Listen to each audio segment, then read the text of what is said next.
Halo Tribuners, jumpa lagi bersama saya Mutiara dalam tayangan podcast Tribun Lampung. Kali ini Mutiara sudah kedatangan narasumber di studio Tribun Lampung yang akan berbincang bersama Mutiara selama 30 menit ke depan nih. Yaitu langsung saja Mutiara perkenalkan narasumber kita pada hari ini ada Kak Nufusa Samsuri selaku desainer Lampung. Halo Kak Nufus. Halo.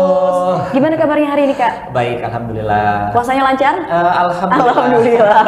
Iya, ini walaupun puasa kita harus tetap semangat ya, Semangat, untuk berbagi kepada Tribuners di rumah. Nah Kak Nufusa Samsuri ini kan sebagai desainer Lampung, boleh diceritain Kak sedikit sekarang ini kesibukannya ngapain aja Kak? Ya, kesibukannya sih kalau saat ini memang kita aktifnya di dunia seni ya, kan karena memang aku merupakan alumni dari S1 Pendidikan Seni Tari Unila gitu. Kemudian dari pendidikan seni tersebut dari bidang tari itu kita merambah di dunia fashion juga. Artinya sekarang saya lagi sedang fokus untuk pengembangan inovasi fashion lokal untuk lebih dikenal sih seperti itu. Oke, ternyata basicnya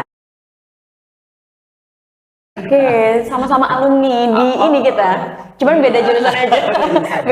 beda fakultas. Dulu apa, Mutiara? Kalau Mutiara ilmu komunikasi kebetulan. Iya. Nah, Kak, boleh ceritain dong awal mulanya menjadi seorang desainer. Ini kan tadi kalau background jurusan sih kayaknya nggak ada desainernya ya, seni tari gitu. Atau emang itu dari SMA udah kayaknya punya bakat nih di bidang desain gitu. Boleh diceritain Kak? Ya, sebenarnya kalau untuk desain sendiri itu adalah kayak sebenarnya kan kompleks ya. Kalau di bidang seni tari itu ada namanya kostum tari. Nah, jadi kan otomatis kita secara tidak langsung bersentuhan dengan dunia fashion gitu loh. Selain dari gerak tari dan musik seperti itu. Kemudian aku sih berprinsip bahwasannya kita harus mengeksplor bakat yang Tuhan beri gitu kan. Jadi kayaknya seru nih gitu melihat teman-teman menjadi desainer gitu kan. Ya coba aja gitu dengan otodidak, dengan keberanian ya kita belajar lewat YouTube, lewat Instagram. Jadi itu aja kita manfaatin sosial media. Oke, jadi otodidak gitu. Iya, jadi sekarang apalagi lebih mudah ya dengan adanya media sosial itu kita bisa lebih explore. Jadi informasi apa aja kita bisa cepet dapat. Kemudian semua tergantung dari kita sih gitu kan. Kalau kita mau pasti kita bisa seperti itu. Oke, jadi memang belajarnya otodidak. Nah, kalau boleh tahu Kak, karya pertamanya gitu kan menjadi seorang desainer pada saat awal-awal itu pada tahun berapa dan karyanya itu dipakai di mana kostumnya kalau boleh tahu? Ya, untuk awal sih sebenarnya kalau awal sekali itu aku buat karya itu baju untuk pakaianku sendiri. Oh, untuk diri sendiri iya. Oke. Jadi sebelum kita menjadikan orang sebagai model ya? Karya kita coba kayaknya aku jadi desainer untuk badan diriku sendiri kayak seperti itu. Jadi kayak baju-baju pesta, baju-baju pokoknya buat aja sesuka hati aku gitu kan. Aku datang gitu kan ke penjahit. Aku punya rancangan, Kak aku punya seperti ini dibuat. Kemudian di satu waktu dipakai pesta kok bagus gitu kan. Terus dari situ teman-teman yang kayak, Kak aku mau sih gitu. Jadi ada yang satu waktu kayak aku mau sewa deh, boleh nggak buat acara ini? Ya boleh gitu. Kemudian Kak, aku mau dong buat custom baju yang seperti ini, cuman warnanya beda, detailnya agak dibedain. Ada juga yang seperti itu. Jadi dari situ kayak yang, kayaknya di sini juga jadi satu bisa dimanfaatkan gitu kan. Momen peluangnya peluangnya itu jadi ya alhamdulillah gitu. Debut pertama aku untuk prestasi di bidang fashion itu pertama kali aku dipercayakan untuk peserta Mister Indonesia perwakilan Kalimantan Selatan pada tahun 2017 dan itu menjadi sebuah tonggak pertama gitu titik awal ya. Kemudian belajar lagi terus kemudian kita mengikuti sebuah kompetisi gitu kan, iseng-iseng kompetisi dan akhirnya menang. Kemudian ada pelatihan yang diberikan dari bank. Kemudian kita ikuti seperti apa mood board, seperti apa apa namanya, cara pemasaran, bagaimana membaca peluang bisnis, membaca pasar ya, seperti itu. Jadi udah ngalir aja gitu. Nah, dan katanya kabar terbarunya kemarin ini baru aja karyanya tampil ya di Indonesia Fashion Week. Ya, benar sekali, dan alhamdulillah di tahun 2024 itu ada kali keduanya saya mengikuti. Oh, kali kedua? Iya, Indonesia Fashion Week. Jadi di 2023 saya juga pernah perdana mengikuti, dan yang tahun ini 2024 itu yang kedua. Jadi di 2024 itu sebenarnya karyanya memang sudah juara di Kemenpora sebenarnya. Ajang Kreativesia di 2023 itu di Keraton Surakarta. Pura Mangkunegaran. Nah, di situ wali kotanya Pak Gibran Rakabuming punya event Kreativesia, dan saya sebagai perwakilan Lampung ya dari Dinas Pemuda dan Olahraga Provinsi Lampung ditunjuk untuk mengikuti event kreatif dalam desain wastra daerah. Saya menggunakan teknik tapis ya untuk menjadi sebuah karya yang saya presentasikan di Solo, Jawa Tengah, dan alhamdulillah Lampung menjadi juara 2 tingkat nasional. Dan akhirnya karya tersebut diminta untuk tampil kembali oleh Ketua APPMI Lampung ya. Saya juga mengikuti organisasi APPMI Lampung dan ditunjukkan kembali untuk diperagakan di Indonesia Fashion Week 2024 yang baru saja dilaksanakan. Ya. Kapan itu kalau boleh tahu Indonesia Fashion Week-nya? Ya, tanggal 27 sampai 31 Maret 2024 di JCC. Iya, di JCC Jakarta. Nah, kalau boleh tahu, menarik banget ini. Tadi kan Kak Nufus sudah menceritakan awal mula ya, atau debut pertama karyanya itu dipakai waktu Mister ya. Mister dari Kalimantan ya, memakai karya pertama kali di tahun 2017. Kalau boleh tahu, selain itu siapa saja sih yang sudah memakai kostum karya dari Kak Nufus gitu desain-desainnya?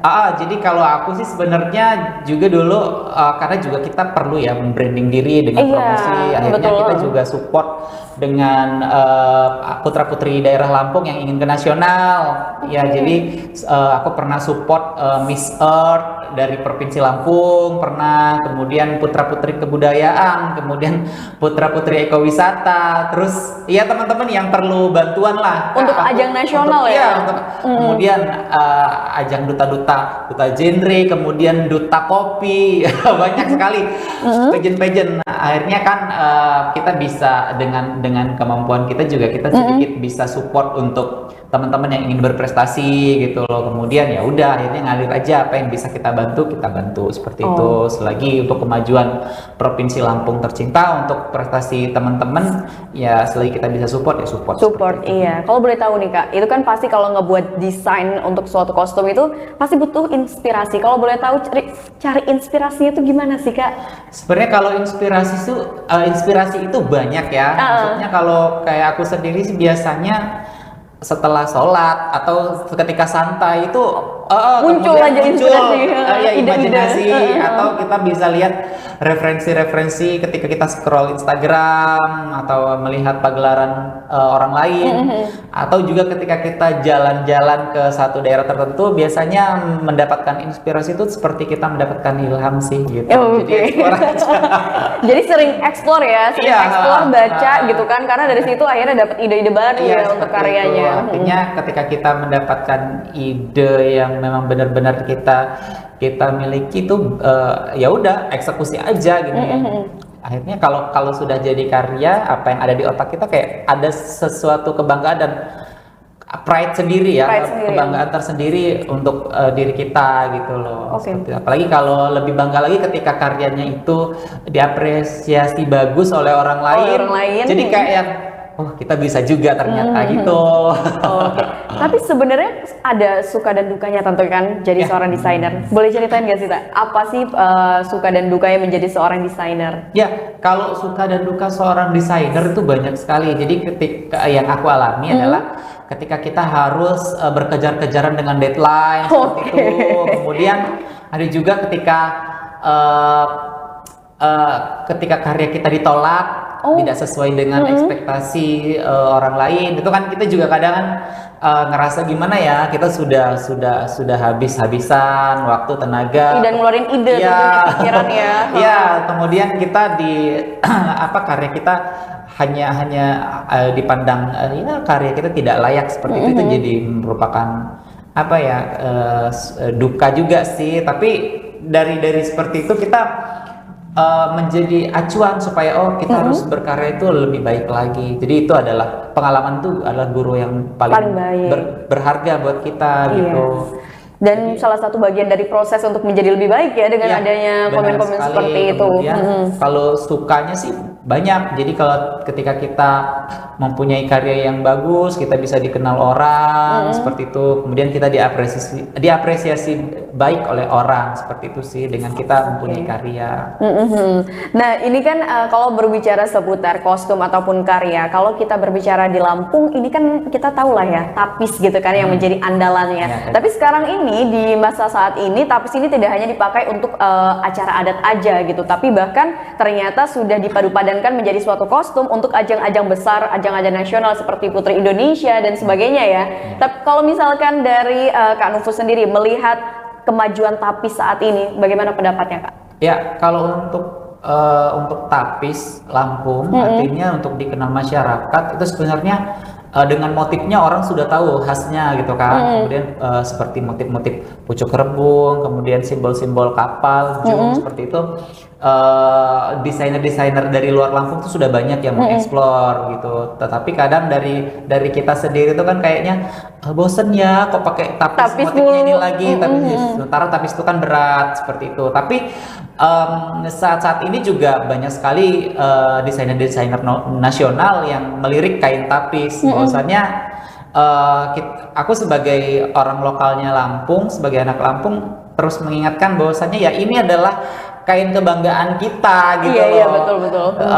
Jadi yang memang punya ciri khas tersendiri, kemudian pengerjaannya lama gitu kan. Ini adalah kain adat kita gitu loh, yang harus kita jadi kebanggaan tersendiri buat orang Lampung. Jadi kita pesannya sih buat teman-teman yang ada di Lampung, ya udah jangan bosen-bosen gitu kan. Jadi kalau tiap kesempatan itu kalau memang ciri khasnya harus pakai kain tapis ya kita keluarin kain tapis kita gitu. Dan eksplorasi aku pada Indonesia Fashion Week pada tahun ini itu kan mengangkat temanya tapis. Tapi tapisku itu penuh dengan inovasi. Jadi nanti bisa dilihat di Instagramku di @nufusa. Kemudian di situ pada Indonesia Fashion Week tahun ini tuh aku mengangkat sulam tapis, teknik sulam tapis pada kreasi jas ya, jas pria. Kemudian di situ aku gambar sosok Raden Intan dengan 12 tupeng pengawalnya gitu. Jadi kayak supaya secara teknik sulap tapisnya dapat, kemudian secara historis sejarahnya juga dapat gitu. Jadi kita sebagai pemuda Lampung, ketika kita menggunakan outfit, tidak hanya berbicara outfitnya aja kelihatan bagus, tapi di situ maknanya dalam dari outfitnya itu ya. Kemudian ada di satu sisi, aku nggak bawa sih bajunya, nanti bisa dilihat di satu sisi tapisannya itu aku aku menggunakan benang dari karung goni, dari serat kelapa. Itu aku buat. Jadi itu yang menjadi daya tarik. Bahwasannya itu menjadi momentum ya. Kita harus mengingat kepedihan dan perjuangan masyarakat kita dulu itu nggak mampu memakai wastra kain. Jadi pembalut badan pribumi zaman dulu ketika zaman kolonial itu. Ketika aku riset, mereka menggunakan karung goni seperti itu untuk membalut tubuh. Jadi kita bersyukurlah bisa hidup di Jawa sekarang ya. Tinggal pilih. Tinggal ada uangnya apa enggak gitu kan? Tinggal klik kalau sekarang ya. Iya benar. Nah, Kak Nufus ini menarik sekali. Jadi memang pada saat di Indonesia Fashion Week, Kak Nufus ini memang mengangkat tapis ya.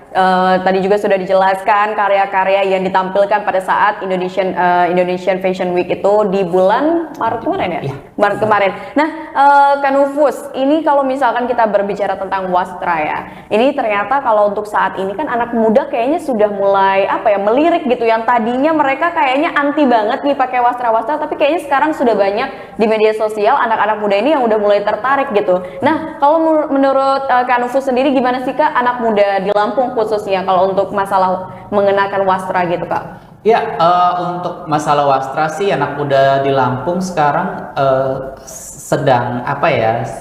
sedang bergeliat sih. Kalau banyak banget tuh tidak, tapi ada beberapa memang komunitas-komunitas anak muda yang sekarang sudah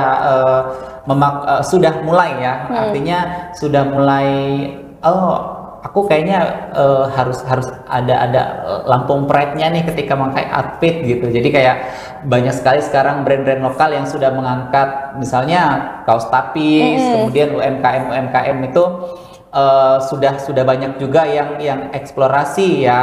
Kemudian aku juga tergabung dalam APPMI. Apa itu sih Kak? Ya, APPMI itu adalah Asosiasi Perancang Pengusaha Mode Indonesia, APPMI. Jadi kalau organisasi asosiasi desainer lah. Ya, gitu. Kalau kita di lokal Lampung ya di Provinsi Lampung itu diketuai oleh Ibu Ida Giris ya. Jadi beliau juga salah satu ketua dari Provinsi Lampung yang menghimpun desainer-desainer yang ada di Lampung. Iya, desainer-desainer senior ataupun yang masih junior dihimpun dalam satu organisasi untuk mengeksplor wastra-wastra lokal untuk menjadi sebuah karya dan beliau juga yang menentukan layak atau tidak layaknya sebuah karya untuk ditampilkan di Indonesia Fashion Week. Jadi kalau kita tahu kalau Presiden desainer ya atau ketua APPMI pusat itu Ibu Poppy Darsono. Beliau yang menjadi presiden atau yang mengkrit IFW ya. Indonesia Fashion Week itu. Ya, Ibu Poppy Darsono. Jadi kita sebagai anggota APPMI ikut melestarikan wastra lokal khususnya wastra-wastra di Provinsi Lampung sangat banyak dan itu masih banyak sekali. Jadi tidak hanya tapis, ternyata Lampung itu ada kain sulam madu aro, kemudian ada sulam jelujur juga. Sulam jelujur pernah dengar ya, benar pernah dengar. Ya, jadi kemudian ada juga sulam usus, kemudian itu banyak sekali yang bisa kita eksplor untuk menjadi suatu sebuah karya ya? fashion gitu. Jadi kita jangan bersedih, tidak hanya daerah lain yang punya songket, yang punya batik, tapi kita juga punya motif-motif khas, motif-motif yang cantik yang bisa kita eksplor dan bisa kita kenakan. Jadi kalau fashion itu kan sebenarnya lebih kepada fashion gua banget nih. Jadi DNA kalau aku sukanya yang gimana ya? Aku sukanya yang glamor atau aku sukanya yang benar-benar. Jadi kayak casual. Fashion itu nentuin identitas diri ya. Iya, benar sekali, benar sekali. Ini salah satu tampilan ini 2023. 2023. Ini debut pertama aku awal sekali.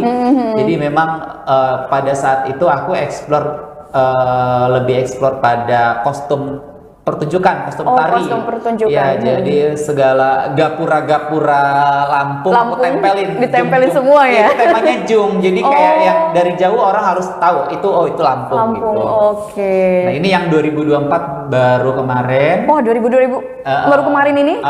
Baju dongker ya, ini ngambil warnanya ya? Ya, dongker. Jadi itu filosofinya adalah samudra laut Selat Sunda ya. Karena temanya kan tuh sebenarnya Raden Intan sih sebenarnya.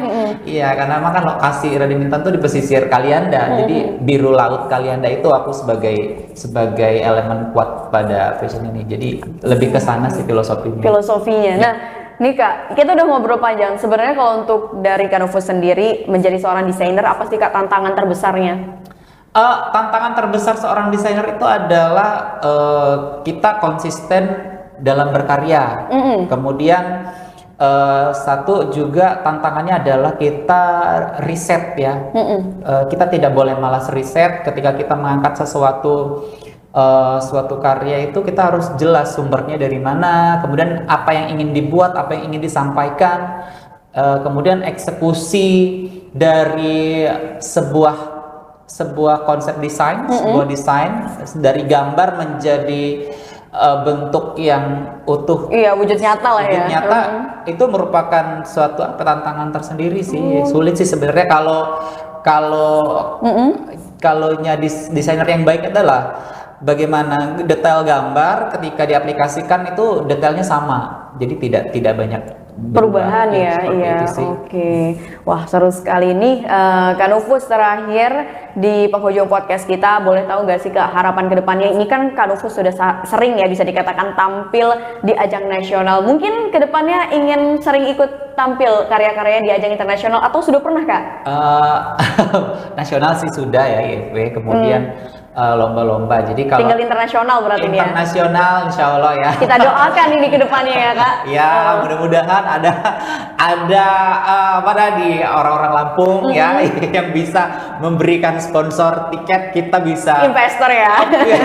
Bisa gelaran ya, misalnya di Paris. Oh iya benar. Paris Fashion Week. Ya sebenarnya kalau koneksi sudah ada di sana, tinggal nanti eksekusi aja nih. Bagaimana pemerintah daerah ya bisa menggandeng kita anak-anak muda Lampung yang tentunya kita hanya bisa berupaya, tapi kan kesempatan dan Tuhan lah yang memberi jalan nanti gitu. Kita harapannya sih anak muda Lampung bisa didukung, ya kan? Artinya kita di sini anak muda Lampung tidak hanya terkenal yang negatifnya saja, tapi di sini saya membuktikan bahwasannya anak muda Lampung tuh punya karya dan punya prestasi. Ya, jadi jangan yang negatifnya aja. Lampung ya bener banget. Lampung itu terkenal negatif. Jadi kita yang lahir, tinggal, hidup dan istilahnya makan minum besar di Lampung, ya, besar di Lampung. Kayak kita nggak terima gitu loh. Kita buktikan dengan prestasi. Jadi sedikit besar harapannya ya mudah-mudahan setelah podcast ini ada ya. Iya benar, kita doakan abis ini ada kita bisa gelaran ya di luar negeri, bisa di Eropa, kita bawa kreativitas UMKM kita, kemudian kita bawa segala macam bentuk kesenian kita di internasional. Jadi supaya Lampung bisa lebih dikenal lagi gitu. Oke. Tapi Kak, kalau misalkan di Tribuners di rumah ada yang pengen banget istilahnya bikin kostum yang didesain oleh Kak Nufus, itu kayak gimana Kak? Bisa hubungin via DM atau Kak Nufus mungkin punya butik tersendiri Kak untuk saat ini? Bisa via DM sih, nggak apa-apa. Atau kalau mau silaturahmi ke tempat langsung boleh. Ada di mana Kak? Boleh kasih tahu nih ke Tribuners di rumah. Tempatnya aku kalau alamat bisa teman-teman cek di Google Map masing-masing di Sanggar Seni Nufusa Etnika ya di Jalan Bambu, Kelurahan Sumberjo Sejahtera, Kecamatan Kemiling, Kota Bandar Lampung, Provinsi Lampung. Atau kalau biar nggak repot DM aja nanti di Sherlock ya. Oke. Jadi kalau misalkan Tribuners pengen banget bikin kostum dan desain oleh Kak Nufus, bisa langsung di DM aja atau tadi datang langsung ke lokasinya ya, silaturahmi langsung ya. Nah, Kak Nufus ini terakhir deh, dari tadi terakhir mulu ya. Kak Nufus, untuk menutup perjumpaan podcast kita kali ini bisa berikan pesan dan kesan mungkin kepada para desainer pemula atau yang baru banget mau merambah ke dunia desain. Boleh banget nih Kak dikasih saran ataupun pesannya lah. Ya, untuk teman-teman semua yang memiliki bakat ya dalam bidang mendesain atau suka dengan bidang fashion, kemudian ingin mengeksplorasi diri. Jadi harapannya ke depan ya, sarannya dari aku terus saja berkreasi, terus saja berkarya, kemudian jangan pernah berhenti untuk berkarya, karena aku cuma bisa berkata pengkarya di saat ini pengkarya semakin sedikit, penggibah semakin banyak. Jadi terus aja berkreasi ya, terus aja berkarya, jangan hiraukan apapun itu. Kemudian ketika itu adalah sebuah masukan yang baik, maka ambillah. Tapi ketika itu tidak baik, maka ya hempaskanlah. Jadi supaya kamu juga nyaman dalam berkarya, dan pada suatu saat akan menemukan titik di mana karyamu itu diterima. Oke, dan dikenal banyak orang tentunya. Baik, Tribuners, mungkin itu saja podcast Tribun Lampung bersama dengan Kak Nufusa Zamsuri selaku desainer Lampung. Terima kasih banyak Kak sudah mau mampir nih ya ke studio Tribun Lampung dan juga berbagi tentunya pengalamannya kepada Tribuners di rumah. Harapannya Tribuners yang menyaksikan podcast ini yang yang memang tertarik di dunia desain bisa terinspirasi dan juga mendapatkan insight serta motivasi dari seorang Kanufus. Baik, Tribuners, mungkin itu saja podcast Tribun Lampung bersama dengan Mutiara dan juga Kanufus, dan sampai jumpa di podcast Tribun Lampung berikutnya. Bye-bye.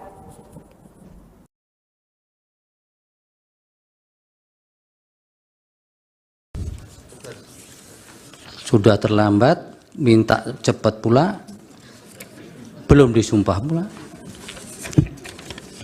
Terima kasih Yang Mulia atas kebijaksanaan. Pak Heru, berikutnya siapa? Yang Mulia, mohon izin, sebelum melanjutkan ke ahli berikutnya, ada permintaan dari saksi satu orang karena akan menguji di Universitas Sriwijaya pukul 15. Mohon satu didahulukan jika diperkenankan Yang Mulia. Satu orang.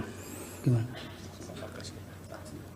Silahkan. Iya, terima kasih Yang Mulia. Saudara Arif Patramijaya minta izin di.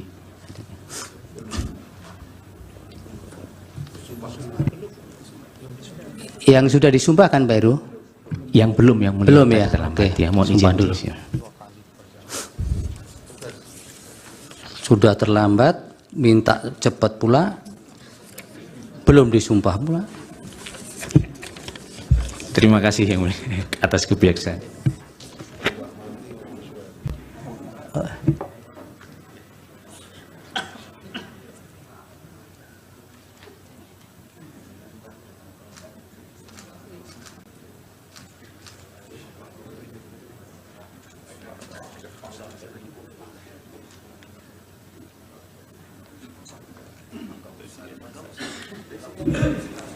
Pak Arif, agama Islam ya? Patrajen ya panggilannya. Formalnya kok Arif Patrawijaya. Oh iya, gimana ini? Lawyer senior kok identitasnya beda-beda. Baik, supaya untuk memenuhi ketentuan peraturan undang-undangan dimohon untuk mengucapkan sumpah dulu. Akan dipandu Yang Mulia Bapak Ridwan Mansur untuk saksi. Baik Yang Mulia, terima kasih. Bapak Dr. Arif Patrawijaya SHLLM, ya. Ikuti lapas sumpah lapas sumpah saksi yang akan saya tuntunkan menurut agama Islam. Bismillahirrahmanirrahim. Demi Allah, saya bersumpah sebagai saksi akan memberikan keterangan yang sebenarnya, tidak lain dari yang sebenarnya. Terima kasih Yang Mulia Ketua. Terima kasih Yang Mulia. Silakan di podium Pak Patra. Ini mau menjelaskan berkaitan dengan kesalahan KPU dalam penetapan pasangan calon. Izin Yang Mulia, saya ambil. Berikutnya siapa nanti Pak Heru setelah ini? Baik, Yang Mulia. Majelis terima kasih. termohon Bapak. Karena ini fakta dan kami juga ada dalam peristiwa itu, penting kami klarifikasi satu hal. Tidak usah, nanti Bapak punya instrumen untuk mengkanter itu. Baik. Itu yang pertama. Yang kedua, proses persidangan DKPP memanggil Bawaslu.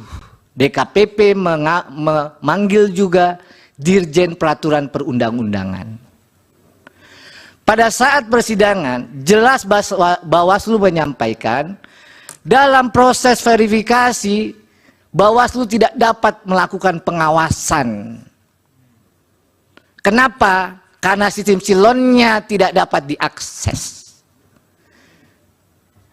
Begitu juga, waktu Dirjen DKPP dihadirkan, fakta persidangan bisa dibuka dalam putusan tanggal 5 tadi, disampaikan oleh Dirjen, ya, pernah KPU mengirimkan surat untuk perubahan peraturan KPU 7 hari setelah tanggal 16 Oktober. Saya ulang, 7 hari. Lalu oleh Dirjen PP dikembalikan Yang Mulia. Nggak bisa begini KPU. Masa langsung minta draftnya diubah dan disahkan? Harus konsultasi dulu kepada DPR. Maka dikembalikan nih sama Pak Hasim. Tolong dulu ya, prosesnya konsultasi. Proses itu baru dijalankan setelah 7 hari, barulah ketemu tanggal 3 ya, itu diterbitkan peraturan KPU nomor 23. Ya. Majelis mohon ini klarifikasi, di peraturan mana yang diminta untuk diubah itu Majelis? Tadi ada disebutkan oleh saksi peraturannya dimintaan KPU untuk diubah. Tahu tapi tidak peraturan mana yang minta diubah? Jadi yang mulia, pada waktu KPU ini menerima berkas, Bawaslu menyatakan dalam persidangan mereka menggunakan pedoman pengawasannya dengan menggunakan peraturan nomor 19. Itu yang dia gunakan. Begitu juga KPU. Jadi pada waktu itu, berdasarkan peraturan nomor 19 tahun 2023, syarat capres dan syarat cawapres itu harus paling rendah 40 tahun belum diganti. Ya, itu tidak ditanyakan tadi. Ya, itu tadi yang ditanyakan. Makanya KPU ya bilang bahwa tolong ini saya mau ubah yang mulia. Kepada Dirjen PP, oleh Dirjen PP dikembaliin, nggak bisa, harus konsultasi ke DPR dulu. Ulang itu ya. Iya, gitu. Oke, yang pertanyaan Pak Yani satu lagi. Yang kedua, ini terkait dengan asas ya. Kalau dalam putusan kita baca, yang dilanggar oleh KPU ini tentu saja asas profesional dan asas menjamin ketidakpastian Pak Bambang. Jadi KPU ini waktu bekerja tidak menjamin kepastian hukum, itu maksud asasnya. Ya, silakan kuasa pemohon mengecek peraturan. Ya, yang dari Pak Bambang, yang ada tidak sekarang, pembahasan etik itu. Ya, KPU apakah ya menyatakan tidak sah ya di KPP ya? Seperti saya sampaikan, di dalam putusannya hanya dikabulkan sebagian. Jadi DKPP tegas menyatakan bahwa Pak Hasyim Asyari dan anggotanya semua itu telah melanggar 3 pasal. Karena melanggar 3 pasal itu diberi teguran keras terakhir. Di luar itu nggak ada putusan DKPP. Makanya diajukan ke PT UN atau di sini mungkin. Yang ketiga, fakta apakah KPU membatalkan ya? Di dalam putusan DKPP tidak ada amar putusan yang lain-lain. Hanya itu. Ya sudah, itu terus diulang-ulang. Ya, cukup. Baik, yang mulia. Majelis, terima kasih. Termohon, karena ini fakta dan kami juga ada dalam peristiwa itu, penting kami klarifikasi satu hal. Tidak usah, nanti Bapak punya instrumen untuk mengkanter itu. Baik, makasih. Terima kasih Pak Putra. Lebih kurang saya mohon maaf, kalau ada kekurangan saya juga mohon maaf, kalau ada kebenaran semua datang dari Allah Subhanahu wa taala. Wassalamualaikum warahmatullahi wabarakatuh. Baik, terima kasih. Bagaimana ahli bisa menerangkan kekalahan Megawati dengan SBY dalam Pilpres tahun 2004? Ada 2 yang akan mengajukan pertanyaan, saya dan saudara Rifai di belakang. 2 pertanyaan saya. Saudara ahli mengatakan satu kesimpulan dari penelitiannya bahwa petahana atau calon yang didukung oleh petahana akan mendapatkan suara lebih dibandingkan dengan calon yang lain. Bagaimana ahli bisa menerangkan kekalahan Megawati dengan SBY dalam Pilpres tahun 2004? Yang kedua, kalau memang kesimpulan ini berlaku umum, apakah hanya satu faktor kebetulan kalau sekarang ini Jokowi yang menjadi presiden dan beliau mendukung pasangan Prabowo Gibran dan memperoleh suara lebih? Seandainya yang sekarang ini menjadi presiden adalah Yusuf Kalla yang mendukung pasangan Anies Baswedan dan Muhaimin, berarti calon itu juga akan memperoleh suara lebih dalam pemilu sekarang, pilpres sekarang. Seandainya lagi yang menjadi presiden adalah Megawati sekarang, maka pasangan calon Ganjar Pranowo dan Mahfud MD akan mendapatkan suara lebih. Berdasarkan teori saudara seperti itu konsekuensinya. Lalu apa masalahnya dengan persidangan sekarang ini, pendapat saudara itu? Ada sesuatu yang salah atau tidak? Majelis juga tadi pertanyaan Hotman Paris belum dijawab. Apakah permohonan pemohon dengan tuduhan Jokowi melakukan korupsi bisa dipakai oleh MK sebagai dasar membatalkan pemilu hanya karena keahlian beliau? Mohon belum dijawab Majelis. Tolong dijawab. Iya, tidak usah terlalu semangat. Bapak mau jawab tidak? Saya itu serahkan karena keputusannya adalah di mahkamah. Jadi saya menyerahkannya kepada mahkamah. Iya itu Pak Otman. Bukan wewenang saya. Ahli juga tidak harus dipaksakan untuk menjawab, apalagi untuk sama dengan yang diinginkan. Majelis dan ahli ini kan juga menjawab berdasarkan data. Jadi sudah, bukan hanya mohon izin Majelis kan, mohon izin Majelis kan dia yang memulai, dia yang mengatakan Jokowi korupsi, dia yang mengatakan ini, dia harus konsekuen dong sebagai ahli menerangkan. Iya, tapi pada bagian apakah itu menjadi kewenangan MK kan tidak dijawab. Ya maksud saya dia sebagai ahli harusnya konsekuen dengan jawabannya. Jangan cuma omon-omon. Anda tidak bisa memaksa seperti itu. Terima kasih ya ahli, keterangannya mudah-mudahan bermanfaat untuk pengambilan putusan. Terima kasih.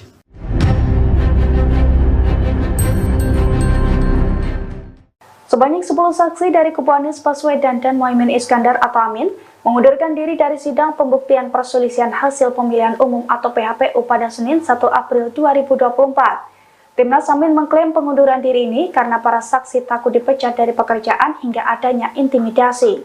Dilansir dari tribunnews.com, hal itu diungkapkan oleh Ketua Tim Hukum Amin, Ari Yusuf Amir pada Senin 1 April 2024. Ari mengatakan 10 dari 19 saksi yang disiapkan dan dibawa pihaknya ke gedung MK telah mengundurkan diri untuk memberikan kesaksian di persidangan. Ia menjelaskan dari 10 saksi tersebut terdiri dari kepala desa, petugas pemilu, dan ASN di wilayah Jawa Tengah. Ari pun mengaku 5 dari 10 saksi itu mengundurkan diri sebelum persidangan di MK dimulai. Sedangkan 5 orang lainnya mengundurkan diri ketika sidang berlangsung. Ari menilai saksi Timnas Amin ini mundur karena khawatir akan dipecat dari pekerjaannya. Meski demikian, Ari menekankan bahwa pihaknya akan tetap melanjutkan sidang sengketa Pilpres 2024 dengan sisa saksi yang ada. Terima kasih. Pak Mirsa dijawab apa yang dari KPU tadi tidak mengajukan pertanyaan. Majelis, satu lagi dari kami. Masih ada satu lagi. Silakan. Ya, terima kasih. Biar sekaligus dijawab, nanti mohon izin. Kepada 5 saksi fakta. Tadi dari keterangan 5 saksi fakta, hampir semua menyatakan katanya dari call center, tidak mengalami dan tidak melihat sendiri. Ya, sebagai perbandingan, sebagai kuasa hukum saya ini menerima pengaduan ribuan ke Kopi Joni, tapi saya tidak mungkin jadi saksi karena saya hanya menerima pengaduan. Apakah benar bahwa pengakuan saudara tadi itu mengatakan bahwa memang Anda hanya menerima dari call center, menerima pengaduan, tapi tidak melihat sendiri kejadian yang Anda laporkan tersebut? Yang kedua, kepada saudara Mirsa yang di sini datang rupanya dalam kapasitas sebagai LBH, Anda mengadu tentang pencalonan Gibran. Apakah waktu Anda membuat pengaduan tersebut, Anda tidak membaca pasal 47 Undang-Undang MK yang menyatakan bahwa putusan MK berlaku seketika setelah diucapkan, sehingga setelah putusan MK nomor 90 sudah diucapkan, maka itu menjadi bagian dari hukum positif, sehingga tidak perlu dirubah. Sudah berlaku dia tanpa harus menunggu dirubah peraturan PKPU. Pertanyaan terakhir, dua lagi terakhir. Kepada pertanyaan saksi kelima yang perbedaan masif antara calon legislatif dan calon pilpres. Emang manusia mana yang tahu kenapa banyak memilih pilpres, mana yang memilih legislatif? Bukankah hanya Tuhan yang tahu kenapa dia memilih itu? Itu nggak bisa ditanyakan kepada siapapun. Iya, pertanyaan Bapak apa? Pertanyaan saya, kepada siapa Anda menanyakan kenapa dipilih lebih banyak memilih pilpres sedangkan legislatif sedikit? Dalam posisi apa orang itu menjawab? Pertanyaan terakhir, dari ini terulang lagi kepada saksi nomor 1 sampai 5, apakah semua kejadian-kejadian yang Anda laporkan ini, Anda bisa tahu nggak bahwa kepala desa misalnya akhirnya berubah, mempengaruhi mempengaruhi suara di pilpres? Anda kan tidak tahu apakah kepala desa itu akhirnya memilih 02 atau tidak. Semua hanya berdasarkan asumsi. Sedangkan Anda di sini saksi fakta. Terima kasih. Download Tribun X sekarang. Menghadirkan lokal menjadi Indonesia. Rumah aktris Sandra Dewi digeledah oleh pihak Kejaksaan Agung hari ini, Senin, tanggal 1 April tahun 2024. Penggeledahan ini dilakukan buntut dari suami Sandra Dewi, Harvey Moise, ditetapkan sebagai tersangka kasus korupsi timah. Hal itu disampaikan Dir, penyidik di kantor Kejaksaan Agung, Senin, tanggal 1 April tahun 2024. Penggeledahan memang benar di Paku Bowono, kata Ketut Sumedana selaku Kapus Penkum Kejaksaan Agung di kantornya, Senin, tanggal 1 April tahun 2024. Saat ini penggeledahan masih berlangsung. Sementara penggeledahan masih berlangsung, sambung Kuntadi selaku Dir penyidikan. Hingga kini, pihak Kejaksaan Agung belum bisa menjelaskan secara rinci terkait hasil penggeledahan rumah Sandra Dewi dan Harvey Moise. Nanti hasilnya akan kita lihat, pungkas Kuntadi. Diketahui, suami Sandra Dewi telah ditetapkan sebagai tersangka kasus korupsi timah yang merugikan negara mencapai 271 triliun rupiah. Harvey Moise ditahan oleh penyidik setelah ditetapkan sebagai tersangka, Rabu, tanggal 27 Maret tahun 2024. Pada hari ini memang sengaja kita doorstop, tidak mengundang rekan media, tapi media yang mengundang kita. Tapi menggunakan media Muslim.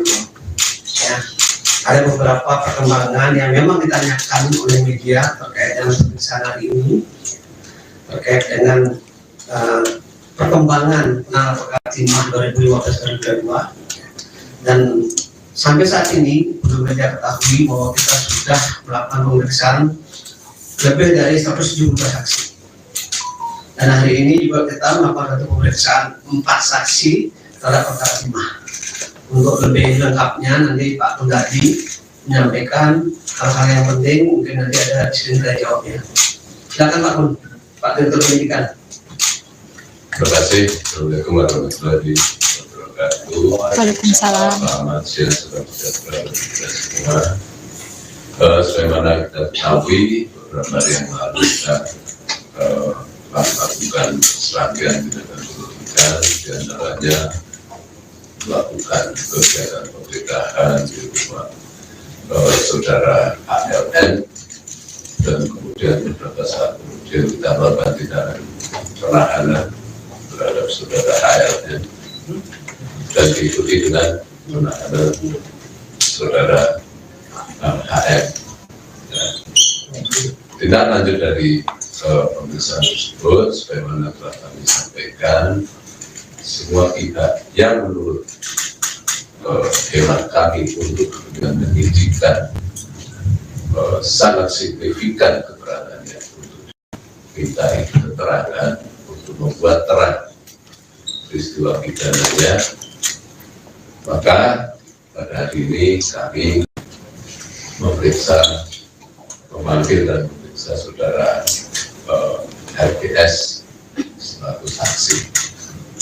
Kita harapkan keterangan-keterangan itu akan membuat terang peristiwa pidana yang sedang terjadi dalam tindak pidana tata kelola timah di wilayah PT Timah. Ya, selain itu pada hari ini juga kami sudah melakukan kegiatan penggeledahan di kediaman saudara HN, dan sedang berlangsung. Hasilnya apa nanti kita lihat, kita tunggu, nanti akan kita sampaikan apa-apa saja yang kita lakukan. Mungkin itu yang bisa kami sampaikan.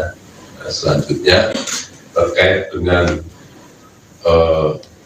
saksi si A, si B apa harus diperiksa dan sebagainya, kembali lagi mohon berikan kepada kami bahwa siapapun sepanjang itu ada urgensinya dalam rangka membuat peristiwa pidana, pasti akan kami minta klarifikasinya, ya. Dan kami tidak bertindak berdasarkan asumsi. Semua tindakan kami transparan dan akuntabel, ya. Kami dibatasi oleh undang-undang untuk memanggil seseorang untuk mengambil tindakan hukum tertentu. Mungkin itu yang bisa kami sampaikan. Terima kasih. Assalamualaikum warahmatullahi wabarakatuh. Terima kasih Pak Jadid. Ini pertanyaan dari media yang ditujukan kepada saya, Pak Jadid. Satu pertanyaan, apakah saudara HM yang sudah ditetapkan sebagai tersangka dan sudah dilakukan penahanan, kapan mulai bisa dijenguk oleh keluarga atau masyarakatnya? Ibu Pak Jadid, dijawab Pak Jadid.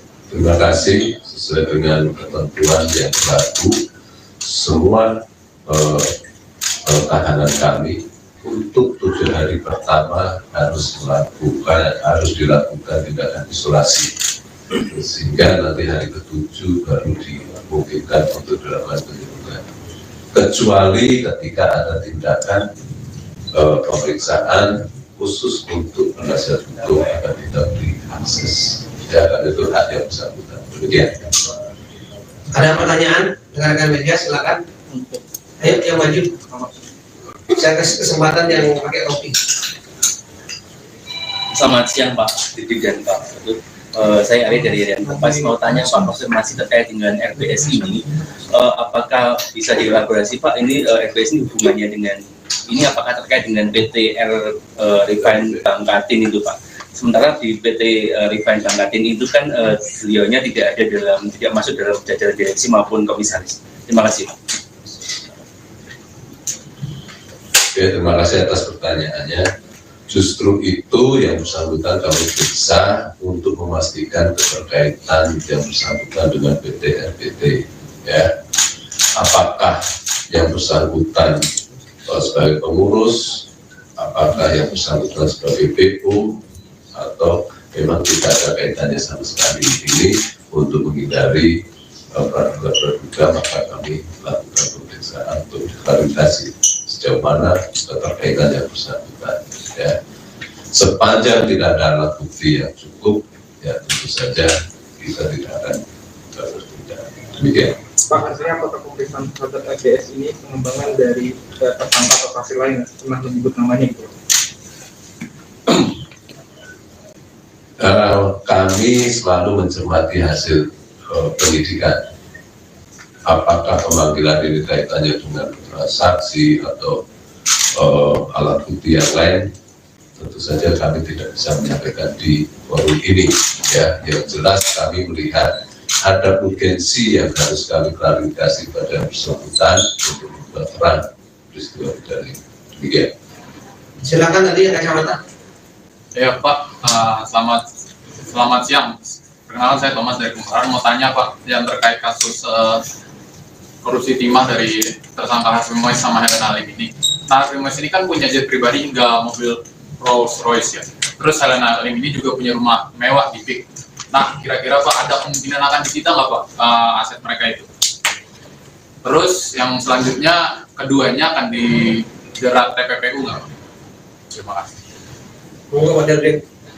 Terima kasih. Sebagaimana telah kami sampaikan bahwa dalam setiap penanganan perkara tindak pidana korupsi, kami selalu menelusuri juga potensi adanya TPPU. Ya, sehingga itu sudah menjadi produk kami. TPPU sudah kita lakukan, bahkan hari-hari memang sudah kita sampaikan dalam tindak pidana pencucian uang, tidak tertutup kemungkinan terhadap HM. Ya. Terkait dengan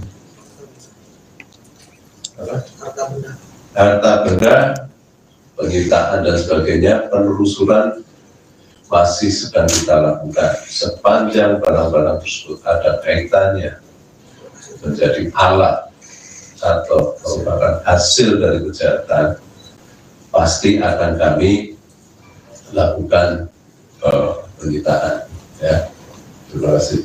Pak, menyambung Pak, dua hal lainnya Pak. Sebentar, pelan-pelan. Menyambung Pak. Saya suruh kesini tadi. Silakan. Baik, terima kasih Pak. Tadi saya Rudi dari Loto Terakuan. Saya datang dari Melaka sengaja hari ini. Ada 3 pertanyaan yang saya sampaikan. Yang pertama terkait aktivitas, apakah pihak Kejaksaan Agung sudah melakukan langkah-langkah seperti pemblokiran rekening, baik itu milik HM maupun milik perusahaan-perusahaannya. Kemudian yang kedua,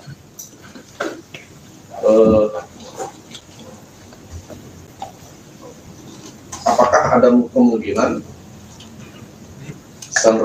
Sandra Dewi itu selaku istri Harvey Muiz itu juga akan ikut terseret sebagai tersangka dalam perkara ini, ya, karena dia sebagai penerima pasif mungkin bisa terseret. Dan kalau Sandra Dewi bisa terkena, apakah istri atau keluarga dari para tersangka yang lebih dahulu dijerat sebagai tersangka juga akan ikut terseret ke dalamnya. Terus yang ketiga, apakah ada kemungkinan institusi penegak hukum juga terseret dalam perkara ini, ya, karena kalau mengacu dari pertemuan awal yang dilakukan di Hotel Borobudur pada Juni 2018 lalu, di situ juga terdapat beberapa aparat penegak hukum yang hadir dalam rapat tersebut, dan di situ juga ada saudara RBS yang juga hadir dalam rapat pertama tersebut. Mungkin itu pertanyaan dari saya, Pak Udari. Terima kasih. Silakan Pak Udari. Terima kasih. Terkait dengan pertanyaan pertama, apakah sudah ada tindakan pemblokiran dan sebagainya terkait dengan rekening yang bersangkutan dan yang lain-lain, bahwa pemblokiran sudah lama kita lakukan pada saat awal-awal pendidikan ini, ya. Jadi bukan hanya baru sekarang ini, oke? Dan itu masih terus berkembang. Kedua, terkait dengan kemungkinan, kami tidak bicara terkait dengan kemungkinan. Tadi sudah kami sampaikan, penegakan hukum dasarnya adalah alat bukti, bukan asumsi. Jadi kami tidak akan berandai-andai. Oke.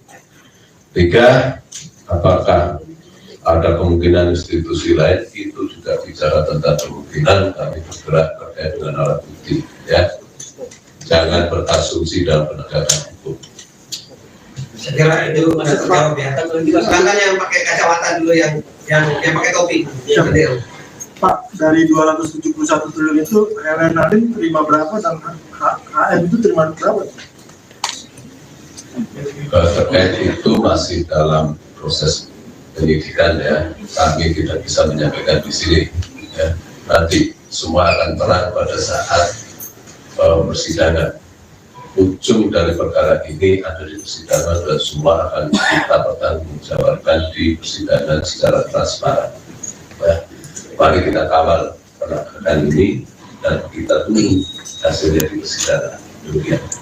Pak, silakan yang wajib yang kacamata dari Pak. Ya, Pak, izin menyambung Pak. Kan tadi masih ditelusuri lagi terkait kemungkinannya yang tadi itu. Tapi boleh tahu nggak Pak, keuntungan yang didapetin sama si Harvey Muiz dan Helen Nadim ini berapa gitu? Miliaran kah atau berapa gitu Pak? Terus yang selanjutnya akan ada kemungkinan tersangka lain Pak? Terkait dengan keuntungan masih dalam proses penelusuran kami, ya. Tunggu saja, ini formulasi penghitungan, rumusannya, penghitungan masih kita koordinasikan dengan BPKP dan beberapa ahli terkait dengan keuangan negara. Terkait dengan bicara kemungkinan, sekali lagi kami tegaskan, kami tidak bertindak atas nama kemungkinan, atas nama asumsi. Semua kemungkinan selalu kami buka sepanjang alat buktinya ada. Ya, semua kemungkinan tetap kami buka sepanjang alat buktinya ada. Clear? Tapi sejauh ini udah terendus Pak. Kami tidak mau berandai-andai. Sejauh ini ada terendus. Kami tidak akan mengandai-andaikan. Yang lain silakan Bapak sebentar. Yang pertama Pak, izin mengonfirmasi soal penggeledahan tadi yang kediaman HM, apa benar di Pakubono, nama itu. Yang kedua terkait TPPU. HL ini kan sudah diterapkan TPPU, ya Pak. Sejauh ini apakah ada ditemukan aliran ke partai politik atau paslon pada pesta Pilpres 2024? Karena kan isinya banyak sekali dana kampanye ini aliran dari para pengusaha tambang. Jadi apakah sudah ditemukan? Terima kasih untuk penggeledahan benar-benar di Pak Buwono sedang berlangsung. Terkait dengan aliran dan sebagainya kami tidak bisa menjawab di sini dan kami himbau untuk tidak berasumsi nanti menjadi fitnah. Ya, semua kami dasarkan pada fakta dan ditemukan berdasarkan alat bukti. Pak, silakan dari mana? Ansari dari bisnis.com. Mau bertanya Pak, apakah sudah ada pemeriksaan terhadap pemangku kebijakan atau regulator dalam kasus ini? Kita belum apa? Yang Anda maksud regulator pemangku kebijakan itu apa? Siapa? SDM atau kementerian terkait Pak? Silakan Pak. Dari penanganan perkara ini dari awal itu pasti sudah kami lakukan pemeriksaan, ya, karena kita harus melihat dari kepatuhan terhadap regulasi yang ada, itu sudah kita lakukan pemeriksaan, ya. Jadi dari 172 saksi yang sudah kita periksa termasuk di dalamnya itu, ya, ini sudah lama kita gulirkan menurut saya, bukan pada hari ini. Jadi hari ini baru 4 kita periksa terkait dengan saksi dan sekarang sudah berlangsung. Ada lagi? Cukup ya. Sekali lagi terima kasih kepada rekan-rekan media. Apa yang diungkapkan oleh Pak Derbit dan saya berdasarkan fakta yang kita dapatkan dalam proses penyidikan.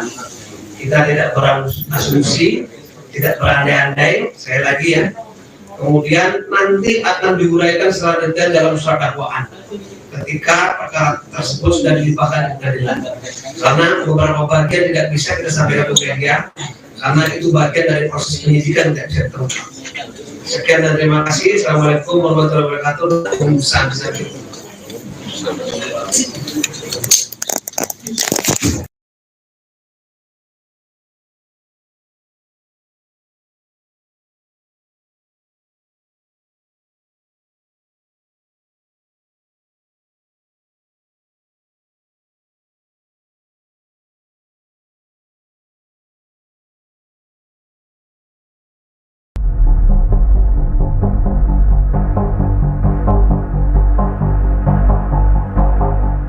Pengacara kondang Hotman Paris mengaku kecolongan uang senilai ratusan juta rupiah. Pelaku pencurian uang tersebut yakni manajer dari resto ramen Hotman di Tajur, Bogor Timur. Hal ini diungkap oleh Hotman Paris sendiri melalui unggahan Instagram pribadinya. Hotman Paris menyebut uang ratusan juta yang dibawa kabur karyawannya merupakan hasil penjualan di salah satu kedai ramen miliknya. Atas kejadian ini, Hotman Paris melaporkan ke pihak berwajib dan berharap polisi segera menangkap pelakunya. Hotman meminta bantuan Kapolresta Bogor Kota Kombes Bismo Teguh untuk segera menciduk terduga pelaku. Di sisi lain, Hotman tidak membeberkan lebih lanjut terkait kronologi kejadian. Hanya saja Hotman mengunggah video CCTV yang memperlihatkan terduga pelaku beraksi. Dalam video tersebut terlihat terduga pelaku memasukkan uang gepokan ke dalam tas ransel hitam. Hotman juga mengunggah tampang dari terduga pelaku. Sementara dalam keterangan video disebut akan mendapatkan imbalan bagi siapapun yang menemukan pelaku pencurian uang tersebut. Diketahui peristiwa ini terjadi di tengah kesibukan Hotman Paris bertarung di Mahkamah Konstitusi untuk melawan gugatan Pilpres 2024. Hotman menjadi salah satu tim pembela paslon nomor urut 2 Prabowo Subianto Gibran Raka Buming Raka. Hotman kecolongan uang. Pengacara kondang Hotman Paris mengaku kecolongan uang ratusan juta rupiah.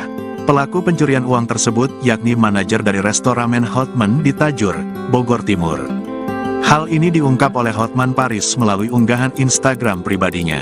Hotman Paris menyebut uang ratusan juta yang dibawa kabur karyawannya merupakan hasil penjualan di salah satu kedai ramen miliknya.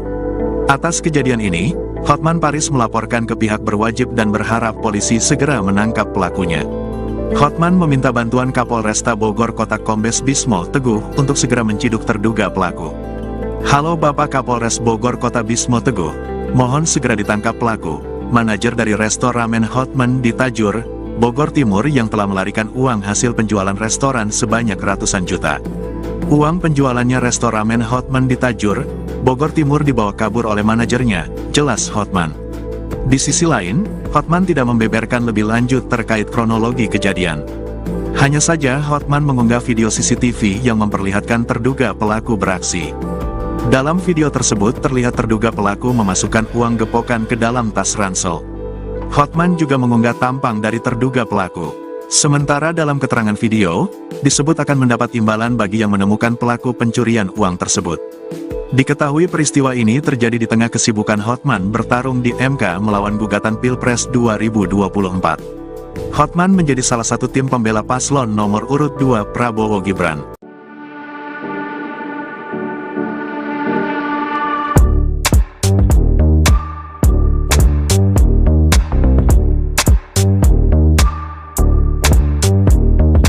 Pengacara kondang Hotman Paris mengaku kecolongan uang ratusan juta rupiah. Pelaku pencurian uang tersebut yakni manajer dari restoran ramen Hotman di Tajur, Bogor Timur. Hal ini diungkap oleh Hotman Paris melalui unggahan Instagram pribadinya. Hotman Paris menyebut uang ratusan juta yang dibawa kabur karyawannya merupakan hasil penjualan di salah satu kedai ramen miliknya. Atas kejadian ini, Hotman Paris melaporkan ke pihak berwajib dan berharap polisi segera menangkap pelaku. Di sisi lain, Hotman tidak membeberkan lebih lanjut terkait kronologi kejadian. Hanya saja, Hotman mengunggah video CCTV yang memperlihatkan terduga pelaku beraksi. Dalam video tersebut, terlihat terduga pelaku memasukkan tumpukan uang ke dalam tas ransel. Sementara dalam keterangan video, disebut akan mendapat imbalan bagi yang menemukan pelaku pencurian uang tersebut. Ikuti terus berita menarik lainnya. Jangan lupa like dan share seluruh akun Tribun Medan. Hotman kecolongan uang, pegawai Hotman mencuri uang Hotman Paris. Halo Bapak Kapolres Bogor Kota, mohon segera ditangkap pelaku manajer dari resto ramen Hotman di Tajur, Bogor Timur yang telah melarikan uang hasil penjualan restoran sebanyak ratusan juta uang penjualan restoran Hotman di Tajur, Bogor Timur dibawa kabur oleh manajernya. Bapak Kapolres Bogor Kota sangat mengucapkan terima kasih sekiranya pelakunya dapat ditangkap segera. God bless you, mohon dibantu. Salam Hotman Paris.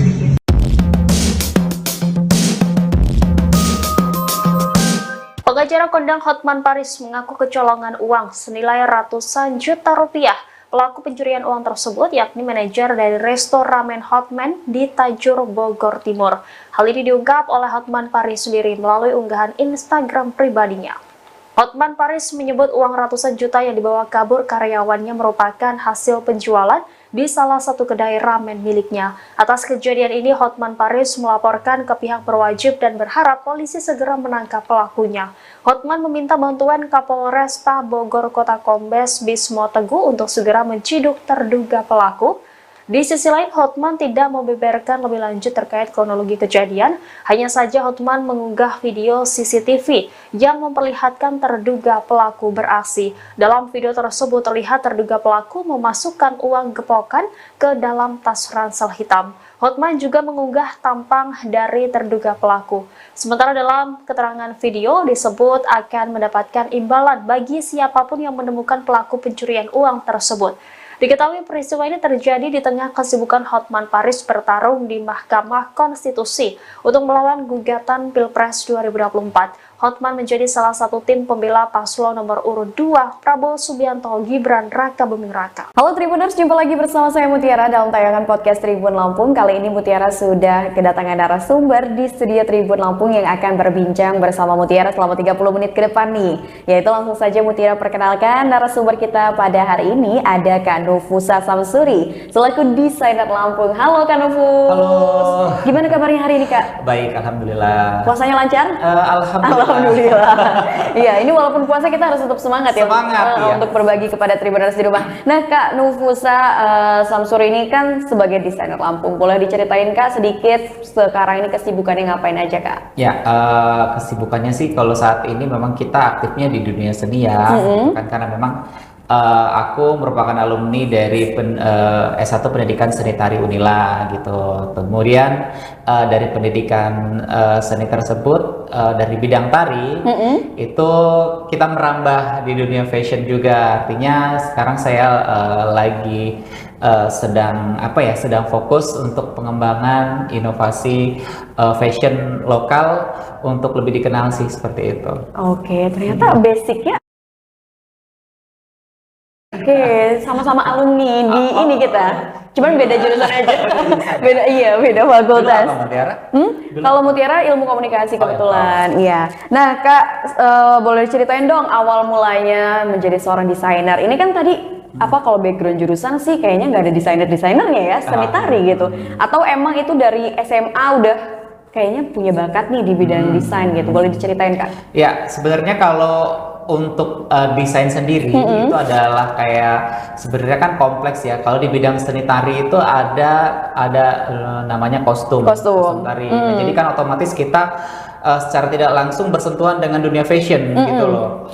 Selain dari gerak tari dan musik seperti itu. Kemudian aku sih berprinsip bahwasannya kita harus mengeksplor bakat yang Tuhan beri gitu kan. Jadi kayaknya seru nih gitu melihat teman-teman menjadi desainer gitu kan. Ya coba aja gitu dengan otodidak, dengan keberanian ya kita belajar lewat YouTube, lewat Instagram. Jadi itu aja kita manfaatin sosial media. Oke, jadi otodidak gitu. Iya, jadi sekarang apalagi lebih mudah ya dengan adanya media sosial itu kita bisa lebih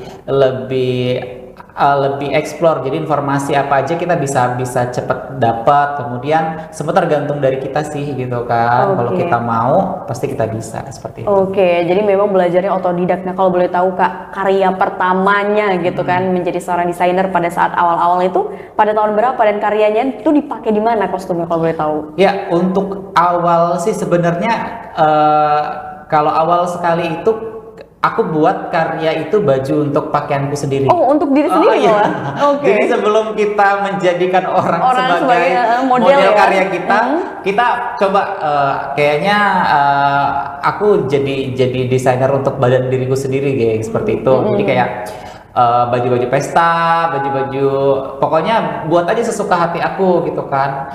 Aku datang gitu kan ke penjahit. Aku punya rancangan, Kak aku punya seperti ini dibuat. Kemudian di satu waktu dipakai pesta kok bagus gitu kan. Terus dari situ teman-teman yang kayak, Kak aku mau sih gitu. Jadi ada yang satu waktu kayak aku mau sewa deh, boleh nggak buat acara ini? Ya boleh gitu. Kemudian Kak, aku mau dong buat custom baju yang seperti ini, cuman warnanya beda, detailnya agak dibedain.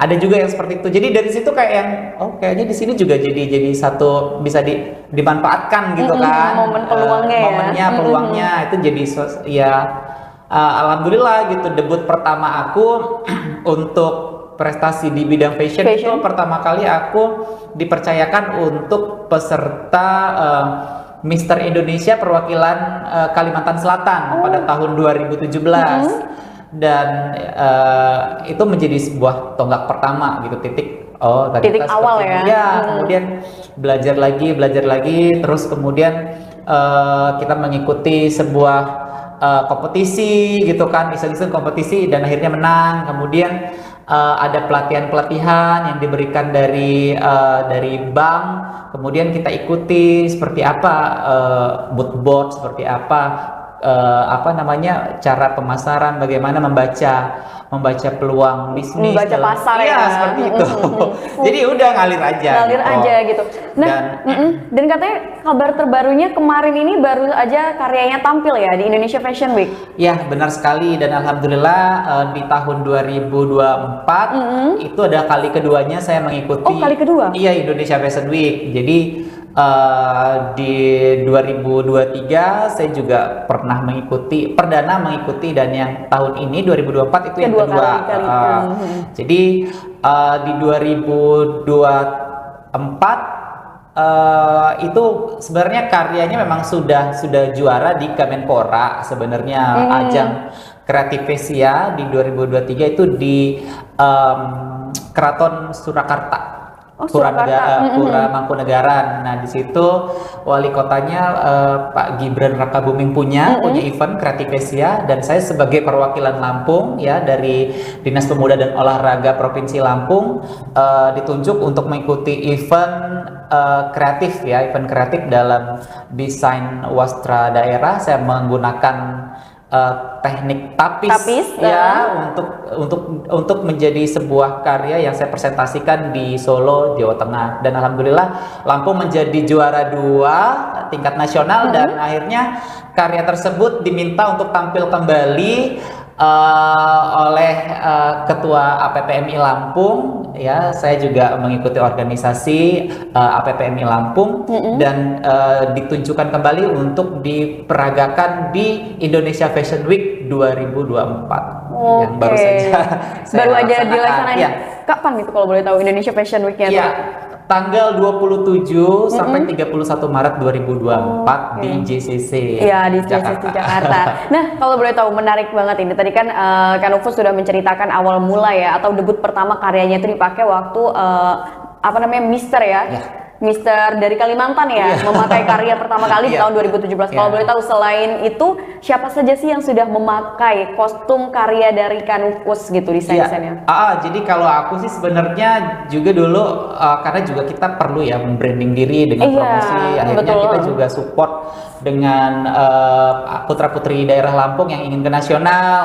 Ya, jadi aku pernah support Miss Earth dari Provinsi Lampung, pernah, kemudian putra-putri kebudayaan, kemudian putra-putri ekowisata, terus ya teman-teman yang perlu bantuan lah untuk ajang nasional kemudian ajang duta genre, kemudian duta kopi, banyak sekali pageant. Akhirnya kan kita bisa dengan kemampuan kita juga kita sedikit bisa support untuk teman-teman yang ingin berprestasi gitu loh. Kemudian ya udah akhirnya ngalir aja, apa yang bisa kita bantu seperti itu. Selagi untuk kemajuan Provinsi Lampung tercinta, untuk prestasi teman-teman ya selagi kita bisa support ya support. Iya. Kalau boleh tahu nih Kak, itu kan pasti kalau ngebuat desain untuk suatu kostum itu pasti butuh inspirasi. Kalau boleh tahu cari inspirasinya itu gimana sih Kak?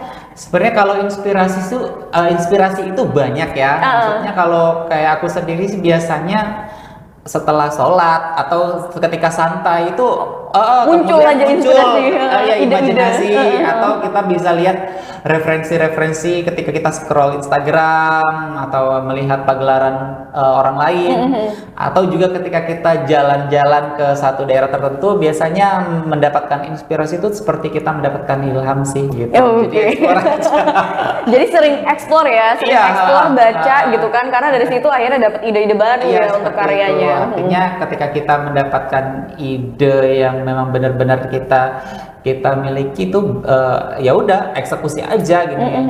Akhirnya kalau sudah jadi karya, apa yang ada di otak kita kayak ada sesuatu kebanggaan dan pride sendiri ya, kebanggaan tersendiri untuk diri kita gitu loh. Apalagi kalau lebih bangga lagi ketika karyanya itu diapresiasi bagus oleh orang lain. Jadi kayak kita bisa juga ternyata gitu. Tapi sebenarnya ada suka dan dukanya tentu kan jadi seorang desainer. Boleh ceritain gak sih Tak? Apa sih suka dan dukanya menjadi seorang desainer? Ya, kalau suka dan duka seorang desainer itu banyak sekali. Jadi ketika yang aku alami adalah ketika kita harus berkejar-kejaran dengan deadline seperti itu. Kemudian ada juga ketika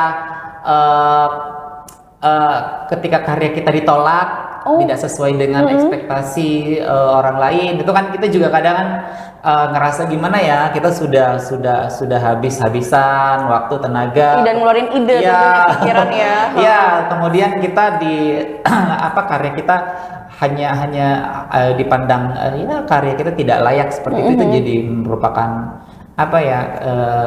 duka juga sih. Tapi dari seperti itu kita menjadi acuan supaya kita harus berkarya itu lebih baik lagi. Jadi itu adalah pengalaman, itu adalah guru yang paling berharga buat kita gitu. Dan salah satu bagian dari proses untuk menjadi lebih baik ya dengan adanya komen-komen seperti itu. Kalau sukanya sih banyak. Jadi kalau ketika kita mempunyai karya yang bagus, kita bisa dikenal orang seperti itu. Kemudian kita diapresiasi baik oleh orang seperti itu sih dengan kita mempunyai karya.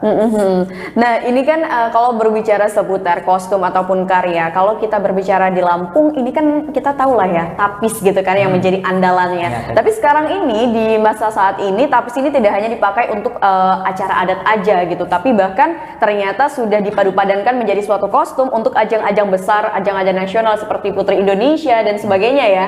Tapi kalau misalkan dari Kak Nufus sendiri melihat kemajuan tapis saat ini, bagaimana pendapatnya Kak? Ya, kalau untuk tapis Lampung, artinya untuk dikenal masyarakat itu sebenarnya dengan motifnya orang sudah tahu khasnya gitu kan. Kemudian seperti motif-motif pucuk rebung, kemudian simbol-simbol kapal, jung seperti itu. Desainer-desainer dari luar Lampung itu sudah banyak yang mengeksplor gitu. Tetapi kadang dari kita sendiri itu kan kayaknya bosen ya kok pakai tapis motifnya ini lagi. Tapi sementara tapis itu kan berat seperti itu. Tapi saat ini juga banyak sekali desainer-desainer nasional yang melirik kain tapis. Bahwasannya aku sebagai orang lokalnya Lampung, sebagai anak Lampung terus mengingatkan bahwasannya ya ini adalah kain kebanggaan kita gitu loh. Iya betul. Jadi apa ya yang memang punya ciri khas tersendiri, kemudian pengerjaannya lama gitu kan. Ini adalah kain adat kita gitu loh yang harus kita jadi kebanggaan tersendiri buat orang Lampung. Jadi kita pesannya sih buat teman-teman yang ada di Lampung, ya udah jangan bosen-bosen gitu kan. Jadi kalau tiap kesempatan itu kalau memang ciri khasnya harus pakai kain tapis ya kita keluarin kain tapis kita gitu. Dan eksplorasi aku pada Indonesia Fashion Week pada tahun ini itu kan mengangkat temanya tapis. Tapi tapisku itu penuh dengan inovasi. Jadi nanti bisa dilihat di Instagramku di @nufusa. Kemudian di situ pada Indonesia Fashion Week tahun ini tuh aku mengangkat sulam tapis, teknik sulam tapis, pada kreasi jas ya, jas pria. Kemudian di situ aku gambar sosok Raden Intan dengan 12 tupeng pengawalnya gitu. Jadi kayak supaya secara teknik sulap tapisnya dapat, kemudian secara historis sejarahnya juga dapat gitu. Jadi kita sebagai pemuda Lampung ketika kita menggunakan outfit tidak hanya berbicara outfitnya aja kelihatan bagus, tapi di situ maknanya dalam dari outfitnya itu ya. Kemudian ada di satu sisi, aku nggak bawa sih bajunya, nanti bisa dilihat di satu sisi tapisannya itu aku aku menggunakan benang dari karung goni, dari serat kelapa. Itu aku buat. Jadi itu yang menjadi daya tarik. Bahwasannya itu menjadi momentum ya. Kita harus mengingat kepedihan dan perjuangan masyarakat kita dulu itu nggak mampu memakai wastra kain. Jadi pembalut badan pribumi zaman dulu ketika zaman kolonial itu ketika aku riset mereka menggunakan karung goni seperti itu untuk membalut tubuh. Jadi kita bersyukurlah bisa udah hidup, bisa di zaman sekarang ya. Tinggal pilih. Tinggal ada uangnya apa enggak gitu kan. Tinggal klik kalau sekarang ya. Iya benar. Nah, Kak Nufus ini menarik sekali. Jadi memang pada saat di Indonesia Fashion Week, Kak Nufus ini memang mengangkat tapis ya. Tadi juga sudah dijelaskan karya-karya yang ditampilkan pada saat Indonesian Fashion Week itu di bulan Maret kemarin ya? Maret kemarin. Nah, Kak Nufus, ini kalau misalkan kita berbicara tentang wastra ya, ini ternyata kalau untuk saat ini kan anak muda kayaknya sudah mulai melirik gitu. Yang tadinya mereka kayaknya anti banget nih pakai wastra-wastra, tapi kayaknya sekarang sudah banyak di media sosial anak-anak muda ini yang udah mulai tertarik gitu. Nah, kalau menurut Kak Nufus sendiri gimana sih Kak anak muda di Lampung khususnya kalau untuk masalah mengenakan wastra gitu Kak? Ya, untuk masalah wastra sih anak muda di Lampung sekarang sedang sedang bergeliat sih. Kalau banyak banget tuh tidak, tapi ada beberapa memang komunitas-komunitas anak muda yang sekarang sudah mulai ya, artinya sudah mulai aku kayaknya harus ada Lampung Pride-nya nih ketika memakai outfit gitu. Jadi kayak banyak sekali sekarang brand-brand lokal yang sudah mengangkat misalnya kaos tapis, kemudian UMKM itu sudah banyak juga yang eksplorasi ya. Kemudian juga aku juga tergabung dalam APPMI. Apa itu sih Kak? Ya, APPMI itu adalah Asosiasi Perancang Pengusaha Mode Indonesia, APPMI. Jadi kalau organisasi asosiasi desainer lah. Ya, gitu. Kalau kita di lokal Lampung ya di Provinsi Lampung itu diketuai oleh Ibu Ida Giris ya. Jadi beliau juga salah satu ketua dari Provinsi Lampung yang menghimpun desainer-desainer yang ada di Lampung. Iya, desainer-desainer senior ataupun yang masih junior dihimpun dalam satu organisasi untuk mengeksplor wastra-wastra lokal untuk menjadi sebuah karya, dan beliau juga yang menentukan layak atau tidak layaknya sebuah karya untuk ditampilkan di Indonesia Fashion Week. Jadi kalau kita tahu kalau presiden desainer ya atau ketua APPMI pusat itu Ibu Poppy Darsono, beliau yang menjadi presiden atau yang meng-create IFW ya, Indonesia Fashion Week itu ya, Ibu Poppy Darsono. Jadi kita sebagai anggota APPMI ikut melestarikan wastra lokal khususnya wastra-wastra di Provinsi Lampung sangat banyak, dan itu masih banyak sekali. Jadi tidak hanya tapis, ternyata Lampung itu ada kain sulam madu aro, kemudian ada sulam jelujur juga. Sulam jelujur pernah ngedenger ya, benar pernah ngedenger. Iya, jadi kemudian ada juga sulam usus, kemudian ya itu banyak sekali yang bisa kita eksplor untuk menjadi suatu sebuah karya karya fashion gitu. Jadi kita jangan bersedih, tidak hanya daerah lain yang punya songket, yang punya batik, tapi kita juga punya motif-motif khas, motif-motif yang cantik yang bisa kita eksplor dan bisa kita kenakan. Jadi kalau fashion itu kan sebenarnya lebih kepada fashion gua banget nih. Jadi DNA kalau aku sukanya yang gimana ya? Aku sukanya yang glamor atau aku sukanya yang benar-benar. Jadi kayak visual. Fashion itu nentuin identitas diri ya. Iya, benar sekali, benar sekali. Ini salah satu tampilan ini 2023. Oh, 2023. Ini debut pertama aku awal sekali. Jadi memang pada saat itu aku lebih explore pada kostum pertunjukan, kostum tari. Kostum pertunjukan. Ya, jadi segala gapura-gapura Lampung aku ditempelin semua ya. Itu temanya jung. Jadi kayak yang dari jauh orang harus tahu itu Lampung gitu. Nah, ini yang 2024 baru kemarin. Oh, 2000 baru kemarin ini? Baju dongker ya, ini ngambil warnanya ya? Iya, dongker. Jadi itu filosofinya adalah samudra laut Selat Sunda ya. Karena temanya kan itu sebenarnya Raden Intan sih sebenarnya. Temanya. Iya, karena kan lokasi Raden Intan tuh di pesisir Kalianda. Jadi biru laut Kalianda itu aku sebagai elemen kuat pada fashion ini. Jadi lebih ke sana sih filosofinya. Nah, nih Kak, kita udah ngobrol panjang. Sebenarnya kalau untuk dari Kak Nufus sendiri menjadi seorang desainer, apa sih Kak tantangan terbesarnya?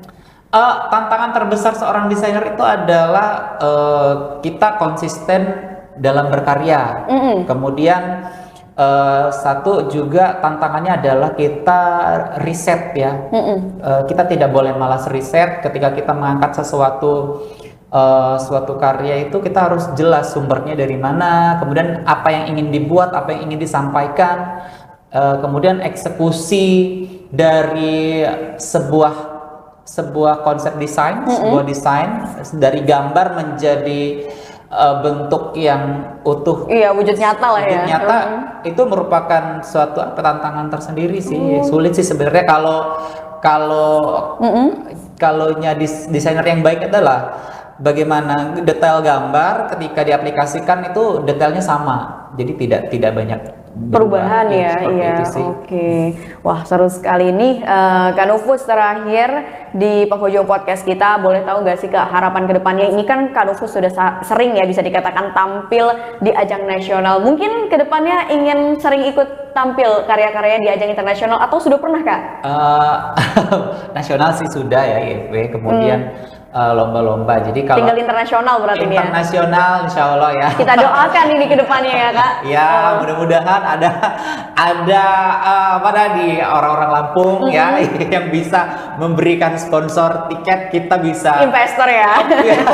bisa gelaran ya, misalnya di Paris ya. Oh iya benar. Paris Fashion Week. Ya sebenarnya kalau koneksi sudah ada di sana, tinggal nanti eksekusi aja nih bagaimana pemerintah daerah ya bisa menggandeng kita anak-anak muda Lampung yang tentunya kita hanya bisa berupaya, tapi kan kesempatan dan Tuhanlah yang memberi jalan nanti gitu. Kita harapannya sih anak muda Lampung bisa didukung ya kan, artinya kita di sini anak muda Lampung tidak hanya terkenal yang negatifnya saja, tapi di sini saya membuktikan bahwasannya anak muda Lampung tuh punya karya dan punya prestasi.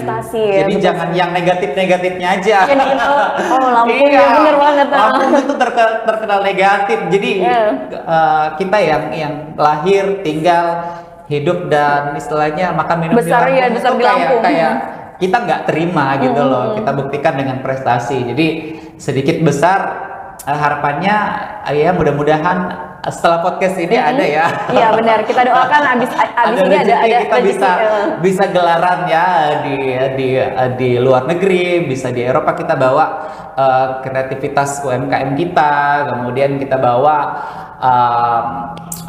segala macam bentuk kesenian kita di internasional. Jadi supaya Lampung bisa lebih dikenal lagi gitu. Oke. Tapi Kak kalau misalkan di Tribuners di rumah ada yang pengen banget apa ya istilahnya bikin kostum yang didesain oleh Kak Nufus, itu kayak gimana Kak? Bisa hubungin via DM atau Kak Nufus mungkin punya butik tersendiri Kak untuk saat ini?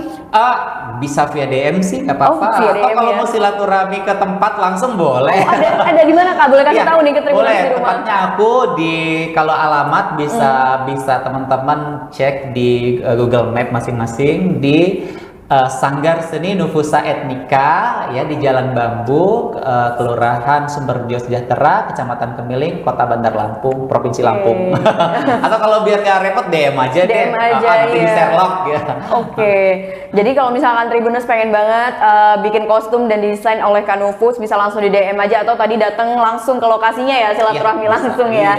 Nah, Kak Nufus ini terakhir deh, dari tadi terakhir mulu ya. Kak Nufus untuk menutup perjumpaan podcast kita kali ini bisa berikan pesan dan kesan mungkin kepada para desainer pemula atau yang baru banget mau merambah ke dunia desain.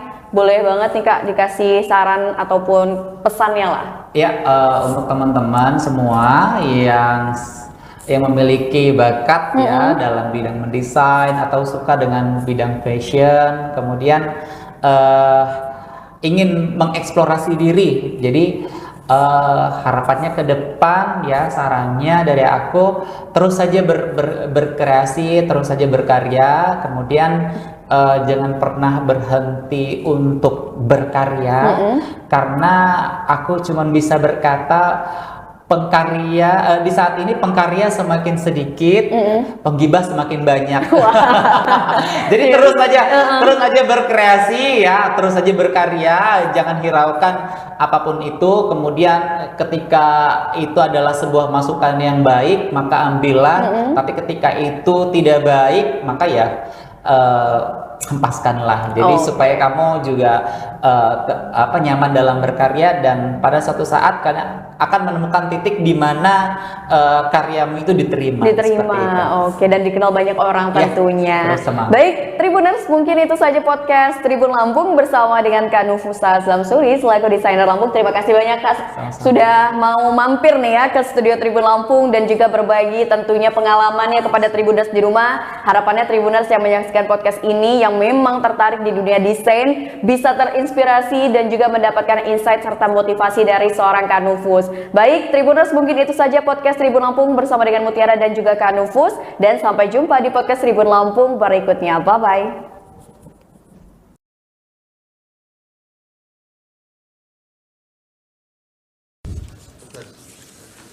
Sudah terlambat, minta cepat pula, belum disumpah pula. Terima kasih Yang Mulia atas kebijaksanaan. Pak Heru, berikutnya siapa? Yang Mulia, mohon izin. Sebelum melanjutkan ke ahli berikutnya, ada permintaan dari saksi satu orang karena akan menguji di Universitas Sriwijaya pukul 15. Mohon satu didahulukan jika diperkenankan Yang Mulia. Satu orang. Gimana? Silakan. Iya, terima kasih Yang Mulia. Saudara Arif Patramwijaya minta izin di.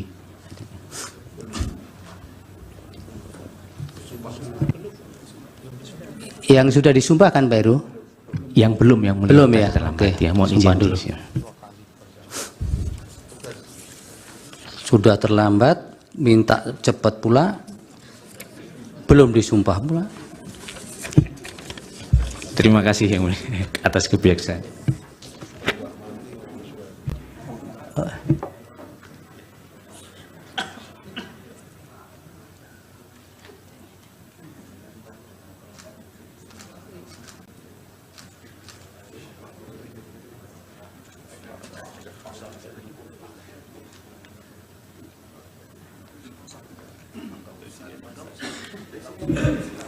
Pak Arif, agama Islam ya? Patrajen ya panggilannya. Formalnya kok Arif Patramwijaya. Oh iya, gimana ini? Lawyer senior kok identitasnya beda-beda. Baik, supaya untuk memenuhi ketentuan peraturan undang-undangan dimohon untuk mengucapkan sumpah dulu. Akan dipandu Yang Mulia Bapak Ridwan Mansur untuk saksi. Baik Yang Mulia, terima kasih. Bapak Dr. Arif Patramwijaya SHLLM, ya. Ikuti lapas sumpah lapas sumpah saksi yang akan saya tuntunkan menurut agama Islam. Bismillahirrahmanirrahim. Demi Allah, saya bersumpah sebagai saksi akan memberikan keterangan yang sebenarnya, tidak lain dari yang sebenarnya. Terima kasih Yang Mulia Ketua. Terima kasih Yang Mulia. Silakan di podium Pak Patra. Ini mau menjelaskan berkaitan dengan kesalahan KPU dalam penetapan pasangan calon. Izin Yang Mulia, saya ambil. Berikutnya siapa nanti Pak Heru setelah ini? Baik, Yang Mulia. Majelis. Terima kasih. Termohon, Pak. Karena ini fakta dan kami juga ada dalam peristiwa itu, penting kami klarifikasi satu hal. Tidak usah, nanti Bapak punya instrumen untuk mengkanter itu. Baik. Itu yang pertama. Yang kedua, proses persidangan DKPP memanggil Bawaslu. DKPP memanggil juga Dirjen Peraturan Perundang-undangan. Pada saat persidangan, jelas Bawaslu menyampaikan dalam proses verifikasi, Bawaslu tidak dapat melakukan pengawasan. Kenapa? Karena sistem silonnya tidak dapat diakses. Begitu juga, waktu Dirjen DKPP dihadirkan, fakta persidangan bisa dibuka dalam putusan tanggal 5 tadi, disampaikan oleh Dirjen, ya, pernah KPU mengirimkan surat untuk perubahan peraturan KPU 7 hari setelah tanggal 16 Oktober. Saya ulang, 7 hari. Lalu oleh Dirjen PP dikembalikan Yang Mulia. Nggak bisa begini KPU. Masa langsung minta draftnya diubah dan disahkan? Harus konsultasi dulu kepada DPR. Maka dikembalikan nih sama Pak Hasim. Tolong dulu, ya, prosesnya konsultasi. Proses itu baru dijalankan setelah 7 hari, barulah ketemu tanggal 3 tanggal 3, ya, itu diterbitkan peraturan KPU nomor 23. Ya. Majelis mohon ini klarifikasi di peraturan mana yang diminta untuk diubah itu Majelis. Tadi ada disebutkan oleh saksi peraturannya dimintaan KPU untuk diubah. Tahu tapi tidak disebutkan peraturan mana yang minta diubah? Jadi yang mulia, pada waktu KPU ini menerima berkas, Bawaslu menyatakan dalam persidangan mereka menggunakan pedoman pengawasannya dengan menggunakan peraturan nomor 19. Itu yang dia gunakan. Begitu juga KPU. Jadi pada waktu itu berdasarkan peraturan nomor 19 tahun 2023, syarat capres dan syarat cawapres itu harus paling rendah 40 tahun belum diganti. Ya itu tidak ditanyakan tadi. Ya itu tadi yang ditanyakan. Makanya KPU ya bilang bahwa tolong ini saya mau ubah yang mulia. Kepada Dirjen PP, oleh Dirjen PP dikembaliin, nggak bisa, harus konsultasi ke DPR, DPR dulu. diulang-ulang itu ya. Iya, gitu. Oke, yang pertanyaan Pak Yani satu lagi. Yang kedua, ini terkait dengan asas ya. Kalau dalam putusan kita baca, yang dilanggar oleh KPU ini tentu saja asas profesional dan asas menjamin ketidakpastian Pak Bambang. Jadi KPU ini waktu bekerja tidak menjamin kepastian hukum, itu maksud asasnya. Ya, silakan kuasa pemohon mengecek peraturan. Ya, yang dari Pak Bambang, yang ada tidak sekarang, pembahasan etik itu. Ya, KPU apakah ya menyatakan tidak sah ya di KPP ya? Seperti saya sampaikan, di dalam putusannya hanya dikabulkan sebagian. Jadi DKPP tegas menyatakan bahwa Pak Hasyim Asyari dan anggotanya semua itu telah melanggar 3 pasal. Karena melanggar 3 pasal itu diberi teguran keras terakhir. Di luar itu nggak ada putusan DKPP. Makanya diajukan ke PT UN atau di sini mungkin. Yang ketiga, fakta apakah KPU membatalkan ya? Di dalam putusan DKPP tidak ada amar putusan yang lain-lain. Hanya itu.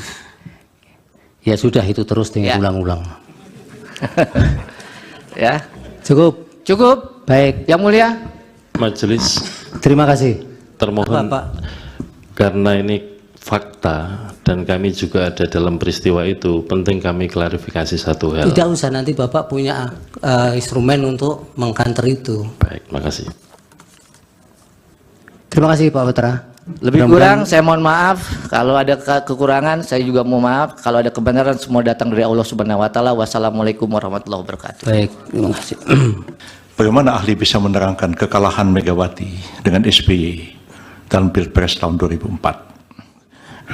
Ada 2 yang akan mengajukan pertanyaan, saya dan saudara Rifai di belakang. 2 pertanyaan saya. Saudara ahli mengatakan satu kesimpulan dari penelitiannya bahwa petahana atau calon yang didukung oleh petahana akan mendapatkan suara lebih dibandingkan dengan calon yang lain.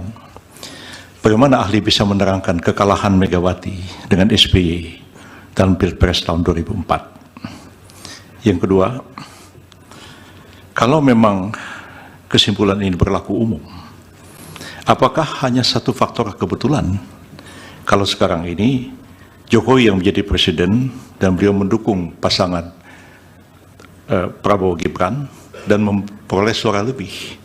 Seandainya yang sekarang ini menjadi presiden adalah Yusuf Kalla yang mendukung pasangan Anies Baswedan dan Muhaimin, berarti calon itu juga akan memperoleh suara lebih dalam pemilu sekarang, pilpres sekarang. Seandainya lagi yang menjadi presiden adalah Megawati sekarang, maka pasangan calon Ganjar Pranowo dan Mahfud MD akan mendapatkan suara lebih. Berdasarkan teori saudara seperti itu konsekuensinya. Lalu apa masalahnya dengan persidangan sekarang ini, pendapat saudara itu? Ada sesuatu yang salah atau tidak? Majelis juga tadi pertanyaan Hotman Paris belum dijawab. Apakah permohonan pemohon dengan tuduhan Jokowi melakukan korupsi bisa dipakai oleh MK sebagai dasar membatalkan pemilu hanya karena keahlian beliau? Mohon, belum dijawab majelis. Iya. Tolong dijawab. Iya, tidak usah terlalu semangat. Bapak mau jawab tidak? Saya itu serahkan karena keputusannya adalah di mahkamah. Ya. Jadi saya menyerahkannya kepada mahkamah. Ya, itu Pak Otman. Bukan wewenang saya. ahli juga tidak harus dipaksakan untuk menjawab, apalagi untuk sama dengan yang diinginkan. Majelis Dan ahli ini kan juga menjawab berdasarkan data, jadi bukan hanya berdasarkan omon-omon. Mohon izin majelis, kan dia yang memulai, dia yang mengatakan Jokowi korupsi, dia yang mengatakan ini, dia harus konsekuen dong sebagai ahli menerangkan. Iya, tapi pada bagian apakah itu menjadi kewenangan MK kan tidak dijawab. Ya maksud saya dia sebagai ahli harusnya konsekuen dengan jawabannya, jangan cuma omon-omon. Anda tidak bisa memaksa seperti itu. Terima kasih ya ahli, keterangannya mudah-mudahan bermanfaat untuk pengambilan putusan. Terima kasih.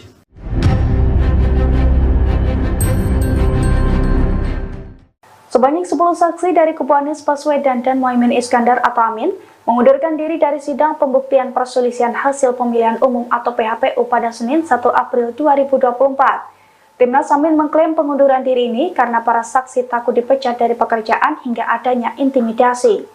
Dilansir dari tribunnews.com, hal itu diungkapkan oleh Ketua Tim Hukum Amin, Ari Yusuf Amir pada Senin 1 April 2024. Ari mengatakan 10 dari 19 saksi yang disiapkan dan dibawa pihaknya ke gedung MK telah mengundurkan diri untuk memberikan kesaksian di persidangan. Ia menjelaskan dari 10 saksi tersebut terdiri dari kepala desa, petugas pemilu, dan ASN di wilayah Jawa Tengah. Ari pun mengaku 5 dari 10 saksi itu mengundurkan diri sebelum persidangan di MK dimulai. Sedangkan 5 orang lainnya mengundurkan diri ketika sidang berlangsung. Ari menilai saksi Timnas Amin ini mundur karena khawatir akan dipecat dari pekerjaannya. Meski demikian, Ari menekankan bahwa pihaknya akan tetap melanjutkan sidang sengketa Pilpres 2024 dengan sisa saksi yang ada. Terima kasih. Pak Mirsa, dijawab apa yang dari KPU tadi tidak mengajukan pertanyaan. Majelis, satu lagi dari KPU. Masih ada satu lagi. Silakan. Ya, terima kasih. Biar sekaligus dijawab, nanti mohon izin. Kepada 5 saksi fakta.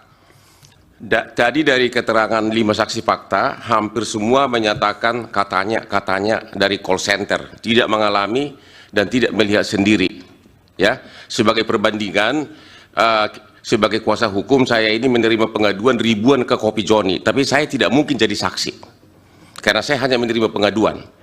Apakah benar bahwa pengakuan saudara tadi itu mengatakan bahwa memang Anda hanya menerima dari call center, menerima pengaduan, tapi tidak melihat sendiri kejadian yang Anda laporkan tersebut?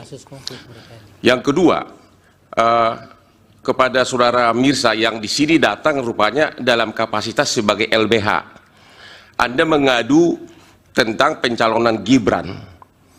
Apakah waktu Anda membuat pengaduan tersebut, Anda tidak membaca pasal 47 Undang-Undang MK yang menyatakan bahwa putusan MK berlaku seketika setelah diucapkan, sehingga setelah putusan MK nomor 90 sudah diucapkan, maka itu menjadi bagian dari hukum positif, sehingga tidak perlu dirubah. Sudah berlaku dia tanpa harus menunggu dirubah peraturan PKPU. Pertanyaan terakhir, satu lagi, 2 lagi terakhir. Kepada pertanyaan saksi kelima yang perbedaan masif antara calon legislatif dan calon pilpres. Emang manusia mana yang tahu kenapa banyak memilih pilpres, mana yang memilih legislatif? Bukankah hanya Tuhan yang tahu kenapa dia memilih itu? Itu nggak bisa ditanyakan kepada siapapun. Iya, pertanyaan Bapak apa? Pertanyaan saya, kepada siapa Anda menanyakan kenapa dipilih lebih banyak memilih pilpres sedangkan legislatif sedikit? Dalam posisi apa orang itu menjawab? Pertanyaan terakhir, dari ini terulang lagi kepada saksi nomor 1 sampai 5, apakah semua kejadian-kejadian yang Anda laporkan ini, Anda bisa tahu nggak bahwa kepala desa misalnya akhirnya berubah, mempengaruhi mempengaruhi suara di pilpres? Anda kan tidak tahu apakah kepala desa itu akhirnya memilih 02 atau tidak. Semua hanya berdasarkan asumsi.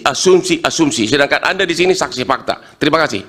Download Tribun X sekarang. Menghadirkan lokal menjadi Indonesia. Rumah aktris Sandra Dewi digeledah oleh pihak Kejaksaan Agung hari ini, Senin, tanggal 1 April tahun 2024.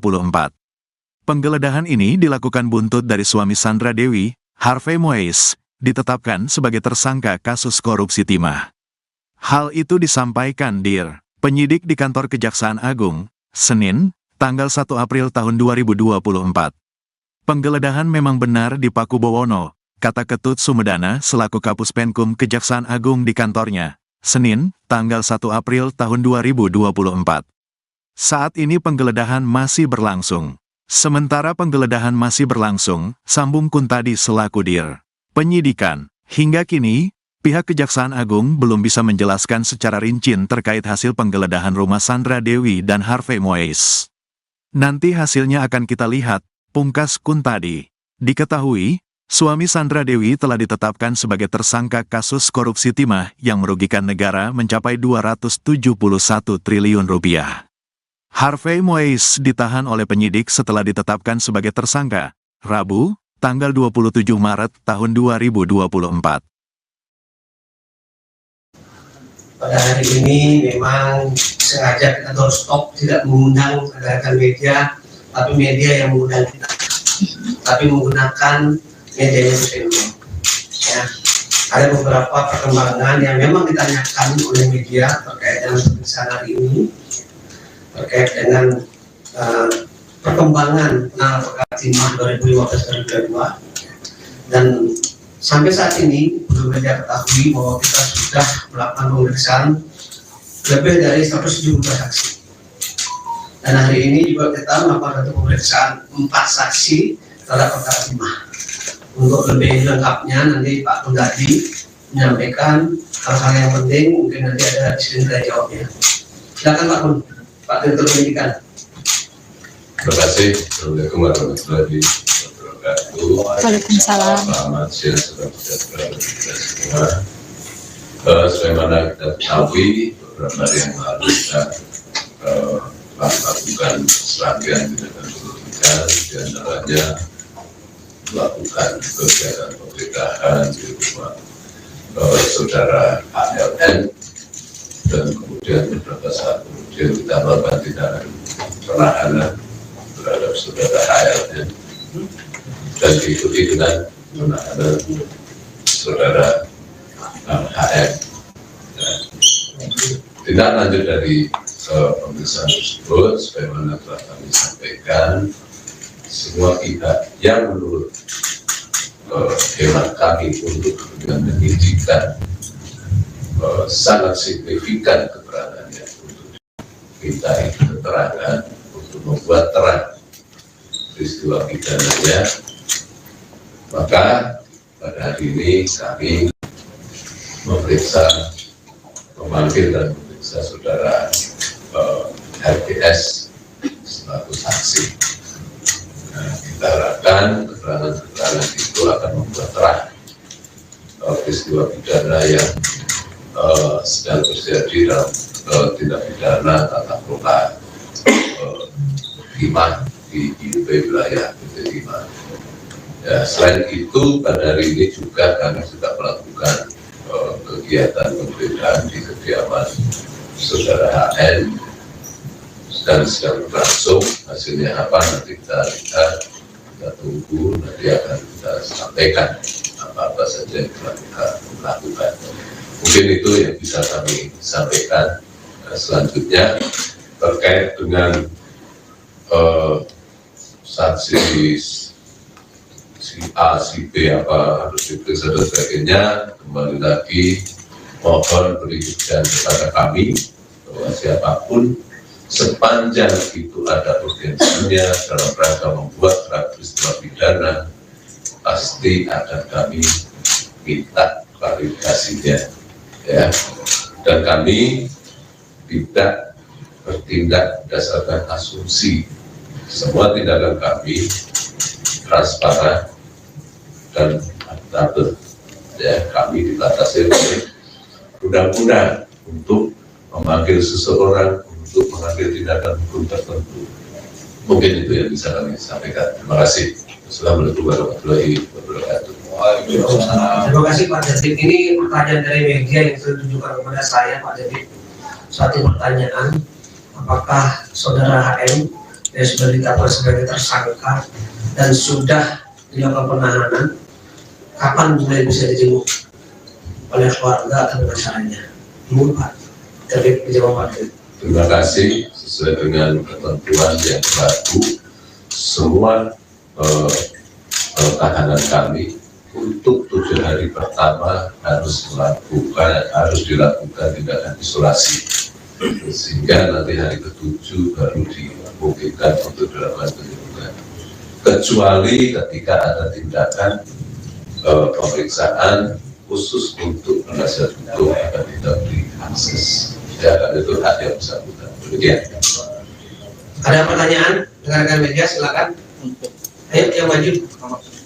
Saya kasih kesempatan yang pakai topi. Selamat siang Pak Titi dan Pak. Saya Ari dari Rian Kompas, mau tanya Pak, konfirmasi terkait dengan RBS ini, apakah bisa dielaborasi Pak, ini RBS ini hubungannya dengan ini, apakah terkait dengan PT Refine Bangkatin itu Pak? Sementara di PT Refine Bangkatin itu kan beliaunya tidak masuk dalam jajaran direksi maupun komisaris. Terima kasih Pak. Oke, terima kasih atas pertanyaannya.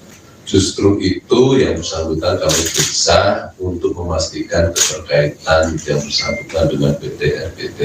Ya, apakah yang bersangkutan sebagai pengurus, apakah yang bersangkutan sebagai PO, atau memang tidak ada kaitannya sama sekali. Ini untuk menghindari praduga, maka kami lakukan pemeriksaan untuk diklarifikasi sejauh mana keterkaitan yang bersangkutan. Ya. Sepanjang tidak ada alat bukti yang cukup, ya tentu saja kita tidak akan bertindak. Demikian. Pak, hasilnya apakah pemeriksaan terhadap RBS ini pengembangan dari tersangka atau kasus lain pernah menyebut namanya itu? Kami selalu mencermati hasil penyidikan. Apakah pemanggilan ini kaitannya dengan saksi atau alat bukti yang lain, tentu saja kami tidak bisa menyampaikan di forum ini. Ya, yang jelas kami melihat ada urgensi yang harus kami klarifikasi pada bersangkutan untuk membuat terang peristiwa dari demikian. Silakan tadi yang kacamata. Ya Pak, selamat siang. Perkenalkan saya Thomas dari Kumparan. Mau tanya Pak, yang terkait kasus korupsi timah dari tersangka Harvey Mois sama Helen Halim ini. Nah, Harvey Mois ini kan punya jet pribadi hingga mobil Rolls Royce ya. Terus Helen Halim ini juga punya rumah mewah di PIK. Nah, kira-kira Pak ada kemungkinan akan disita nggak Pak aset mereka itu? Terus yang selanjutnya keduanya akan dijerat TPPU nggak Pak? Terima kasih. Terima kasih. Sebagaimana telah kami sampaikan bahwa dalam setiap penanganan perkara tindak pidana korupsi, kami selalu menelusuri juga potensi adanya TPPU, ya, sehingga itu sudah menjadi produk kami. TPPU sudah kita lakukan, bahkan Helen Halim memang sudah kita sampaikan dalam tindak pidana pencucian uang, tidak tertutup kemungkinan terhadap HM. Ya. Terkait dengan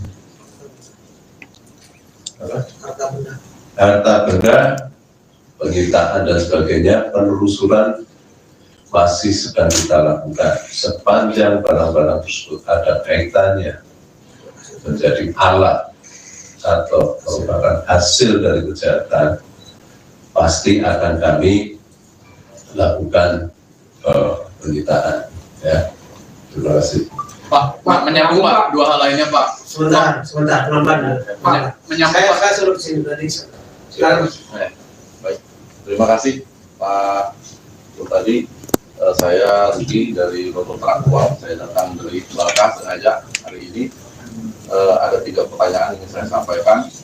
Yang pertama terkait aktivitas, apakah pihak Kejaksaan Agung sudah melakukan langkah-langkah seperti pemblokiran rekening, baik itu milik UKM maupun milik perusahaan-perusahaannya.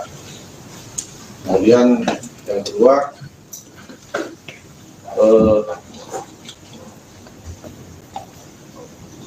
apakah ada kemungkinan Sandra Dewi itu selaku istri Harvey Mois itu juga akan ikut terseret sebagai tersangka dalam perkara ini, ya, karena dia sebagai penerima pasif mungkin bisa terseret, dan kalau Sandra Dewi bisa terkena, apakah istri atau keluarga dari para tersangka yang lebih dahulu dijerat sebagai tersangka juga akan ikut terseret ke dalamnya. Terus yang ketiga, apakah ada kemungkinan institusi penegak hukum juga terseret dalam perkara ini?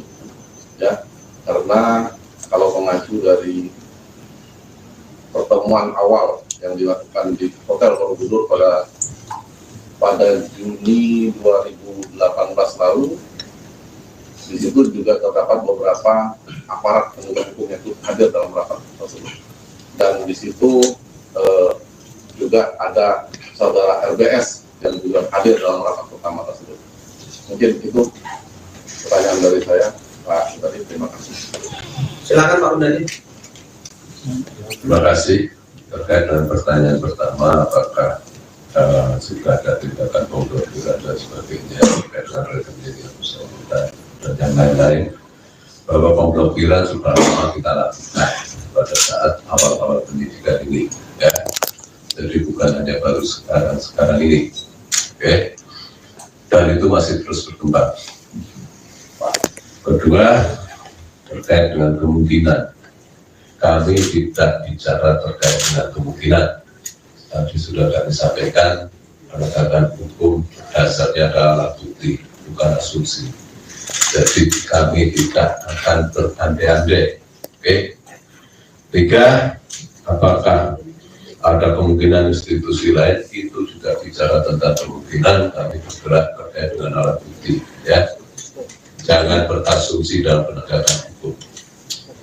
Saya kira itu masih terjawab ya. Silakan yang pakai kacamata dulu, yang pakai topi. Pak, dari 271 triliun itu Helen Nadim terima berapa dan HM itu terima berapa? Terkait itu masih dalam proses penyidikan, ya. Kami tidak bisa menyampaikan di sini. Ya. Nanti semua akan terang pada saat persidangan. Ujung dari perkara ini ada di persidangan dan semua akan kita pertanggungjawabkan di persidangan secara transparan. Ya. Mari kita kawal penegakan ini dan kita tunggu hasilnya di persidangan. Demikian. Pak, silakan ya. Yang wajib yang kacamata dari Pak. Ya, Pak, izin menyambung Pak. Kan tadi masih ditelusuri lagi terkait kemungkinannya yang tadi itu. Tapi boleh tahu nggak Pak, keuntungan yang didapetin sama si Harvey Mois dan Helen Nadim ini berapa gitu? Miliaran kah atau berapa gitu Pak? Terus yang selanjutnya akan ada kemungkinan tersangka lain Pak? Terkait dengan keuntungan masih dalam proses penelusuran kami, ya. Tunggu saja, ini formulasi penghitungan, rumusannya, penghitungan masih kita koordinasikan dengan BPKP dan beberapa ahli terkait dengan keuangan negara. Terkait dengan bicara kemungkinan, sekali lagi kami tegaskan, kami tidak bertindak atas nama kemungkinan, atas nama asumsi. Semua kemungkinan selalu kami buka sepanjang alat buktinya ada. Ya, semua kemungkinan tetap kami buka sepanjang alat buktinya ada. Clear? Tapi sejauh ini udah terendus Pak. Kami tidak mau berandai-andai. Sejauh ini ada terendus. Kami tidak akan mengandai-andaikan. Yang lain silakan sebentar. Yang pertama Pak, izin mengonfirmasi soal penggeledahan tadi yang kediaman HM, apakah benar di Pakubono nama itu? Yang kedua terkait TPPU. HL ini kan sudah diterapkan TPPU ya Pak. Sejauh ini apakah ada ditemukan aliran ke partai politik atau paslon pada Pilpres 2024? Karena kan isinya banyak sekali dana-dana kampanye ini aliran dari para pengusaha tambang. Sejauh ini apakah sudah ditemukan? Terima kasih untuk penggeledahan benar-benar di Pakubono sedang berlangsung.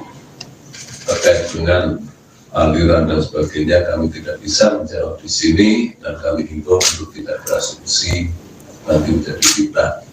Ya, semua kami dasarkan pada fakta dan ditemukan berdasarkan alat bukti. Pak, Silakan, dari mana? Ansari dari bisnis.com. Mau bertanya Pak, apakah sudah ada pemeriksaan terhadap pemangku kebijakan atau regulator dalam kasus ini? Kita belum apa? Yang Anda maksud regulator pemangku kebijakan itu apa? Siapa? SDM atau kementerian terkait Pak? Silakan Pak. Dari penanganan perkara ini dari awal itu pasti sudah kami lakukan pemeriksaan, ya, karena kita harus melihat dari kepatuhan terhadap regulasi yang ada, itu sudah kita lakukan pemeriksaan, ya. Jadi dari 172 saksi yang sudah kita periksa termasuk di dalamnya itu, ya, ini sudah lama kita gulirkan proses, bukan pada hari ini. Jadi hari ini baru 4 kita periksa terkait dengan saksi dan sekarang sudah berlangsung. Ada lagi? Cukup ya. Sekali lagi terima kasih kepada rekan-rekan media. Apa yang diungkapkan oleh Pak Derbit dan saya berdasarkan fakta yang kita dapatkan dalam proses penyidikan. Kita tidak berasumsi, tidak berandai-andai. Sekali lagi ya. Kemudian nanti akan diuraikan secara detail dalam surat dakwaan ketika perkara tersebut sudah dilimpahkan ke pengadilan. Karena beberapa bagian tidak bisa kita sampaikan ke media karena itu bagian dari proses penyidikan tidak bisa terungkap. Sekian dan terima kasih. Assalamualaikum warahmatullahi wabarakatuh.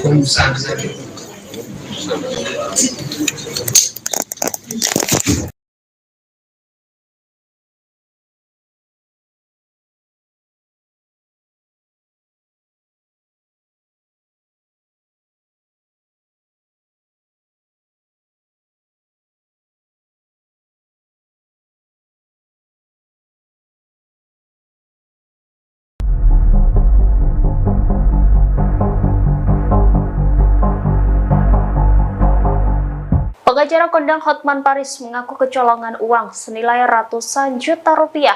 Pelaku pencurian uang tersebut yakni manajer dari resto ramen Hotman di Tajur, Bogor Timur.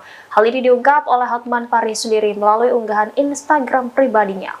Hotman Paris menyebut uang ratusan juta yang dibawa kabur karyawannya merupakan hasil penjualan di salah satu kedai ramen miliknya. Atas kejadian ini, Hotman Paris melaporkan ke pihak berwajib dan berharap polisi segera menangkap pelakunya. Hotman meminta bantuan Kapolresta Bogor Kota Kombes Bismo Teguh untuk segera menciduk terduga pelaku. Di sisi lain, Hotman tidak membeberkan lebih lanjut terkait kronologi kejadian. Hanya saja Hotman mengunggah video CCTV yang memperlihatkan terduga pelaku beraksi. Dalam video tersebut terlihat terduga pelaku memasukkan uang gepokan ke dalam tas ransel hitam. Hotman juga mengunggah tampang dari terduga pelaku. Sementara dalam keterangan video disebut akan mendapatkan imbalan bagi siapapun yang menemukan pelaku pencurian uang tersebut. Diketahui peristiwa ini terjadi di tengah kesibukan Hotman Paris bertarung di Mahkamah Konstitusi untuk melawan gugatan Pilpres 2024. Hotman menjadi salah satu tim pembela paslon nomor urut 2 Prabowo Subianto Gibran Raka Buming Raka. Hotman kecolongan uang. Pengacara kondang Hotman Paris mengaku kecolongan uang ratusan juta rupiah. Pelaku pencurian uang tersebut yakni manajer dari resto ramen Hotman di Tajur, Bogor Timur. Hal ini diungkap oleh Hotman Paris melalui unggahan Instagram pribadinya. Hotman Paris menyebut uang ratusan juta yang dibawa kabur karyawannya merupakan hasil penjualan di salah satu kedai ramen miliknya. Atas kejadian ini, Hotman Paris melaporkan ke pihak berwajib dan berharap polisi segera menangkap pelakunya. Hotman meminta bantuan Kapolresta Bogor Kota Kombes Bismo Teguh untuk segera menciduk terduga pelaku. Halo Bapak Kapolres Bogor Kota Bismo Teguh, mohon segera ditangkap pelaku. Manajer dari resto ramen Hotman di Tajur, Bogor Timur yang telah melarikan uang hasil penjualan restoran sebanyak ratusan juta. Uang penjualannya resto ramen Hotman di Tajur, Bogor Timur dibawa kabur oleh manajernya, jelas Hotman. Di sisi lain, Hotman tidak membeberkan lebih lanjut terkait kronologi kejadian. Hanya saja Hotman mengunggah video CCTV yang memperlihatkan terduga pelaku beraksi. Dalam video tersebut terlihat terduga pelaku memasukkan uang gepokan ke dalam tas ransel. Hotman juga mengunggah tampang dari terduga pelaku. Sementara dalam keterangan video, disebut akan mendapat imbalan bagi yang menemukan pelaku pencurian uang tersebut. Diketahui peristiwa ini terjadi di tengah kesibukan Hotman bertarung di MK melawan gugatan Pilpres 2024. Hotman menjadi salah satu tim pembela paslon nomor urut 2 Prabowo Gibran.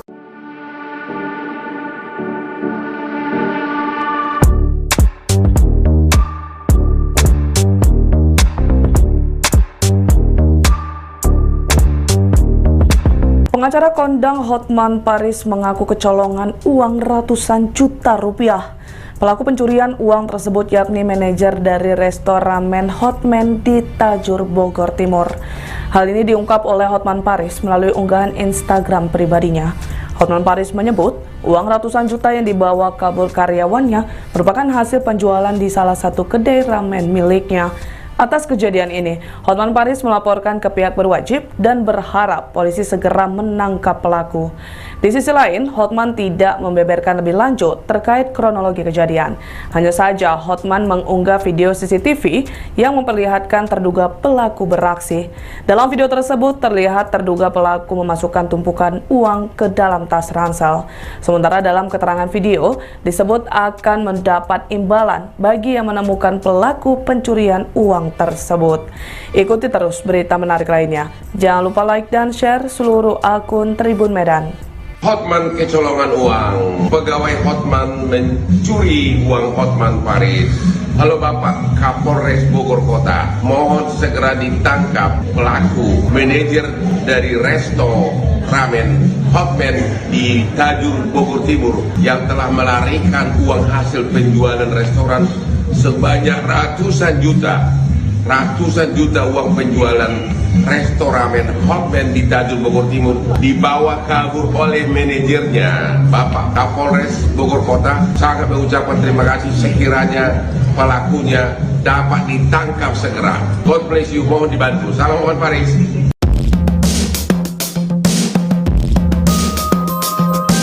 Pengacara kondang Hotman Paris mengaku kecolongan uang senilai ratusan juta rupiah.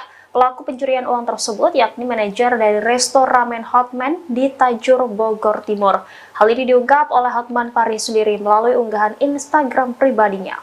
Hotman Paris menyebut uang ratusan juta yang dibawa kabur karyawannya merupakan hasil penjualan di salah satu kedai ramen miliknya. Atas kejadian ini, Hotman Paris melaporkan ke pihak berwajib dan berharap polisi segera menangkap pelakunya. Hotman meminta bantuan Kapolresta Bogor Kota Kombes Bismo Teguh untuk segera menciduk terduga pelaku. Di sisi lain, Hotman tidak membeberkan lebih lanjut terkait kronologi kejadian. Hanya saja Hotman mengunggah video CCTV yang memperlihatkan terduga pelaku beraksi. Dalam video tersebut terlihat terduga pelaku memasukkan uang gepokan ke dalam tas ransel hitam. Hotman juga mengunggah tampang dari terduga pelaku. Sementara dalam keterangan video disebut akan mendapatkan imbalan bagi siapapun yang menemukan pelaku pencurian uang tersebut.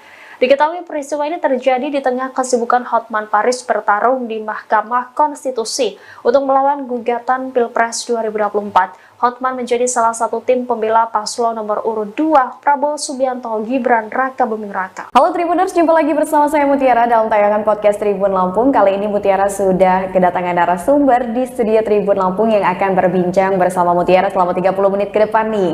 Yaitu langsung saja Mutiara perkenalkan narasumber kita pada hari ini ada Kak Nufusa Samsuri selaku desainer Lampung. Halo Kak Nufus. Halo.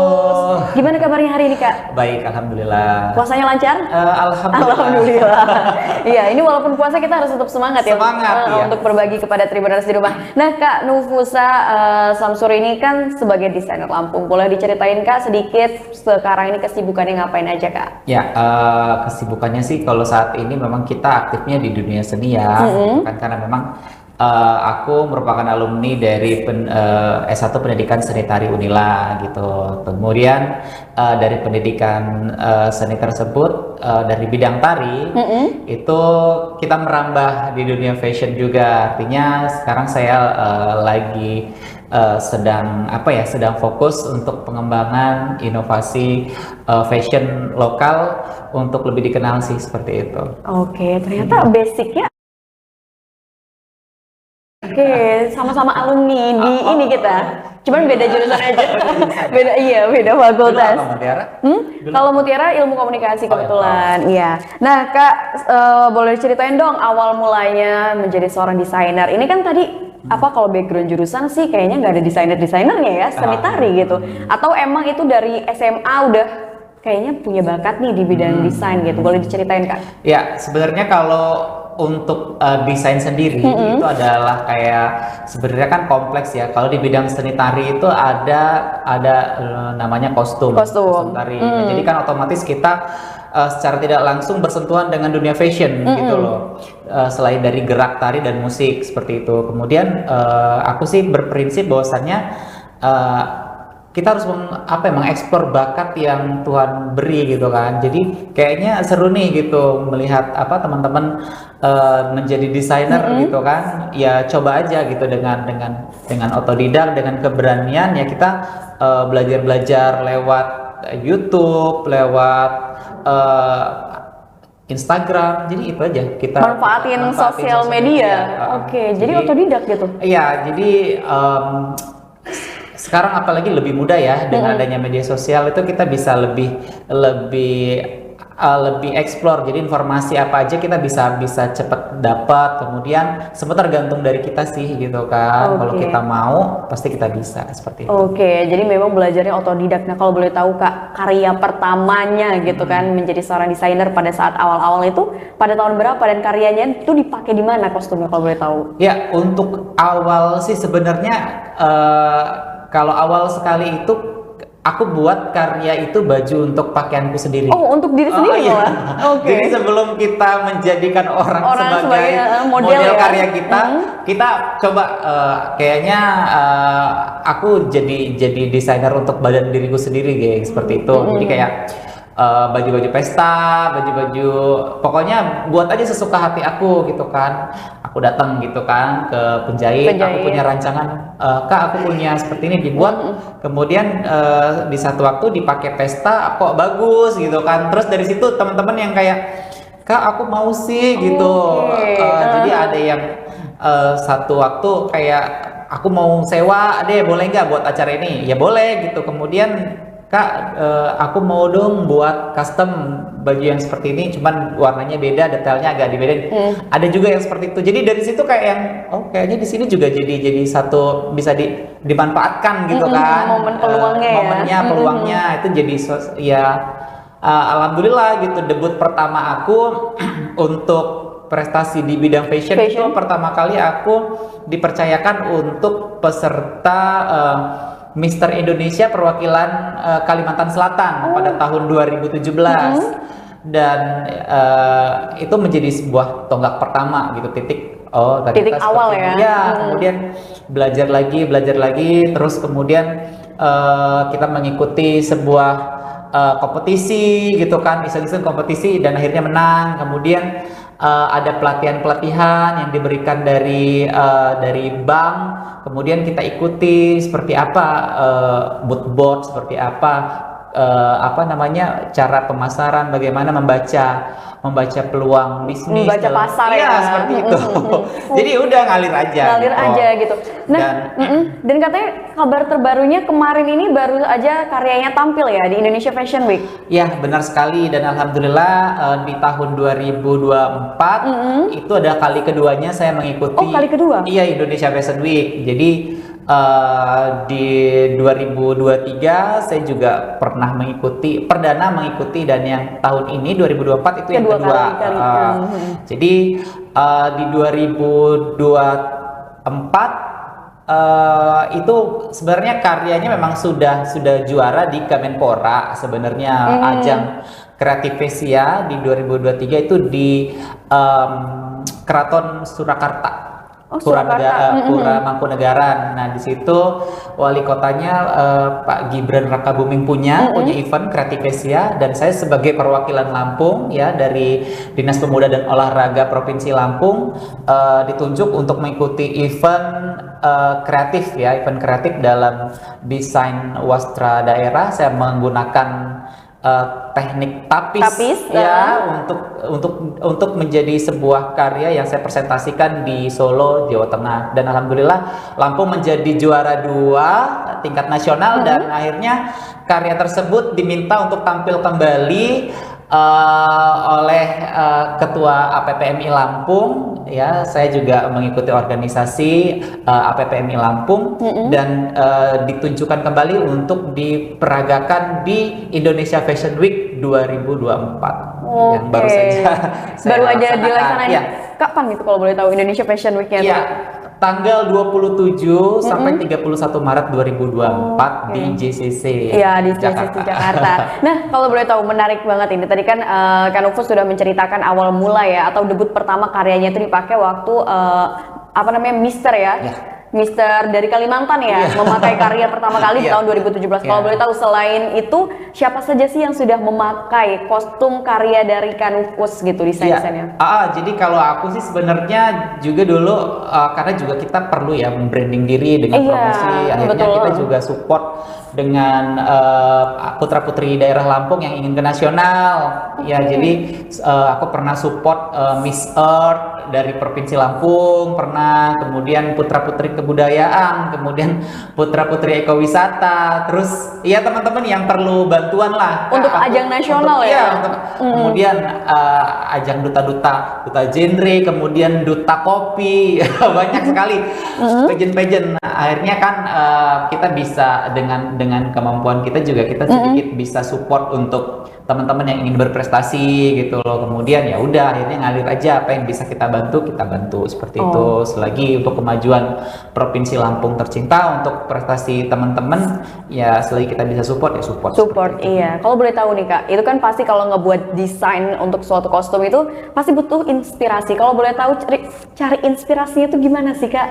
Sebenarnya kalau inspirasi itu banyak ya. Maksudnya kalau kayak aku sendiri sih biasanya setelah sholat atau ketika santai itu muncul aja inspirasi, imajinasi, atau kita bisa lihat referensi-referensi ketika kita scroll Instagram atau melihat pagelaran orang lain, atau juga ketika kita jalan-jalan ke satu daerah tertentu, biasanya mendapatkan inspirasi itu seperti kita mendapatkan ilham sih gitu. Jadi sering explore ya, explore, baca gitu kan, karena dari situ akhirnya dapat ide-ide baru ya untuk karyanya. Artinya ketika kita mendapatkan ide yang memang benar-benar kita miliki itu ya udah eksekusi aja gitu. Akhirnya kalau sudah jadi karya, apa yang ada di otak kita kayak ada sesuatu kebanggaan dan pride sendiri ya, kebanggaan tersendiri untuk diri kita gitu loh. Apalagi kalau lebih bangga lagi ketika karyanya itu diapresiasi bagus oleh orang lain. Jadi kayak yang kita bisa juga ternyata gitu. Tapi sebenarnya ada suka dan dukanya tentu kan jadi seorang desainer. Boleh ceritain gak sih Tak? Apa sih suka dan dukanya menjadi seorang desainer? Ya, kalau suka dan duka seorang desainer itu banyak sekali. Jadi ketika yang aku alami adalah ketika kita harus berkejar-kejaran dengan deadline seperti itu. Kemudian ada juga ketika karya kita ditolak, tidak sesuai dengan ekspektasi orang lain. Itu kan kita juga kadang ngerasa gimana ya, kita sudah habis-habisan waktu, tenaga, dan ngeluarin ide pikiran ya. Ya, kemudian kita karya kita hanya dipandang ya karya kita tidak layak seperti itu jadi merupakan duka juga sih. Tapi dari seperti itu kita menjadi acuan supaya kita harus berkarya itu lebih baik lagi. Jadi itu adalah pengalaman, itu adalah guru yang paling berharga buat kita gitu. Dan salah satu bagian dari proses untuk menjadi lebih baik ya dengan adanya komen-komen seperti itu. Kalau sukanya sih banyak. Jadi kalau ketika kita mempunyai karya yang bagus, kita bisa dikenal orang seperti itu. Kemudian kita diapresiasi baik oleh orang seperti itu sih dengan kita mempunyai karya. Nah ini kan kalau berbicara seputar kostum ataupun karya, kalau kita berbicara di Lampung ini kan kita tahu lah ya tapis gitu kan yang menjadi andalannya. Tapi sekarang ini di masa saat ini tapis ini tidak hanya dipakai untuk acara adat aja gitu, tapi bahkan ternyata sudah dipadu-padankan menjadi suatu kostum untuk ajang-ajang besar, ajang-ajang nasional seperti Putri Indonesia dan sebagainya ya. Tapi kalau misalkan dari Kak Nufus sendiri melihat kemajuan tapis saat ini, bagaimana pendapatnya Kak? Ya, kalau untuk tapis Lampung, artinya untuk dikenal masyarakat itu sebenarnya dengan motifnya orang sudah tahu khasnya gitu kan. Kemudian seperti motif-motif pucuk rebung, kemudian simbol-simbol kapal, jung, seperti itu. Desainer-desainer dari luar Lampung tuh sudah banyak yang mengeksplor gitu. Tetapi kadang dari kita sendiri tuh kan kayaknya bosen ya kok pakai tapis motifnya ini lagi. Sementara tapis itu kan berat seperti itu. Tapi saat ini juga banyak sekali desainer-desainer nasional yang melirik kain tapis. Bahwasannya aku sebagai orang lokalnya Lampung, sebagai anak Lampung terus mengingatkan bahwasannya ya ini adalah kain kebanggaan kita gitu loh. Iya, betul. Jadi apa ya, yang memang punya ciri khas tersendiri, kemudian pengerjaannya lama gitu kan. Ini adalah kain adat kita gitu loh, yang harus kita jadi kebanggaan tersendiri buat orang Lampung. Jadi kita pesannya sih buat teman-teman yang ada di Lampung, ya udah jangan bosen-bosen gitu kan. Jadi kalau tiap kesempatan itu kalau memang ciri khasnya harus pakai kain tapis ya kita keluarin kain tapis kita gitu. Dan eksplorasi aku pada Indonesia Fashion Week pada tahun ini itu kan mengangkat temanya tapis. Tapi tapisku itu penuh dengan apa ya, penuh dengan inovasi. Jadi nanti bisa dilihat di Instagramku di @nufusa.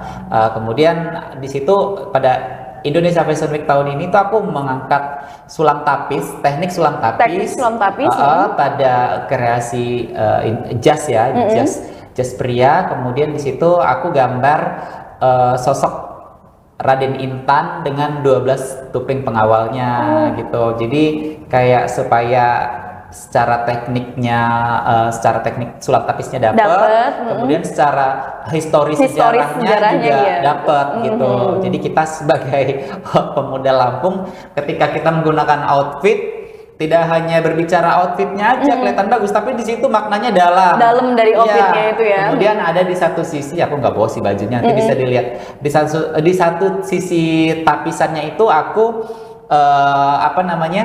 aku menggunakan benang dari karung goni, dari serat kelapa.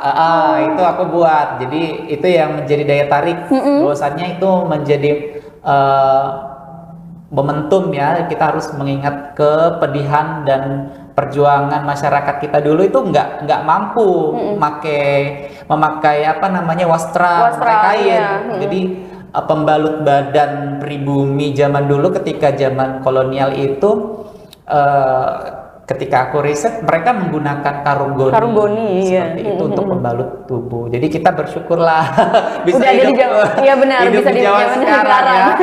Tinggal pilih. Tinggal ada uangnya apa enggak gitu kan. Tinggal klik kalau sekarang ya. Iya benar. Nah, Kak Nufus ini menarik sekali. Jadi memang pada saat di Indonesia Fashion Week, Kak Nufus ini memang mengangkat tapis ya. Tadi juga sudah dijelaskan karya-karya yang ditampilkan pada saat Indonesian Fashion Week itu di bulan Maret kemarin ya?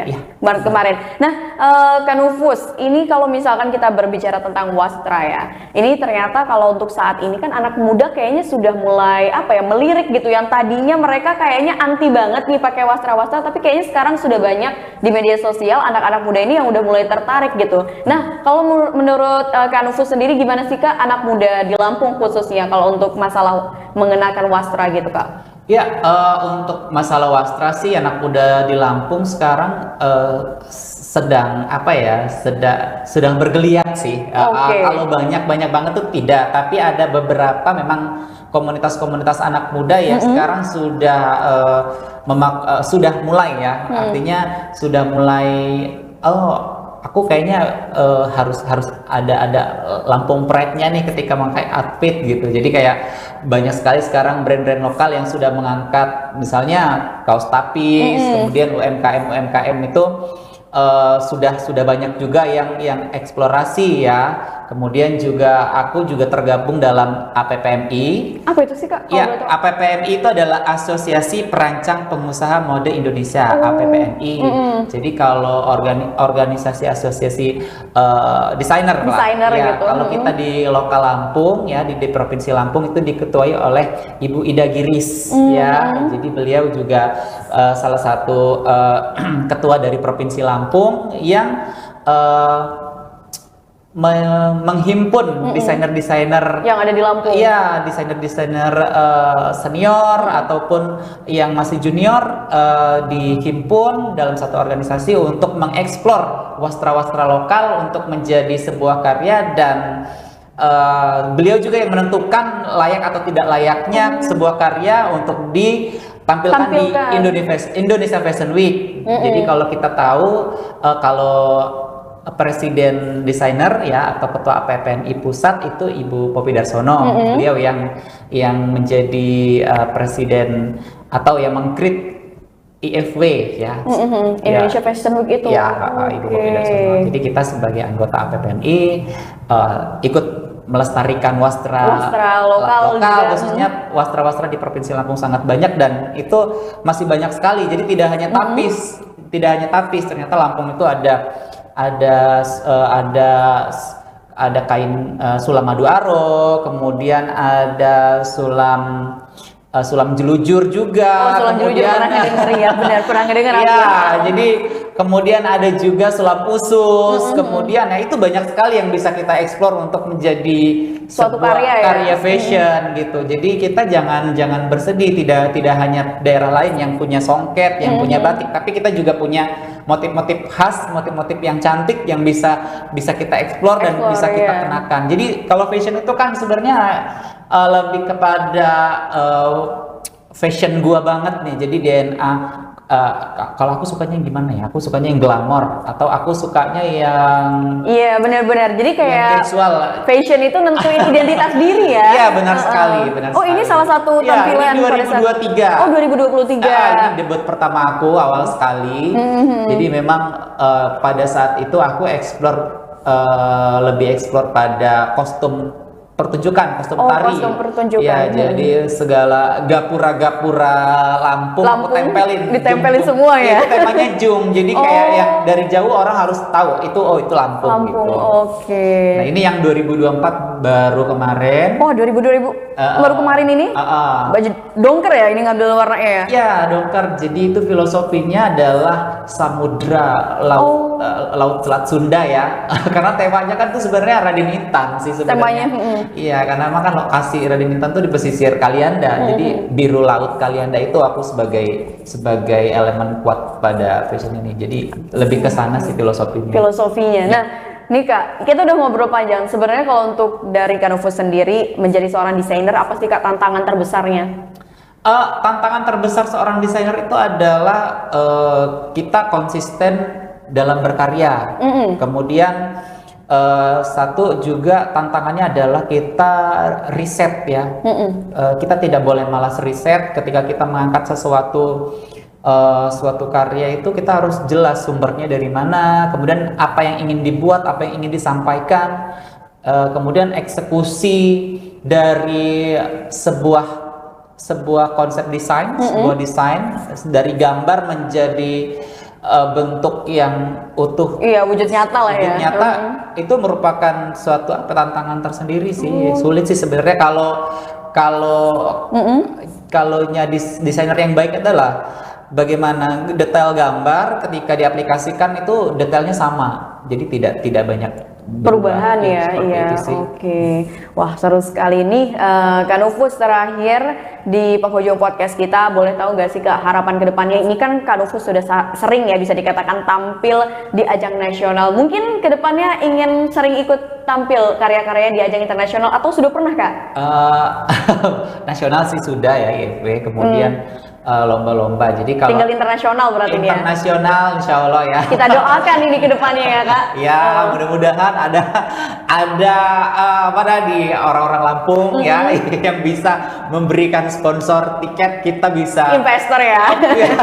Bisa gelaran ya, misalnya di Paris ya. Oh iya benar. Paris Fashion Week. Ya sebenarnya kalau koneksi sudah ada di sana, tinggal nanti eksekusi aja nih bagaimana pemerintah daerah ya bisa menggandeng kita anak-anak muda Lampung yang tentunya kita hanya bisa berupaya, tapi kan kesempatan dan Tuhanlah yang memberi jalan nanti gitu. Kita harapannya sih anak muda Lampung bisa didukung ya kan, artinya kita di sini anak muda Lampung tidak hanya terkenal yang negatifnya saja, tapi di sini saya membuktikan bahwasannya anak muda Lampung tuh punya karya dan punya prestasi.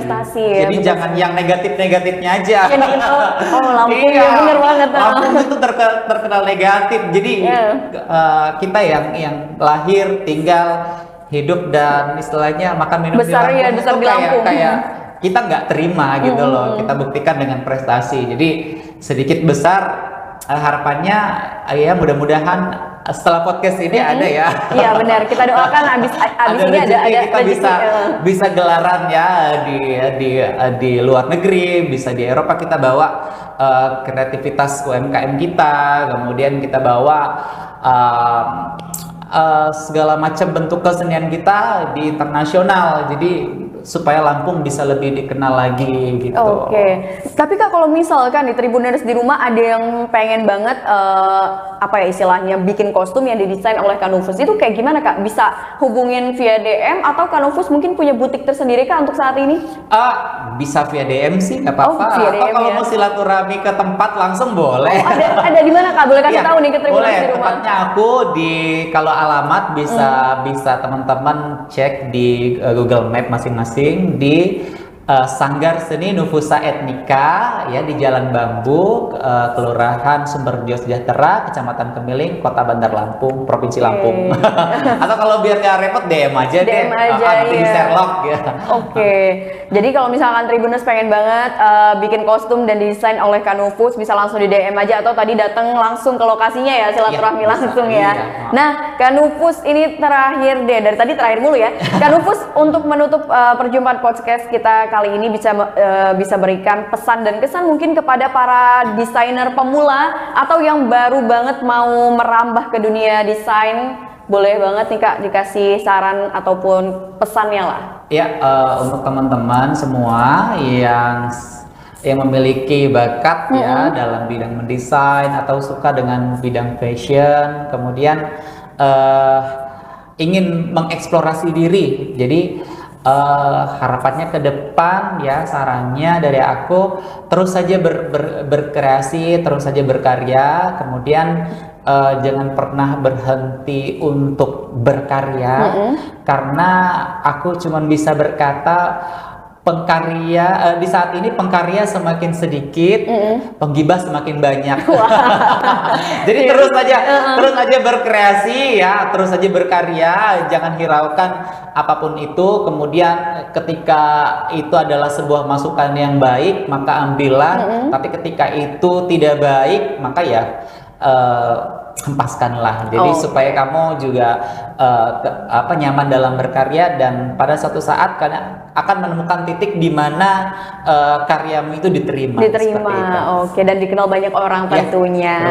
Baik, Tribuners, mungkin itu saja podcast Tribun Lampung bersama dengan Kanufusa Zamsuri selaku desainer Lampung. Terima kasih banyak Kak sudah mau mampir nih ya ke studio Tribun Lampung dan juga berbagi tentunya pengalamannya kepada Tribuners di rumah. Harapannya Tribuners yang menyaksikan podcast ini yang memang tertarik di dunia desain bisa terinspirasi dan juga mendapatkan insight serta motivasi dari seorang Kanufus. Baik, Tribuners, mungkin itu saja podcast Tribun Lampung bersama dengan Mutiara dan juga Kanufus, dan sampai jumpa di podcast Tribun Lampung berikutnya. Bye-bye.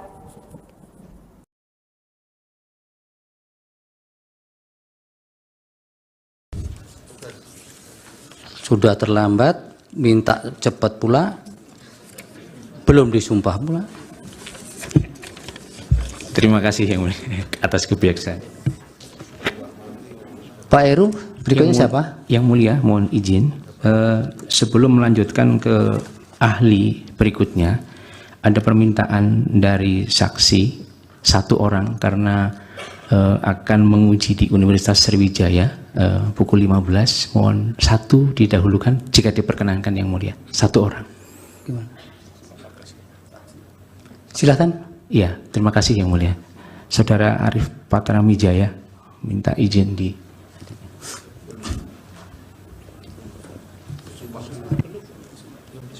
Yang sudah disumpahkan Pak Heru? Yang belum, yang mulia. Belum ya? Oke, ya, mohon izin dulu. Sudah terlambat, minta cepat pula, belum disumpah pula. Terima kasih Yang Mulia atas kebijaksanaan.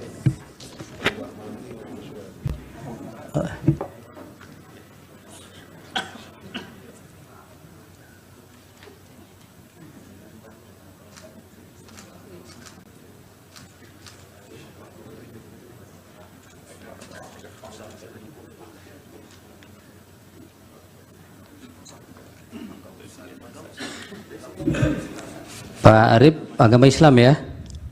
Patrajen ya panggilannya. Formalnya kok Arif Patrawijaya. Oh iya, gimana ini? Lawyer senior kok identitasnya beda-beda.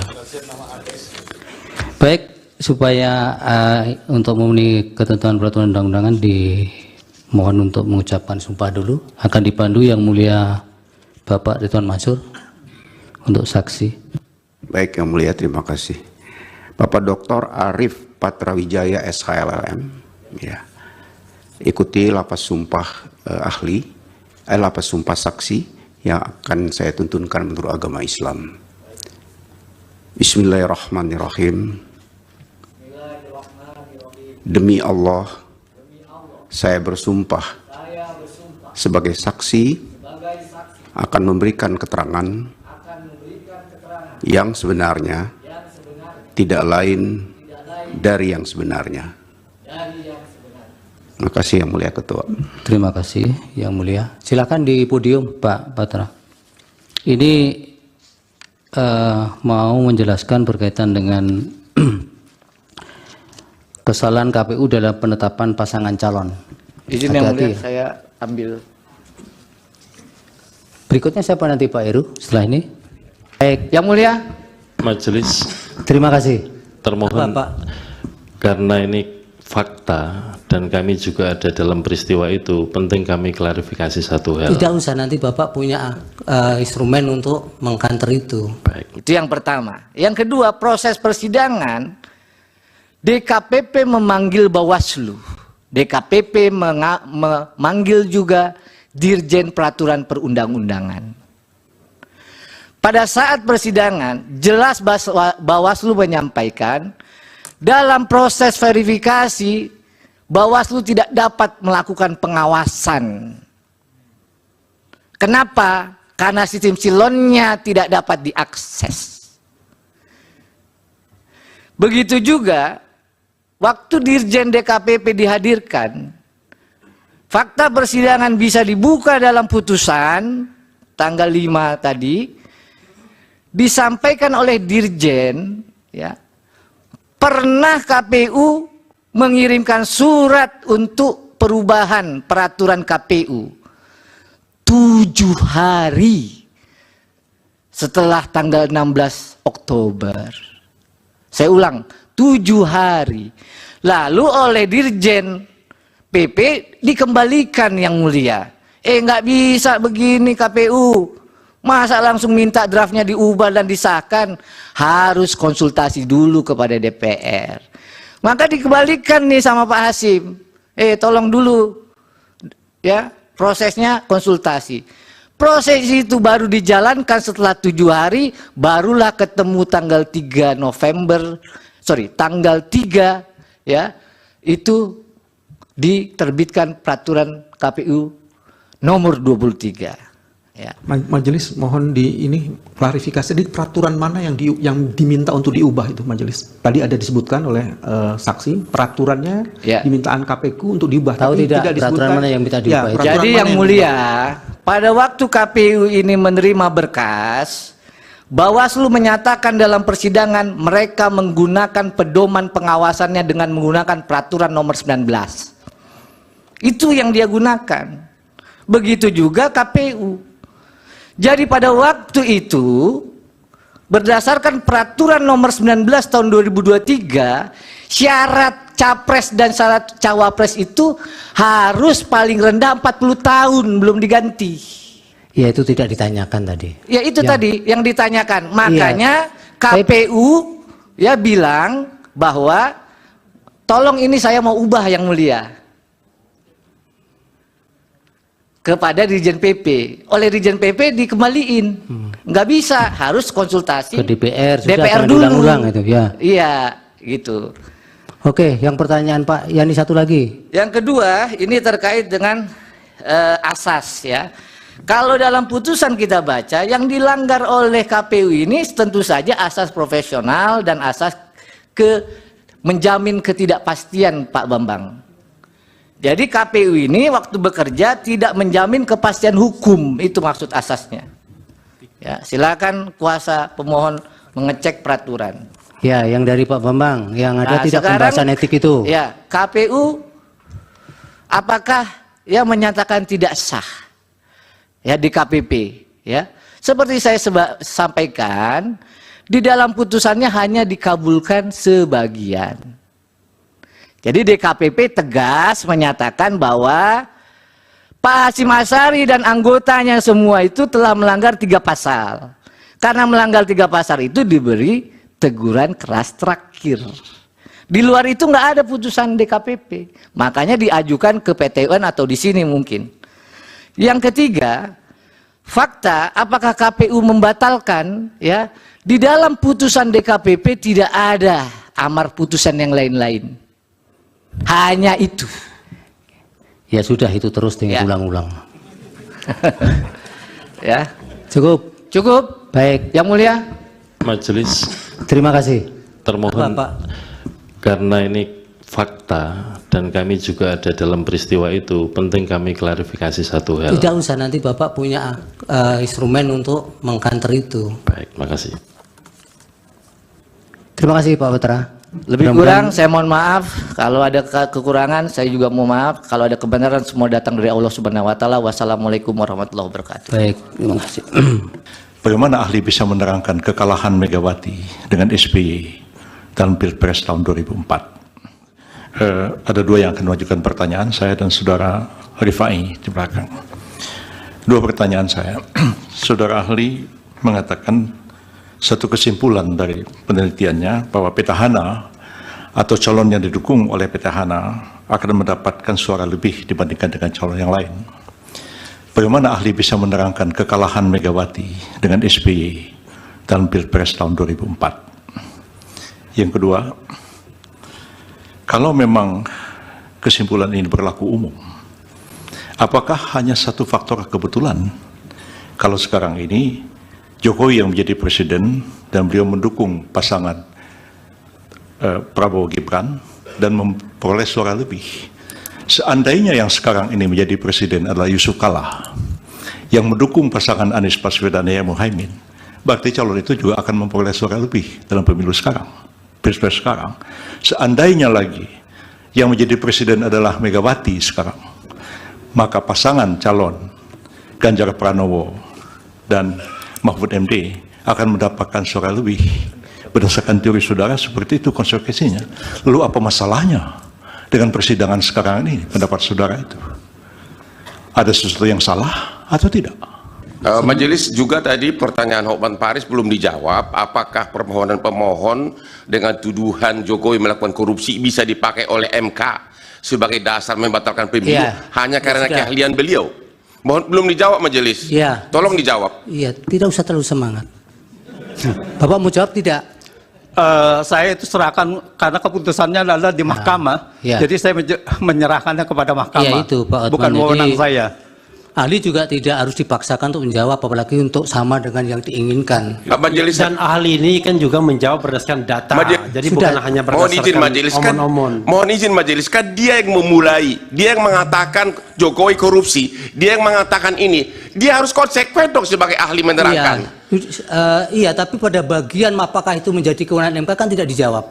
Ya maksud saya dia sebagai ahli harusnya konsekuen dengan jawabannya, jangan cuma omon-omon. Anda tidak bisa memaksa seperti itu.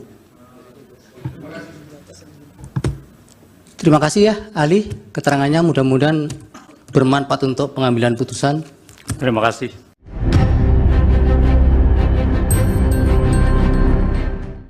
Sebanyak 10 saksi dari kubu Anies Baswedan dan Muhaimin Iskandar atau Amin mengundurkan diri dari sidang pembuktian perselisihan hasil pemilihan umum atau PHPU pada Senin 1 April 2024. Timnas Amin mengklaim pengunduran diri ini karena para saksi takut dipecat dari pekerjaan hingga adanya intimidasi.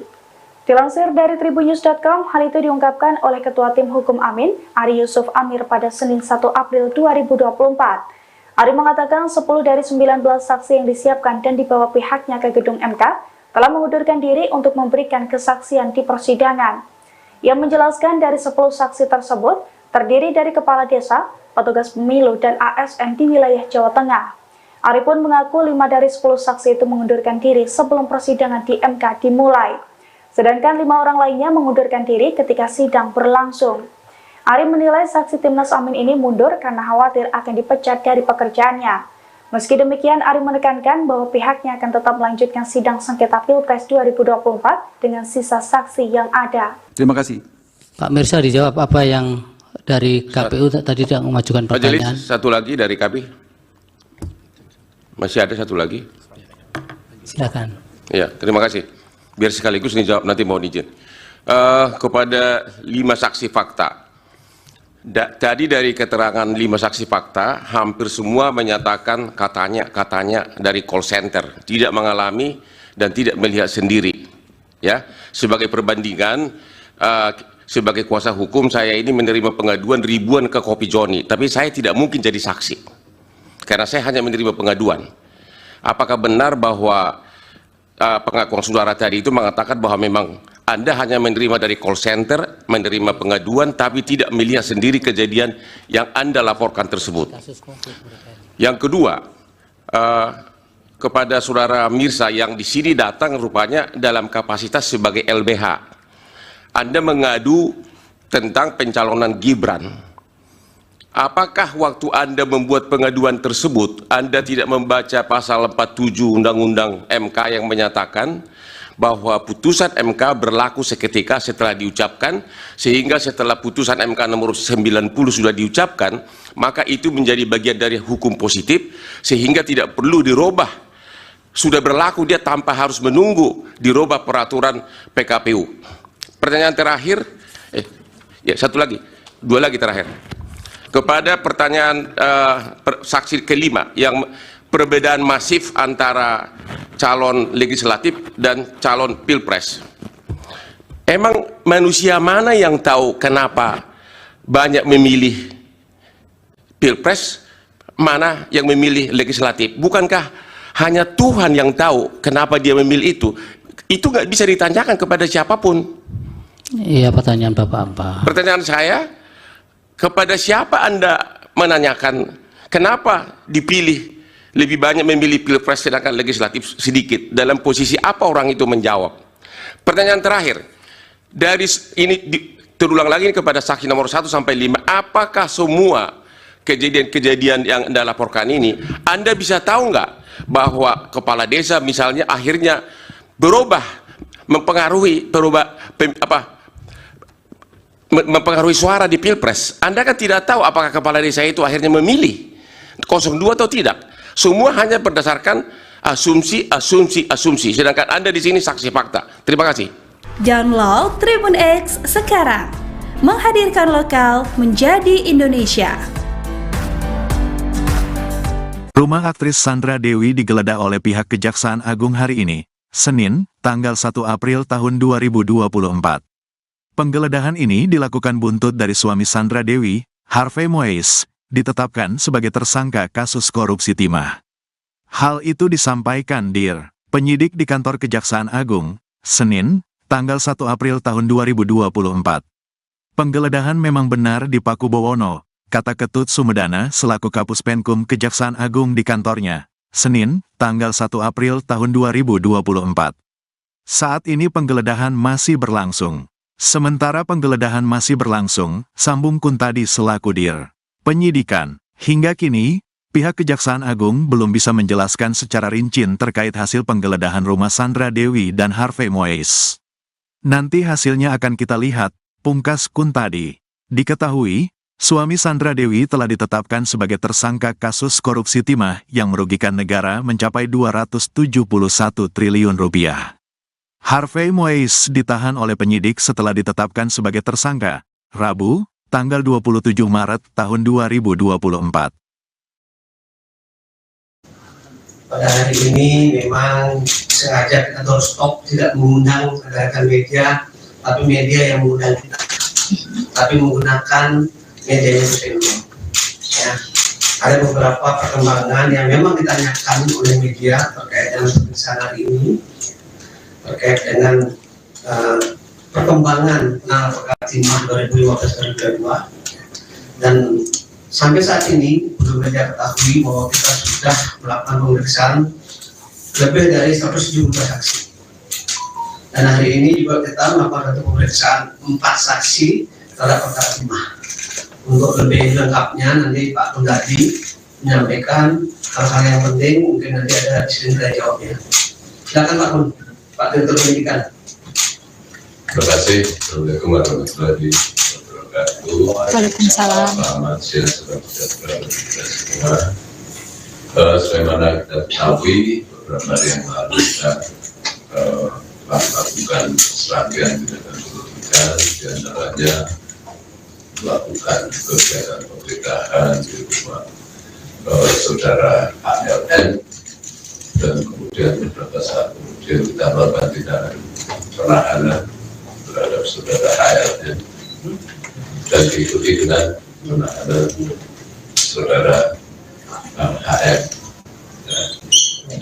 Tindak lanjut dari pemeriksaan tersebut, sebagaimana telah kami sampaikan, semua pihak yang menurut hemat kami untuk kepentingan penyidikan sangat signifikan keterangannya untuk dimintai keterangan untuk membuat terang peristiwa pidananya, maka pada hari ini kami memanggil dan memeriksa saudara RGS selaku saksi. Kita harapkan keterangan-keterangan itu akan membuat terang peristiwa pidana yang sedang terjadi dalam tindak pidana tata kelola timah di IUP wilayah PT Timah. Ya, selain itu pada hari ini juga kami sudah melakukan kegiatan penggeledahan di kediaman saudara HN, dan sedang berlangsung. Hasilnya apa nanti kita lihat, kita tunggu, nanti akan kita sampaikan apa saja yang kita lakukan. Mungkin itu yang bisa kami sampaikan. Selanjutnya terkait dengan saksi si A, si B apa harus diperiksa dan sebagainya, kembali lagi mohon berikan kepada kami bahwa siapapun sepanjang itu ada urgensinya dalam rangka membuat peristiwa pidana, pasti akan kami minta klarifikasinya, ya. Dan kami tidak bertindak berdasarkan asumsi. Semua tindakan kami transparan dan akuntabel. Ya, kami dibatasi oleh undang-undang untuk memanggil seseorang, untuk mengambil tindakan hukum tertentu. Mungkin itu yang bisa kami sampaikan. Terima kasih. Assalamualaikum warahmatullahi wabarakatuh. Terima kasih Pak Dedit. Ini pertanyaan dari media yang sudah ditunjukkan kepada saya, Pak Dedit. Satu pertanyaan, apakah saudara HM yang sudah ditetapkan sebagai tersangka dan sudah dilakukan penahanan, kapan mulai bisa dijenguk oleh keluarga atau masyarakat? Ibu Pak Dedit, dijawab Pak Dedit. Terima kasih. Sesuai dengan ketentuan yang berlaku, semua tahanan kami untuk 7 hari pertama harus dilakukan tindakan isolasi, sehingga nanti hari ke-7 baru dimungkinkan untuk dilakukan penyidikan. Kecuali ketika ada tindakan pemeriksaan khusus untuk penasihat hukum akan kita beri akses. Ya, itu hak yang bersangkutan. Demikian. Ada pertanyaan rekan-rekan media, silakan. Ayo yang maju. Saya kasih kesempatan yang pakai topi. Selamat siang Pak Didi dan Pak Ketut. Saya Ari dari Rian Kompas, mau tanya soal konfirmasi terkait dengan RBS ini. Apakah bisa dielaborasi Pak, ini RBS ini hubungannya dengan ini, apakah terkait dengan PT Refine Bangkatin itu Pak? Sementara di PT Refine Bangkatin itu kan beliaunya tidak masuk dalam jajaran direksi maupun komisaris. Terima kasih. Oke, terima kasih atas pertanyaannya. Justru itu yang bersangkutan kami periksa untuk memastikan keterkaitan yang bersangkutan dengan PT RBT. Ya, apakah yang bersangkutan sebagai pengurus, apakah yang bersangkutan sebagai PO, atau memang tidak ada kaitannya sama sekali. Ini untuk menghindari praduga, maka kami lakukan pemeriksaan untuk klarifikasi sejauh mana keterkaitan yang bersangkutan. Ya. Sepanjang tidak ada alat bukti yang cukup, ya tentu saja kita tidak akan bertindak. Demikian. Pak, hasilnya apakah pemeriksaan terhadap RBS ini pengembangan dari tersangka atau saksi lain yang pernah menyebut namanya gitu? Kami selalu mencermati hasil penyidikan. Apakah pemanggilan ini kaitannya dengan saksi atau alat bukti yang lain, tentu saja kami tidak bisa menyampaikan di forum ini.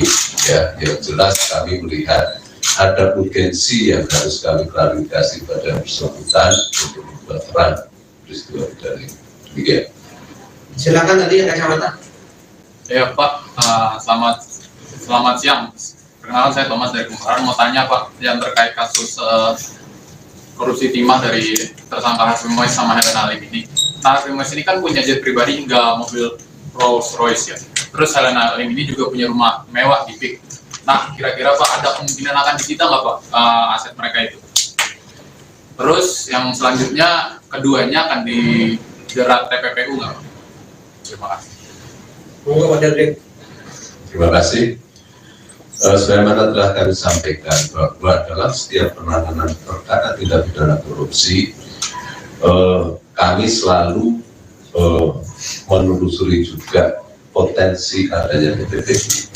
Ya, sehingga itu sudah menjadi produk kami. TPPU sudah kita lakukan, bahkan Helen Halim memang sudah kita sampaikan dalam tindak pidana pencucian uang, tidak tertutup kemungkinan terhadap HM. Ya. Terkait dengan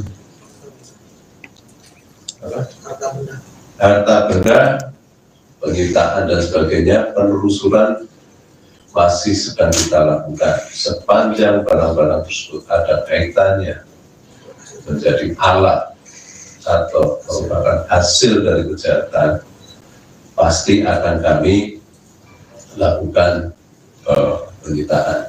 Ya, terima kasih. Pak, menyambung Pak, dua hal lainnya Pak. Sebentar, pelan-pelan. Menyambung Pak. Saya suruh kesini tadi. Silakan. Baik, terima kasih Pak. Tadi saya Rudi dari Roto Traktual, saya datang dari Balka sengaja hari ini.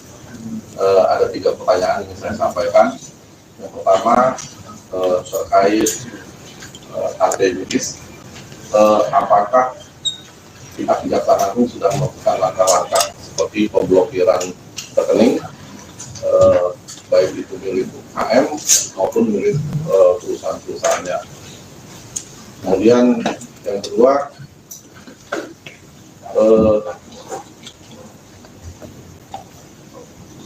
apakah ada kemungkinan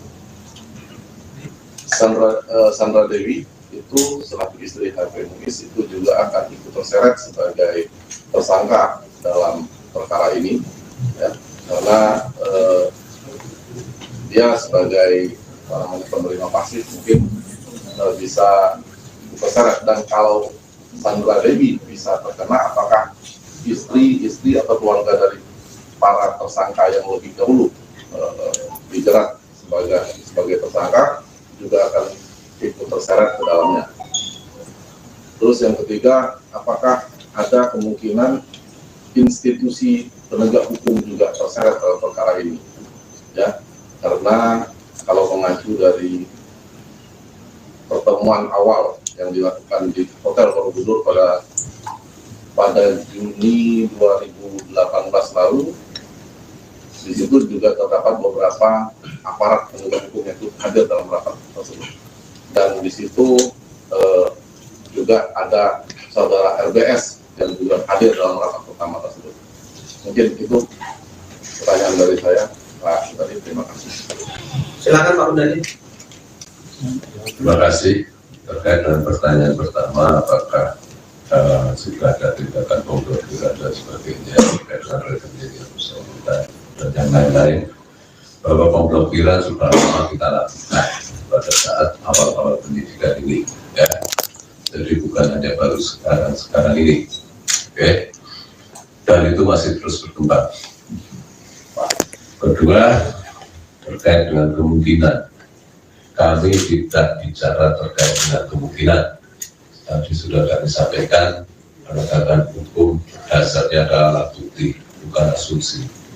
Jadi kami tidak akan berandai-andai. Oke. Tiga, apakah ada kemungkinan institusi lain, itu juga bicara tentang kemungkinan kami bergerak terkait dengan alat bukti, ya. Jangan berasumsi dalam penegakan hukum.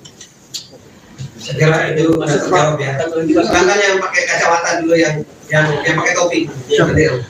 Pak, dari 271 triliun itu Nadiem terima berapa dan HM itu terima berapa? Terkait itu masih dalam proses penyidikan, ya. Kami tidak bisa menyampaikan di sini, ya. Nanti semua akan terang pada saat persidangan. Ujung dari perkara ini ada di persidangan dan semua akan kita pertanggungjawabkan di persidangan secara transparan. Ya. Mari kita kawal penegakan ini dan kita tunggu hasilnya di persidangan. Demikian. Pak, silakan yang baju yang kacamata dari Kumbang. Ya, Pak, izin menyambung Pak. Kan tadi masih ditelusuri lagi terkait kemungkinannya yang tadi itu. Tapi boleh tahu nggak Pak, keuntungan yang didapetin sama si Harvey Mois dan Helen Halim ini berapa gitu? Miliaran kah atau berapa gitu Pak? Terus yang selanjutnya akan ada kemungkinan tersangka lain Pak?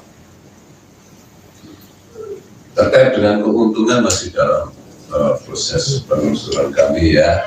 Tunggu saja, ini formulasi penghitungan, rumusannya, penghitungan masih kita koordinasikan dengan BPKP dan beberapa ahli terkait dengan keuangan negara. Terkait dengan bicara kemungkinan, sekali lagi kami tegaskan, kami tidak bertindak atas nama kemungkinan, atas nama asumsi. Semua kemungkinan selalu kami buka sepanjang alat buktinya ada. Ya, semua kemungkinan tetap kami buka sepanjang alat buktinya ada. Clear? Tapi sejauh ini udah terendus Pak. Kami tidak mau berandai-andai. Sejauh ini ada terendus. Kami tidak akan mengandai-andaikan. Yang lain silakan sebentar. Yang pertama Pak, mengonfirmasi soal penggeledahan tadi yang kediaman HM, apakah benar di Pakubono nama itu. Yang kedua terkait TPPU. HL ini kan sudah diterapkan TPPU ya Pak. Sejauh ini apakah ada ditemukan aliran ke partai politik atau paslon pada perspektif 2024? Karena kan isinya banyak sekali dana-dana kampanye ini aliran dari para pengusaha tambang. Sejauh ini apakah sudah ditemukan? Terima kasih untuk penggeledahan benar-benar di Pakubono sedang berlangsung. Terkait dengan aliran dan sebagainya kami tidak bisa menjawab di sini dan kami himbau untuk tidak berasumsi nanti menjadi fitnah, ya. Semua kami dasarkan pada fakta dan ditemukan berdasarkan alat bukti. Pak, silakan dari mana? Ansari dari bisnis.com. Mau bertanya Pak, apakah sudah ada pemeriksaan terhadap pemangku kebijakan atau regulator dalam kasus ini? Yang Anda maksud regulator pemangku kebijakan itu apa? Siapa? SDM atau kementerian terkait Pak? Silakan Pak. Dari penanganan perkara ini dari awal itu pasti sudah kami lakukan pemeriksaan, ya, karena kita harus melihat dari kepatuhan terhadap regulasi yang ada, itu sudah kita lakukan pemeriksaan, ya. Jadi dari 172 saksi sudah kita periksa termasuk di dalamnya itu, ya. Ini sudah lama kita menggulirkan proses, bukan pada hari ini. Jadi hari ini baru 4 kita periksa terkait dengan saksi dan sekarang sudah berlangsung. Ada lagi? Cukup ya. Sekali lagi Terima kasih kepada rekan-rekan media. Apa yang diungkapkan oleh Pak Derbit dan saya berdasarkan fakta yang kita dapatkan dalam proses penyidikan.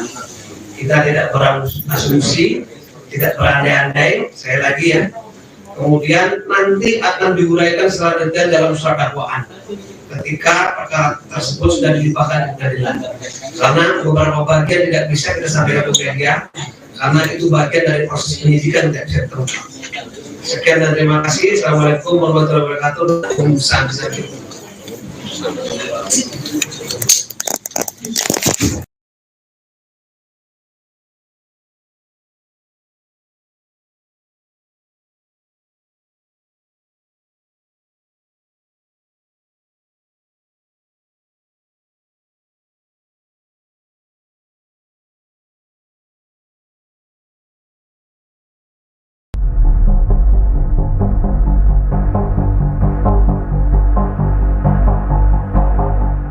Pengacara kondang Hotman Paris mengaku kecolongan uang senilai ratusan juta rupiah. Pelaku pencurian uang tersebut yakni manajer dari resto ramen Hotman di Tajur, Bogor Timur. Hal ini diungkap oleh Hotman Paris sendiri melalui unggahan Instagram pribadinya. Hotman Paris menyebut uang ratusan juta yang dibawa kabur karyawannya merupakan hasil penjualan di salah satu kedai ramen miliknya. Atas kejadian ini, Hotman Paris melaporkan ke pihak berwajib dan berharap polisi segera menangkap pelakunya. Hotman meminta bantuan Kapolresta Bogor Kota Kombes Bismo Teguh untuk segera menciduk terduga pelaku. Di sisi lain, Hotman tidak membeberkan lebih lanjut terkait kronologi kejadian, hanya saja Hotman mengunggah video CCTV yang memperlihatkan terduga pelaku beraksi. Dalam video tersebut terlihat terduga pelaku memasukkan uang gepokan ke dalam tas ransel hitam. Hotman juga mengunggah tampang dari terduga pelaku. Sementara dalam keterangan video disebut akan mendapatkan imbalan bagi siapapun yang menemukan pelaku pencurian uang tersebut. Diketahui peristiwa ini terjadi di tengah kesibukan Hotman Paris bertarung di Mahkamah Konstitusi untuk melawan gugatan Pilpres 2024. Hotman menjadi salah satu tim pembela paslon nomor urut 2 Prabowo Subianto Gibran Raka Buming Raka. Hotman kecolongan uang. Pengacara kondang Hotman Paris mengaku kecolongan uang ratusan juta rupiah. Pelaku pencurian uang tersebut yakni manajer dari resto ramen Hotman di Tajur, Bogor Timur. Hal ini diungkap oleh Hotman Paris melalui unggahan Instagram pribadinya. Hotman Paris menyebut uang ratusan juta yang dibawa kabur karyawannya merupakan hasil penjualan di salah satu kedai ramen miliknya. Atas kejadian ini, Hotman Paris melaporkan ke pihak berwajib dan berharap polisi segera menangkap pelakunya. Hotman meminta bantuan Kapolresta Bogor Kota Kombes Bismo Teguh untuk segera menciduk terduga pelaku. Halo Bapak Kapolres Bogor Kota Bismo Teguh, mohon segera ditangkap pelaku, manajer dari resto ramen Hotman di Tajur, Bogor Timur yang telah melarikan uang hasil penjualan restoran sebanyak ratusan juta. Uang penjualannya resto ramen Hotman di Tajur, Bogor Timur dibawa kabur oleh manajernya, jelas Hotman. Di sisi lain, Hotman tidak membeberkan lebih lanjut terkait kronologi kejadian.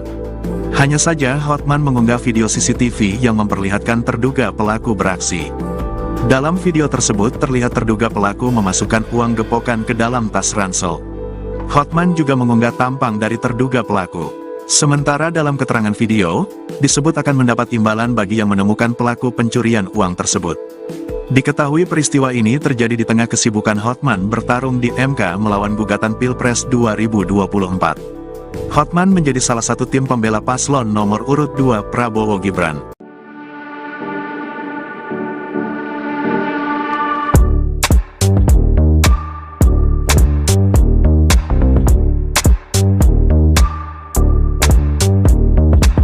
Pengacara kondang Hotman Paris mengaku kecolongan uang ratusan juta rupiah.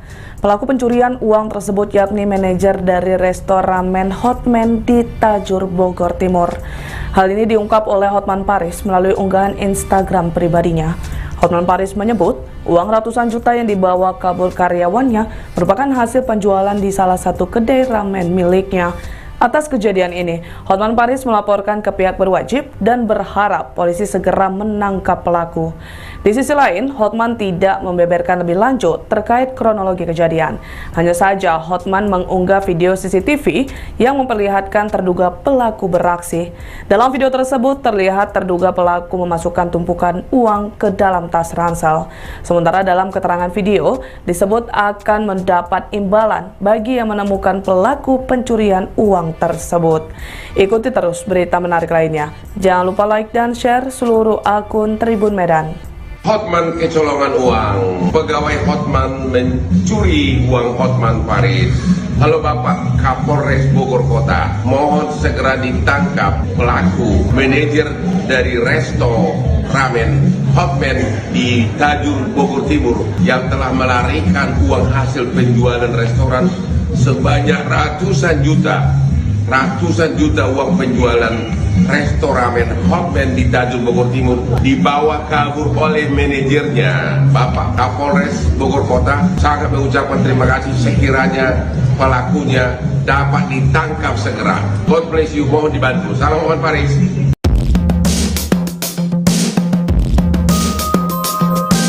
Pengacara kondang Hotman Paris mengaku kecolongan uang senilai ratusan juta rupiah. Pelaku pencurian uang tersebut yakni manajer dari resto ramen Hotman di Tajur Bogor Timur. Hal ini diungkap oleh Hotman Paris sendiri melalui unggahan Instagram pribadinya.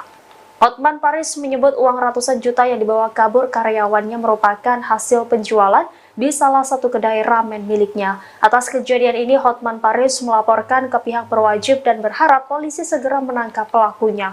Hotman meminta bantuan Kapolresta Bogor Kota Kombes Bismo Teguh untuk segera menciduk terduga pelaku.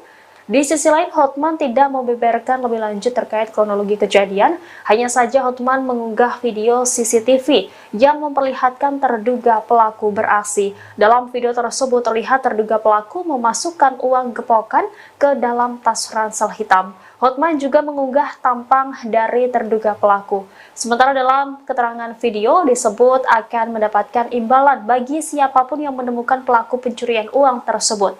Diketahui peristiwa ini terjadi di tengah kesibukan Hotman Paris bertarung di Mahkamah Konstitusi untuk melawan gugatan Pilpres 2024. Hotman menjadi salah satu tim pembela paslon nomor urut 2 Prabowo Subianto Gibran Raka Buming Raka. Halo Tribuners, jumpa lagi bersama saya Mutiara dalam tayangan podcast Tribun Lampung. Kali ini Mutiara sudah kedatangan narasumber di studio Tribun Lampung yang akan berbincang bersama Mutiara selama 30 menit ke depan nih. Yaitu langsung saja Mutiara perkenalkan narasumber kita pada hari ini ada Kak Nufusa Samsuri selaku desainer Lampung. Halo Kak Nufus. Halo. Gimana kabarnya hari ini Kak? Baik, alhamdulillah. Puasanya lancar? Alhamdulillah. Iya, ini walaupun puasa kita harus tetap semangat ya, untuk berbagi kepada Tribuners di rumah. Nah Kak Nufusa Samsuri ini kan sebagai desainer Lampung, boleh diceritain Kak sedikit sekarang ini kesibukannya ngapain aja Kak? Ya, kesibukannya sih kalau saat ini memang kita aktifnya di dunia seni ya, kan karena memang aku merupakan alumni dari S1 Pendidikan Seni Tari Unila gitu. Kemudian dari pendidikan seni tersebut dari bidang tari itu kita merambah di dunia fashion juga. Artinya sekarang saya lagi sedang fokus untuk pengembangan inovasi fashion lokal untuk lebih dikenal sih seperti itu. Oke, ternyata basicnya Oke, sama-sama alumni di ini kita. Cuman beda jurusan aja. beda fakultas. Kalau Mutiara ilmu komunikasi kebetulan. Iya. Nah, Kak boleh ceritain dong awal mulanya menjadi seorang desainer. Ini kan tadi kalau background jurusan sih kayaknya nggak ada desainer-desainernya ya, seni tari gitu.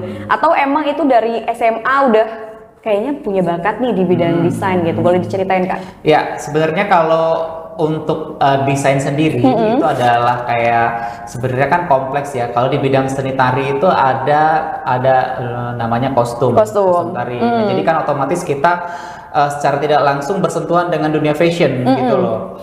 Selain dari gerak tari dan musik seperti itu. Kemudian aku sih berprinsip bahwasannya kita harus mengeksplor bakat yang Tuhan beri gitu kan. Jadi kayaknya seru nih gitu melihat teman-teman menjadi desainer gitu kan. Ya coba aja gitu dengan otodidak, dengan keberanian ya kita belajar lewat YouTube, lewat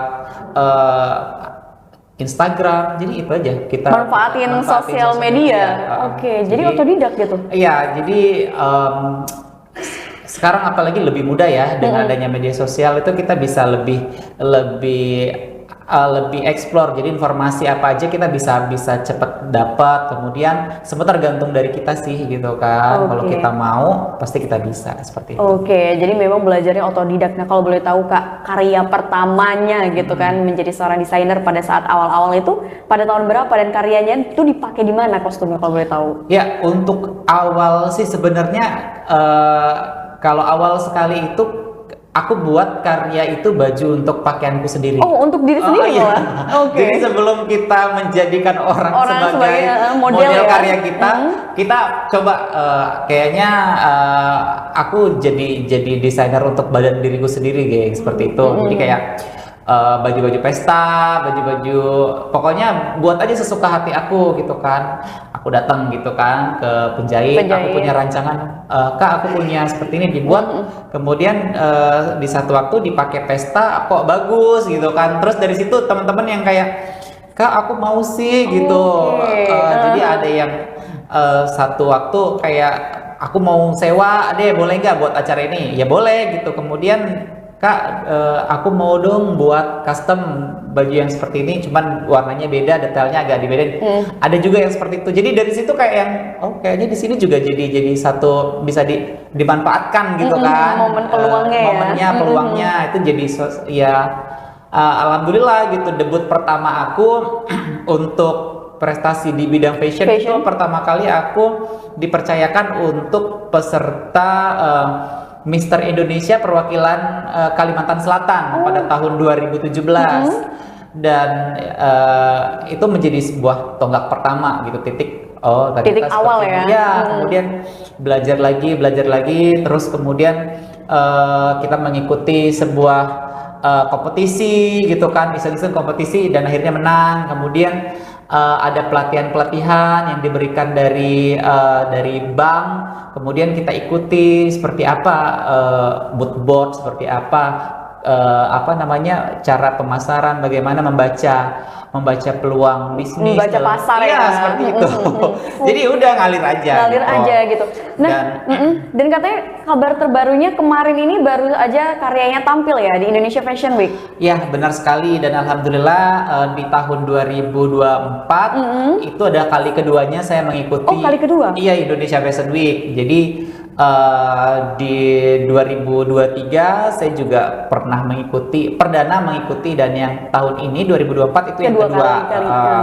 Jadi di 2024 itu sebenarnya karyanya memang sudah juara di Kemenpora sebenarnya. Ajang Kreativesia di 2023 itu di Keraton Surakarta.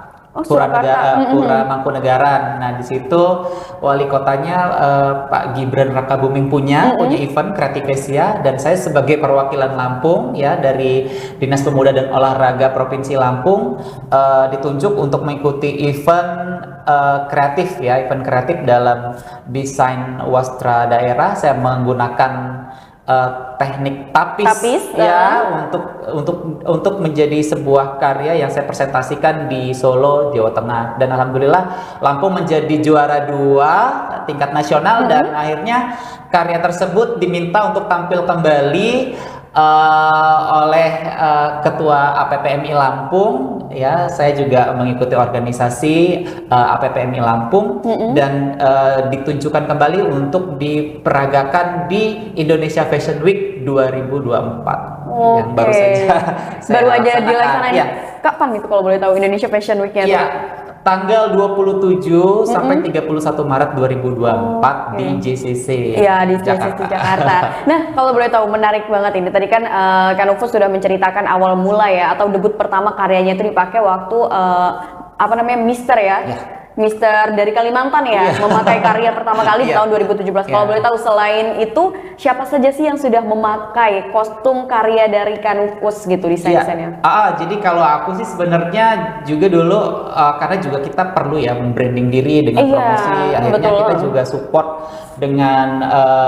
putra-putri daerah Lampung yang ingin ke nasional.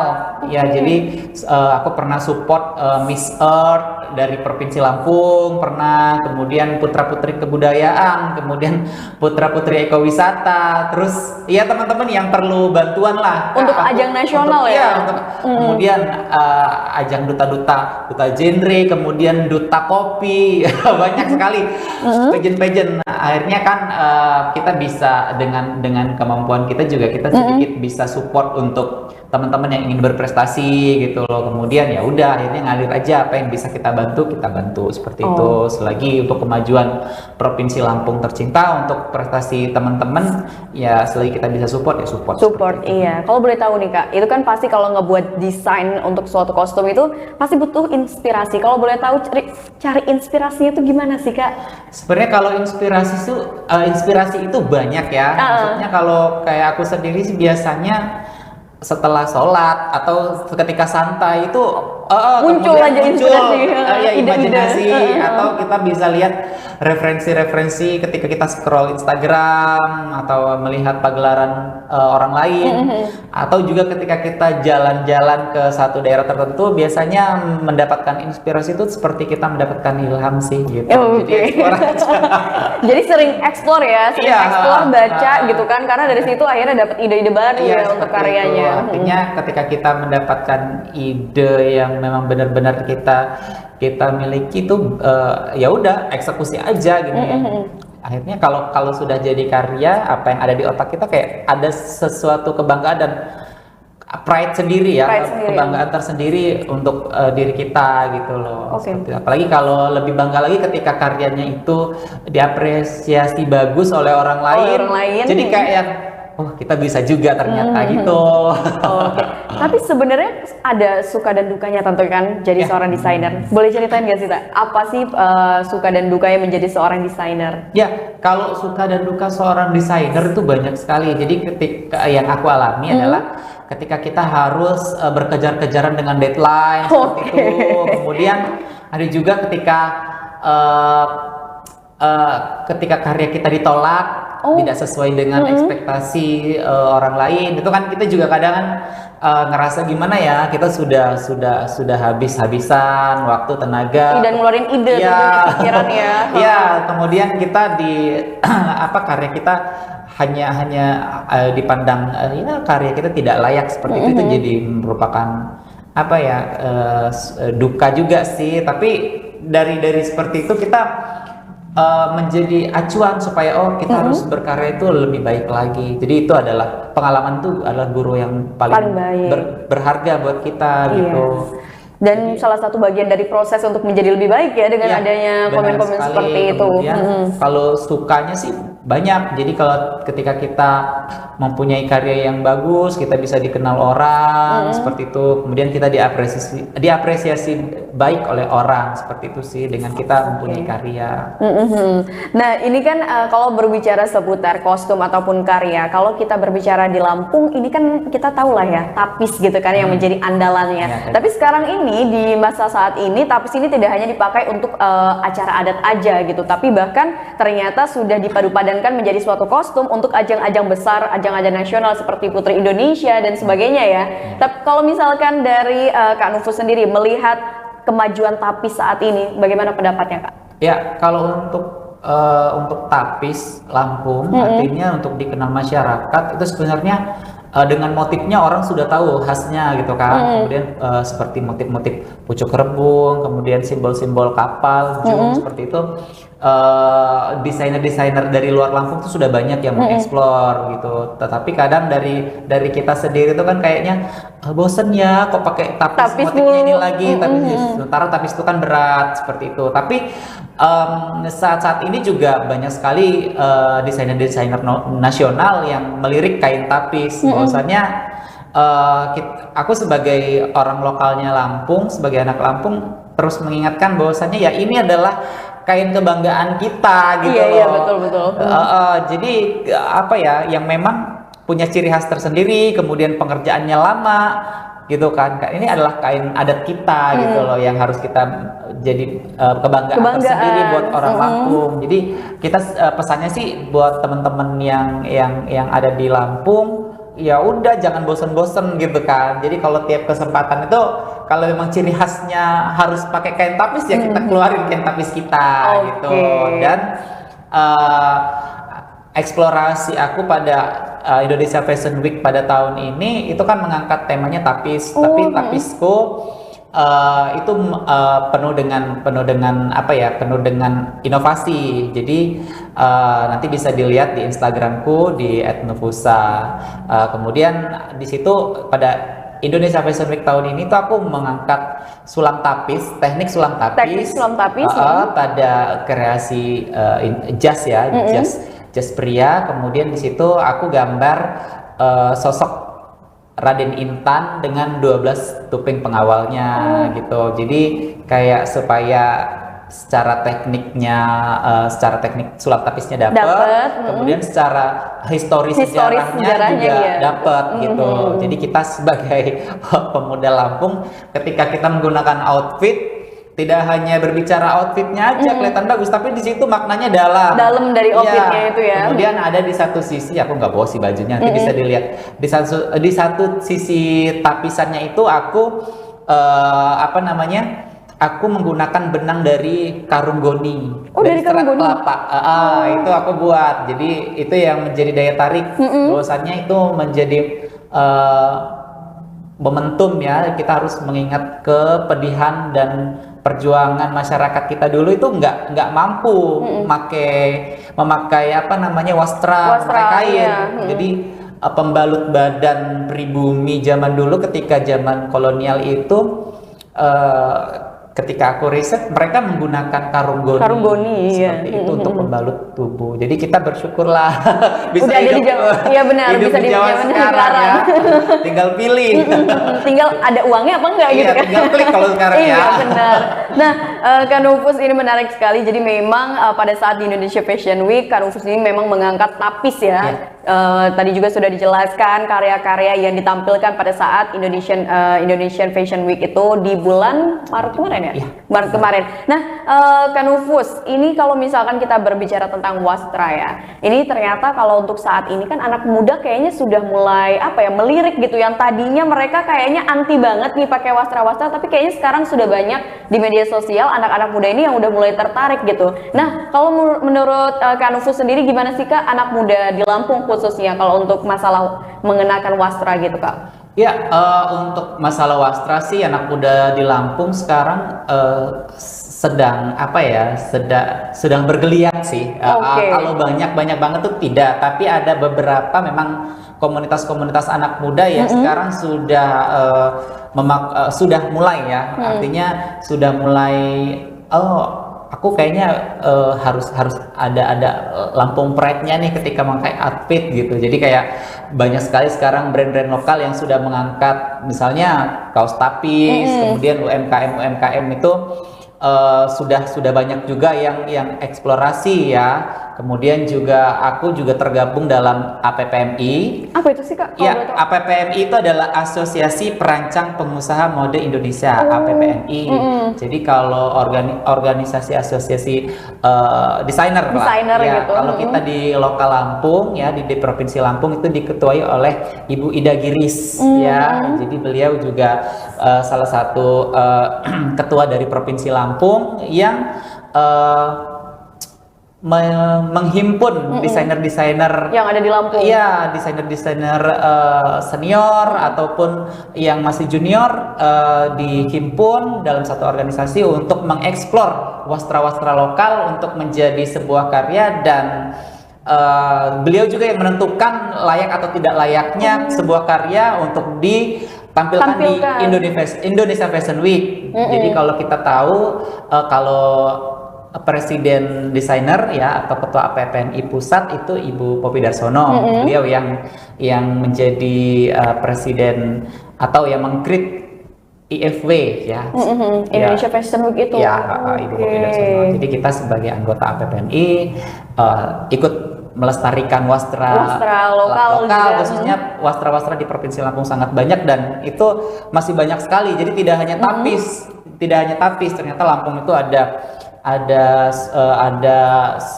ada kain sulam madu aro, kemudian ada sulam jelujur juga. Sulam jelujur pernah ngedenger ya, benar pernah ngedenger. Iya, jadi kemudian ada juga sulam usus, kemudian itu banyak sekali yang bisa kita eksplor untuk menjadi suatu sebuah karya fashion gitu. Jadi kita jangan bersedih, tidak hanya daerah lain yang punya songket, yang punya batik, tapi kita juga punya motif-motif khas, motif-motif yang cantik yang bisa kita eksplor dan bisa kita kenakan. Jadi kalau fashion itu kan sebenarnya lebih kepada fashion gua banget nih. Jadi DNA kalau aku sukanya yang gimana ya? Aku sukanya yang glamor atau aku sukanya yang benar-benar. Jadi kayak casual. Fashion itu nentuin identitas diri ya. Iya, benar sekali, benar sekali. Ini salah satu tampilan ini 2023. Oh, 2023. Ini debut pertama aku awal sekali. Jadi memang pada saat itu aku lebih explore pada kostum pertunjukan, kostum tari. Kostum pertunjukan. Ya, jadi segala gapura-gapura Lampung aku ditempelin semua ya. Itu temanya jung. Jadi kayak yang dari jauh orang harus tahu itu Lampung gitu. Oke. Nah, ini yang 2024 baru kemarin. Wah, 2000 baru kemarin ini? Baju dongker ya, ini ngambil warnanya ya? Iya, dongker. Jadi itu filosofinya adalah samudra laut Selat Sunda ya. Karena temanya kan tuh sebenarnya Raden Intan sih sebenarnya. Temanya. Iya, karena kan lokasi Raden Intan tuh di pesisir Kalianda. Jadi biru laut Kalianda itu aku sebagai elemen kuat pada fashion ini. Jadi lebih ke sana sih filosofinya. Nah, nih Kak, kita udah ngobrol panjang. Sebenarnya kalau untuk dari Kak Nufus sendiri menjadi seorang desainer, apa sih Kak tantangan terbesarnya? Tantangan terbesar seorang desainer itu adalah kita konsisten dalam berkarya. Kemudian satu juga tantangannya adalah kita riset ya. Kita tidak boleh malas riset ketika kita mengangkat suatu karya itu kita harus jelas sumbernya dari mana, kemudian apa yang ingin dibuat, apa yang ingin disampaikan, kemudian eksekusi dari sebuah konsep desain, sebuah desain dari gambar menjadi bentuk yang utuh. Iya, wujud nyata lah ya. Wujud nyata itu merupakan suatu tantangan tersendiri sih. Sulit sih sebenarnya kalau desainer yang baik adalah bagaimana detail gambar ketika diaplikasikan itu detailnya sama. Jadi tidak banyak perubahan ya. Oke. Wah, seru sekali nih. Kak Nufus, terakhir di penghujung podcast kita, boleh tahu nggak sih Kak harapan kedepannya? Ini kan Kak Nufus sudah sering ya bisa dikatakan tampil di ajang nasional. Mungkin kedepannya ingin sering ikut tampil karya-karyanya di ajang internasional atau sudah pernah Kak? Nasional sih sudah ya IFB, kemudian lomba-lomba. Jadi kalau tinggal internasional berarti ya. Internasional insya Allah ya. Kita doakan ini ke depannya ya Kak. Ya, mudah-mudahan ada di orang-orang Lampung ya yang bisa memberikan sponsor tiket, kita bisa investor ya. Bisa gelaran ya, misalnya di Paris ya. Oh iya benar. Paris Fashion Week. Ya sebenarnya kalau koneksi sudah ada di sana, tinggal nanti eksekusi aja nih bagaimana pemerintah daerah ya bisa menggandeng kita anak-anak muda Lampung yang tentunya kita hanya bisa berupaya, tapi kan kesempatan dan Tuhan lah yang memberi jalan nanti gitu. Kita harapannya sih anak muda Lampung bisa didukung ya kan. Artinya kita di sini anak muda Lampung tidak hanya terkenal yang negatifnya saja, tapi di sini saya membuktikan bahwasannya anak muda Lampung tuh punya karya dan punya prestasi. Jadi ya, jangan yang negatif-negatifnya aja. Lampung ya bener banget. Lampung itu terkenal negatif. Jadi kita yang lahir, tinggal, hidup dan istilahnya makan minum besar di Lampung itu kayak kita nggak terima gitu loh. Kita buktikan dengan prestasi. Jadi sedikit besar harapannya ya mudah-mudahan setelah podcast ini ada ya. Iya benar, kita doakan abis ini ada kita bisa gelaran ya di luar negeri, bisa di Eropa kita bawa kreativitas UMKM kita, kemudian kita bawa segala macam bentuk kesenian kita di internasional. Jadi supaya Lampung bisa lebih dikenal lagi gitu. Oke. Tapi Kak, kalau misalkan di Tribuners di rumah ada yang pengen banget apa ya istilahnya bikin kostum yang didesain oleh Kanufus, itu kayak gimana Kak? Bisa hubungin via DM atau Kanufus mungkin punya butik tersendiri Kak untuk saat ini? Bisa via DM sih, nggak apa-apa. Via Atau DM, kalau ya. mau silaturahmi ke tempat langsung boleh. Ada di mana Kak? Boleh kasih Iya, tahu nih ke Tribuners boleh. di rumah. Tepatnya aku di, kalau alamat bisa teman-teman cek di Google Map masing-masing di Sanggar Seni Nufusa Etnika ya di Jalan Bambu, Kelurahan Sumberjo Sejahtera, Kecamatan Kemiling, Kota Bandar Lampung, Provinsi Lampung. Atau kalau biar gak repot DM aja DM aja, nanti di iya. Sherlock ya. Oke, jadi kalau misalkan Tribuners pengen banget bikin kostum dan desain oleh Kanufus, bisa langsung di DM aja atau tadi datang langsung ke lokasinya ya, silaturahmi langsung ya. Nah, Kanufus ini terakhir deh, dari tadi terakhir mulu ya. Kanufus untuk menutup perjumpaan podcast kita kali ini bisa berikan pesan dan kesan mungkin kepada para desainer pemula atau yang baru banget mau merambah ke dunia desain.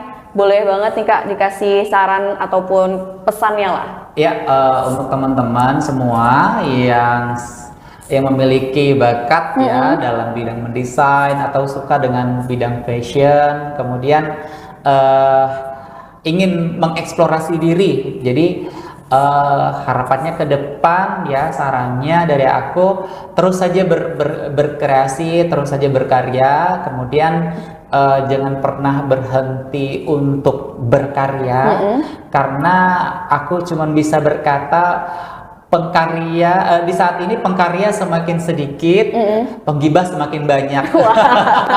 Jadi terus aja berkreasi ya, terus aja berkarya, jangan hiraukan apapun itu. Kemudian ketika itu adalah sebuah masukan yang baik, maka ambillah. Tapi ketika itu tidak baik, maka ya hempaskanlah. Jadi supaya kamu juga nyaman dalam berkarya, dan pada suatu saat akan menemukan titik di mana karyamu itu diterima. Oke, dan dikenal banyak orang tentunya. Baik, Tribuners, mungkin itu saja podcast Tribun Lampung bersama dengan Kanufusa Zamsuri selaku desainer Lampung. Terima kasih banyak Kak sudah mau mampir nih ya ke studio Tribun Lampung dan juga berbagi tentunya pengalamannya kepada Tribuners di rumah. Harapannya Tribuners yang menyaksikan podcast ini yang memang tertarik di dunia desain bisa terinspirasi dan juga mendapatkan insight serta motivasi dari seorang Kanufus. Baik, Tribuners, mungkin itu saja podcast Tribun Lampung bersama dengan Mutiara dan juga Kanufus, dan sampai jumpa di podcast Tribun Lampung berikutnya. Bye-bye.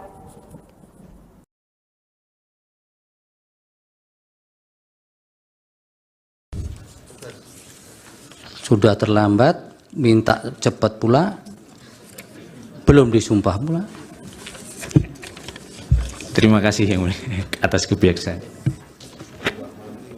Pak Heru, berikutnya siapa? Yang Mulia, mohon izin. Sebelum melanjutkan ke ahli berikutnya, ada permintaan dari saksi satu orang karena akan menguji di Universitas Sriwijaya pukul 15. Mohon satu didahulukan jika diperkenankan Yang Mulia. Satu orang. Gimana? Silahkan. Iya, terima kasih Yang Mulia.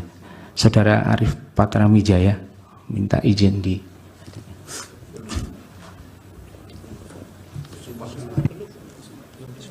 yang sudah disumpahkan Pak Heru? Yang belum, Yang Mulia. Belum ya? Oke, ya, mohon sumpah izin dulu. Sudah terlambat, minta cepat pula, belum disumpah pula. Terima kasih Yang Mulia atas kebijaksanaan.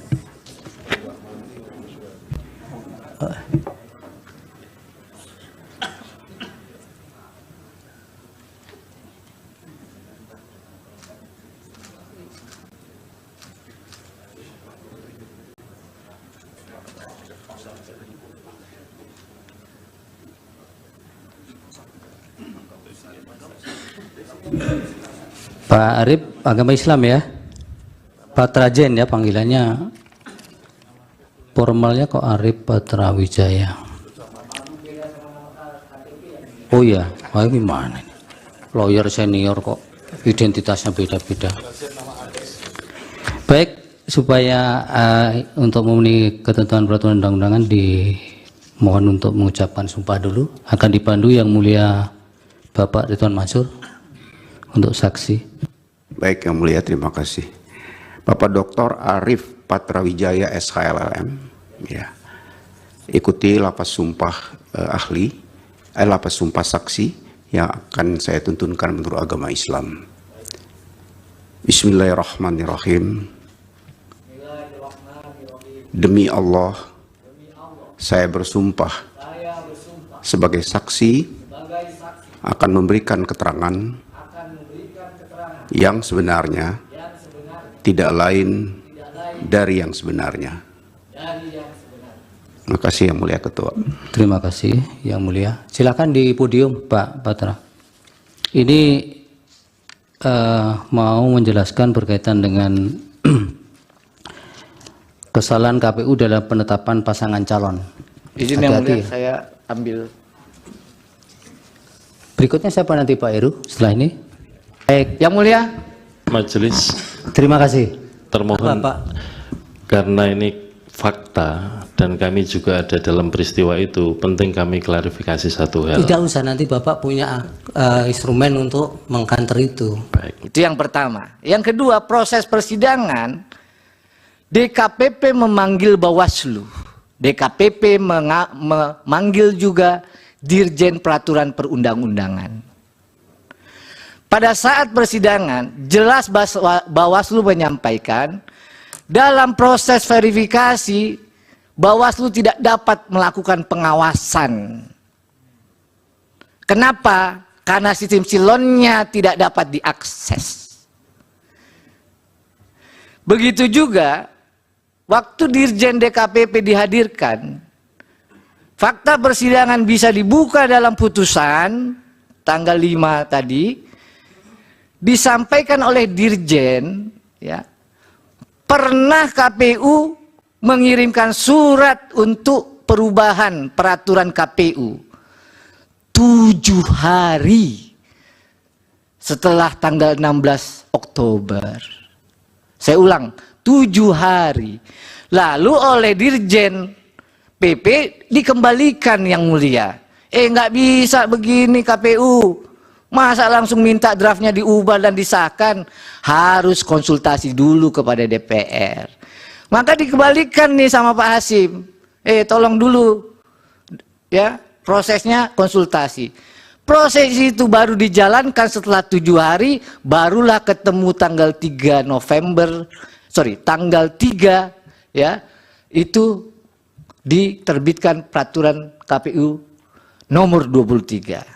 Ya. Majelis mohon ini klarifikasi di peraturan mana yang diminta untuk diubah itu Majelis. Tadi ada disebutkan oleh saksi peraturannya dimintaan KPU untuk diubah. Tahu tapi tidak peraturan mana yang minta diubah? Ya, jadi Yang Mulia, pada waktu KPU ini menerima berkas, Bawaslu menyatakan dalam persidangan mereka menggunakan pedoman pengawasannya dengan menggunakan peraturan nomor 19.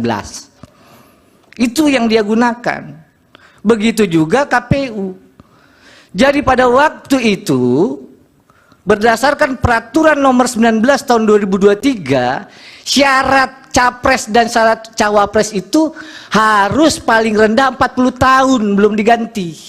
Ya itu tidak ditanyakan tadi. Ya itu tadi yang ditanyakan. Makanya KPU ya bilang bahwa tolong ini saya mau ubah Yang Mulia. Kepada Dirjen PP, oleh Dirjen PP dikembaliin, nggak bisa, harus konsultasi ke DPR, DPR dulu. Ulang itu ya. Iya, gitu. Oke, yang pertanyaan Pak Yani satu lagi. Yang kedua, ini terkait dengan asas ya. Kalau dalam putusan kita baca, yang dilanggar oleh KPU ini tentu saja asas profesional dan asas menjamin ketidakpastian Pak Bambang. Jadi KPU ini waktu bekerja tidak menjamin kepastian hukum, itu maksud asasnya. Ya, silakan kuasa pemohon mengecek peraturan. Ya, yang dari Pak Bambang, yang ada tidak pembahasan etik itu. Ya, KPU apakah ya menyatakan tidak sah ya di KPP ya. Seperti saya sampaikan, di dalam putusannya hanya dikabulkan sebagian. Jadi DKPP tegas menyatakan bahwa Pak Hasyim Asyari dan anggotanya semua itu telah melanggar 3 pasal. Karena melanggar 3 pasal itu diberi teguran keras terakhir. Di luar itu nggak ada putusan DKPP, makanya diajukan ke PT UN atau di sini mungkin. Yang ketiga, fakta apakah KPU membatalkan, ya, di dalam putusan DKPP tidak ada amar putusan yang lain-lain, hanya itu. Ya sudah, itu terus tinggal ulang-ulang. Ya, cukup. Baik, Yang Mulia. Majelis. Terima kasih. Termohon, karena ini fakta dan kami juga ada dalam peristiwa itu, penting kami klarifikasi satu hal. Tidak usah, nanti Bapak punya instrumen untuk mengkanter itu. Baik, makasih. Terima kasih Pak Putra. Lebih kurang saya mohon maaf, kalau ada kekurangan saya juga mohon maaf, kalau ada kebenaran semua datang dari Allah Subhanahu wa taala. Wassalamualaikum warahmatullahi wabarakatuh. Baik, terima kasih. Bagaimana ahli bisa menerangkan kekalahan Megawati dengan SBY dalam Pilpres tahun 2004? Ada 2 yang akan mengajukan pertanyaan, saya dan Saudara Rifai di belakang. 2 pertanyaan saya. Saudara ahli mengatakan satu kesimpulan dari penelitiannya bahwa petahana atau calon yang didukung oleh petahana akan mendapatkan suara lebih dibandingkan dengan calon yang lain. Bagaimana ahli bisa menerangkan kekalahan Megawati dengan SBY dalam Pilpres tahun 2004? Yang kedua, kalau memang kesimpulan ini berlaku umum, apakah hanya satu faktor kebetulan kalau sekarang ini Jokowi yang menjadi presiden dan beliau mendukung pasangan Prabowo Gibran dan memperoleh suara lebih? Seandainya yang sekarang ini menjadi presiden adalah Yusuf Kalla yang mendukung pasangan Anies Baswedan dan Muhaimin, berarti calon itu juga akan memperoleh suara lebih dalam pemilu sekarang, pilpres sekarang. Seandainya lagi yang menjadi presiden adalah Megawati sekarang, maka pasangan calon Ganjar Pranowo dan Mahfud MD akan mendapatkan suara lebih. Berdasarkan teori saudara seperti itu konsekuensinya. Lalu apa masalahnya dengan persidangan sekarang ini, pendapat saudara itu? Ada sesuatu yang salah atau tidak? Majelis juga tadi pertanyaan Hotman Paris belum dijawab. Apakah permohonan pemohon dengan tuduhan Jokowi melakukan korupsi bisa dipakai oleh MK sebagai dasar membatalkan pemilu hanya karena keahlian beliau? Belum dijawab majelis. Iya. Tolong dijawab. Iya, tidak usah terlalu semangat. Bapak mau jawab tidak? Saya itu serahkan karena keputusannya adalah di mahkamah. Ya. Jadi saya menyerahkannya kepada mahkamah. Iya itu Pak Otman. Bukan wewenang saya. Ahli juga tidak harus dipaksakan untuk menjawab, apalagi untuk sama dengan yang diinginkan. Majelis dan ahli ini kan juga menjawab berdasarkan data. Jadi Sudah. bukan hanya Mohon izin berdasarkan majelis kan, omon-omon. mohon izin majelis kan dia yang memulai, dia yang mengatakan Jokowi korupsi, dia yang mengatakan ini, dia harus konsekuen dong sebagai ahli menerangkan. Iya, tapi pada bagian apakah itu menjadi kewenangan MK kan tidak dijawab. Ya maksud saya dia sebagai ahli harusnya konsekuen dengan jawabannya, jangan cuma omon-omon. Anda tidak bisa memaksa seperti itu. Terima kasih ya ahli, keterangannya mudah-mudahan bermanfaat untuk pengambilan putusan. Terima kasih.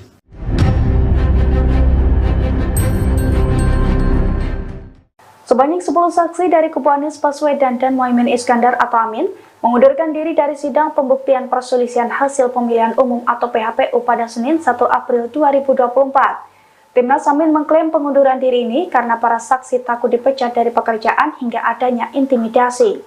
Dilansir dari tribunnews.com, hal itu diungkapkan oleh Ketua Tim Hukum Amin, Ari Yusuf Amir pada Senin 1 April 2024. Ari mengatakan 10 dari 19 saksi yang disiapkan dan dibawa pihaknya ke gedung MK telah mengundurkan diri untuk memberikan kesaksian di persidangan. Ia menjelaskan dari 10 saksi tersebut terdiri dari kepala desa, petugas pemilu, dan ASN di wilayah Jawa Tengah. Ari pun mengaku 5 dari 10 saksi itu mengundurkan diri sebelum persidangan di MK dimulai. Sedangkan 5 orang lainnya mengundurkan diri ketika sidang berlangsung. Ari menilai saksi Timnas Amin ini mundur karena khawatir akan dipecat dari pekerjaannya. Meski demikian, Ari menekankan bahwa pihaknya akan tetap melanjutkan sidang sengketa Pilpres 2024 dengan sisa saksi yang ada. Terima kasih. Pak Mirsa dijawab apa yang dari KPU tadi tidak mengajukan pertanyaan. Majelis, satu lagi dari kami. Masih ada satu lagi? Silakan. Ya, terima kasih. Biar sekaligus dijawab, nanti mohon izin. Kepada 5 saksi fakta. Tadi dari keterangan 5 saksi fakta, hampir semua menyatakan katanya dari call center, tidak mengalami dan tidak melihat sendiri. Ya, sebagai perbandingan, sebagai kuasa hukum saya ini menerima pengaduan ribuan ke Kopi Joni, tapi saya tidak mungkin jadi saksi karena saya hanya menerima pengaduan. Apakah benar bahwa pengakuan saudara tadi itu mengatakan bahwa memang Anda hanya menerima dari call center, menerima pengaduan, tapi tidak melihat sendiri kejadian yang Anda laporkan tersebut? Yang kedua, kepada saudara Mirsa yang di sini datang rupanya dalam kapasitas sebagai LBH, Anda mengadu tentang pencalonan Gibran.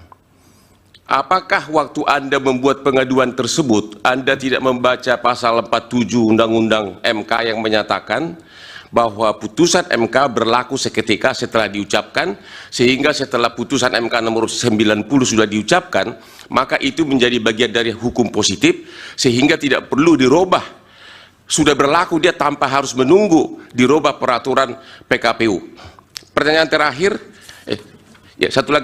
dua lagi terakhir. Kepada pertanyaan saksi kelima yang perbedaan masif antara calon legislatif dan calon pilpres.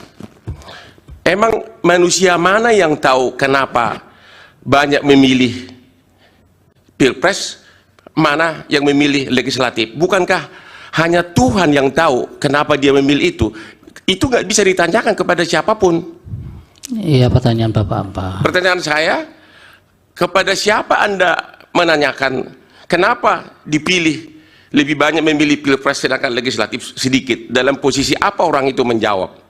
Pertanyaan terakhir, dari ini terulang lagi kepada saksi nomor 1 sampai 5, apakah semua kejadian-kejadian yang Anda laporkan ini, Anda bisa tahu nggak bahwa kepala desa misalnya akhirnya berubah, mempengaruhi mempengaruhi suara di pilpres? Anda kan tidak tahu apakah kepala desa itu akhirnya memilih 02 atau tidak. Semua hanya berdasarkan asumsi, sedangkan Anda di sini saksi fakta. Terima kasih.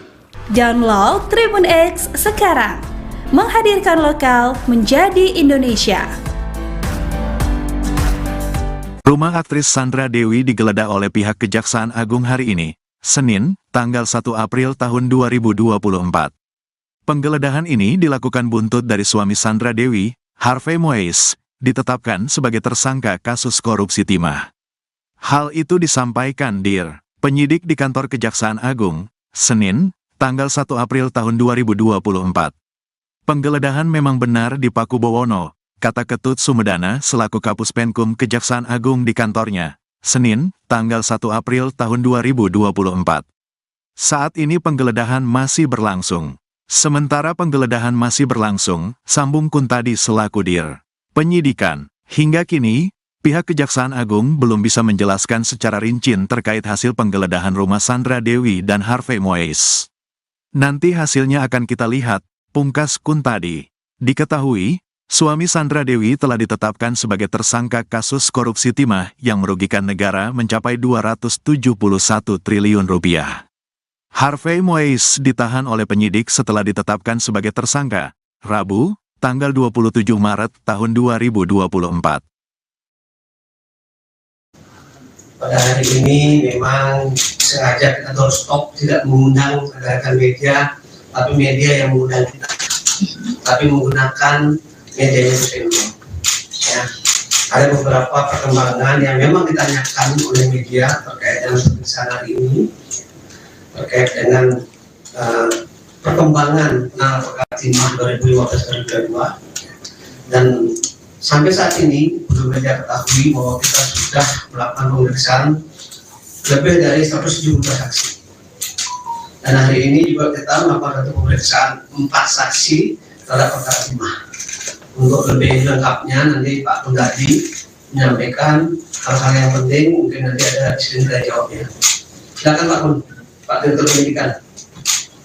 Terima kasih. Assalamualaikum warahmatullahi wabarakatuh. Waalaikumsalam. Selamat siang, saudara-saudara kita semua. Sebagaimana kita ketahui, beberapa hari yang lalu kita melakukan serangkaian tindakan penyidikan, diantaranya melakukan kegiatan penggeledahan di rumah saudara ALN, dan kemudian beberapa saat kemudian kita melakukan tindakan penahanan terhadap saudara ALN dan diikuti dengan penahanan saudara HM. Tindak lanjut dari pemeriksaan tersebut, sebagaimana telah kami sampaikan, semua pihak yang menurut hemat kami untuk kepentingan penyidikan sangat signifikan keterangannya untuk minta keterangan untuk membuat terang peristiwa pidananya, maka pada hari ini kami memanggil dan memeriksa saudara RGS sebagai saksi. Nah, kita harapkan keterangan-keterangan itu akan membuat terang peristiwa pidana yang sedang terjadi dalam tindak pidana tata kelola timah di IUP wilayah PT Timah. Ya, selain itu pada hari ini juga kami sudah melakukan kegiatan penggeledahan di kediaman saudara HN dan sedang berlangsung. Hasilnya apa nanti kita lihat, kita tunggu, nanti akan kita sampaikan apa saja yang dilakukan. Mungkin itu yang bisa kami sampaikan. Selanjutnya terkait dengan saksi si A, si B apa harus diperiksa dan sebagainya, kembali lagi mohon berikan kepada kami bahwa siapapun sepanjang itu ada urgensinya dalam rangka membuat peristiwa pidana, pasti akan kami minta klarifikasinya, ya. Dan kami tidak bertindak berdasarkan asumsi. Semua tindakan kami transparan dan akuntabel, ya. Kami dibatasi oleh undang-undang untuk memanggil seseorang untuk mengambil tindakan hukum tertentu. Mungkin itu yang bisa kami sampaikan. Terima kasih. Assalamualaikum warahmatullahi wabarakatuh. Terima kasih Pak Jadid. Ini pertanyaan dari media yang ditujukan kepada saya, Pak Jadid. Satu pertanyaan, apakah saudara HM yang sudah ditetapkan sebagai tersangka dan sudah dilakukan penahanan, kapan mulai bisa dijenguk oleh keluarga atau masyarakatnya? Ibu Pak Jadid dijawab Pak Jadid. Terima kasih. Sesuai dengan ketentuan yang berlaku, semua tahanan kami untuk 7 hari pertama harus dilakukan tindakan isolasi, sehingga nanti hari ke-7 baru dimungkinkan untuk dilakukan penjemputan. Kecuali ketika ada tindakan pemeriksaan khusus untuk penasihat hukum akan tidak beri akses. Ya, itu hak yang bersangkutan. Demikian. Ada pertanyaan? Rekan-rekan media silakan. Ayo yang maju. Saya kasih kesempatan yang pakai topi. Selamat siang Pak Didi dan Pak. Saya Ari dari Rian Kompas. Mau tanya Pak, konfirmasi terkait dengan RBS ini, apakah bisa dielaborasi Pak? Ini RBS ini hubungannya dengan ini apakah terkait dengan PT Refine Bangkatin itu Pak? Sementara di PT Refine Bangkatin itu kan beliaunya tidak masuk dalam jajaran direksi maupun komisaris. Terima kasih Pak. Oke, terima kasih atas pertanyaannya. Justru itu yang bersangkutan kami periksa untuk memastikan keterkaitan yang bersangkutan dengan PT RBT, ya. Apakah yang bersangkutan sebagai pengurus, apakah yang bersangkutan sebagai PO, atau memang tidak ada kaitannya sama sekali. Ini untuk menghindari praduga-praduga, maka kami lakukan pemeriksaan untuk klarifikasi sejauh mana keterkaitan yang bersangkutan, ya. Sepanjang tidak ada alat bukti yang cukup, ya tentu saja kita tidak akan bertindak. Demikian. Pak, hasilnya apakah pemeriksaan terhadap RBS ini pengembangan dari tersangka atau hasil lain pernah menyebut namanya gitu?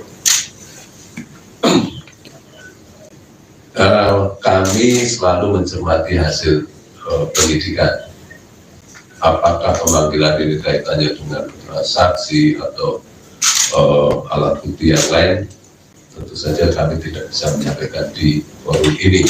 Ya, yang jelas kami melihat ada urgensi yang harus kami klarifikasi pada yang bersangkutan untuk membuat terang peristiwa dari demikian. Silakan tadi yang kacamata. Ya Pak, selamat siang. Perkenalkan saya Thomas dari Kumparan. Mau tanya Pak, yang terkait kasus korupsi timah dari tersangka Harvey Mois sama Helen Halim ini. Nah, Harvey Mois ini kan punya jet pribadi hingga mobil Rolls Royce ya. Terus Helen Halim ini juga punya rumah mewah di PIK. Nah, kira-kira Pak ada kemungkinan akan disita nggak Pak aset mereka itu? Terus yang selanjutnya keduanya akan dijerat TPPU nggak Pak? Terima kasih. Terima kasih. Sebagaimana telah kami sampaikan bahwa dalam setiap penanganan perkara tindak pidana korupsi, kami selalu menelusuri juga potensi adanya TPPU. Ya, sehingga itu sudah menjadi produk kami. TPPU sudah kita lakukan, bahkan Helen Halim memang sudah kita sampaikan dalam tindak pidana pencucian uang, tidak tertutup kemungkinan terhadap HM. Ya. Terkait dengan harta benda, penyitaan dan sebagainya, penelusuran masih sedang kita lakukan. Sepanjang barang-barang tersebut ada kaitannya menjadi alat atau merupakan hasil dari kejahatan, pasti akan kami lakukan penyitaan. Ya, terima kasih. Pak, menyambung Pak, dua hal lainnya Pak. Sebentar, pelan-pelan. Menyambung Saya suruh kesini tadi. Silakan. Baik, terima kasih Pak. Tadi saya Riki dari Roto Traktual. Saya datang dari Balka sengaja hari ini. Ada 3 pertanyaan yang saya sampaikan. Yang pertama terkait ATBIS. Apakah pihak Kejaksaan Agung sudah melakukan langkah-langkah seperti pemblokiran rekening, baik itu milik HM maupun milik perusahaan-perusahaannya. Kemudian yang kedua,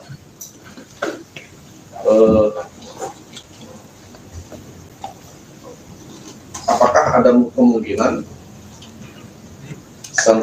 Sandra Dewi itu selaku istri Harvey Mois itu juga akan ikut terseret sebagai tersangka dalam perkara ini, ya, karena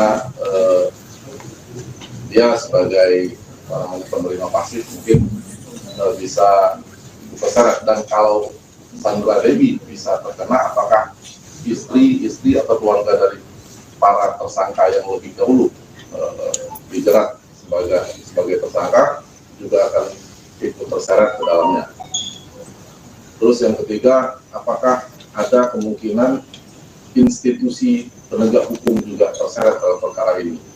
Ya, karena kalau mengacu dari pertemuan awal yang dilakukan di Hotel Borobudur pada Juni 2018 lalu, di situ juga terdapat beberapa aparat penegak hukum yang hadir dalam rapat tersebut.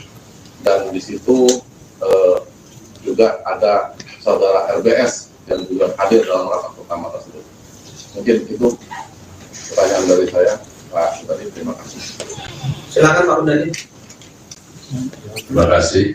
Terkait dengan pertanyaan pertama, apakah sudah ada tindakan pemblokiran dan sebagainya terkait dengan rekening yang bersangkutan dan yang lain-lain, bahwa pemblokiran sudah lama kita lakukan pada saat awal-awal pendidikan ini, ya. Jadi bukan hanya baru sekarang ini, oke? Dan itu masih terus berkembang. Kedua, terkait dengan kemungkinan, kami tidak bicara terkait dengan kemungkinan. Tadi sudah kami sampaikan, penegakan hukum dasarnya adalah alat bukti, bukan asumsi. Jadi kami tidak akan berandai-andai. Oke.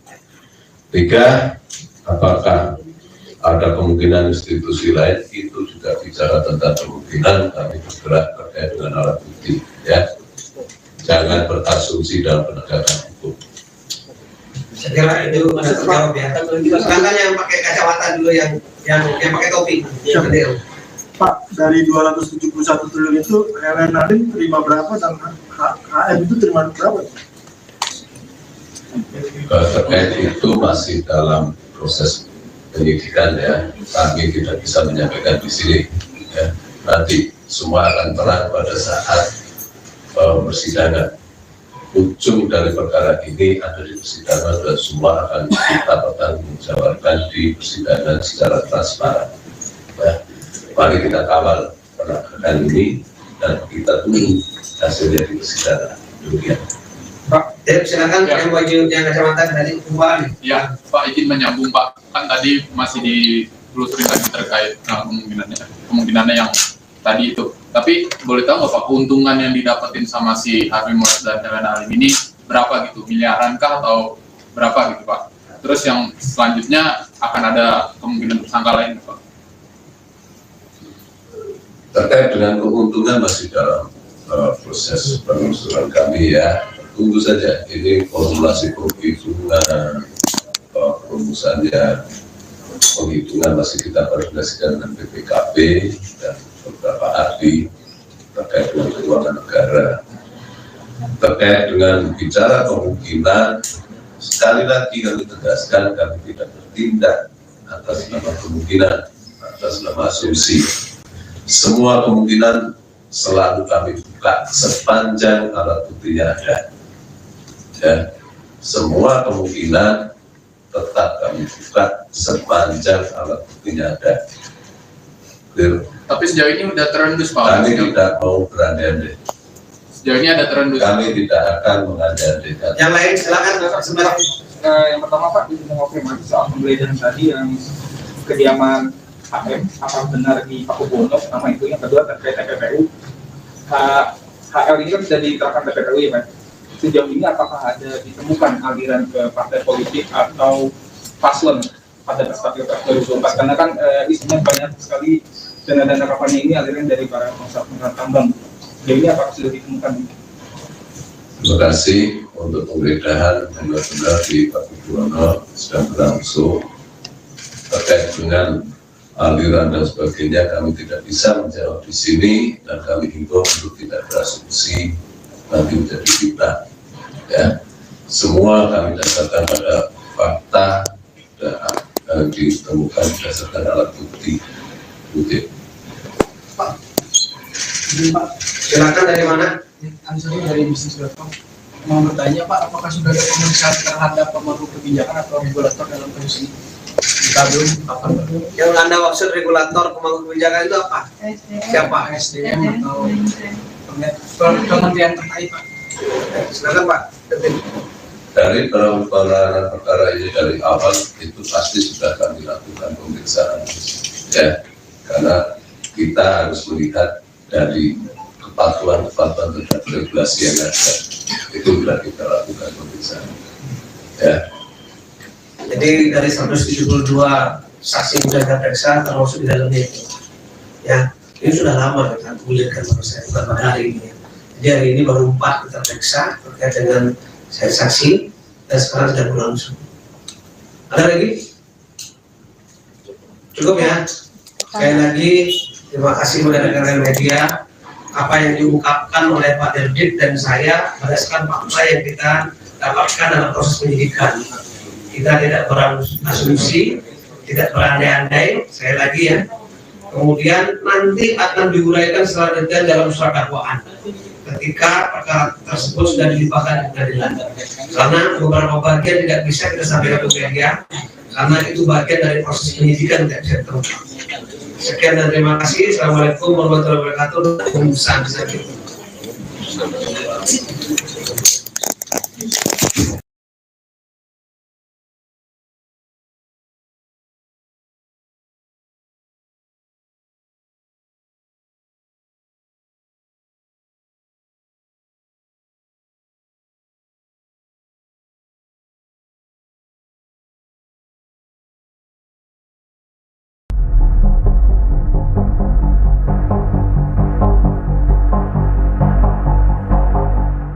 Pengacara kondang Hotman Paris mengaku kecolongan uang senilai ratusan juta rupiah. Pelaku pencurian uang tersebut yakni manajer dari resto ramen Hotman di Tajur, Bogor Timur. Hal ini diungkap oleh Hotman Paris sendiri melalui unggahan Instagram pribadinya. Hotman Paris menyebut uang ratusan juta yang dibawa kabur karyawannya merupakan hasil penjualan di salah satu kedai ramen miliknya. Atas kejadian ini, Hotman Paris melaporkan ke pihak berwajib dan berharap polisi segera menangkap pelakunya. Hotman meminta bantuan Kapolresta Bogor Kota Kombes Bismo Teguh untuk segera menciduk terduga pelaku. Di sisi lain, Hotman tidak membeberkan lebih lanjut terkait kronologi kejadian. Hanya saja Hotman mengunggah video CCTV yang memperlihatkan terduga pelaku beraksi. Dalam video tersebut terlihat terduga pelaku memasukkan uang gepokan ke dalam tas ransel hitam. Hotman juga mengunggah tampang dari terduga pelaku.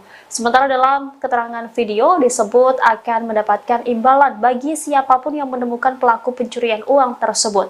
Diketahui peristiwa ini terjadi di tengah kesibukan Hotman Paris bertarung di Mahkamah Konstitusi untuk melawan gugatan Pilpres 2024. Hotman menjadi salah satu tim pembela paslon nomor urut 2 Prabowo Subianto Gibran Raka Buming Raka. Hotman kecolongan uang. Pengacara kondang Hotman Paris mengaku kecolongan uang ratusan juta rupiah. Pelaku pencurian uang tersebut yakni manajer dari resto ramen Hotman di Tajur, Bogor Timur. Hal ini diungkap oleh Hotman Paris melalui unggahan Instagram pribadinya. Hotman Paris menyebut uang ratusan juta yang dibawa kabur karyawannya merupakan hasil penjualan di salah satu kedai ramen miliknya. Atas kejadian ini, Hotman Paris melaporkan ke pihak berwajib dan berharap polisi segera menangkap pelakunya. Hotman meminta bantuan Kapolresta Bogor Kota Kombes Bismo Teguh untuk segera menciduk terduga pelaku. Halo Bapak Kapolres Bogor Kota Bismo Teguh, mohon segera ditangkap pelaku, manajer dari resto ramen Hotman di Tajur, Bogor Timur yang telah melarikan uang hasil penjualan restoran sebanyak ratusan juta. Uang penjualannya resto ramen Hotman di Tajur, Bogor Timur dibawa kabur oleh manajernya, jelas Hotman. Di sisi lain, Hotman tidak membeberkan lebih lanjut terkait kronologi kejadian. Hanya saja Hotman mengunggah video CCTV yang memperlihatkan terduga pelaku beraksi. Dalam video tersebut terlihat terduga pelaku memasukkan uang gepokan ke dalam tas ransel. Hotman juga mengunggah tampang dari terduga pelaku.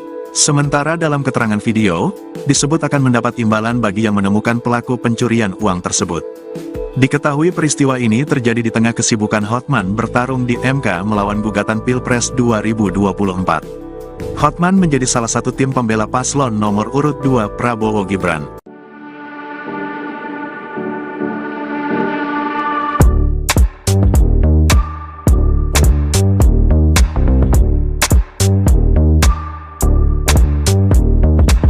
Pengacara kondang Hotman Paris mengaku kecolongan uang ratusan juta rupiah. Pelaku pencurian uang tersebut yakni manajer dari resto ramen Hotman di Tajur, Bogor Timur. Hal ini diungkap oleh Hotman Paris melalui unggahan Instagram pribadinya. Hotman Paris menyebut uang ratusan juta yang dibawa kabur karyawannya merupakan hasil penjualan di salah satu kedai ramen miliknya. Atas kejadian ini, Hotman Paris melaporkan ke pihak berwajib dan berharap polisi segera menangkap pelaku. Di sisi lain, Hotman tidak membeberkan lebih lanjut terkait kronologi kejadian. Hanya saja Hotman mengunggah video CCTV yang memperlihatkan terduga pelaku beraksi. Dalam video tersebut terlihat terduga pelaku memasukkan tumpukan uang ke dalam tas ransel. Sementara dalam keterangan video disebut akan mendapat imbalan bagi yang menemukan pelaku pencurian uang tersebut. Ikuti terus berita menarik lainnya. Jangan lupa like dan share seluruh akun Tribun Medan. Hotman kecolongan uang. Pegawai Hotman mencuri uang Hotman Paris.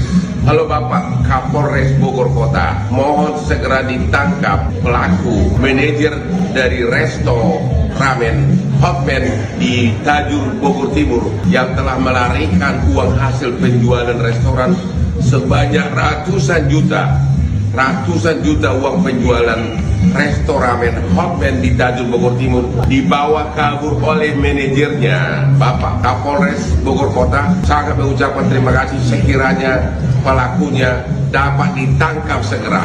God bless you, mohon dibantu. Salam Hotman Paris.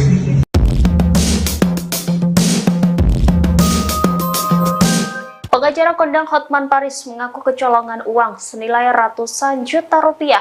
Pelaku pencurian uang tersebut yakni manajer dari resto ramen Hotman di Tajur, Bogor Timur. Hal ini diungkap oleh Hotman Paris sendiri melalui unggahan Instagram pribadinya. Hotman Paris menyebut uang ratusan juta yang dibawa kabur karyawannya merupakan hasil penjualan di salah satu kedai ramen miliknya. Atas kejadian ini, Hotman Paris melaporkan ke pihak berwajib dan berharap polisi segera menangkap pelakunya. Hotman meminta bantuan Kapolresta Bogor Kota Kombes Bismo Teguh untuk segera menciduk terduga pelaku. Di sisi lain, Hotman tidak membeberkan lebih lanjut terkait kronologi kejadian. Hanya saja Hotman mengunggah video CCTV yang memperlihatkan terduga pelaku beraksi. Dalam video tersebut terlihat terduga pelaku memasukkan uang gepokan ke dalam tas ransel hitam. Hotman juga mengunggah tampang dari terduga pelaku. Sementara dalam keterangan video disebut akan mendapatkan imbalan bagi siapapun yang menemukan pelaku pencurian uang tersebut. Diketahui peristiwa ini terjadi di tengah kesibukan Hotman Paris bertarung di Mahkamah Konstitusi untuk melawan gugatan Pilpres 2024. Hotman menjadi salah satu tim pembela paslon nomor urut 2 Prabowo Subianto Gibran Raka Buming Raka. Halo Tribuners, jumpa lagi bersama saya Mutiara dalam tayangan podcast Tribun Lampung. Kali ini Mutiara sudah kedatangan narasumber di studio Tribun Lampung yang akan berbincang bersama Mutiara selama 30 menit ke depan nih. Yaitu langsung saja Mutiara perkenalkan narasumber kita pada hari ini ada Kak Nufusa Samsuri selaku desainer Lampung. Halo Kak Nufus. Halo. Gimana kabarnya hari ini Kak? Baik, alhamdulillah. Puasanya lancar? Alhamdulillah. Iya, ini walaupun puasa kita harus tetap semangat ya iya. untuk berbagi kepada Tribuners di rumah. Nah Kak Nufusa Samsuri ini kan sebagai desainer Lampung, boleh diceritain Kak sedikit sekarang ini kesibukannya ngapain aja Kak? Ya, kesibukannya sih kalau saat ini memang kita aktifnya di dunia seni ya, kan karena memang aku merupakan alumni dari S1 Pendidikan Seni Tari Unila gitu. Kemudian dari pendidikan seni tersebut dari bidang tari itu kita merambah di dunia fashion juga. Artinya sekarang saya lagi sedang fokus untuk pengembangan inovasi fashion lokal untuk lebih dikenal sih seperti itu. Oke, ternyata basicnya sama-sama alumni di ini kita. Cuman beda jurusan aja. beda fakultas. Kalau Mutiara ilmu komunikasi kebetulan. Iya. Nah, Kak boleh ceritain dong awal mulanya menjadi seorang desainer. Ini kan tadi kalau background jurusan sih kayaknya nggak ada desainer-desainernya ya, seni tari gitu. Atau emang itu dari SMA udah kayaknya punya bakat nih di bidang desain gitu. Boleh diceritain Kak? Ya, sebenarnya kalau untuk desain sendiri itu adalah kayak sebenarnya kan kompleks ya. Kalau di bidang seni tari itu ada namanya kostum tari. Nah, jadi kan otomatis kita secara tidak langsung bersentuhan dengan dunia fashion gitu loh. Selain dari gerak tari dan musik seperti itu. Kemudian aku sih berprinsip bahwasannya kita harus mengeksplor bakat yang Tuhan beri gitu kan. Jadi kayaknya seru nih gitu melihat teman-teman menjadi desainer gitu kan. Ya coba aja gitu dengan otodidak, dengan keberanian ya kita belajar lewat YouTube, lewat Instagram. Jadi itu aja kita manfaatin sosial media. Oke, jadi otodidak gitu. Iya, jadi sekarang apalagi lebih mudah ya dengan adanya media sosial itu kita bisa lebih explore. Jadi informasi apa aja kita bisa cepat dapat. Kemudian semua tergantung dari kita sih gitu kan. Kalau kita mau pasti kita bisa seperti itu. Oke, jadi memang belajarnya otodidak. Nah kalau boleh tahu Kak, karya pertamanya gitu kan menjadi seorang desainer pada saat awal-awal itu pada tahun berapa dan karyanya itu dipakai di mana kostumnya kalau boleh tahu? Ya untuk awal sih sebenarnya kalau awal sekali itu aku buat karya itu baju untuk pakaianku sendiri. Oh, untuk diri sendiri malah? Oke. Jadi sebelum kita menjadikan orang sebagai model karya kita, kita coba kayaknya aku jadi desainer untuk badan diriku sendiri kayak seperti itu. Jadi kayak baju-baju pesta, baju-baju pokoknya buat aja sesuka hati aku gitu kan. Aku datang gitu kan ke penjahit. Aku punya rancangan, Kak aku punya seperti ini dibuat. Kemudian di satu waktu dipakai pesta kok bagus gitu kan. Terus dari situ teman-teman yang kayak Kak aku mau sih gitu. Jadi ada yang satu waktu kayak aku mau sewa deh, boleh nggak buat acara ini? Ya boleh gitu. Kemudian Kak, aku mau dong buat custom baju yang seperti ini, cuman warnanya beda, detailnya agak dibedain.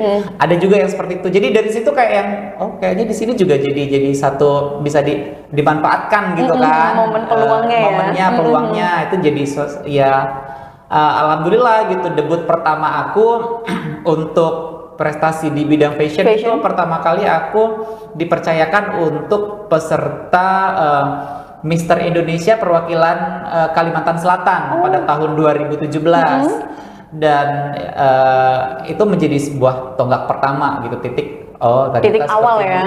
Kemudian belajar lagi terus kemudian kita mengikuti sebuah kompetisi gitu kan, iseng-iseng kompetisi dan akhirnya menang. Kemudian ada pelatihan yang diberikan dari bank, kemudian kita ikuti seperti apa mood board, seperti apa cara pemasaran, bagaimana membaca peluang bisnis, membaca pasar ya, seperti itu. Jadi udah ngalir aja gitu. Nah, dan katanya kabar terbarunya kemarin ini baru aja karyanya tampil ya di Indonesia Fashion Week. Ya benar sekali, dan alhamdulillah di tahun 2024 itu ada kali keduanya saya mengikuti. Kali kedua? Iya, Indonesia Fashion Week. Jadi di 2023 saya juga pernah perdana mengikuti, dan yang tahun ini 2024 itu yang kedua. Jadi di 2024 itu sebenarnya karyanya memang sudah juara di Kemenpora sebenarnya. Ajang Kreativesia di 2023 itu di Keraton Surakarta.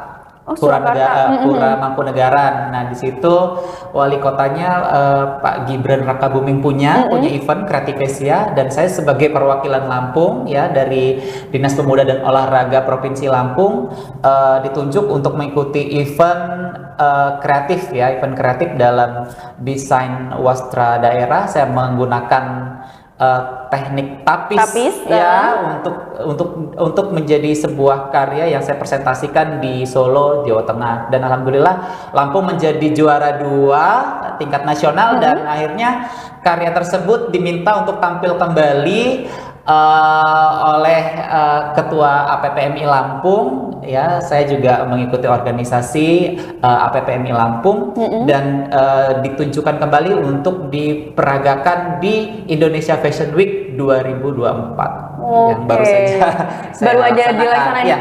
Kapan itu kalau boleh tahu Indonesia Fashion Week-nya? Ya, tanggal 27 sampai 31 Maret 2024 di JCC. Iya, di JCC Jakarta. Nah, kalau boleh tahu, menarik banget ini. Tadi kan Ufus sudah menceritakan awal mula ya, atau debut pertama karyanya itu dipakai waktu Mister ya. Mister dari Kalimantan ya, memakai karya pertama kali di tahun 2017. Kalau boleh tahu, selain itu siapa saja sih yang sudah memakai kostum karya dari Ufus gitu, desain-desainnya? Jadi kalau aku sih sebenarnya juga dulu karena juga kita perlu ya membranding diri dengan promosi. Akhirnya kita juga support dengan putra-putri daerah Lampung yang ingin ke nasional. Ya, jadi aku pernah support Miss Earth dari Provinsi Lampung, pernah, kemudian putra-putri kebudayaan, kemudian putra-putri ekowisata, terus ya teman-teman yang perlu bantuan lah untuk ajang nasional kemudian ajang duta genre, kemudian duta kopi, banyak sekali pageant. Akhirnya kan kita bisa dengan kemampuan kita juga kita sedikit bisa support untuk teman-teman yang ingin berprestasi gitu loh. Kemudian ya udah, akhirnya ngalir aja, apa yang bisa kita bantu seperti itu. Selagi untuk kemajuan Provinsi Lampung tercinta, untuk prestasi teman-teman ya, selagi kita bisa support ya support. Iya. Kalau boleh tahu nih Kak, itu kan pasti kalau ngebuat desain untuk suatu kostum itu pasti butuh inspirasi. Kalau boleh tahu cari inspirasinya itu gimana sih Kak? Sebenarnya kalau inspirasi itu banyak ya. Maksudnya kalau kayak aku sendiri sih biasanya setelah sholat atau ketika santai itu Muncul kemudian aja inspirasi, ya, ide-ide. imajinasi, atau kita bisa lihat referensi-referensi ketika kita scroll Instagram atau melihat pagelaran orang lain, atau juga ketika kita jalan-jalan ke satu daerah tertentu, biasanya mendapatkan inspirasi itu seperti kita mendapatkan ilham sih gitu. Jadi explore aja. Jadi sering explore ya, sering Iya, explore, baca gitu kan, karena dari situ akhirnya dapat ide-ide baru ya untuk seperti karyanya. itu. Artinya ketika kita mendapatkan ide yang memang benar-benar kita miliki itu ya udah eksekusi aja gitu ya. Akhirnya kalau sudah jadi karya, apa yang ada di otak kita kayak ada sesuatu kebanggaan dan pride sendiri ya, kebanggaan tersendiri untuk diri kita gitu loh. Apalagi kalau lebih bangga lagi ketika karyanya itu diapresiasi bagus oleh orang lain. Jadi kayak oh kita bisa juga ternyata gitu. Tapi sebenarnya ada suka dan dukanya tentu kan jadi seorang desainer. Boleh ceritain gak sih Tak? Apa sih suka dan dukanya menjadi seorang desainer? Ya, kalau suka dan duka seorang desainer itu banyak sekali. Jadi ketika yang aku alami adalah ketika kita harus berkejar-kejaran dengan deadline seperti itu. Kemudian ada juga ketika karya kita ditolak, tidak sesuai dengan ekspektasi orang lain. Itu kan kita juga kadang kan ngerasa gimana ya, kita sudah habis-habisan waktu, tenaga, dan ngeluarin ide pikiran ya. Iya, kemudian kita karya kita hanya dipandang ya karya kita tidak layak seperti itu jadi merupakan duka juga sih. Tapi dari seperti itu kita menjadi acuan supaya kita harus berkarya itu lebih baik lagi. Jadi itu adalah pengalaman, itu adalah guru yang paling berharga buat kita gitu. Dan salah satu bagian dari proses untuk menjadi lebih baik ya dengan adanya komen-komen seperti itu. Kemudian kalau sukanya sih banyak. Jadi kalau ketika kita mempunyai karya yang bagus, kita bisa dikenal orang seperti itu. Kemudian kita diapresiasi baik oleh orang seperti itu sih dengan kita mempunyai karya. Nah ini kan kalau berbicara seputar kostum ataupun karya, kalau kita berbicara di Lampung ini kan kita tahu lah ya tapis gitu kan yang menjadi andalannya. Tapi sekarang ini di masa saat ini tapis ini tidak hanya dipakai untuk acara adat aja gitu, tapi bahkan ternyata sudah dipadu-padankan menjadi suatu kostum untuk ajang-ajang besar, ajang-ajang nasional seperti Putri Indonesia dan sebagainya ya. Tapi kalau misalkan dari Kak Nufus sendiri melihat kemajuan tapis saat ini, bagaimana pendapatnya Kak? Ya, kalau untuk tapis Lampung, artinya untuk dikenal masyarakat itu sebenarnya dengan motifnya orang sudah tahu khasnya gitu kan. Kemudian seperti motif-motif pucuk rebung, kemudian simbol-simbol kapal, jung seperti itu. Desainer-desainer dari luar Lampung itu sudah banyak yang mengeksplor gitu. Tetapi kadang dari kita sendiri itu kan kayaknya bosen ya kok pakai tapis motifnya ini lagi. Sementara tapis itu kan berat seperti itu. Tapi saat ini juga banyak sekali desainer-desainer nasional yang melirik kain tapis. Bahwasannya aku sebagai orang lokalnya Lampung, sebagai anak Lampung terus mengingatkan bahwasannya ya ini adalah kain kebanggaan kita gitu loh. Iya betul.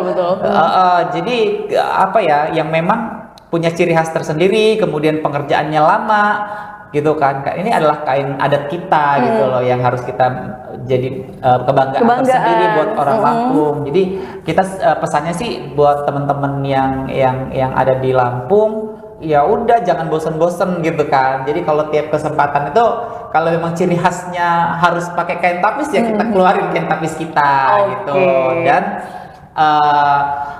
eksplorasi aku pada Indonesia Fashion Week pada tahun ini itu kan mengangkat temanya tapis. Tapi tapisku itu penuh dengan inovasi. Jadi nanti bisa dilihat di Instagramku di @nufusa.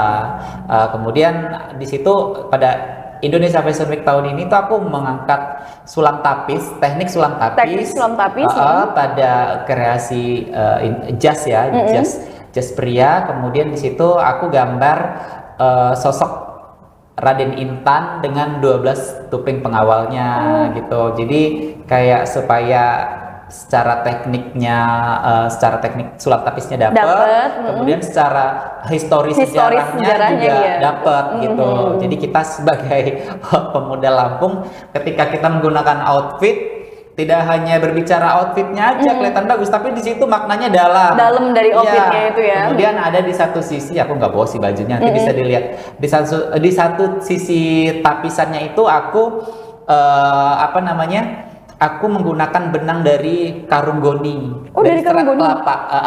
Itu aku buat. Jadi itu yang menjadi daya tarik. Bahwasannya itu menjadi momentum ya. Kita harus mengingat kepedihan dan perjuangan masyarakat kita dulu itu nggak mampu memakai wastra kain. Iya. Jadi pembalut badan pribumi zaman dulu ketika zaman kolonial itu ketika aku riset mereka menggunakan karung goni seperti itu untuk membalut tubuh. Jadi kita bersyukurlah bisa udah hidup, ada di Jawa. Iya benar, bisa di Jawa sekarang ya.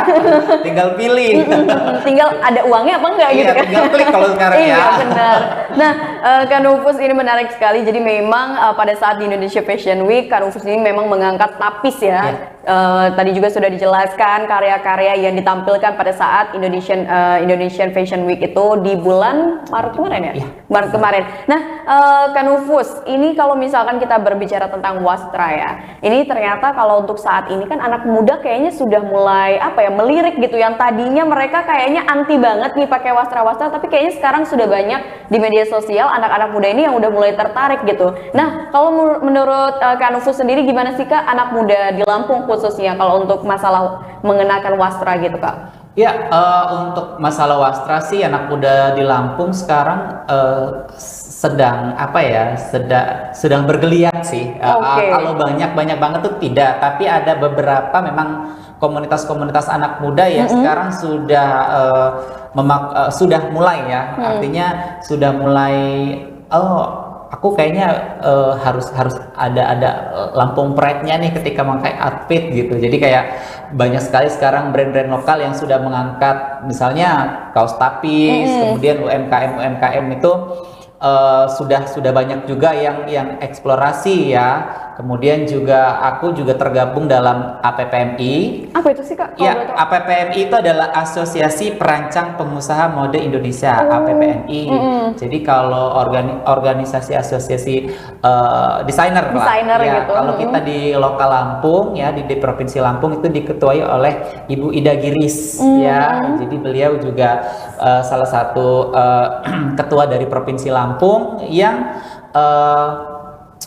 menghimpun desainer-desainer yang ada di Lampung. Iya, desainer-desainer senior ataupun yang masih junior dihimpun dalam satu organisasi untuk mengeksplor wastra-wastra lokal untuk menjadi sebuah karya dan beliau juga yang menentukan layak atau tidak layaknya sebuah karya untuk ditampilkan di Indonesia Fashion Week. Jadi kalau kita tahu kalau presiden desainer ya atau ketua APPMI pusat itu Ibu Poppy Darsono, beliau yang menjadi presiden atau yang mengkrit IFW ya, Indonesia Fashion Week itu ya, Ibu Poppy Darsono. Jadi kita sebagai anggota APPMI ikut melestarikan wastra lokal khususnya wastra-wastra di Provinsi Lampung sangat banyak dan itu masih banyak sekali. Jadi tidak hanya tapis, ternyata Lampung itu ada kain sulam madu aro, kemudian ada sulam jelujur juga. Sulam jelujur pernah dengar ya, benar pernah dengar. Iya, jadi kemudian ada juga sulam usus, kemudian ya itu banyak sekali yang bisa kita eksplor untuk menjadi suatu sebuah karya fashion gitu. Jadi kita jangan bersedih, tidak hanya daerah lain yang punya songket, yang punya batik, tapi kita juga punya motif-motif khas, motif-motif yang cantik yang bisa kita eksplor dan bisa kita kenakan. Jadi kalau fashion itu kan sebenarnya lebih kepada fashion gua banget nih. Jadi DNA kalau aku sukanya yang gimana ya? Aku sukanya yang glamor atau aku sukanya yang Iya, benar-benar. Jadi kayak casual. fashion itu nentuin identitas diri ya. Iya, benar sekali, benar Oh, ini sekali. salah satu Ya, tampilan ini pada saat- 2023. Oh, 2023. Ini debut pertama aku awal sekali. Jadi memang pada saat itu aku lebih explore pada kostum pertunjukan, kostum tari. Kostum pertunjukan. Ya, jadi segala gapura-gapura Lampung aku ditempelin Jum. semua ya. Itu temanya Jum. Jadi kayak yang dari jauh orang harus tahu itu itu Lampung gitu. Oke. Nah, ini yang 2024 baru kemarin. Oh, 2000 baru kemarin ini? Baju dongker ya, ini ngambil warnanya ya? Ya, dongker. Jadi itu filosofinya adalah samudra laut Selat Sunda ya. Karena temanya kan itu sebenarnya Raden Intan sih sebenarnya. Temanya. Iya, karena memang kan lokasi Raden Intan tuh di pesisir Kalianda. Jadi biru laut Kalianda itu aku sebagai elemen kuat pada fashion ini. Jadi lebih ke sana sih filosofinya. Nah, nih Kak, kita udah ngobrol panjang. Sebenarnya kalau untuk dari Kanufus sendiri menjadi seorang desainer, apa sih Kak tantangan terbesarnya? Tantangan terbesar seorang desainer itu adalah kita konsisten dalam berkarya. Kemudian satu juga tantangannya adalah kita riset ya. Kita tidak boleh malas riset ketika kita mengangkat suatu karya itu kita harus jelas sumbernya dari mana, kemudian apa yang ingin dibuat, apa yang ingin disampaikan, kemudian eksekusi dari sebuah konsep desain, sebuah desain dari gambar menjadi bentuk yang utuh. Iya, wujud nyata lah ya. Wujud nyata itu merupakan suatu tantangan tersendiri sih. Sulit sih sebenarnya kalau desainer yang baik adalah bagaimana detail gambar ketika diaplikasikan itu detailnya sama. Jadi tidak banyak perubahan ya. Iya, oke. Wah, seru sekali ini. Kanufus terakhir di penghujung podcast kita, boleh tahu nggak sih Kak harapan kedepannya? Ini kan Kanufus sudah sering ya bisa dikatakan tampil di ajang nasional. Mungkin kedepannya ingin sering ikut tampil karya-karyanya di ajang internasional atau sudah pernah Kak? Nasional sih sudah ya IFW, kemudian lomba-lomba. Jadi kalau tinggal internasional berarti ya. Internasional insya Allah ya. Kita doakan ini kedepannya ya Kak. Ya, mudah-mudahan ada di orang-orang Lampung ya yang bisa memberikan sponsor tiket, kita bisa investor ya. Bisa gelaran ya, misalnya di Paris ya. Oh iya benar. Paris Fashion Week. Ya, sebenarnya kalau koneksi sudah ada di sana, tinggal nanti eksekusi aja nih bagaimana pemerintah daerah ya bisa menggandeng kita anak-anak muda Lampung yang tentunya kita hanya bisa berupaya, tapi kan kesempatan dan Tuhanlah yang memberi jalan nanti gitu. Kita harapannya sih anak muda Lampung bisa didukung ya kan. Artinya kita di sini anak muda Lampung tidak hanya terkenal yang negatifnya saja, tapi di sini saya membuktikan bahwasannya anak muda Lampung tuh punya karya dan punya prestasi. Jadi ya, jangan yang negatif-negatifnya aja. Lampung ya bener banget. Lampung itu terkenal negatif. Jadi kita yang lahir, tinggal, hidup dan istilahnya makan minum besar di ya, besar di Lampung. Kayak kita nggak terima gitu loh. Kita buktikan dengan prestasi. Jadi sedikit besar harapannya ya mudah-mudahan setelah podcast ini ada ya. Iya benar, kita doakan abis ini ada kita bisa gelaran ya di luar negeri, bisa di Eropa kita bawa kreativitas UMKM kita, kemudian kita bawa segala macam bentuk kesenian kita di internasional. Jadi supaya Lampung bisa lebih dikenal lagi gitu. Oke. Tapi Kak kalau misalkan di Tribuners di rumah ada yang pengen banget apa ya istilahnya bikin kostum yang didesain oleh Kanufus, itu kayak gimana Kak? Bisa hubungin via DM atau Kanufus mungkin punya butik tersendiri Kak untuk saat ini? Bisa via DM sih nggak apa-apa. Atau kalau mau silaturahmi ke tempat langsung boleh. Ada di mana Kak? Boleh kasih tahu nih ke Tribuners boleh. di rumah. Tempatnya aku kalau alamat bisa teman-teman cek di Google Map masing-masing di Sanggar Seni Nufusa Etnika ya di Jalan Bambu, Kelurahan Sumberjo Sejahtera, Kecamatan Kemiling, Kota Bandar Lampung, Provinsi Lampung. Atau kalau biar nggak repot DM aja deh. Nanti di Sherlock ya. Oke. Jadi kalau misalkan Tribuners pengen banget bikin kostum dan desain oleh Kanufus, bisa langsung di DM aja atau tadi datang langsung ke lokasinya ya, silaturahmi langsung ya. Nah, Kanufus ini terakhir deh, dari tadi terakhir mulu ya. Kanufus untuk menutup perjumpaan podcast kita kali ini bisa berikan pesan dan kesan mungkin kepada para desainer pemula atau yang baru banget mau merambah ke dunia desain. Boleh banget nih Kak dikasih saran ataupun pesannya lah. Ya, untuk teman-teman semua yang memiliki bakat ya dalam bidang mendesain atau suka dengan bidang fashion, kemudian ingin mengeksplorasi diri. Jadi harapannya ke depan ya, sarannya dari aku terus saja berkreasi, terus saja berkarya, kemudian jangan pernah berhenti untuk berkarya, karena aku cuma bisa berkata pengkarya di saat ini pengkarya semakin sedikit, penggibah semakin banyak. Jadi terus aja berkreasi ya, terus aja berkarya, jangan hiraukan apapun itu. Kemudian ketika itu adalah sebuah masukan yang baik, maka ambillah. Tapi ketika itu tidak baik, maka ya hempaskanlah. Jadi supaya kamu juga nyaman dalam berkarya, dan pada suatu saat kalian akan menemukan titik di mana karyamu itu diterima. Oke, dan dikenal banyak orang tentunya.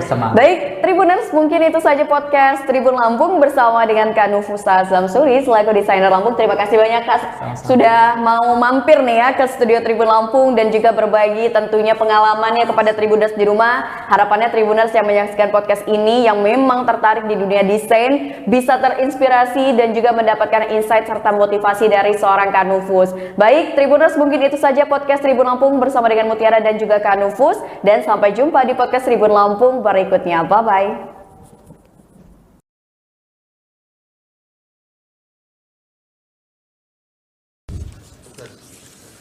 Sudah terlambat, minta cepat pula, belum disumpah pula.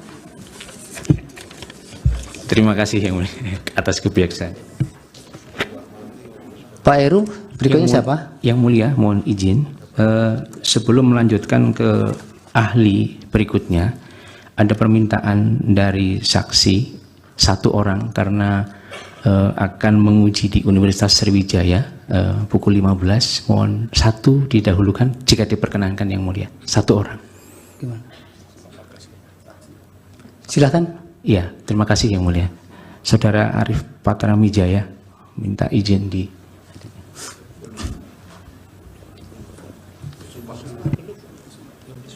Yang sudah disumpahkan Pak Heru? Yang belum, yang mulia. Belum ya. Oke, ya, mohon izin dulu. Sudah terlambat, minta cepat pula, belum disumpah pula. Terima kasih yang mulia atas kebijaksanaan.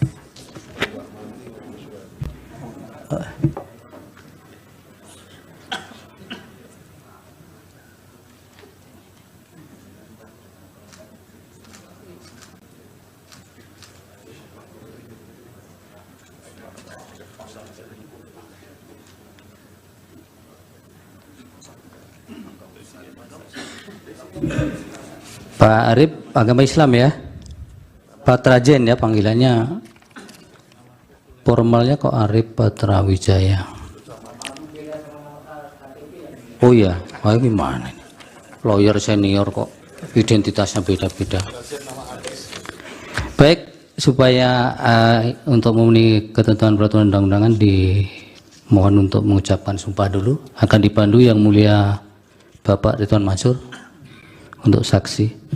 Baik yang mulia, terima kasih. Bapak Dr. Arif Patrawijaya SHLLM, ya. Ikuti lapas sumpah lapas sumpah saksi yang akan saya tuntunkan menurut agama Islam.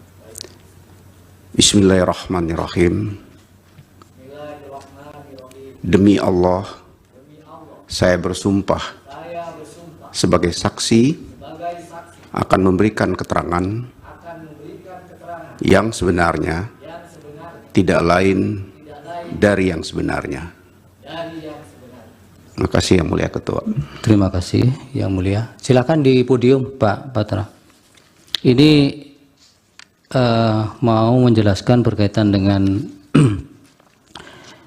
kesalahan KPU dalam penetapan pasangan calon. Izin Yang Mulia, ya. saya ambil. Berikutnya siapa nanti Pak Heru setelah ini? Baik. Yang Mulia. Majelis. Terima kasih. Termohon, Bapak. karena ini fakta dan kami juga ada dalam peristiwa itu, penting kami klarifikasi satu hal. Tidak usah, nanti Bapak punya instrumen untuk mengkanter itu. Itu yang pertama. Yang kedua, proses persidangan DKPP memanggil Bawaslu. DKPP memanggil juga Dirjen Peraturan Perundang-undangan.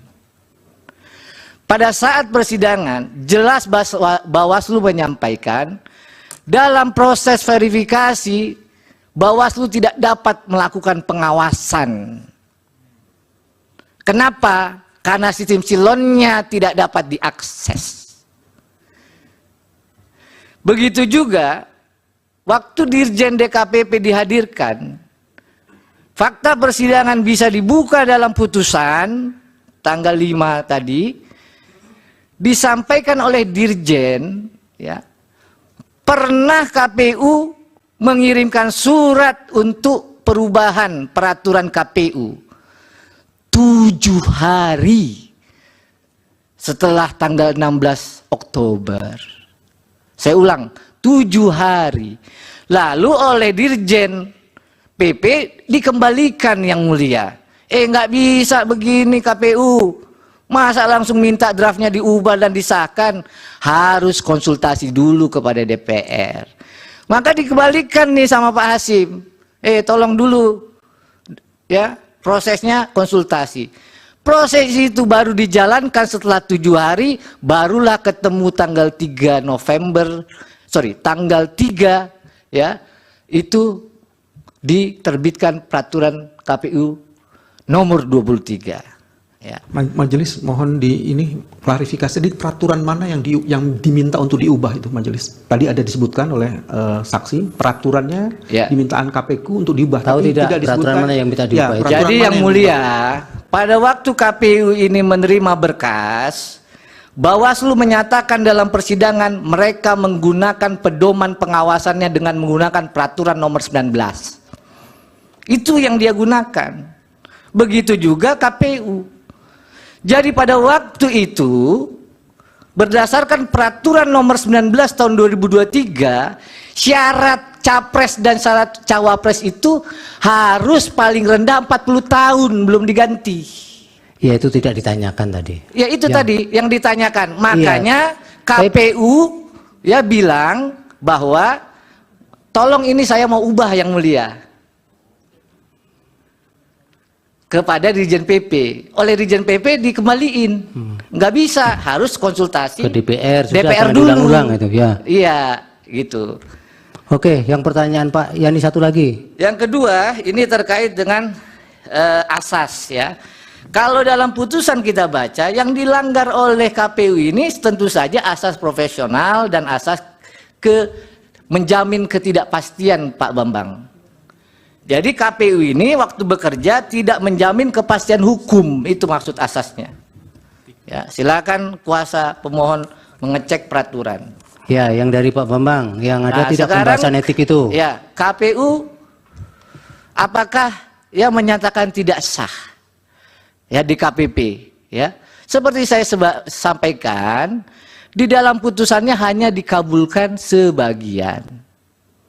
Jadi DKPP tegas menyatakan bahwa Pak Hasyim Asyari dan anggotanya semua itu telah melanggar 3 pasal. Karena melanggar 3 pasal itu diberi teguran keras terakhir. Di luar itu nggak ada putusan DKPP. Makanya diajukan ke PT UN atau di sini mungkin. Yang ketiga, fakta apakah KPU membatalkan, ya, di dalam putusan DKPP tidak ada amar putusan yang lain-lain. Hanya itu. Ya sudah, itu terus dengan ulang-ulang. Ya. Cukup. Cukup. Baik. Yang mulia. Majelis. Terima kasih. Termohon. Bapak. Karena ini fakta dan kami juga ada dalam peristiwa itu, penting kami klarifikasi satu hal. Tidak usah, nanti Bapak punya instrumen untuk mengkanter itu. Baik, makasih. Terima kasih Pak Putra. Lebih kurang saya mohon maaf, kalau ada kekurangan saya juga mohon maaf, kalau ada kebenaran semua datang dari Allah Subhanahu wa taala. Wassalamualaikum warahmatullahi wabarakatuh. Baik, terima kasih. Bagaimana ahli bisa menerangkan kekalahan Megawati dengan SBY dalam Pilpres tahun 2004? Ada dua yang akan mengajukan pertanyaan, saya dan saudara Rifai di belakang. Dua pertanyaan saya. Saudara ahli mengatakan satu kesimpulan dari penelitiannya bahwa petahana atau calon yang didukung oleh petahana akan mendapatkan suara lebih dibandingkan dengan calon yang lain.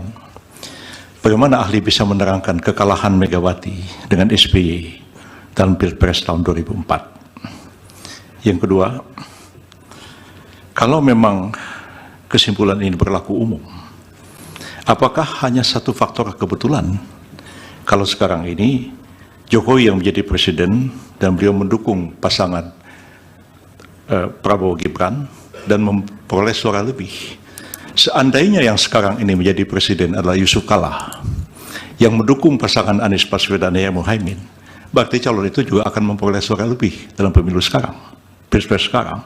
Seandainya lagi yang menjadi presiden adalah Megawati sekarang, maka pasangan calon Ganjar Pranowo dan Mahfud MD akan mendapatkan suara lebih. Berdasarkan teori saudara seperti itu konsekuensinya. Lalu apa masalahnya dengan persidangan sekarang ini, pendapat saudara itu? Ada sesuatu yang salah atau tidak?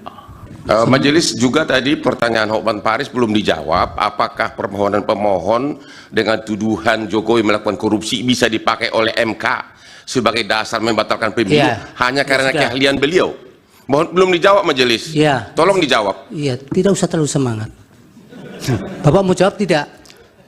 Saya itu serahkan karena keputusannya adalah di mahkamah. Jadi saya menyerahkannya kepada mahkamah. Iya itu Pak Otman. Bukan wewenang saya. Ahli juga tidak harus dipaksakan untuk menjawab, apalagi untuk sama dengan yang diinginkan. Dan ahli ini kan juga menjawab berdasarkan data. Jadi bukan hanya berdasarkan omon-omon. Mohon izin majelis, kan dia yang memulai, dia yang mengatakan Jokowi korupsi, dia yang mengatakan ini, dia harus konsekuen dong sebagai ahli menerangkan. Iya, tapi pada bagian apakah itu menjadi kewenangan MK kan tidak dijawab. Ya maksud saya dia sebagai ahli harusnya konsekuen dengan jawabannya, jangan cuma omon-omon. Anda tidak bisa memaksa seperti itu. Terima kasih ya ahli, keterangannya mudah-mudahan bermanfaat untuk pengambilan putusan. Terima kasih.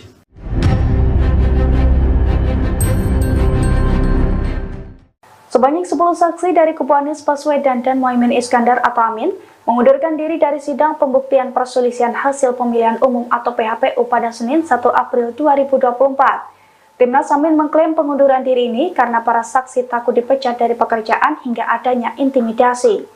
Dilansir dari tribunnews.com, hal itu diungkapkan oleh Ketua Tim Hukum Amin, Ari Yusuf Amir pada Senin 1 April 2024. Ari mengatakan 10 dari 19 saksi yang disiapkan dan dibawa pihaknya ke gedung MK telah mengundurkan diri untuk memberikan kesaksian di persidangan. Ia menjelaskan dari 10 saksi tersebut terdiri dari kepala desa, petugas pemilu, dan ASN di wilayah Jawa Tengah.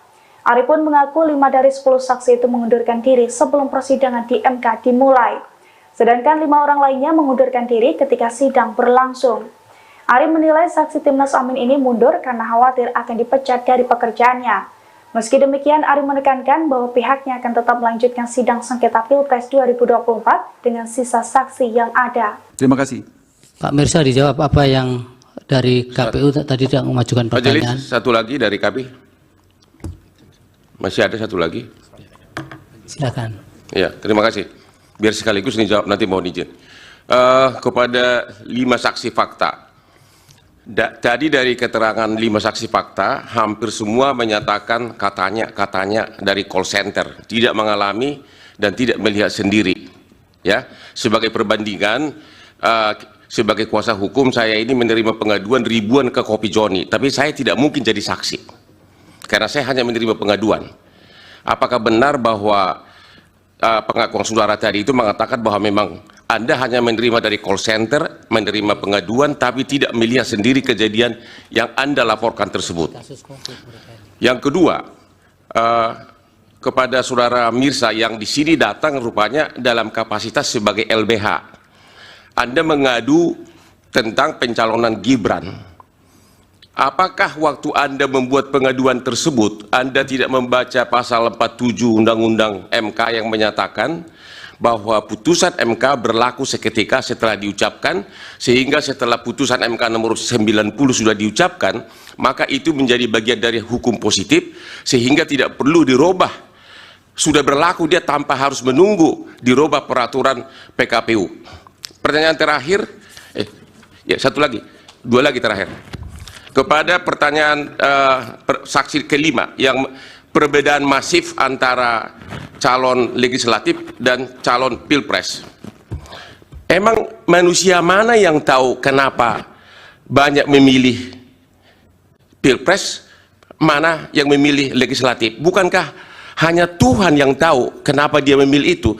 Itu nggak bisa ditanyakan kepada siapapun. Iya, pertanyaan Bapak apa? Pertanyaan saya, kepada siapa Anda menanyakan kenapa dipilih lebih banyak memilih pilpres sedangkan legislatif sedikit? Dalam posisi apa orang itu menjawab?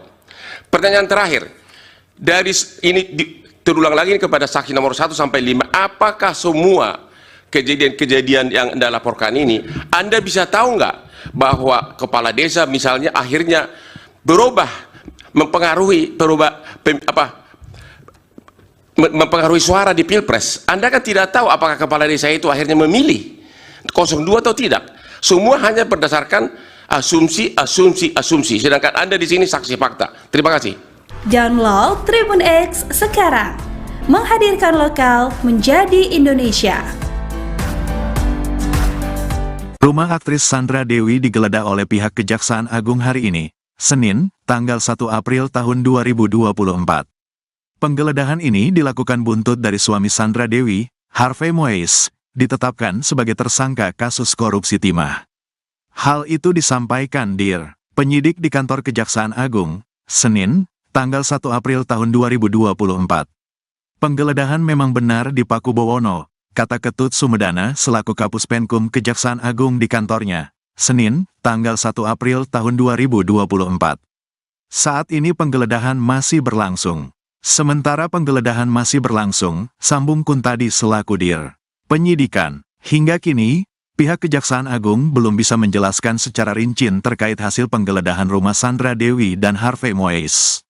Nanti hasilnya akan kita lihat, pungkas Kuntadi. Diketahui, suami Sandra Dewi telah ditetapkan sebagai tersangka kasus korupsi timah yang merugikan negara mencapai 271 triliun rupiah.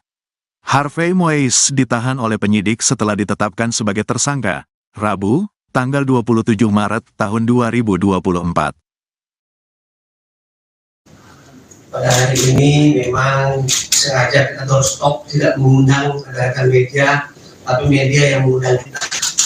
Tapi menggunakan medianya Pemko. Ya, ada beberapa perkembangan yang memang ditanyakan oleh media terkait dengan pemeriksaan hari ini, terkait dengan perkembangan penanganan perkara timah 2015-2022, dan sampai saat ini belum media ketahui bahwa kita sudah melakukan pemeriksaan lebih dari 170 saksi. Dan hari ini juga kita melakukan satu pemeriksaan 4 saksi terhadap perkara timah. Untuk lebih lengkapnya nanti Pak Kuntadi menyampaikan hal-hal yang penting, mungkin nanti ada di sini kita jawabnya. Silakan Pak Direktur Penyidikan. Terima kasih. Assalamualaikum warahmatullahi wabarakatuh. Waalaikumsalam. Selamat siang, salam sejahtera bagi kita semua. Sebagaimana kita ketahui, beberapa hari yang lalu kita melakukan serangkaian tindakan penyidikan, di antaranya melakukan kegiatan penggeledahan di rumah saudara ALN, dan kemudian beberapa saat kemudian kita melakukan tindakan penahanan terhadap saudara ALN dan diikuti dengan penahanan saudara HM. Tindak lanjut dari pemeriksaan tersebut, sebagaimana telah kami sampaikan, semua pihak yang menurut hemat kami untuk kepentingan penyidikan sangat signifikan keterangannya untuk minta keterangan untuk membuat terang peristiwa pidananya, maka pada hari ini kami memanggil dan memeriksa saudara LPS selaku saksi. Nah, kita harapkan keterangan-keterangan itu akan membuat terang peristiwa pidana yang sedang terjadi dalam tindak pidana tata kelola timah di IUB wilayah PT Timah. Ya, selain itu pada hari ini juga kami sudah melakukan kegiatan penggeledahan di kediaman saudara HN dan sedang berlangsung. Hasilnya apa nanti kita lihat, kita tunggu, nanti akan kita sampaikan apa saja yang telah kita lakukan. Mungkin itu yang bisa kami sampaikan. Selanjutnya terkait dengan saksi si A, si B apa harus diperiksa dan sebagainya, kembali lagi mohon berikan kepada kami bahwa siapapun sepanjang itu ada urgensinya dalam rangka membuat peristiwa pidana, pasti akan kami minta klarifikasinya, ya. Dan kami tidak bertindak berdasarkan asumsi. Semua tindakan kami transparan dan akuntabel. Ya, kami dibatasi oleh undang-undang untuk memanggil seseorang untuk mengambil tindakan hukum tertentu. Mungkin itu yang bisa kami sampaikan. Terima kasih. Assalamualaikum warahmatullahi wabarakatuh. Terima kasih Pak Dedit. Ini pertanyaan dari media yang ditujukan kepada saya, Pak Dedit.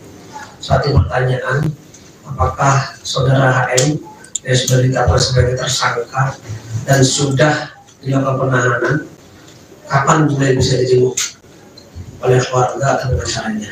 Ibu Pak Dedit, dijawab Pak Dedit. Terima kasih. Sesuai dengan ketentuan yang berlaku, semua tahanan kami untuk 7 hari pertama harus dilakukan tindakan isolasi, sehingga nanti hari ke-7 baru dimungkinkan untuk dilakukan penjemputan. Kecuali ketika ada tindakan pemeriksaan khusus untuk penasihat hukum akan tidak diakses. Ya, itu hak yang bersangkutan. Demikian. Ada pertanyaan rekan-rekan media, silakan. Ayo yang maju. Saya kasih kesempatan yang pakai topi. Selamat siang Pak Didi dan Pak Ketut. Saya Ari dari Rian Kompas, mau tanya Pak, konfirmasi terkait dengan RBS ini, apakah bisa dielaborasi Pak, ini RBS ini hubungannya dengan ini, apakah terkait dengan PT Refine Bangkatin itu Pak? Sementara di PT Refine Bangkatin itu kan beliaunya tidak masuk dalam jajaran direksi maupun komisaris. Terima kasih Pak. Ya, terima kasih atas pertanyaannya. Justru itu yang bersangkutan kami periksa untuk memastikan keterkaitan yang bersangkutan dengan PT RBT. Ya, apakah yang bersangkutan sebagai pengurus, apakah yang bersangkutan sebagai PO, atau memang tidak ada kaitannya sama sekali ini. Untuk menghindari praduga-praduga, maka kami lakukan pemeriksaan untuk diklarifikasi sejauh mana keterkaitan yang bersangkutan. Ya, sepanjang tidak ada alat bukti yang cukup, ya tentu saja kita tidak akan bertindak. Demikian. Pak, hasilnya apakah pemeriksaan terhadap RBS ini pengembangan dari tersangka atau saksi lain pernah menyebut namanya gitu? Kami selalu mencermati hasil penyidikan. Apakah pemanggilan ini kaitannya dengan saksi atau alat bukti yang lain, tentu saja kami tidak bisa menyampaikan di forum ini. Ya, yang jelas kami melihat ada urgensi yang harus kami klarifikasi pada bersangkutan untuk membuat terang peristiwa pidana. Demikian. Silakan tadi yang kacamata. Ya Pak, selamat siang Perkenalkan saya Thomas dari Kumparan, mau tanya Pak yang terkait kasus korupsi timah dari tersangka Harvey Mois sama Helen Halim ini. Nah, Harvey Mois ini kan punya jet pribadi hingga mobil Rolls Royce ya. Terus Helen Halim ini juga punya rumah mewah di PIK. Nah, kira-kira Pak ada kemungkinan akan disita nggak Pak aset mereka itu? Terus yang selanjutnya keduanya akan dijerat TPPU nggak Pak? Terima kasih. Terima kasih. Sebagaimana telah kami sampaikan bahwa dalam setiap penanganan perkara tindak pidana korupsi, kami selalu menelusuri juga potensi adanya TPPU, ya, sehingga itu sudah menjadi produk kami. TPPU sudah kita lakukan, bahkan Helen Halim memang sudah kita sampaikan dalam tindak pidana pencucian uang, tidak tertutup kemungkinan terhadap HM. Ya. Terkait dengan harta benda, penyitaan dan sebagainya, penelusuran masih sedang kita lakukan. Sepanjang barang-barang tersebut ada kaitannya menjadi alat atau merupakan hasil dari kejahatan, pasti akan kami lakukan penyitaan. Ya. Terima kasih. Pak, menyambung Pak, dua hal lainnya Pak. Sebentar, pelan-pelan. Menyambung Pak. Saya suruh sini tadi. Sekarang. Baik, terima kasih Pak. Tadi saya Rudi dari Loto Terakual. Saya datang dari Balka sengaja hari ini. Ada 3 pertanyaan yang saya sampaikan.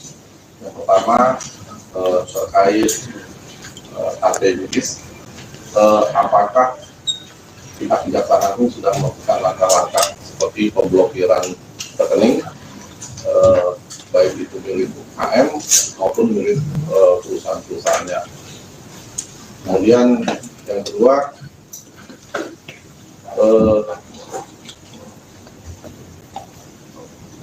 apakah ada kemungkinan Sandra Dewi itu selaku istri Harvey Mois itu juga akan ikut terseret sebagai tersangka dalam perkara ini, ya, karena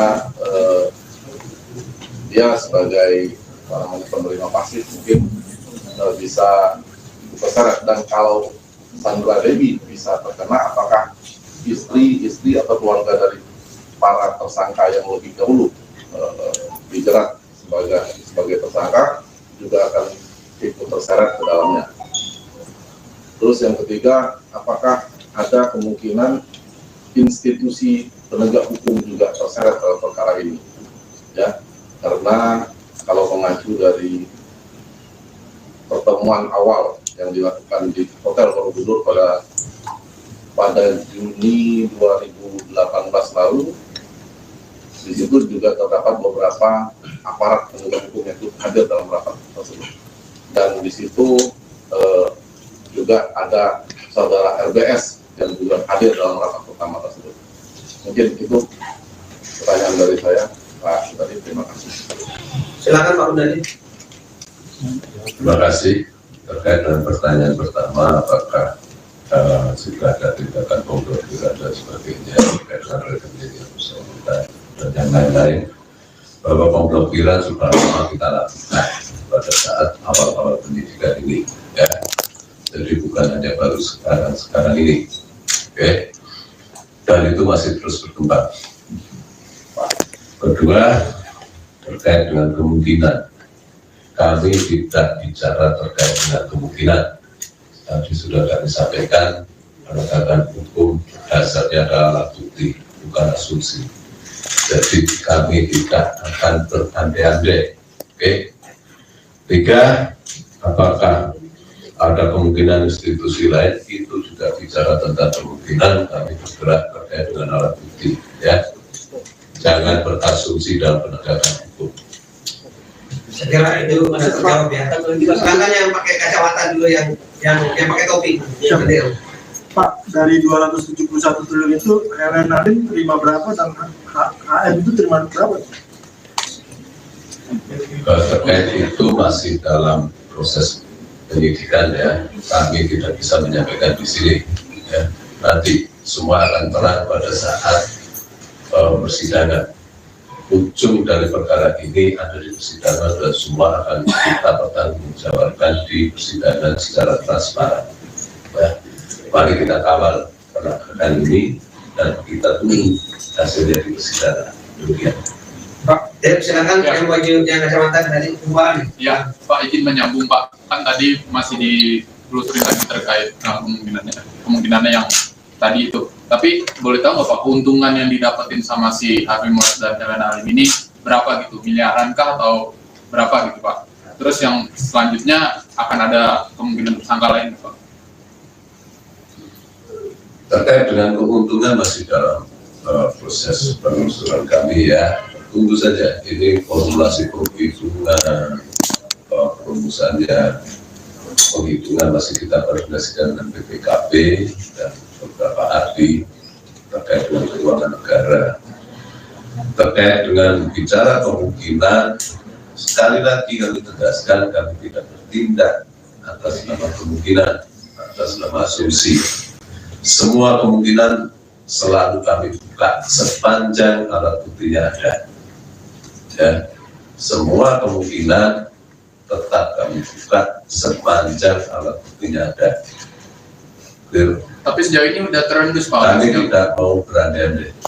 Sejauh ini ada terendus? Kami tidak akan mengandai-andai. Yang lain silakan sebentar. Yang pertama Pak, izin mengonfirmasi soal penggeledahan tadi yang kediaman HM, apakah benar di Pakubono nama itu? Yang kedua terkait TPPU. HL ini kan sudah diterapkan TPPU ya Pak. Sejauh ini apakah ada ditemukan aliran ke partai politik atau paslon pada peserta 2024? Karena kan isinya banyak sekali dana-dana kampanye ini aliran dari para pengusaha tambang. Sejauh ini apakah sudah ditemukan? Terima kasih untuk penggeledahan benar-benar di Pakubono sedang berlangsung. Terkait dengan aliran dan sebagainya kami tidak bisa menjawab di sini dan kami himbau untuk tidak berasumsi nanti menjadi fitnah. Ya, semua kami dasarkan pada fakta dan ditemukan berdasarkan alat bukti. Pak, silakan dari mana? Ansari dari bisnis.com. Mau bertanya Pak, apakah sudah ada pemeriksaan terhadap pemangku kebijakan atau regulator dalam kasus ini? Kita belum apa? Yang Anda maksud regulator pemangku kebijakan itu apa? Siapa? SDM atau kementerian terkait Pak? Silakan Pak.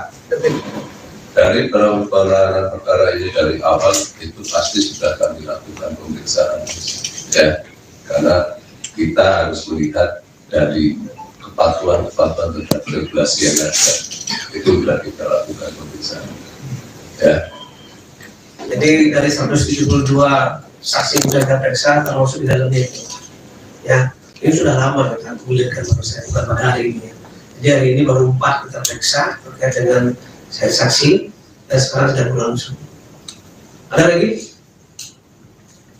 Cukup ya. Sekali lagi terima kasih kepada rekan-rekan media.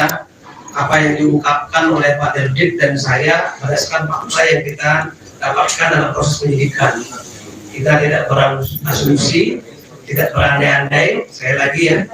Kemudian nanti akan diuraikan secara detail dalam surat dakwaan ketika perkara tersebut sudah dilimpahkan ke pengadilan. Karena beberapa bagian tidak bisa kita sampaikan ke media karena itu bagian dari proses penyidikan tidak bisa terungkap. Sekian dan terima kasih. Assalamualaikum warahmatullahi wabarakatuh. Salam.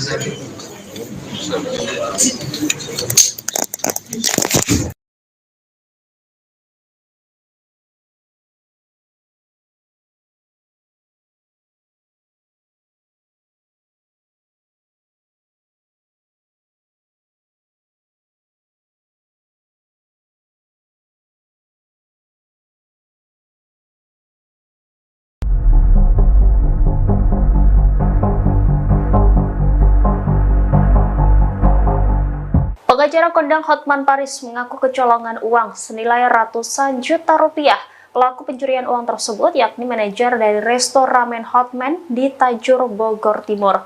Hal ini diungkap oleh Hotman Paris sendiri melalui unggahan Instagram pribadinya.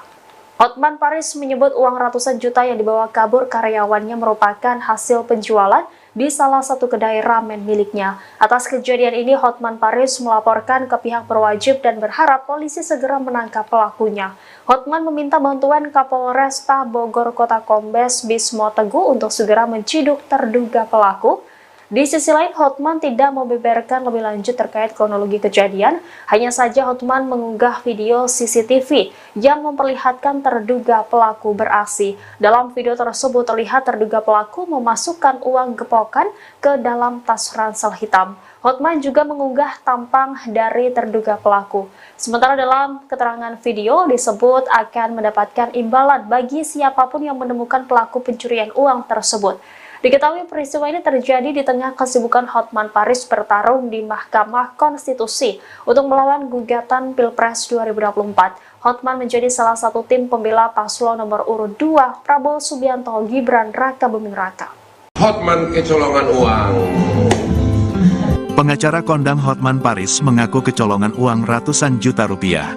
Pelaku pencurian uang tersebut yakni manajer dari restoran Hotman di Tajur, Bogor Timur. Hal ini diungkap oleh Hotman Paris melalui unggahan Instagram pribadinya. Hotman Paris menyebut uang ratusan juta yang dibawa kabur karyawannya merupakan hasil penjualan di salah satu kedai ramen miliknya. Atas kejadian ini, Hotman Paris melaporkan ke pihak berwajib dan berharap polisi segera menangkap pelakunya. Hotman meminta bantuan Kapolresta Bogor Kota Kombes Bismo Teguh untuk segera menciduk terduga pelaku. Halo Bapak Kapolres Bogor Kota Bismo Teguh, mohon segera ditangkap pelaku, manajer dari restoran Hotman di Tajur, Bogor Timur yang telah melarikan uang hasil penjualan restoran sebanyak ratusan juta. Uang penjualannya restoran Hotman di Tajur, Bogor Timur dibawa kabur oleh manajernya, jelas Hotman. Di sisi lain, Hotman tidak membeberkan lebih lanjut terkait kronologi kejadian. Hanya saja Hotman mengunggah video CCTV yang memperlihatkan terduga pelaku beraksi. Dalam video tersebut terlihat terduga pelaku memasukkan uang gepokan ke dalam tas ransel. Hotman juga mengunggah tampang dari terduga pelaku. Sementara dalam keterangan video, disebut akan mendapat imbalan bagi yang menemukan pelaku pencurian uang tersebut. Diketahui peristiwa ini terjadi di tengah kesibukan Hotman bertarung di MK melawan gugatan Pilpres 2024. Hotman menjadi salah satu tim pembela paslon nomor urut 2 Prabowo Gibran.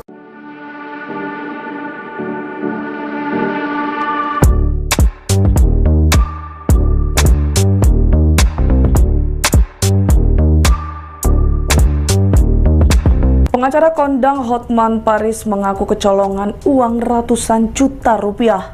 Pelaku pencurian uang tersebut yakni manajer dari restoran Hotman di Tajur, Bogor Timur.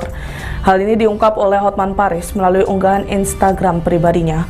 Hotman Paris menyebut, uang ratusan juta yang dibawa kabur karyawannya merupakan hasil penjualan di salah satu kedai ramen miliknya. Atas kejadian ini, Hotman Paris melaporkan ke pihak berwajib dan berharap polisi segera menangkap pelaku. Di sisi lain, Hotman tidak membeberkan lebih lanjut terkait kronologi kejadian. Hanya saja, Hotman mengunggah video CCTV yang memperlihatkan terduga pelaku beraksi. Dalam video tersebut, terlihat terduga pelaku memasukkan tumpukan uang ke dalam tas ransel. Sementara dalam keterangan video, disebut akan mendapat imbalan bagi yang menemukan pelaku pencurian uang tersebut. Ikuti terus berita menarik lainnya. Jangan lupa like dan share seluruh akun Tribun Medan. Hotman kecolongan uang. Pegawai Hotman mencuri uang Hotman Paris. Halo Bapak Kapolres Bogor Kota, mohon segera ditangkap pelaku manajer dari resto ramen Hotman di Tajur, Bogor Timur yang telah melarikan uang hasil penjualan restoran sebanyak ratusan juta uang penjualan restoran Hotman di Tajur, Bogor Timur dibawa kabur oleh manajernya. Bapak Kapolres Bogor Kota sangat mengucapkan terima kasih sekiranya pelakunya dapat ditangkap segera. God bless you, mohon dibantu. Salam Hotman Paris.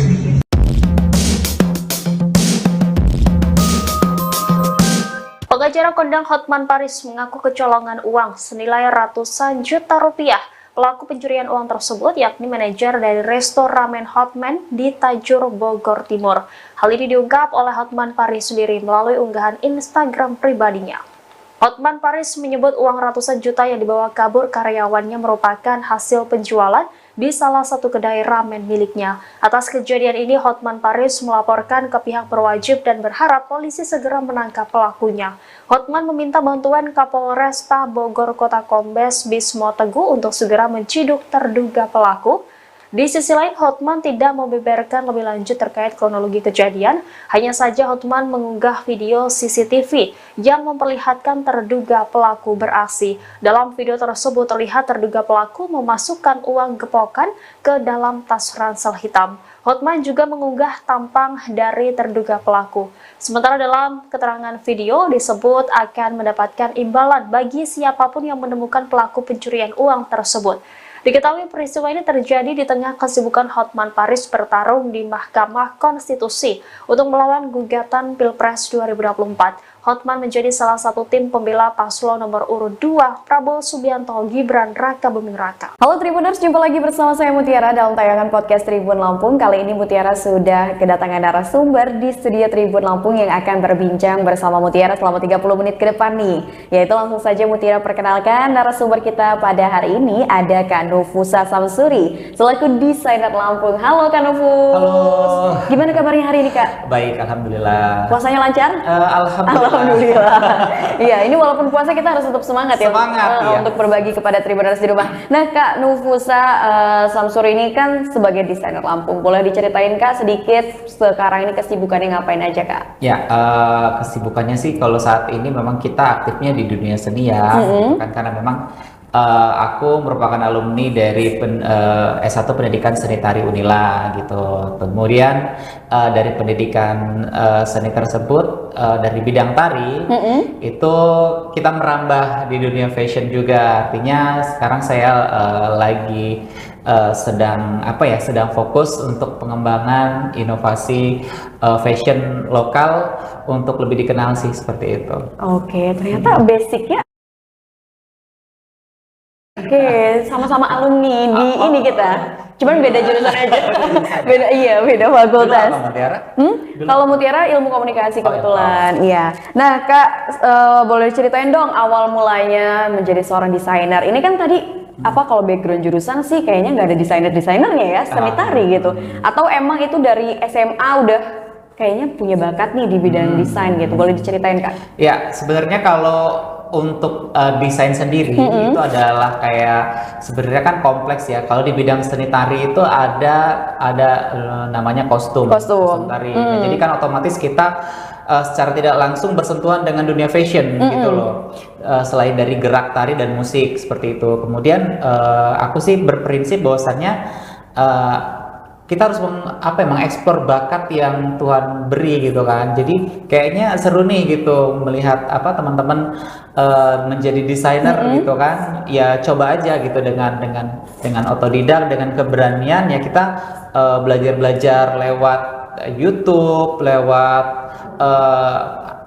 Instagram. Jadi itu aja kita manfaatin sosial media. Oke, jadi otodidak gitu. Iya, jadi sekarang apalagi lebih mudah ya dengan adanya media sosial itu kita bisa lebih explore. Jadi informasi apa aja kita bisa cepet dapat. Kemudian semua tergantung dari kita sih gitu kan. Kalau kita mau pasti kita bisa seperti itu. Oke, jadi memang belajarnya otodidak. Nah kalau boleh tahu Kak, karya pertamanya gitu kan menjadi seorang desainer pada saat awal-awal itu pada tahun berapa dan karyanya itu dipakai di mana kostumnya kalau boleh tahu? Ya untuk awal sih sebenarnya kalau awal sekali itu aku buat karya itu baju untuk pakaianku sendiri. Oh, untuk diri sendiri malah? Oke. Jadi sebelum kita menjadikan orang sebagai model karya kita, kita coba kayaknya aku jadi desainer untuk badan diriku sendiri guys, seperti itu. Jadi kayak baju-baju pesta, baju-baju pokoknya buat aja sesuka hati aku gitu kan. Aku datang gitu kan ke penjahit. Aku punya rancangan, Kak aku punya seperti ini dibuat. Kemudian di satu waktu dipakai pesta kok bagus gitu kan. Terus dari situ teman-teman yang kayak Kak aku mau sih gitu. Jadi ada yang satu waktu kayak aku mau sewa deh boleh nggak buat acara ini? Ya boleh gitu. Kemudian Kak, aku mau dong buat custom baju yang seperti ini, cuman warnanya beda, detailnya agak dibedain. Ada juga yang seperti itu. Jadi dari situ kayak yang, kayaknya di sini juga jadi satu bisa dimanfaatkan gitu kan. Momen peluangnya momennya, peluangnya itu jadi alhamdulillah gitu. Debut pertama aku untuk prestasi di bidang fashion itu pertama kali aku dipercayakan untuk peserta Mister Indonesia perwakilan Kalimantan Selatan pada tahun 2017 dan itu menjadi sebuah tonggak pertama gitu, titik awal ya. Kemudian belajar lagi terus kemudian kita mengikuti sebuah kompetisi gitu kan, iseng-iseng kompetisi dan akhirnya menang. Kemudian ada pelatihan yang diberikan dari bank, kemudian kita ikuti seperti apa mood board, seperti apa namanya cara pemasaran, bagaimana membaca peluang bisnis, membaca pasar ya seperti itu. Jadi udah ngalir aja gitu. Nah, dan katanya kabar terbarunya kemarin ini baru aja karyanya tampil ya di Indonesia Fashion Week. Ya, benar sekali, dan alhamdulillah di tahun 2024 itu ada kali keduanya saya mengikuti. Kali kedua? Iya, Indonesia Fashion Week. Jadi di 2023 saya juga pernah perdana mengikuti, dan yang tahun ini 2024 itu yang kedua. Jadi di 2024 itu sebenarnya karyanya memang sudah juara di Kemenpora sebenarnya. Ajang Kreativesia di 2023 itu di Keraton Surakarta. Pura Mangkunegaran. Nah, di situ wali kotanya Pak Gibran Rakabuming punya event Kreativesia, dan saya sebagai perwakilan Lampung ya dari Dinas Pemuda dan Olahraga Provinsi Lampung ditunjuk untuk mengikuti event kreatif dalam desain wastra daerah. Saya menggunakan teknik tapis ya untuk menjadi sebuah karya yang saya presentasikan di Solo, Jawa Tengah, dan alhamdulillah Lampung menjadi juara 2 tingkat nasional. Dan akhirnya karya tersebut diminta untuk tampil kembali oleh Ketua APPMI Lampung ya. Saya juga mengikuti organisasi APPMI Lampung dan ditunjukkan kembali untuk diperagakan di Indonesia Fashion Week 2024 yang baru saja dilaksanakan. Ya. Kapan itu kalau boleh tahu Indonesia Fashion Week-nya? Ya, tanggal 27 sampai 31 Maret 2024 di JCC. Iya, di JCC Jakarta. Nah, kalau boleh tahu, menarik banget ini. Tadi kan Kak Nufus sudah menceritakan awal mula ya, atau debut pertama karyanya itu dipakai waktu Mister ya. Mister dari Kalimantan ya, memakai karya pertama kali di tahun 2017. Kalau boleh tahu, selain itu siapa saja sih yang sudah memakai kostum karya dari Kak Nufus gitu desain-desainnya? Jadi kalau aku sih sebenarnya juga dulu karena juga kita perlu ya membranding diri dengan promosi. Akhirnya kita juga support dengan putra-putri daerah Lampung yang ingin ke nasional. Ya, jadi aku pernah support Miss Earth dari Provinsi Lampung, pernah, kemudian putra-putri kebudayaan, kemudian putra-putri ekowisata, terus ya teman-teman yang perlu bantuan lah untuk ajang nasional kemudian ajang duta genre, kemudian duta kopi, banyak sekali pageant. Akhirnya kan kita bisa dengan kemampuan kita juga kita sedikit bisa support untuk teman-teman yang ingin berprestasi gitu loh. Kemudian ya udah, akhirnya ngalir aja, apa yang bisa kita bantu seperti itu. Selagi untuk kemajuan Provinsi Lampung tercinta, untuk prestasi teman-teman ya, selagi kita bisa support ya support. Iya. Kalau boleh tahu nih Kak, itu kan pasti kalau ngebuat desain untuk suatu kostum itu pasti butuh inspirasi. Kalau boleh tahu cari inspirasinya itu gimana sih Kak? Sebenarnya kalau inspirasi itu banyak ya. Maksudnya kalau kayak aku sendiri sih biasanya setelah sholat atau ketika santai itu muncul aja inspirasi, imajinasi atau kita bisa lihat referensi-referensi ketika kita scroll Instagram atau melihat pagelaran orang lain, atau juga ketika kita jalan-jalan ke satu daerah tertentu, biasanya mendapatkan inspirasi itu seperti kita mendapatkan ilham sih gitu. Jadi explore aja. Jadi sering explore ya, sering explore, baca gitu kan, karena dari situ akhirnya dapat ide-ide baru ya untuk karyanya. Artinya ketika kita mendapatkan ide yang memang benar-benar kita miliki itu ya udah eksekusi aja gitu. Akhirnya kalau sudah jadi karya, apa yang ada di otak kita kayak ada sesuatu kebanggaan dan pride sendiri ya, kebanggaan tersendiri untuk diri kita gitu loh. Apalagi kalau lebih bangga lagi ketika karyanya itu diapresiasi bagus oleh orang lain. Jadi kayak yang oh kita bisa juga ternyata gitu. Tapi sebenarnya ada suka dan dukanya tentu kan jadi seorang desainer. Boleh ceritain gak sih Tak? Apa sih suka dan dukanya menjadi seorang desainer? Ya, kalau suka dan duka seorang desainer itu banyak sekali. Jadi ketika yang aku alami adalah ketika kita harus berkejar-kejaran dengan deadline seperti itu. Kemudian ada juga ketika karya kita ditolak, tidak sesuai dengan ekspektasi orang lain, itu kan kita juga kadang ngerasa gimana ya, kita sudah habis-habisan waktu, tenaga, dan ngeluarin ide dan pikiran ya. Ya, kemudian kita karya kita hanya dipandang ya karya kita tidak layak seperti itu jadi merupakan duka juga sih. Tapi dari seperti itu kita menjadi acuan supaya kita harus berkarya itu lebih baik lagi. Jadi itu adalah pengalaman, itu adalah guru yang paling berharga buat kita gitu. Dan salah satu bagian dari proses untuk menjadi lebih baik ya dengan adanya komen-komen seperti itu. Kalau sukanya sih banyak. Jadi kalau ketika kita mempunyai karya yang bagus, kita bisa dikenal orang seperti itu. Kemudian kita diapresiasi baik oleh orang seperti itu sih dengan kita mempunyai karya. Nah ini kan kalau berbicara seputar kostum ataupun karya, kalau kita berbicara di Lampung ini kan kita tahu lah ya tapis gitu kan yang menjadi andalannya. Tapi sekarang ini di masa saat ini tapis ini tidak hanya dipakai untuk acara adat aja gitu, tapi bahkan ternyata sudah dipadupadankan menjadi suatu kostum untuk ajang-ajang besar, ajang-ajang nasional seperti Putri Indonesia dan sebagainya ya. Tapi kalau misalkan dari Kak Nufus sendiri melihat kemajuan tapis saat ini, bagaimana pendapatnya Kak? Ya, kalau untuk tapis Lampung, artinya untuk dikenal masyarakat itu sebenarnya dengan motifnya orang sudah tahu khasnya gitu kan. Kemudian seperti motif-motif pucuk rebung, kemudian simbol-simbol kapal, jung seperti itu. Desainer-desainer dari luar Lampung tuh sudah banyak yang mengeksplor gitu. Tetapi kadang dari kita sendiri itu kan kayaknya bosen ya kok pakai tapis motifnya ini lagi. Sementara tapis itu kan berat seperti itu. Tapi saat ini juga banyak sekali desainer-desainer nasional yang melirik kain tapis. Bahwasanya aku sebagai orang lokalnya Lampung, sebagai anak Lampung terus mengingatkan bahwasanya ya ini adalah kain kebanggaan kita gitu loh. Iya, betul.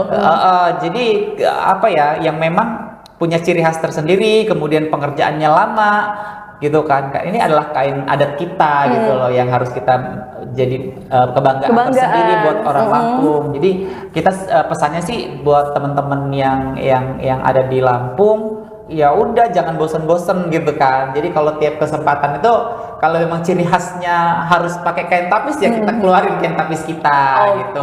Dan eksplorasi aku pada Indonesia Fashion Week pada tahun ini itu kan mengangkat temanya tapis. Tapi tapisku itu penuh dengan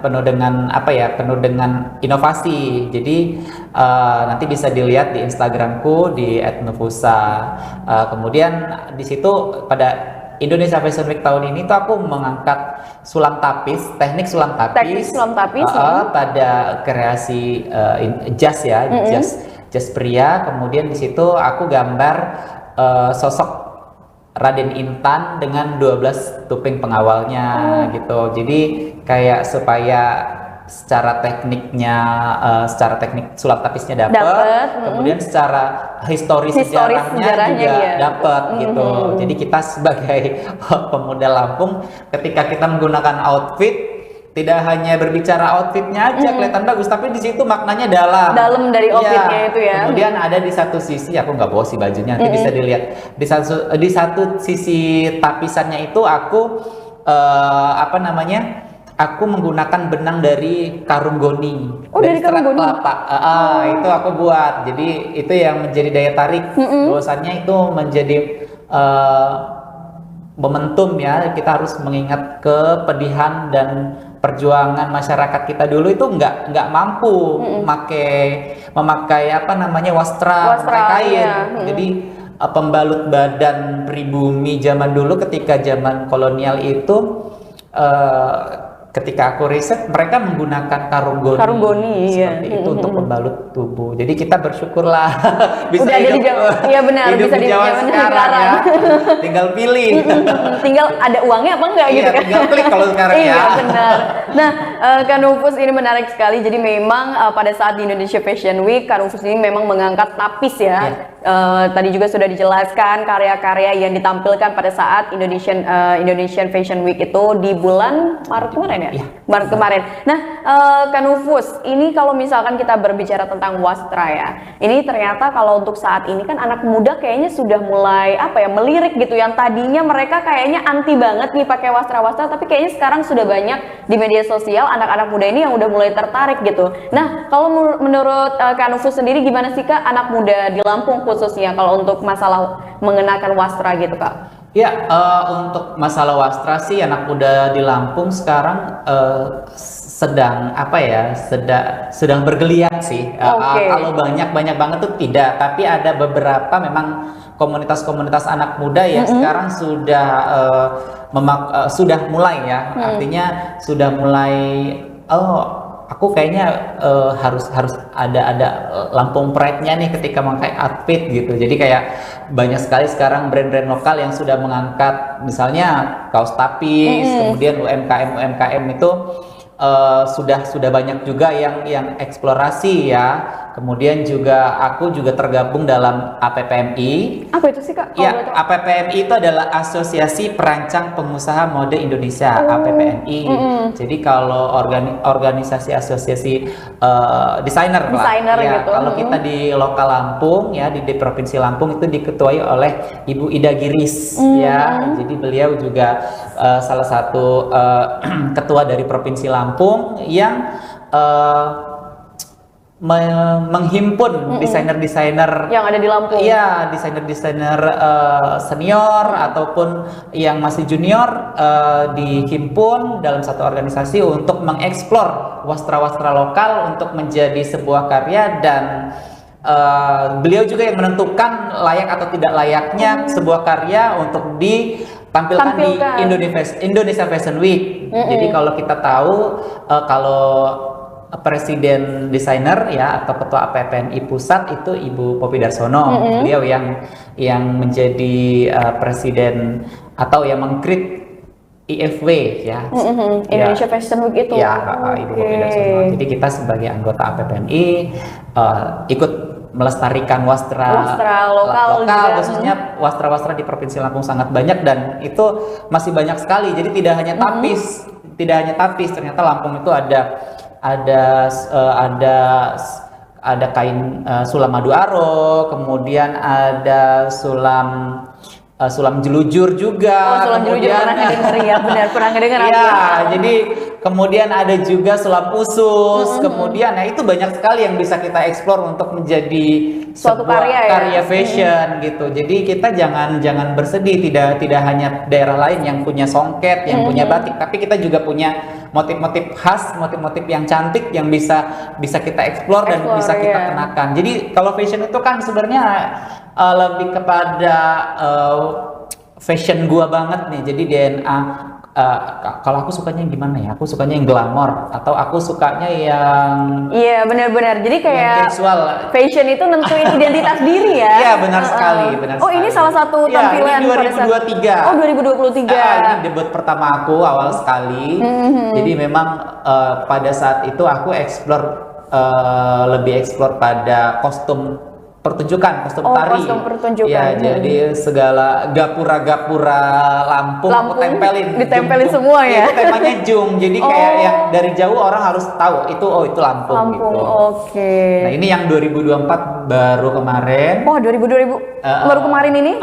Baju dongker ya, ini ngambil warnanya ya? Ya, dongker. Jadi itu filosofinya adalah samudra laut Selat Sunda ya. Karena temanya kan tuh sebenarnya Raden Intan sih sebenarnya. Temanya. Iya, karena emang kan lokasi Raden Intan tuh di pesisir Kalianda. Jadi biru laut Kalianda itu aku sebagai elemen kuat pada fashion ini. Jadi lebih ke sana sih filosofinya. Filosofinya. Nah, nih Kak, kita udah ngobrol panjang. Sebenarnya kalau untuk dari Kanufus sendiri menjadi seorang desainer, apa sih Kak tantangan terbesarnya? Tantangan terbesar seorang desainer itu adalah kita konsisten dalam berkarya. Kemudian satu juga tantangannya adalah kita riset ya.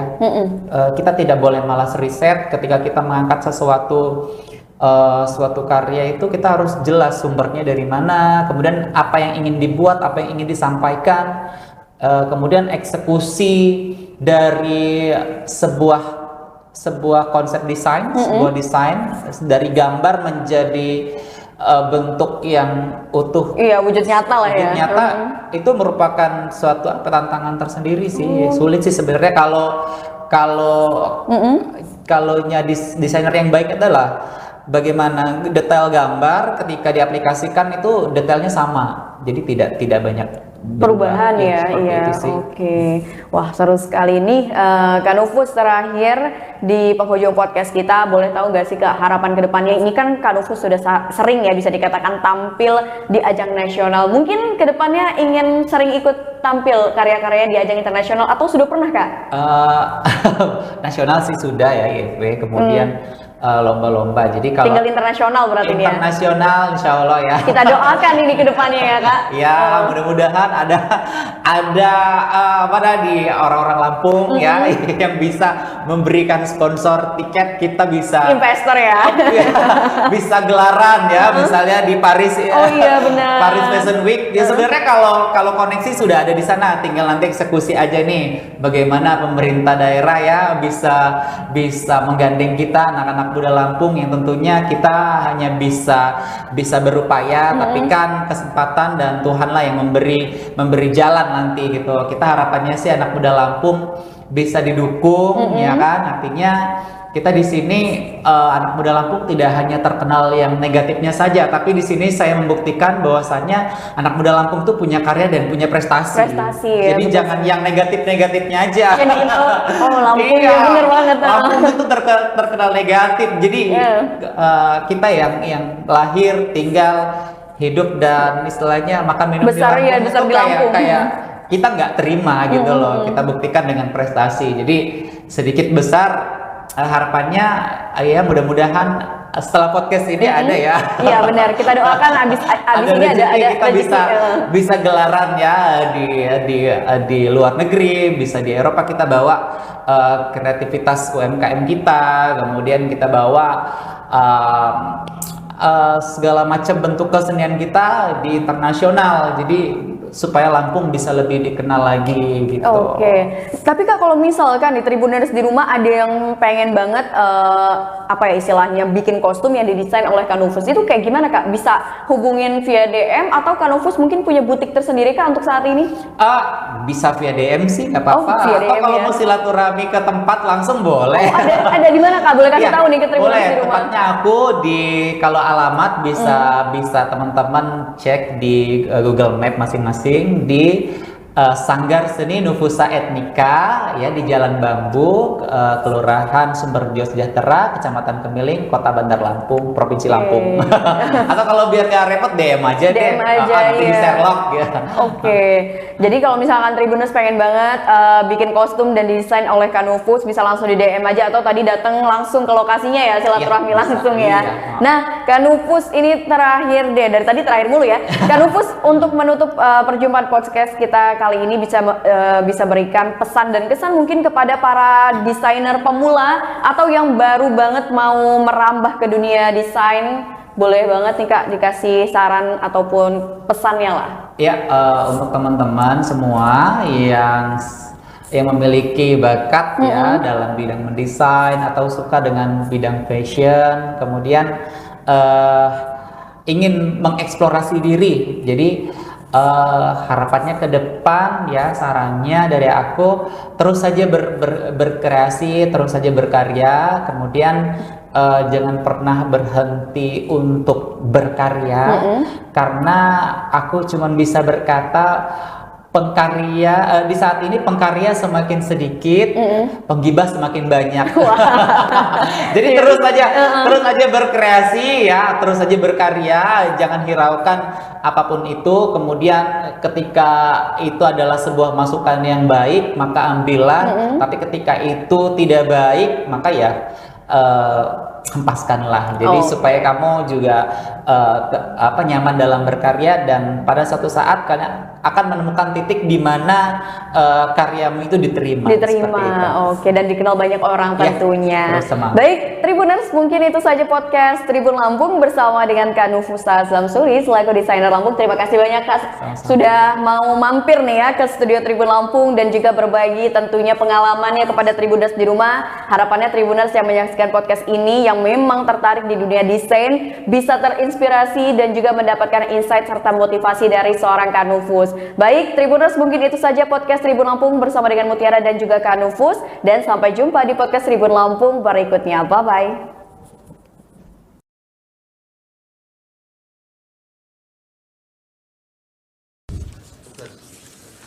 Sudah terlambat, minta cepat pula, belum disumpah pula. Terima kasih yang mulia atas kebijaksanaan. Pak Heru, berikutnya siapa? Yang mulia, mohon izin. Sebelum melanjutkan ke ahli berikutnya, ada permintaan dari saksi satu orang karena akan menguji di Universitas Sriwijaya pukul 15. Mohon satu didahulukan jika diperkenankan yang mulia. Satu orang. Gimana? Silahkan. Iya, terima kasih yang mulia. Saudara Arif Patramwijaya minta izin di.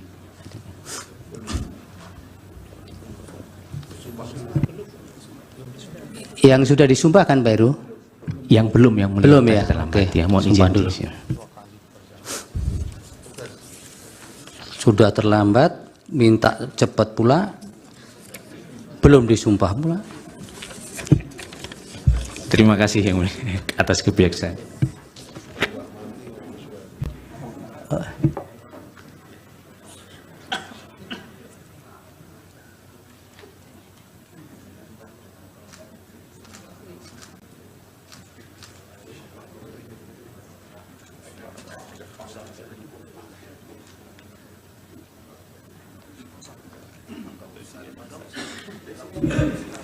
Pak Arif, agama Islam ya? Patrajen ya panggilannya. Formalnya kok Arif Patramwijaya. Oh iya, gimana ini? Lawyer senior kok identitasnya beda-beda. Baik, supaya untuk memenuhi ketentuan peraturan undang-undangan dimohon untuk mengucapkan sumpah dulu. Akan dipandu yang mulia Bapak Ridwan Mansur untuk saksi. Baik yang mulia, terima kasih. Bapak Dr. Arif Patramwijaya SHLLM, ya. Ikuti lapas sumpah lapas sumpah saksi yang akan saya tuntunkan menurut agama Islam. Bismillahirrahmanirrahim. Demi Allah, saya bersumpah sebagai saksi akan memberikan keterangan yang sebenarnya, tidak lain dari yang sebenarnya. Terima kasih yang mulia Ketua. Terima kasih yang mulia. Silakan di podium Pak Patra. Ini mau menjelaskan berkaitan dengan kesalahan KPU dalam penetapan pasangan calon. Izin yang mulia, saya ambil. Berikutnya siapa nanti Pak Heru setelah ini? Baik, yang mulia. Majelis. Terima kasih. Termohon, Pak. karena ini fakta dan kami juga ada dalam peristiwa itu, penting kami klarifikasi satu hal. Tidak usah, nanti Bapak punya instrumen untuk mengkanter itu. Baik. Itu yang pertama. Yang kedua, proses persidangan DKPP memanggil Bawaslu. DKPP memanggil juga Dirjen Peraturan Perundang-undangan. Pada saat persidangan, jelas Bawaslu menyampaikan dalam proses verifikasi, Bawaslu tidak dapat melakukan pengawasan. Kenapa? Karena sistem silonnya tidak dapat diakses. Begitu juga, waktu Dirjen DKPP dihadirkan, fakta persidangan bisa dibuka dalam putusan tanggal 5 tadi, disampaikan oleh Dirjen, ya, pernah KPU mengirimkan surat untuk perubahan peraturan KPU 7 hari setelah tanggal 16 Oktober. Saya ulang, 7 hari. Lalu oleh Dirjen PP dikembalikan yang mulia. Nggak bisa begini KPU. Masa langsung minta draftnya diubah dan disahkan? Harus konsultasi dulu kepada DPR. Maka dikembalikan nih sama Pak Hasim. Tolong dulu ya, prosesnya konsultasi. Proses itu baru dijalankan setelah 7 hari, barulah ketemu tanggal 3 November, tanggal 3 ya, itu diterbitkan peraturan KPU nomor 23. Ya. Majelis mohon ini klarifikasi di peraturan mana yang diminta untuk diubah itu Majelis. Tadi ada disebutkan oleh saksi peraturannya dimintaan KPU untuk diubah. Tahu tidak peraturan mana yang minta diubah? Ya, jadi yang mulia, pada waktu KPU ini menerima berkas, Bawaslu menyatakan dalam persidangan mereka menggunakan pedoman pengawasannya dengan menggunakan peraturan nomor 19. Itu yang dia gunakan. Begitu juga KPU. Jadi pada waktu itu, berdasarkan peraturan nomor 19 tahun 2023, syarat capres dan syarat cawapres itu harus paling rendah 40 tahun belum diganti. Ya, itu tidak ditanyakan tadi. Ya, itu tadi yang ditanyakan. Makanya KPU ya bilang bahwa tolong ini saya mau ubah yang mulia. Kepada Dirjen PP, oleh Dirjen PP dikembaliin, nggak bisa, harus konsultasi ke DPR, DPR dulu. Ulang itu ya. Iya, gitu. Oke, yang pertanyaan Pak Yani satu lagi. Yang kedua, ini terkait dengan asas ya. Kalau dalam putusan kita baca, yang dilanggar oleh KPU ini tentu saja asas profesional dan asas menjamin ketidakpastian Pak Bambang. Jadi KPU ini waktu bekerja tidak menjamin kepastian hukum, itu maksud asasnya. Ya, silakan kuasa pemohon mengecek peraturan. Ya, yang dari Pak Bambang, yang ada tidak sekarang, pembahasan etik itu. Ya, KPU apakah ya menyatakan tidak sah ya di KPP ya? Seperti saya sampaikan, di dalam putusannya hanya dikabulkan sebagian. Jadi DKPP tegas menyatakan bahwa Pak Hasyim Asyari dan anggotanya semua itu telah melanggar 3 pasal. Karena melanggar 3 pasal itu diberi teguran keras terakhir. Di luar itu nggak ada putusan DKPP. Makanya diajukan ke PT UN atau di sini mungkin. Yang ketiga, fakta apakah KPU membatalkan ya? Di dalam putusan DKPP tidak ada amar putusan yang lain-lain. Hanya itu. Ya sudah, itu terus diulang-ulang. Ya.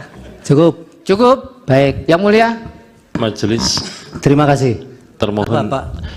Karena ini fakta dan kami juga ada dalam peristiwa itu, penting kami klarifikasi satu hal. Tidak usah, nanti Bapak punya instrumen untuk mengkanter itu. Baik, makasih.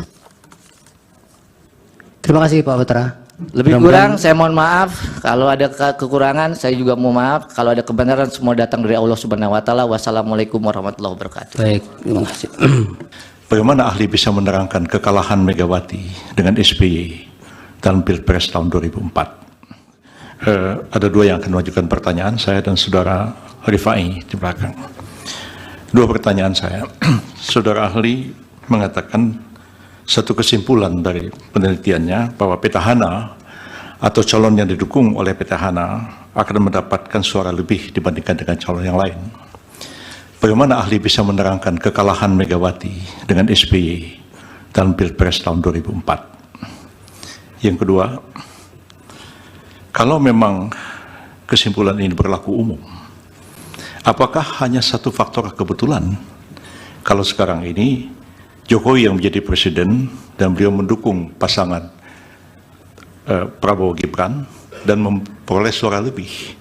Seandainya yang sekarang ini menjadi presiden adalah Yusuf Kala yang mendukung pasangan Anies Baswedan dan Yahya Muhaimin, berarti calon itu juga akan memperoleh suara lebih dalam pemilu sekarang, pilpres sekarang. Seandainya lagi yang menjadi presiden adalah Megawati sekarang, maka pasangan calon Ganjar Pranowo dan Mahfud MD akan mendapatkan suara lebih. Berdasarkan teori saudara, seperti itu konsekuensinya. Lalu apa masalahnya dengan persidangan sekarang ini, pendapat saudara itu? Ada sesuatu yang salah atau tidak?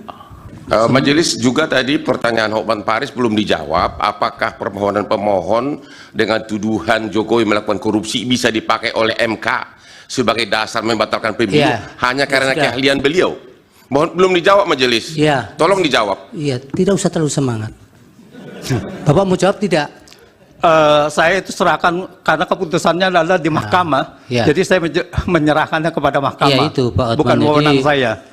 Ahli juga tidak harus dipaksakan untuk menjawab, apalagi untuk sama dengan yang diinginkan. Majelis dan ahli ini kan juga menjawab berdasarkan data, jadi bukan hanya berdasarkan omon-omon. Mohon izin majelis, kan dia yang memulai, dia yang mengatakan Jokowi korupsi, dia yang mengatakan ini, dia harus konsekuen dong sebagai ahli menerangkan. Iya, tapi pada bagian apakah itu menjadi kewenangan MK kan tidak dijawab. Ya maksud saya dia sebagai ahli harusnya konsekuen dengan jawabannya, jangan cuma omon-omon. Anda tidak bisa memaksa seperti itu.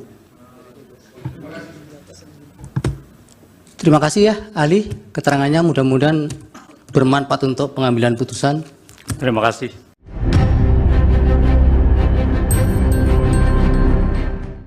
Sebanyak 10 saksi dari kubu Anies Baswedan dan Muhaimin Iskandar atau Amin mengundurkan diri dari sidang pembuktian perselisihan hasil pemilihan umum atau PHPU pada Senin 1 April 2024. Timnas Amin mengklaim pengunduran diri ini karena para saksi takut dipecat dari pekerjaan hingga adanya intimidasi.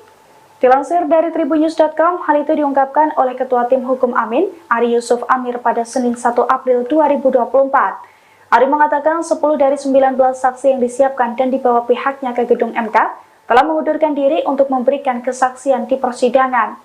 Ia menjelaskan dari 10 saksi tersebut terdiri dari kepala desa, petugas pemilu, dan ASN di wilayah Jawa Tengah.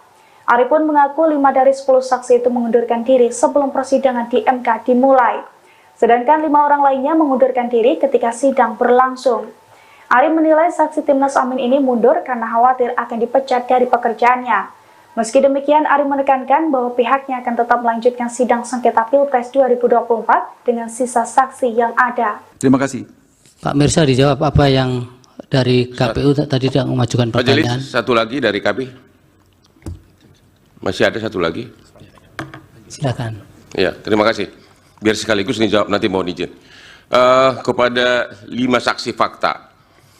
Tadi dari keterangan 5 saksi fakta, hampir semua menyatakan katanya dari call center, tidak mengalami dan tidak melihat sendiri. Ya, sebagai perbandingan, sebagai kuasa hukum saya ini menerima pengaduan ribuan ke Kopi Joni, tapi saya tidak mungkin jadi saksi karena saya hanya menerima pengaduan. Apakah benar bahwa pengakuan saudara tadi itu mengatakan bahwa memang Anda hanya menerima dari call center, menerima pengaduan, tapi tidak melihat sendiri kejadian yang Anda laporkan tersebut? Yang kedua, kepada saudara Mirsa yang di sini datang rupanya dalam kapasitas sebagai LBH, Anda mengadu tentang pencalonan Gibran. Apakah waktu Anda membuat pengaduan tersebut, Anda tidak membaca pasal 47 Undang-Undang MK yang menyatakan bahwa putusan MK berlaku seketika setelah diucapkan, sehingga setelah putusan MK nomor 90 sudah diucapkan, maka itu menjadi bagian dari hukum positif, sehingga tidak perlu dirubah. Sudah berlaku dia tanpa harus menunggu dirubah peraturan PKPU. Pertanyaan terakhir, dua lagi terakhir. Kepada pertanyaan saksi kelima yang perbedaan masif antara calon legislatif dan calon pilpres. Emang manusia mana yang tahu kenapa banyak memilih pilpres, mana yang memilih legislatif? Bukankah hanya Tuhan yang tahu kenapa dia memilih itu? Itu nggak bisa ditanyakan kepada siapapun. Iya, pertanyaan Bapak apa? Pertanyaan saya, kepada siapa Anda menanyakan kenapa dipilih lebih banyak memilih pilpres sedangkan legislatif sedikit? Dalam posisi apa orang itu menjawab? Pertanyaan terakhir, dari ini terulang lagi kepada saksi nomor 1 sampai 5, apakah semua kejadian-kejadian yang Anda laporkan ini, Anda bisa tahu nggak bahwa kepala desa misalnya akhirnya berubah, mempengaruhi mempengaruhi suara di pilpres? Anda kan tidak tahu apakah kepala desa itu akhirnya memilih 02 atau tidak. Semua hanya berdasarkan asumsi, sedangkan Anda di sini saksi fakta. Terima kasih. Download Tribun X sekarang, menghadirkan lokal menjadi Indonesia. Rumah aktris Sandra Dewi digeledah oleh pihak Kejaksaan Agung hari ini, Senin, tanggal 1 April tahun 2024. Penggeledahan ini dilakukan buntut dari suami Sandra Dewi, Harvey Moise, ditetapkan sebagai tersangka kasus korupsi timah. Hal itu disampaikan DIR, penyidik di kantor Kejaksaan Agung, Senin, tanggal 1 April tahun 2024. Penggeledahan memang benar di Paku Bowono, kata Ketut Sumedana selaku Kapus Penkum Kejaksaan Agung di kantornya, Senin, tanggal 1 April tahun 2024. Saat ini penggeledahan masih berlangsung. Sementara penggeledahan masih berlangsung, sambung Kuntadi selaku DIR penyidikan. Hingga kini, pihak Kejaksaan Agung belum bisa menjelaskan secara rinci terkait hasil penggeledahan rumah Sandra Dewi dan Harvey Moise. Nanti hasilnya akan kita lihat, pungkas Kuntadi. Diketahui, suami Sandra Dewi telah ditetapkan sebagai tersangka kasus korupsi timah yang merugikan negara mencapai 271 triliun rupiah. Harvey Moise ditahan oleh penyidik setelah ditetapkan sebagai tersangka, Rabu, tanggal 27 Maret tahun 2024. Pada hari ini memang sengaja kita doorstop, tidak mengundang rekan media, tapi media yang mengundang kita. Tapi menggunakan media yang ya, ada beberapa perkembangan yang memang ditanyakan oleh media terkait dengan pemeriksaan hari ini, terkait dengan perkembangan perkara timah 2015-2022, dan sampai saat ini belum saja ketahui bahwa kita sudah melakukan pemeriksaan lebih dari 170 saksi. Dan hari ini juga kita melakukan pemeriksaan 4 saksi terhadap perkara timah. Untuk lebih lengkapnya nanti Pak Kuntadi menyampaikan hal-hal yang penting, mungkin nanti ada di sini kita jawabnya. Silakan Pak Kun, Pak Direktur Penyidikan. Terima kasih. Assalamualaikum warahmatullahi wabarakatuh. Waalaikumsalam. Selamat siang, saudara semua. Sebagaimana kita ketahui, beberapa hari yang lalu kita melakukan serangkaian tindakan penyidikan, di antaranya melakukan kegiatan penggeledahan di rumah saudara ALN, dan kemudian beberapa saat kemudian kita melakukan tindakan penahanan terhadap saudara ALN dan diikuti dengan penahanan saudara HM. Tindak lanjut dari pemeriksaan tersebut, sebagaimana telah kami sampaikan, semua pihak yang menurut hemat kami untuk kepentingan penyidikan sangat signifikan keberadaannya untuk minta keterangan untuk membuat terang peristiwa pidananya, maka pada hari ini kami memanggil dan memeriksa saudara RPS selaku saksi. Nah, kita harapkan keterangan-keterangan itu akan membuat terang peristiwa pidana yang sedang terjadi dalam tindak pidana tata kelola timah di IUP wilayah PT Timah. Ya, selain itu pada hari ini juga kami sudah melakukan kegiatan penggeledahan di kediaman saudara HN dan sedang berlangsung. Hasilnya apa nanti kita lihat, kita tunggu, nanti akan kita sampaikan apa saja yang kita lakukan. Mungkin itu yang bisa kami sampaikan. Selanjutnya terkait dengan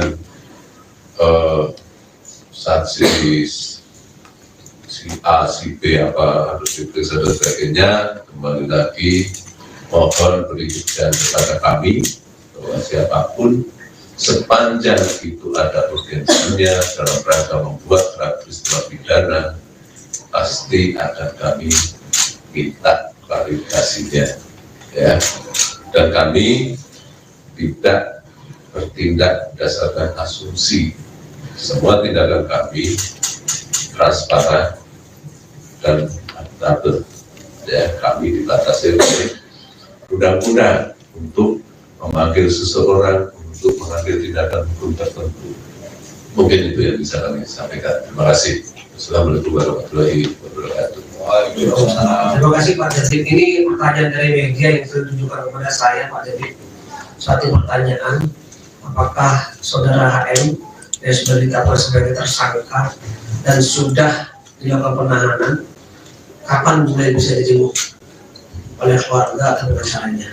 Mohon Pak Jadid dijawab Pak Jadid. Terima kasih. Sesuai dengan ketentuan yang berlaku, semua tahanan kami untuk 7 hari pertama harus dilakukan tindakan isolasi, sehingga nanti hari ke-7 baru dimungkinkan untuk dilakukan penjemputan.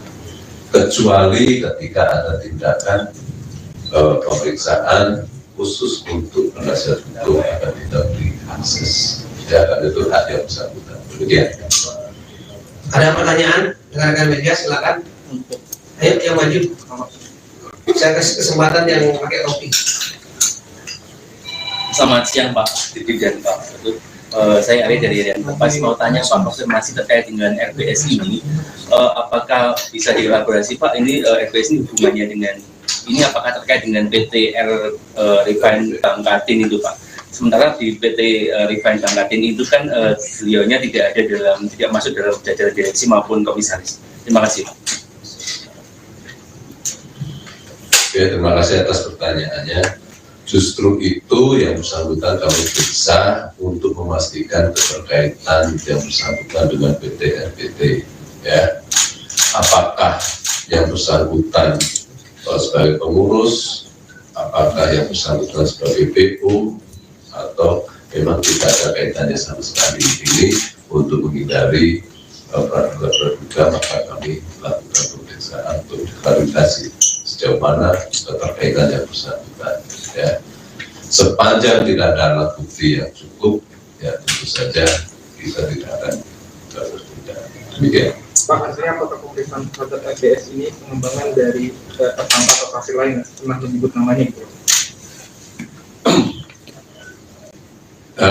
Kami selalu mencermati hasil penyidikan.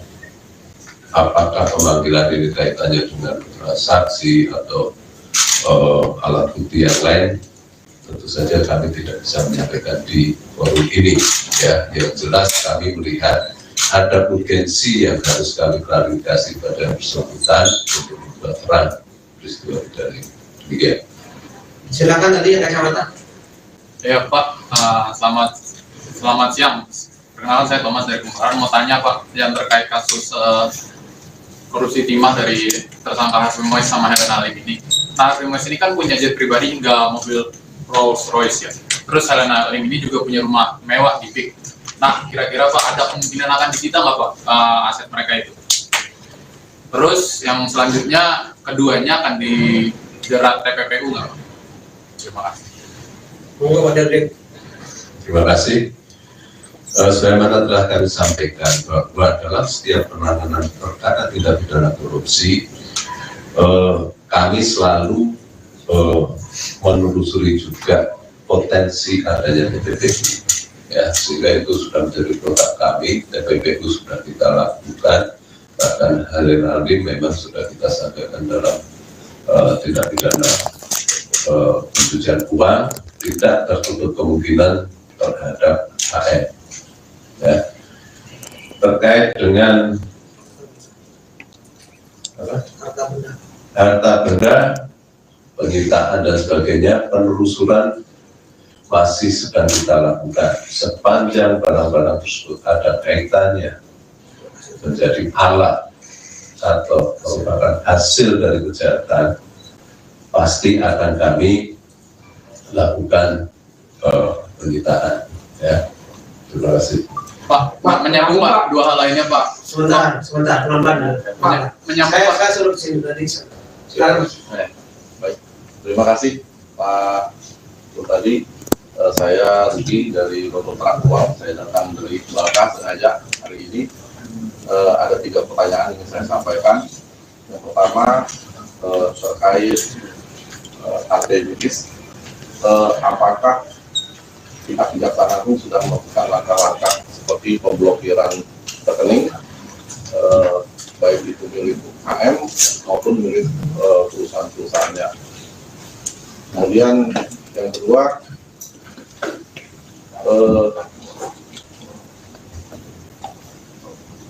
apakah ada kemungkinan Sandra Dewi itu selaku istri HP Muiz itu juga akan ikut terseret sebagai tersangka dalam perkara ini, ya, karena dia sebagai penerima pasif mungkin bisa terseret. Dan kalau Sandra Dewi bisa terkena, apakah istri atau keluarga dari para tersangka yang lebih dahulu dijerat sebagai tersangka juga akan ikut terseret ke dalamnya. Terus yang ketiga, apakah ada kemungkinan institusi penegak hukum juga terseret dalam perkara ini? Ya, karena kalau mengacu dari pertemuan awal yang dilakukan di Hotel Borobudur pada Juni 2018 lalu, di situ juga terdapat beberapa aparat penegak hukum yang hadir dalam rapat tersebut. Dan di situ juga ada saudara RBS yang juga hadir dalam rapat pertama tersebut. Mungkin itu pertanyaan dari saya, Pak Sudadi. Terima kasih. Silakan Pak Undadi. Terima kasih. Terkait dengan pertanyaan pertama, apakah sudah ada tindakan pemblokiran dan sebagainya terkait dengan rekening yang bersangkutan dan yang lain-lain, bahwa pemblokiran sudah lama kita lakukan pada saat awal-awal pendidikan ini, ya. Jadi bukan hanya baru sekarang ini, oke? Dan itu masih terus berkembang. Kedua, terkait dengan kemungkinan, kami tidak bicara terkait dengan kemungkinan. Tadi sudah kami sampaikan, penegakan hukum dasarnya adalah alat bukti, bukan asumsi. Jadi kami tidak akan berandai-andai. Oke. 3, apakah ada kemungkinan institusi lain, itu juga bicara tentang kemungkinan kami bergerak terkait dengan alat bukti, ya. Jangan berasumsi dalam penegakan hukum. Saya kira itu masih terjawab, ya. Silakan yang pakai kacamata dulu, yang pakai topi. Pak, dari 271 triliun itu RN Nadiem terima berapa dan HM itu terima berapa? Terkait itu masih dalam proses penyidikan, ya. Kami tidak bisa menyampaikan di sini, ya. Nanti semua akan terang pada saat persidangan. Ujung dari perkara ini ada di persidangan dan semua akan kita pertanggungjawabkan di persidangan secara transparan. Ya. Mari kita kawal penegakan ini dan kita tunggu hasilnya di persidangan. Demikian.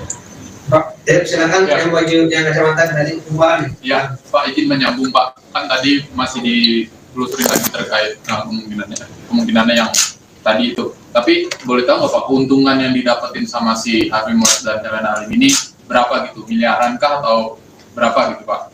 Terus yang selanjutnya akan ada kemungkinan tersangka lain Pak?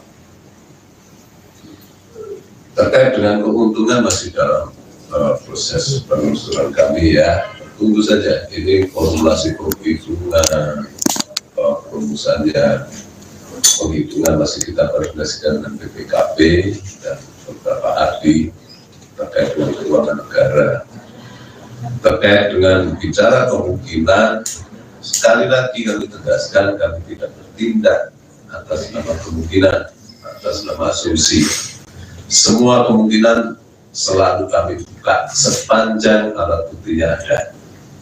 Ya, semua kemungkinan tetap kami buka sepanjang alat buktinya ada. Tapi sejauh ini udah terendus Pak? Kami tidak mau berandai-andai. Sejauh ini ada terendus? Kami tidak akan mengandai-andaikan. Yang lain silakan sebenarnya. Yang pertama Pak, mengonfirmasi soal penggeledahan tadi yang kediaman HM, apakah benar di Pakubono, nama itu. Yang kedua terkait TPPU.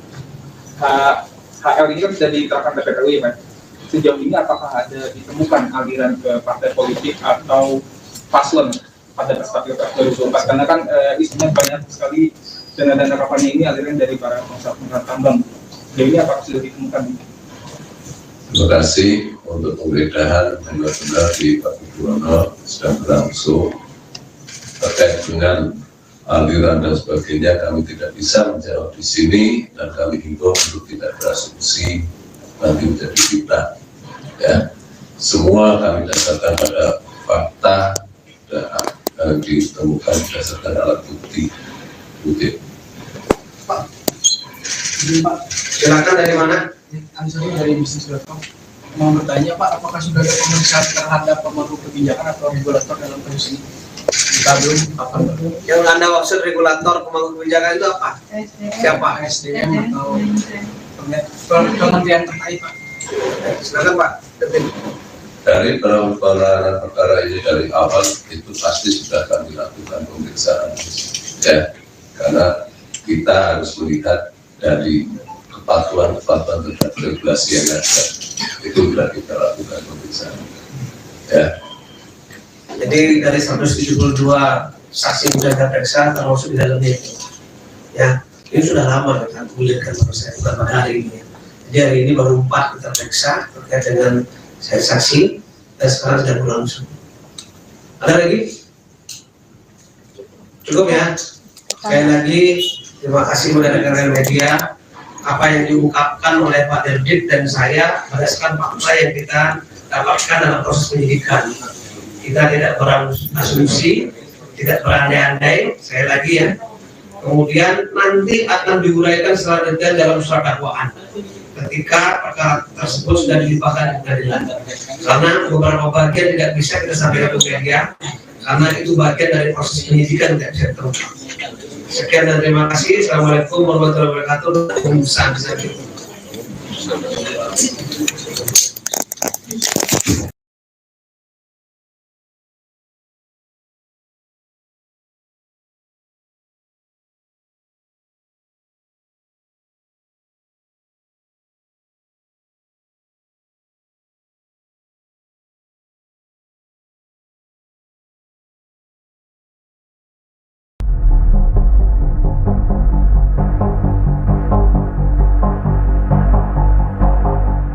Pengacara kondang Hotman Paris mengaku kecolongan uang senilai ratusan juta rupiah. Pelaku pencurian uang tersebut yakni manajer dari resto ramen Hotman di Tajur, Bogor Timur. Hal ini diungkap oleh Hotman Paris sendiri melalui unggahan Instagram pribadinya.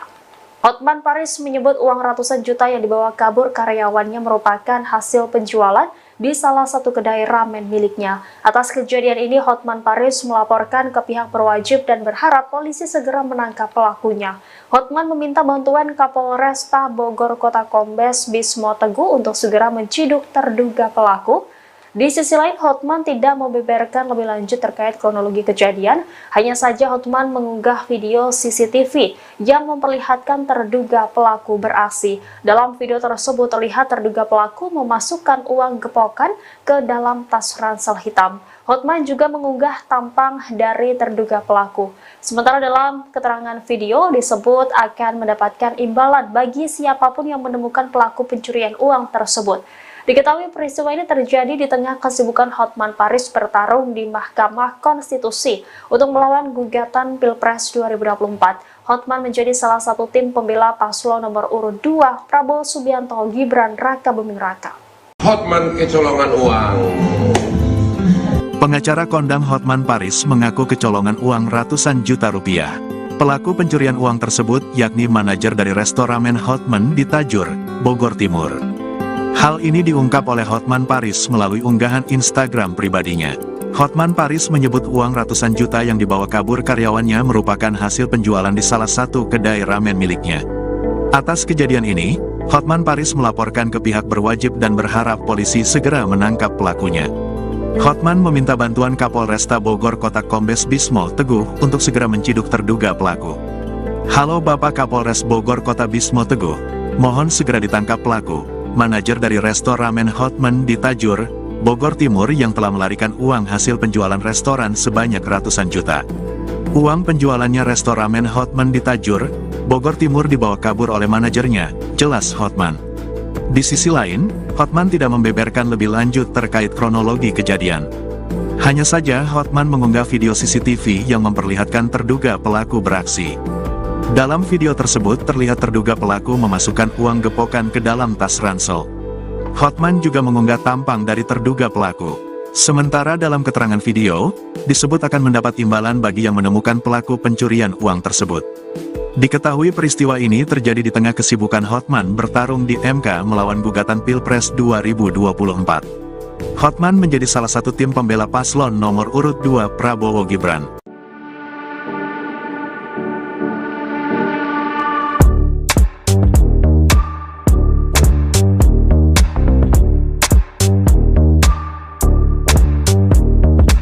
Pengacara kondang Hotman Paris mengaku kecolongan uang ratusan juta rupiah. Pelaku pencurian uang tersebut yakni manajer dari restoran Hotman di Tajur, Bogor Timur. Hal ini diungkap oleh Hotman Paris melalui unggahan Instagram pribadinya. Hotman Paris menyebut uang ratusan juta yang dibawa kabur karyawannya merupakan hasil penjualan di salah satu kedai ramen miliknya. Atas kejadian ini, Hotman Paris melaporkan ke pihak berwajib dan berharap polisi segera menangkap pelaku. Di sisi lain, Hotman tidak membeberkan lebih lanjut terkait kronologi kejadian. Hanya saja Hotman mengunggah video CCTV yang memperlihatkan terduga pelaku beraksi. Dalam video tersebut terlihat terduga pelaku memasukkan tumpukan uang ke dalam tas ransel. Sementara dalam keterangan video disebut akan mendapat imbalan bagi yang menemukan pelaku pencurian uang tersebut. Ikuti terus berita menarik lainnya. Jangan lupa like dan share seluruh akun Tribun Medan. Hotman kecolongan uang. Pegawai Hotman mencuri uang Hotman Paris. Halo Bapak Kapolres Bogor Kota, mohon segera ditangkap pelaku manajer dari resto ramen Hotman di Tajur, Bogor Timur yang telah melarikan uang hasil penjualan restoran sebanyak ratusan juta uang penjualan restoran Hotman di Tajur, Bogor Timur dibawa kabur oleh manajernya. Bapak Kapolres Bogor Kota sangat mengucapkan terima kasih sekiranya pelakunya dapat ditangkap segera. God bless you, mohon dibantu. Salam Hotman Paris.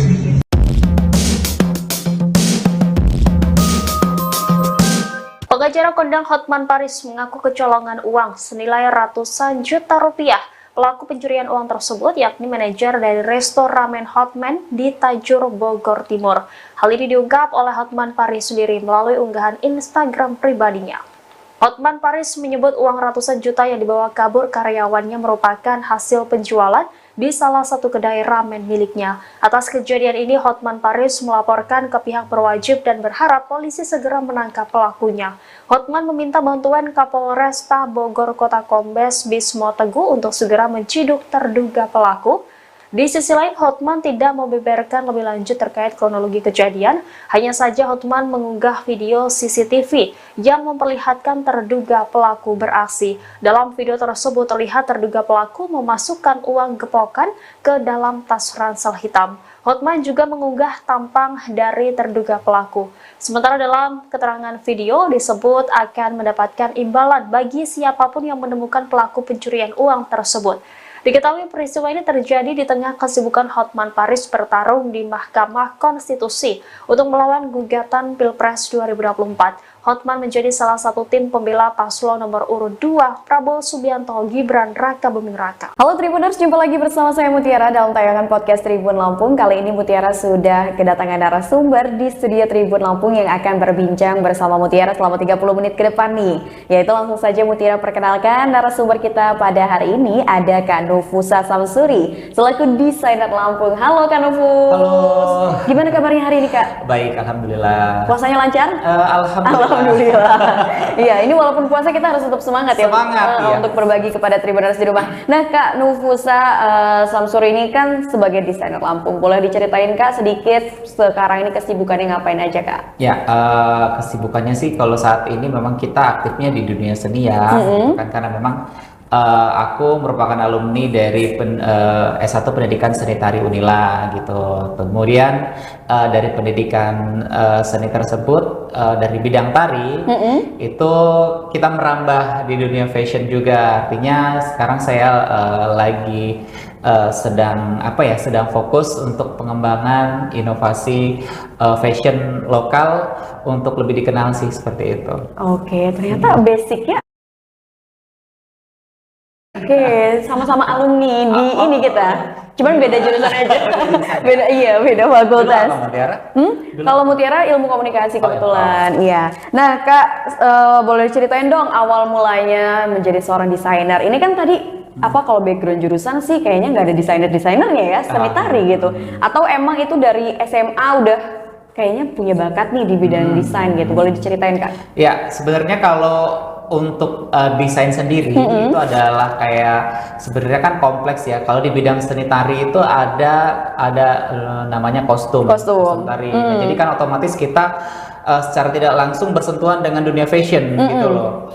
Selain dari gerak tari dan musik seperti itu. Kemudian aku sih berprinsip bahwasannya kita harus mengeksplor bakat yang Tuhan beri gitu kan. Jadi kayaknya seru nih gitu melihat teman-teman menjadi desainer gitu kan. Ya coba aja gitu dengan otodidak, dengan keberanian ya kita belajar lewat YouTube, lewat Instagram. Jadi itu aja kita manfaatin sosial media. Oke, jadi otodidak gitu. Iya, jadi sekarang apalagi lebih mudah ya dengan adanya media sosial itu kita bisa lebih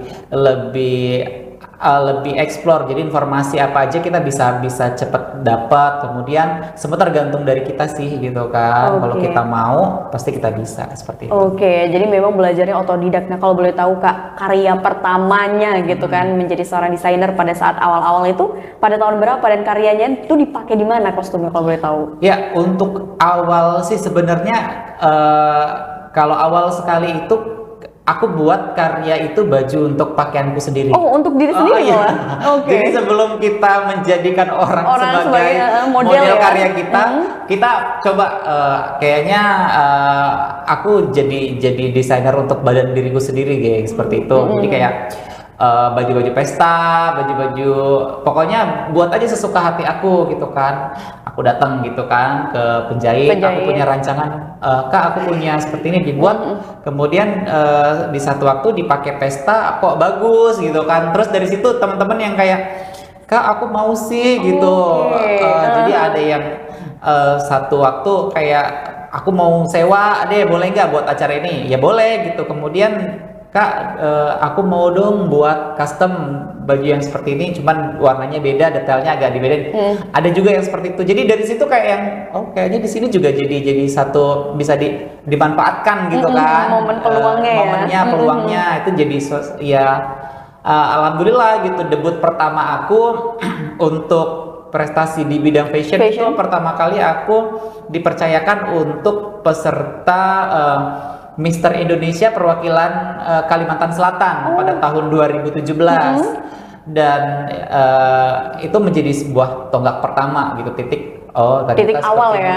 Kemudian belajar lagi terus kemudian kita mengikuti sebuah kompetisi gitu kan, iseng-iseng kompetisi dan akhirnya menang. Kemudian ada pelatihan-pelatihan yang diberikan dari bank, kemudian kita ikuti seperti apa mood board, seperti apa cara pemasaran, bagaimana membaca peluang bisnis, membaca pasar ya, seperti itu. Jadi udah ngalir aja gitu. Nah, dan katanya kabar terbarunya kemarin ini baru aja karyanya tampil ya di Indonesia Fashion Week. Ya, benar sekali, dan alhamdulillah di tahun 2024 itu adalah kali keduanya saya mengikuti. Oh, kali kedua? Iya, Indonesia Fashion Week. Jadi di 2023 saya juga pernah perdana mengikuti, dan yang tahun ini 2024 itu yang kedua.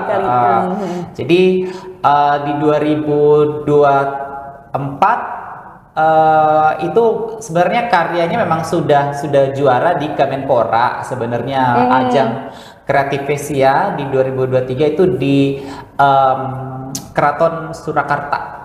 Pura Mangkunegaran. Nah, di situ wali kotanya Pak Gibran Rakabuming punya event Kreativesia, dan saya sebagai perwakilan Lampung ya dari Dinas Pemuda dan Olahraga Provinsi Lampung ditunjuk untuk mengikuti event kreatif dalam desain wastra daerah. Saya menggunakan teknik tapis ya untuk menjadi sebuah karya yang saya presentasikan di Solo, Jawa Tengah, dan alhamdulillah Lampung menjadi juara 2 tingkat nasional. Dan akhirnya karya tersebut diminta untuk tampil kembali oleh Ketua APPMI Lampung ya. Saya juga mengikuti organisasi APPMI Lampung dan ditunjukkan kembali untuk diperagakan di Indonesia Fashion Week 2024 yang baru saja dilaksanakan. Ya. Kapan itu kalau boleh tahu Indonesia Fashion Week-nya? Ya,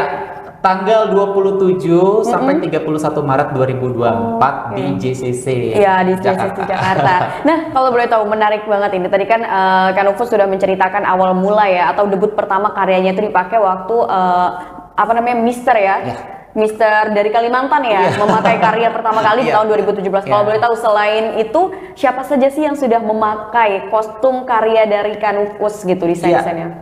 Jadi kalau aku sih sebenarnya juga dulu karena juga kita perlu ya membranding diri dengan promosi. Akhirnya kita juga support dengan putra-putri daerah Lampung yang ingin ke nasional. Ya, jadi aku pernah support Miss Earth dari Provinsi Lampung, pernah, kemudian putra-putri kebudayaan, kemudian putra-putri ekowisata, terus ya teman-teman yang perlu bantuan lah untuk ajang nasional kemudian ajang duta genre, kemudian duta kopi, banyak sekali pageant. Akhirnya kan kita bisa dengan kemampuan kita juga kita sedikit bisa support untuk teman-teman yang ingin berprestasi gitu loh. Kemudian ya udah, akhirnya ngalir aja, apa yang bisa kita bantu seperti itu. Selagi untuk kemajuan Provinsi Lampung tercinta, untuk prestasi teman-teman ya, selagi kita bisa support ya support.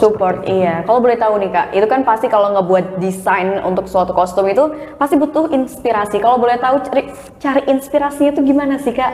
Sebenarnya kalau inspirasi itu banyak ya. Maksudnya kalau kayak aku sendiri sih biasanya setelah sholat atau ketika santai itu muncul imajinasi, atau kita bisa lihat referensi ketika kita scroll Instagram atau melihat pagelaran orang lain, atau juga ketika kita jalan-jalan ke satu daerah tertentu, biasanya mendapatkan inspirasi itu seperti kita mendapatkan ilham sih gitu. Jadi sering explore ya, explore, baca gitu kan, karena dari situ akhirnya dapat ide-ide baru untuk karyanya. Artinya ketika kita mendapatkan ide yang memang benar-benar kita miliki itu ya udah eksekusi aja gitu ya. Akhirnya kalau sudah jadi karya, apa yang ada di otak kita kayak ada sesuatu kebanggaan dan pride sendiri ya, kebanggaan tersendiri untuk diri kita gitu loh. Apalagi kalau lebih bangga lagi ketika karyanya itu diapresiasi bagus oleh orang lain. Jadi kayak yang oh kita bisa juga ternyata gitu. Oke. Tapi sebenarnya ada suka dan dukanya tentu kan jadi seorang desainer. Boleh ceritain nggak sih, Tak? Apa sih suka dan dukanya menjadi seorang desainer? Ya, kalau suka dan duka seorang desainer itu banyak sekali. Jadi ketika yang aku alami adalah ketika kita harus berkejar-kejaran dengan deadline seperti itu. Kemudian ada juga ketika karya kita ditolak, tidak sesuai dengan ekspektasi orang lain, itu kan kita juga kadang ngerasa gimana ya, kita sudah habis-habisan waktu, tenaga, dan ngeluarin ide, pikiran ya. Ya, kemudian kita karya kita hanya dipandang ya karya kita tidak layak seperti itu jadi merupakan duka juga sih. Tapi dari seperti itu kita menjadi acuan supaya kita harus berkarya itu lebih baik lagi. Jadi itu adalah pengalaman, itu adalah guru yang paling berharga buat kita gitu. Dan salah satu bagian dari proses untuk menjadi lebih baik ya dengan adanya komen-komen seperti itu. Kalau sukanya sih banyak. Jadi kalau ketika kita mempunyai karya yang bagus, kita bisa dikenal orang seperti itu. Kemudian kita diapresiasi baik oleh orang seperti itu sih dengan kita mempunyai karya. Nah ini kan kalau berbicara seputar kostum ataupun karya, kalau kita berbicara di Lampung ini kan kita tahu lah ya tapis gitu kan yang menjadi andalannya. Tapi sekarang ini di masa saat ini tapis ini tidak hanya dipakai untuk acara adat aja gitu, tapi bahkan ternyata sudah dipadu-padankan menjadi suatu kostum untuk ajang-ajang besar, ajang-ajang nasional seperti Putri Indonesia dan sebagainya ya. Tapi kalau misalkan dari Kak Nufus sendiri melihat kemajuan tapis saat ini, bagaimana pendapatnya, Kak? Ya, kalau untuk tapis Lampung, artinya untuk dikenal masyarakat itu sebenarnya dengan motifnya orang sudah tahu khasnya gitu kan. Kemudian seperti motif-motif pucuk rebung, kemudian simbol-simbol kapal, jung seperti itu. Desainer-desainer dari luar Lampung tuh sudah banyak yang mengeksplor gitu. Tetapi kadang dari kita sendiri itu kan kayaknya bosen ya kok pakai tapis motifnya ini lagi. Tapi sementara tapis itu kan berat seperti itu. Tapi saat ini juga banyak sekali desainer-desainer nasional yang melirik kain tapis. Bahwasannya aku sebagai orang lokalnya Lampung, sebagai anak Lampung terus mengingatkan bahwasannya ya ini adalah kain kebanggaan kita gitu loh. Iya, betul.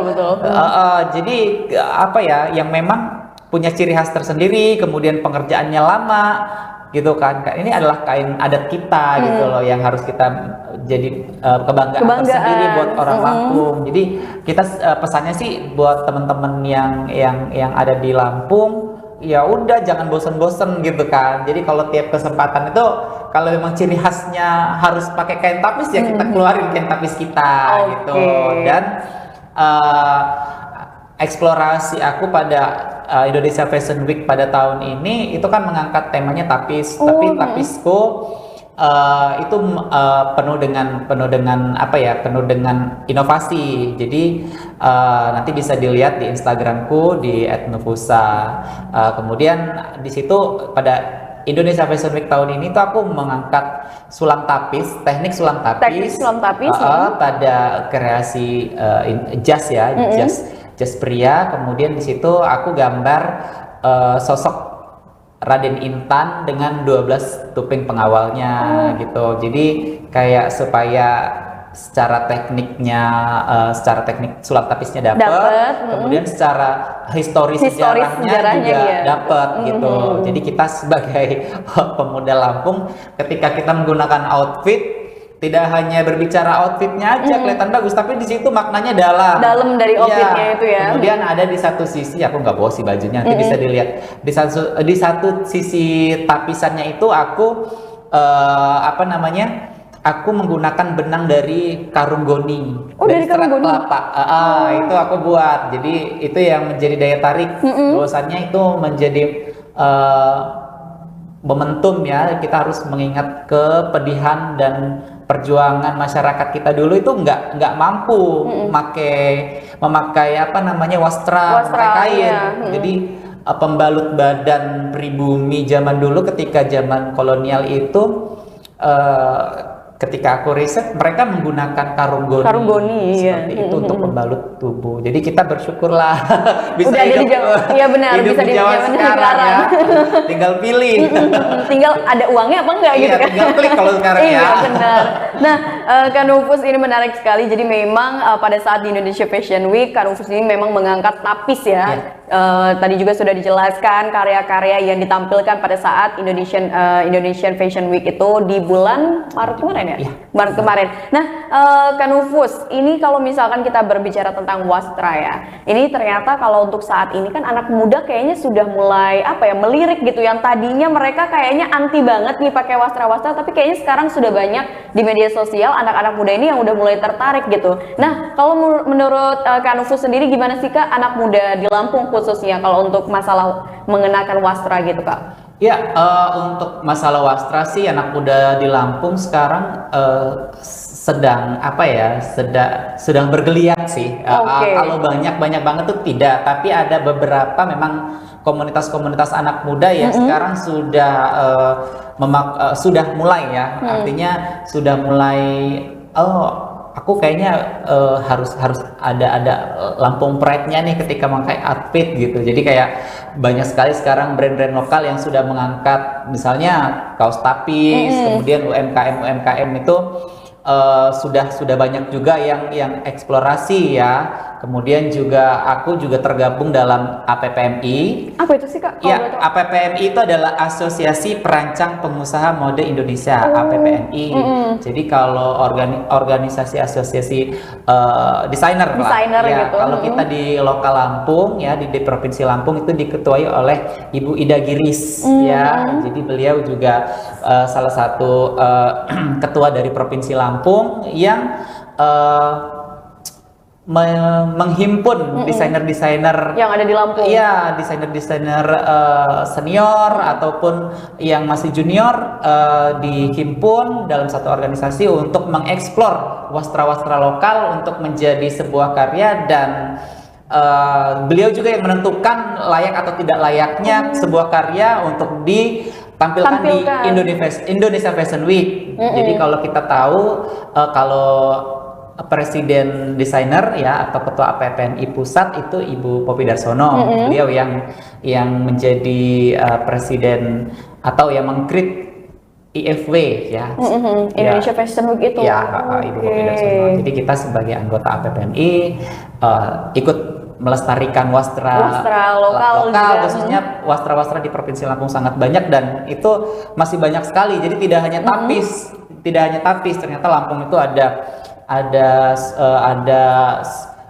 kain sulam madu aro, kemudian ada sulam jelujur juga. Sulam jelujur pernah ngedenger ya, benar pernah ngedenger. Ya, jadi kemudian ada juga sulam usus, kemudian itu banyak sekali yang bisa kita eksplor untuk menjadi suatu sebuah karya fashion gitu. Jadi kita jangan bersedih, tidak hanya daerah lain yang punya songket, yang punya batik, tapi kita juga punya motif-motif khas, motif-motif yang cantik yang bisa kita eksplor dan bisa kita kenakan. Jadi kalau fashion itu kan sebenarnya lebih kepada fashion gua banget nih. Jadi DNA kalau aku sukanya yang gimana ya? Aku sukanya yang glamor atau aku sukanya yang benar-benar. Jadi kayak casual. Fashion itu nentuin identitas diri ya. Iya, benar sekali, benar sekali. Ini salah satu tampilan ini 2023. 2023. Ini debut pertama aku awal sekali. Jadi memang pada saat itu aku lebih eksplor pada kostum kostum tari. Kostum pertunjukan. Ya, jadi segala gapura-gapura Lampung aku ditempelin semua ya. Itu temanya jung. Jadi kayak yang dari jauh orang harus tahu itu Lampung gitu. Oke. Nah, ini yang 2024 baru kemarin. 2000 baru kemarin ini? Baju dongker ya ini ngambil warnanya ya? Ya, dongker. Jadi itu filosofinya adalah samudra laut Selat Sunda ya. Karena temanya kan tuh sebenarnya Raden Intan sih sebenarnya. Iya, karena memang kan lokasi Raden Intan tuh di pesisir Kalianda. Jadi biru laut Kalianda itu aku sebagai elemen kuat pada fashion ini. Jadi lebih ke sana sih filosofinya. Nah, nih Kak, kita udah ngobrol panjang. Sebenarnya kalau untuk dari Kak Nufus sendiri menjadi seorang desainer, apa sih Kak tantangan terbesarnya? Tantangan terbesar seorang desainer itu adalah kita konsisten dalam berkarya. Kemudian satu juga tantangannya adalah kita riset ya. Kita tidak boleh malas riset ketika kita mengangkat suatu karya itu kita harus jelas sumbernya dari mana, kemudian apa yang ingin dibuat, apa yang ingin disampaikan, kemudian eksekusi dari sebuah konsep desain, sebuah desain dari gambar menjadi bentuk yang utuh. Iya, wujud nyata lah ya. Wujud nyata itu merupakan suatu tantangan tersendiri sih. Sulit sih sebenarnya kalau desainer yang baik adalah bagaimana detail gambar ketika diaplikasikan itu detailnya sama. Jadi tidak banyak perubahan ya, iya. Oke. Wah, seru sekali nih. Kak Nufus, terakhir di penghujung podcast kita, boleh tahu nggak sih Kak harapan kedepannya? Ini kan Kak Nufus sudah sering ya bisa dikatakan tampil di ajang nasional. Mungkin kedepannya ingin sering ikut tampil karya-karyanya di ajang internasional atau sudah pernah Kak? Nasional sih sudah ya IFB, kemudian lomba-lomba. Jadi kalau tinggal internasional berarti ya. Internasional insya Allah ya. Kita doakan ini ke depannya ya Kak. Ya, mudah-mudahan ada di orang-orang Lampung ya yang bisa memberikan sponsor tiket, kita bisa investor ya. Bisa gelaran ya, misalnya di Paris ya. Oh iya benar. Paris Fashion Week. Ya sebenarnya kalau koneksi sudah ada di sana, tinggal nanti eksekusi aja nih bagaimana pemerintah daerah ya bisa menggandeng kita anak-anak muda Lampung yang tentunya kita hanya bisa berupaya, tapi kan kesempatan dan Tuhan lah yang memberi jalan nanti gitu. Kita harapannya sih anak muda Lampung bisa didukung ya kan. Artinya kita di sini anak muda Lampung tidak hanya terkenal yang negatifnya saja, tapi di sini saya membuktikan bahwasannya anak muda Lampung tuh punya karya dan punya prestasi. Jadi ya, jangan yang negatif-negatifnya aja. Lampung ya bener banget. Lampung itu terkenal negatif. Jadi kita yang lahir, tinggal, hidup dan istilahnya makan minum besar di ya, besar di Lampung. Kayak kita nggak terima gitu loh. Kita buktikan dengan prestasi. Jadi sedikit besar harapannya ya mudah-mudahan setelah podcast ini ada ya. Iya benar, kita doakan abis ini ada kita bisa gelaran ya di luar negeri, bisa di Eropa kita bawa kreativitas UMKM kita, kemudian kita bawa segala macam bentuk kesenian kita di internasional. Jadi supaya Lampung bisa lebih dikenal lagi gitu. Oke. Tapi Kak kalau misalkan di Tribuners di rumah ada yang pengen banget istilahnya bikin kostum yang didesain oleh Kak Nufus, itu kayak gimana Kak? Bisa hubungin via DM atau Kak Nufus mungkin punya butik tersendiri Kak untuk saat ini? Bisa via DM sih nggak apa-apa. Atau kalau mau silaturahmi ke tempat langsung boleh. Ada di mana Kak? Boleh kasih tahu nih ke Tribuners di rumah. Tempatnya aku kalau alamat bisa teman-teman cek di Google Map masing-masing di Sanggar Seni Nufatan Kemiling, Kota Bandar Lampung, Provinsi Lampung. Atau kalau biar gak repot DM aja deh. Di Sherlock ya. Oke. Jadi kalau misalkan Tribuners pengen banget bikin kostum dan desain oleh Kak Nufus, bisa langsung di DM aja atau tadi datang langsung ke lokasinya ya, silaturahmi langsung ya.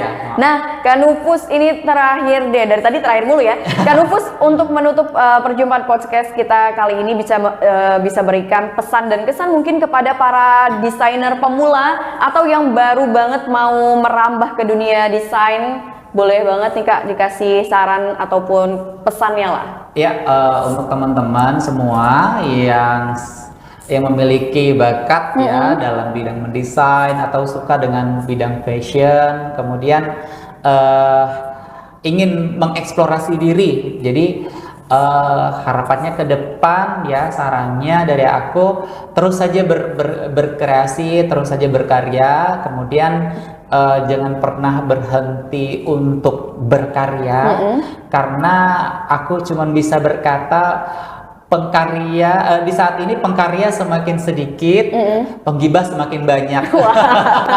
Jadi terus aja berkreasi ya, terus aja berkarya, jangan hiraukan apapun itu. Kemudian ketika itu adalah sebuah masukan yang baik, maka ambillah. Tapi ketika itu tidak baik, maka ya hempaskan lah. Jadi supaya kamu juga nyaman dalam berkarya, dan pada suatu saat kalian akan menemukan titik di mana karyamu itu diterima. Oke, dan dikenal banyak orang tentunya. Baik, Tribuners, mungkin itu saja podcast Tribun Lampung bersama dengan Kak Nufusa Samsuri selaku desainer Lampung. Terima kasih banyak Kak sudah mau mampir nih ya ke studio Tribun Lampung dan juga berbagi tentunya pengalamannya kepada Tribuners di rumah. Harapannya Tribuners yang menyaksikan podcast ini yang memang tertarik di dunia desain bisa terinspirasi dan juga mendapatkan insight serta motivasi dari seorang Kak Nufus. Baik, Tribuners, mungkin itu saja podcast Tribun Lampung bersama dengan Mutiara dan juga Kak Nufus, dan sampai jumpa di podcast Tribun Lampung berikutnya. Bye-bye.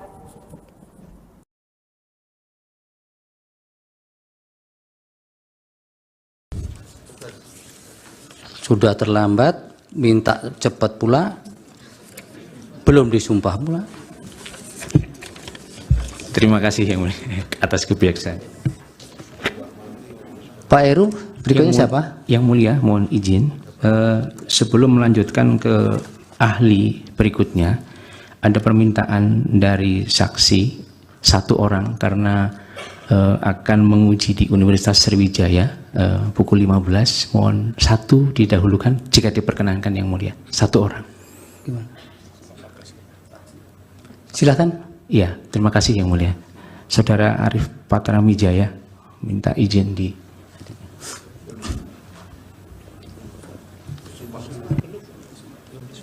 Yang sudah disumpahkan Pak Heru? Yang belum, Yang Mulia. Belum ya? Oke, ya, mohon izin dulu.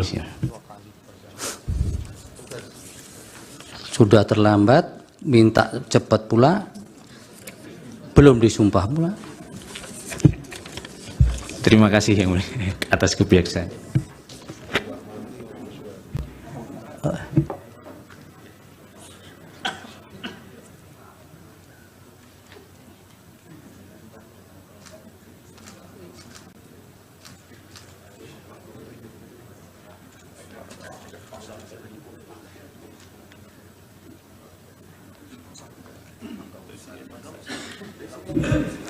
Pak Arif, agama Islam ya? Patrajen ya panggilannya. Formalnya kok Arif Patramwijaya. Oh iya, gimana ini? Lawyer senior kok identitasnya beda-beda. Baik, supaya untuk memenuhi ketentuan peraturan undang-undangan dimohon untuk mengucapkan sumpah dulu. Akan dipandu Yang Mulia Bapak Ridwan Mansur untuk saksi. Baik Yang Mulia, terima kasih. Bapak Dr. Arif Patramwijaya SHLLM, ya. Ikuti lapas sumpah lapas sumpah saksi yang akan saya tuntunkan menurut agama Islam. Bismillahirrahmanirrahim.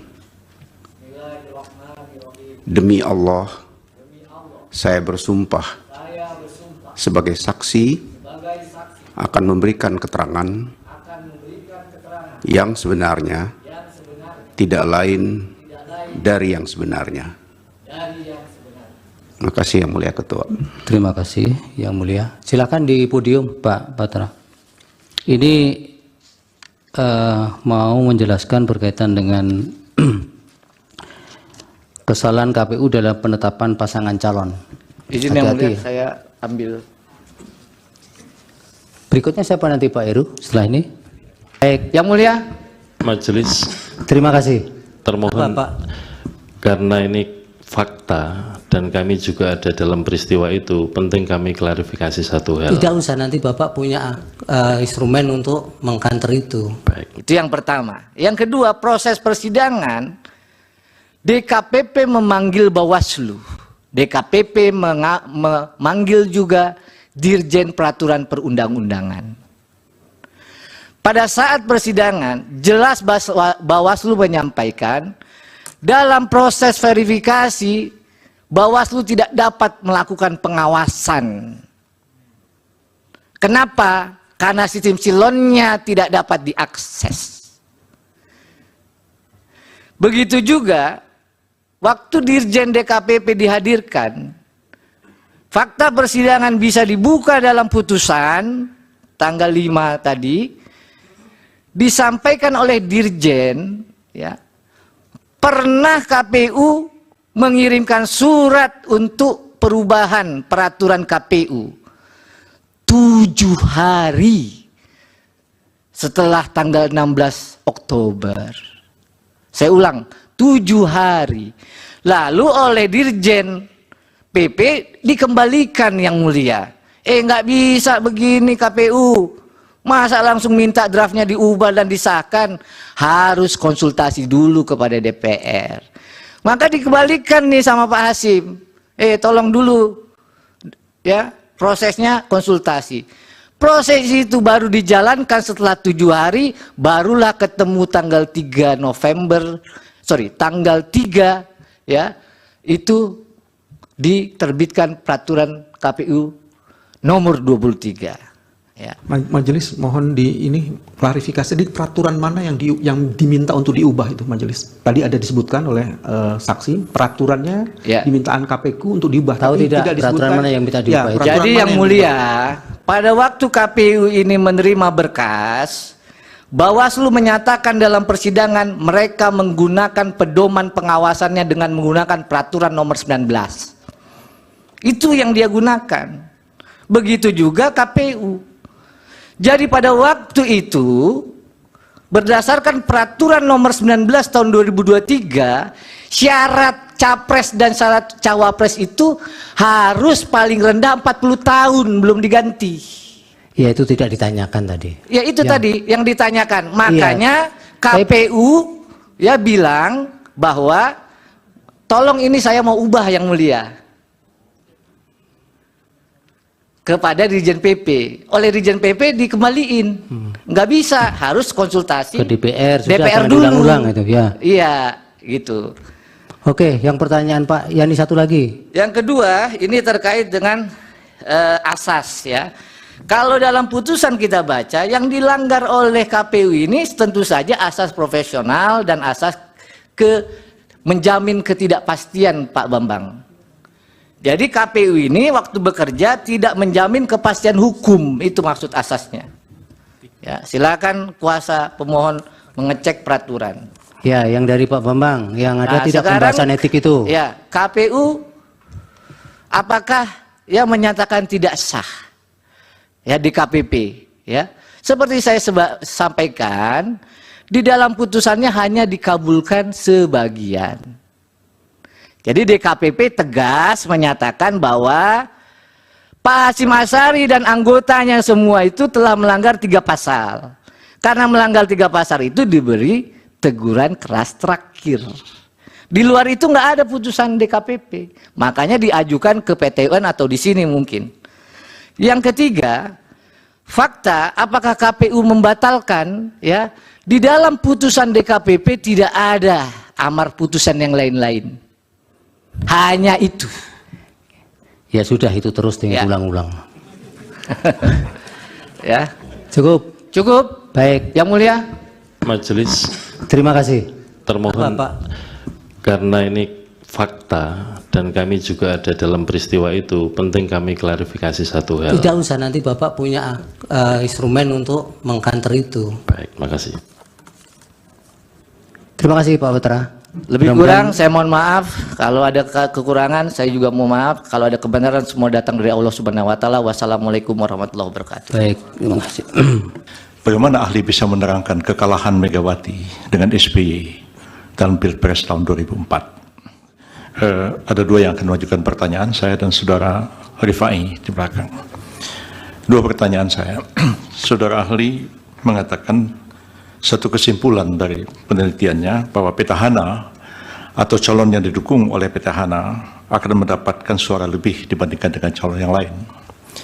Bagaimana ahli bisa menerangkan kekalahan Megawati dengan SBY dalam Pilpres tahun 2004? Yang kedua, kalau memang kesimpulan ini berlaku umum, apakah hanya satu faktor kebetulan kalau sekarang ini Jokowi yang menjadi presiden dan beliau mendukung pasangan Prabowo Gibran dan memperoleh suara lebih? Seandainya yang sekarang ini menjadi presiden adalah Yusuf Kalla yang mendukung pasangan Anies Baswedan dan Muhaimin, berarti calon itu juga akan memperoleh suara lebih dalam pemilu sekarang, pilpres sekarang. Seandainya lagi yang menjadi presiden adalah Megawati sekarang, maka pasangan calon Ganjar Pranowo dan Mahfud MD akan mendapatkan suara lebih. Berdasarkan teori saudara seperti itu konsekuensinya. Lalu apa masalahnya dengan persidangan sekarang ini, pendapat saudara itu? Ada sesuatu yang salah atau tidak? Majelis juga tadi pertanyaan Hotman Paris belum dijawab. Apakah permohonan pemohon dengan tuduhan Jokowi melakukan korupsi bisa dipakai oleh MK sebagai dasar membatalkan pemilu hanya karena keahlian beliau? Belum dijawab majelis. Tolong dijawab. Iya, tidak usah terlalu semangat. Bapak mau jawab tidak?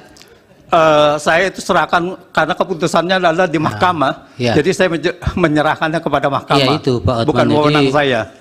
Ahli juga tidak harus dipaksakan untuk menjawab, apalagi untuk sama dengan yang diinginkan. Majelis dan ahli ini kan juga menjawab berdasarkan data. Jadi bukan hanya berdasarkan omon-omon. Mohon izin majelis, kan dia yang memulai, dia yang mengatakan Jokowi korupsi, dia yang mengatakan ini, dia harus konsekuen dong sebagai ahli menerangkan. Iya, tapi pada bagian apakah itu menjadi kewenangan MK kan tidak dijawab. Ya maksud saya dia sebagai ahli harusnya konsekuen dengan jawabannya, jangan cuma omon-omon. Anda tidak bisa memaksa seperti itu. Terima kasih ya ahli, keterangannya mudah-mudahan bermanfaat untuk pengambilan putusan. Terima kasih.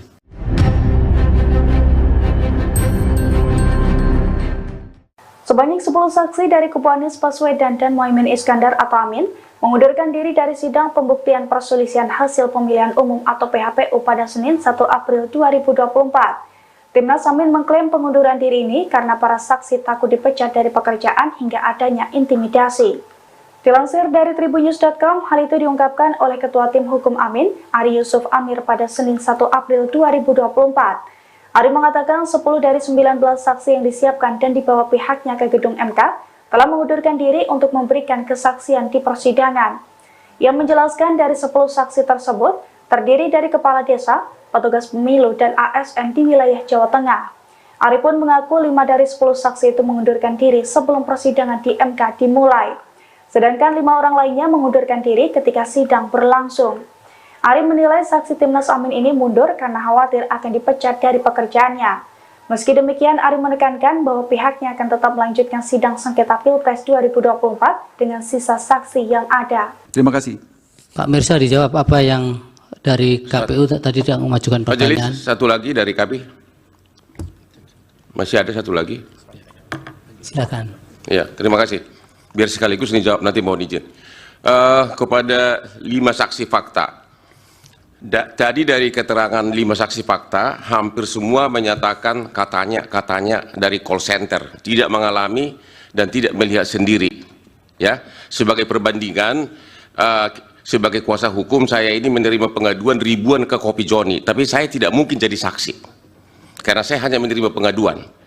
Apakah benar bahwa pengakuan saudara tadi itu mengatakan bahwa memang Anda hanya menerima dari call center, menerima pengaduan, tapi tidak melihat sendiri kejadian yang Anda laporkan tersebut? Yang kedua, kepada saudara Mirsa yang di sini datang rupanya dalam kapasitas sebagai LBH, Anda mengadu tentang pencalonan Gibran. Apakah waktu Anda membuat pengaduan tersebut, Anda tidak membaca pasal 47 Undang-Undang MK yang menyatakan bahwa putusan MK berlaku seketika setelah diucapkan, sehingga setelah putusan MK nomor 90 sudah diucapkan, maka itu menjadi bagian dari hukum positif, sehingga tidak perlu dirubah. Sudah berlaku dia tanpa harus menunggu dirubah peraturan PKPU. Pertanyaan terakhir, dua lagi terakhir. Kepada pertanyaan saksi kelima yang perbedaan masif antara calon legislatif dan calon pilpres. Emang manusia mana yang tahu kenapa banyak memilih pilpres, mana yang memilih legislatif? Bukankah hanya Tuhan yang tahu kenapa dia memilih itu? Itu nggak bisa ditanyakan kepada siapapun. Iya, pertanyaan Bapak apa? Pertanyaan saya, kepada siapa Anda menanyakan kenapa dipilih lebih banyak memilih pilpres sedangkan legislatif sedikit? Dalam posisi apa orang itu menjawab? Pertanyaan terakhir, dari ini terulang lagi kepada saksi nomor 1 sampai 5, apakah semua kejadian yang Anda laporkan ini, Anda bisa tahu nggak bahwa kepala desa misalnya akhirnya berubah, mempengaruhi mempengaruhi suara di Pilpres. Anda kan tidak tahu apakah kepala desa itu akhirnya memilih 02 atau tidak. Semua hanya berdasarkan asumsi. Sedangkan Anda di sini saksi fakta. Terima kasih. Download Tribun X sekarang. Menghadirkan lokal menjadi Indonesia. Rumah aktris Sandra Dewi digeledah oleh pihak Kejaksaan Agung hari ini, Senin, tanggal 1 April tahun 2024. Penggeledahan ini dilakukan buntut dari suami Sandra Dewi, Harvey Moise, ditetapkan sebagai tersangka kasus korupsi timah.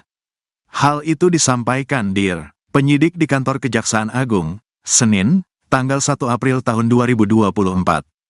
Penggeledahan memang benar di Paku Bowono, kata Ketut Sumedana selaku Kapus Penkum Kejaksaan Agung di kantornya, Senin, tanggal 1 April tahun 2024.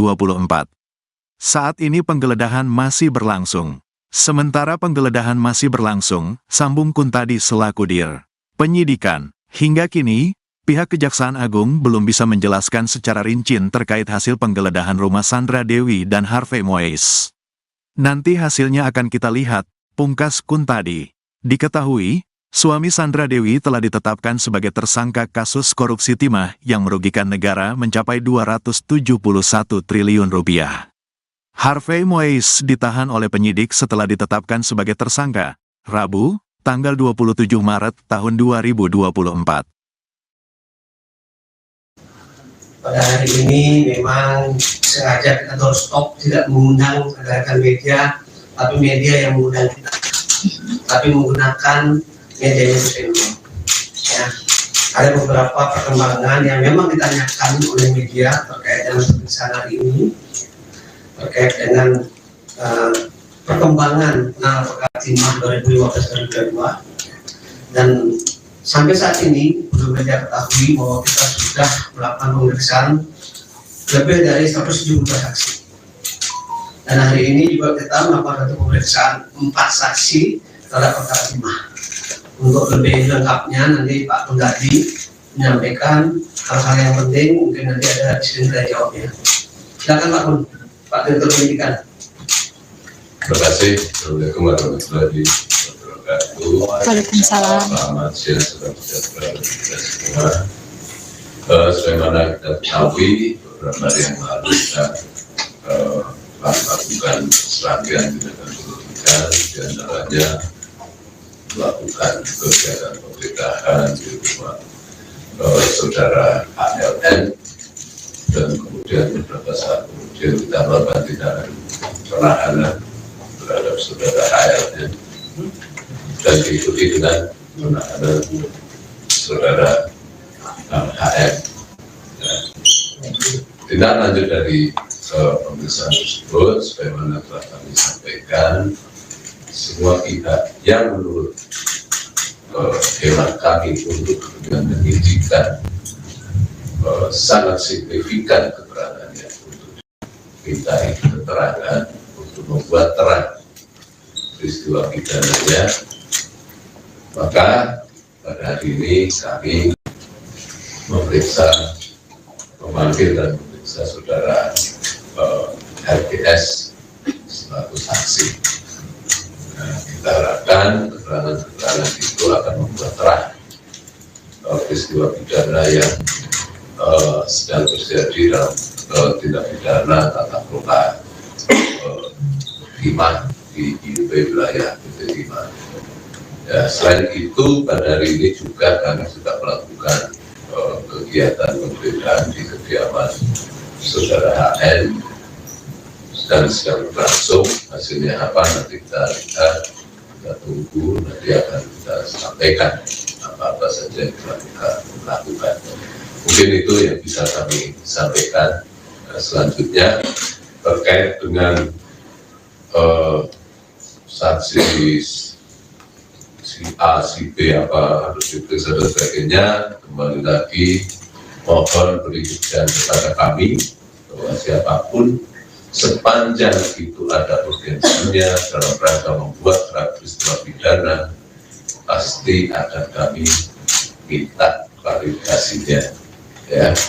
Dan kami tidak bertindak berdasarkan asumsi.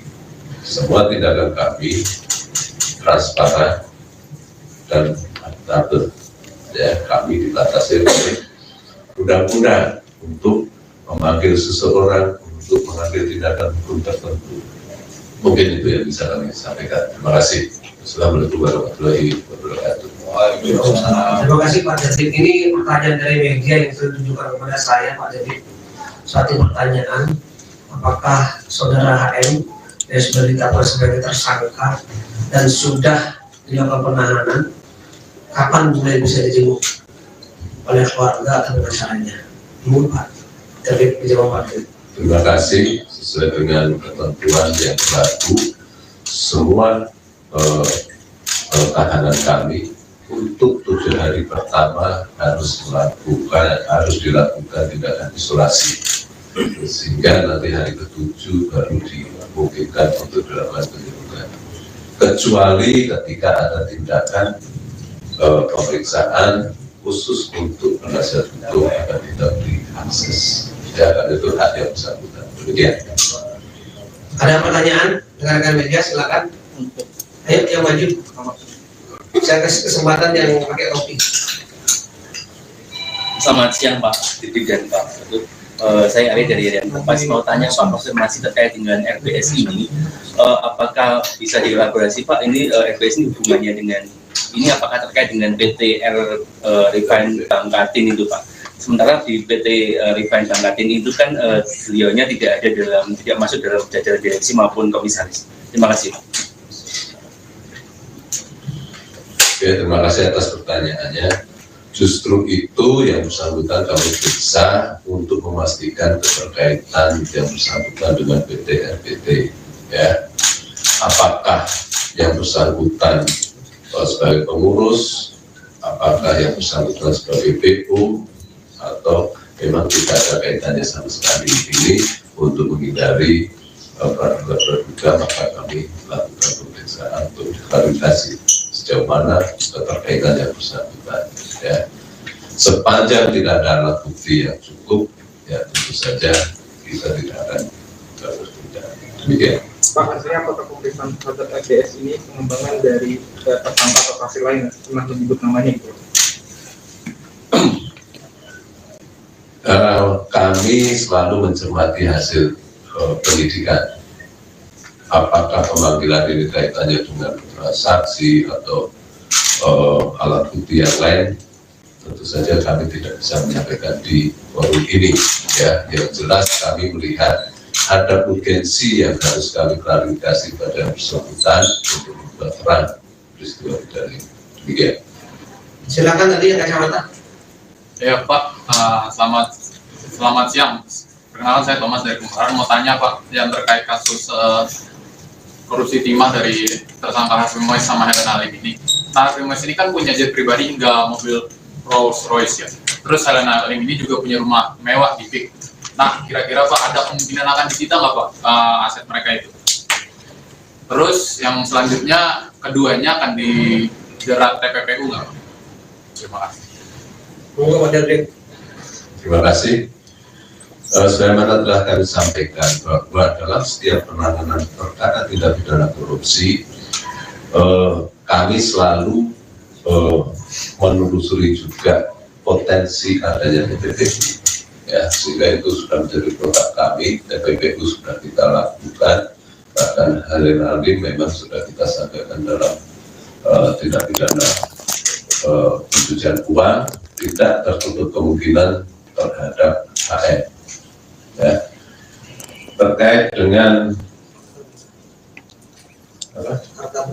harta benda, penyitaan dan sebagainya, penelusuran masih sedang kita lakukan. Sepanjang barang-barang tersebut ada kaitannya menjadi alat atau merupakan hasil dari kejahatan, pasti akan kami lakukan penyitaan. Ya, terima kasih. Pak, menyambung Pak, dua hal lainnya Pak. Sebentar, pelan-pelan. Menyambung saya suruh kesini tadi. Silakan. Baik, terima kasih Pak tadi saya Rudi dari Roto Traktual, saya datang dari Melaka sengaja hari ini. Ada 3 pertanyaan yang saya sampaikan. Yang pertama terkait akademis, apakah pihak Kejaksaan Agung sudah melakukan langkah-langkah seperti pemblokiran rekening, baik itu milik HM maupun milik perusahaan-perusahaannya. Kemudian yang kedua,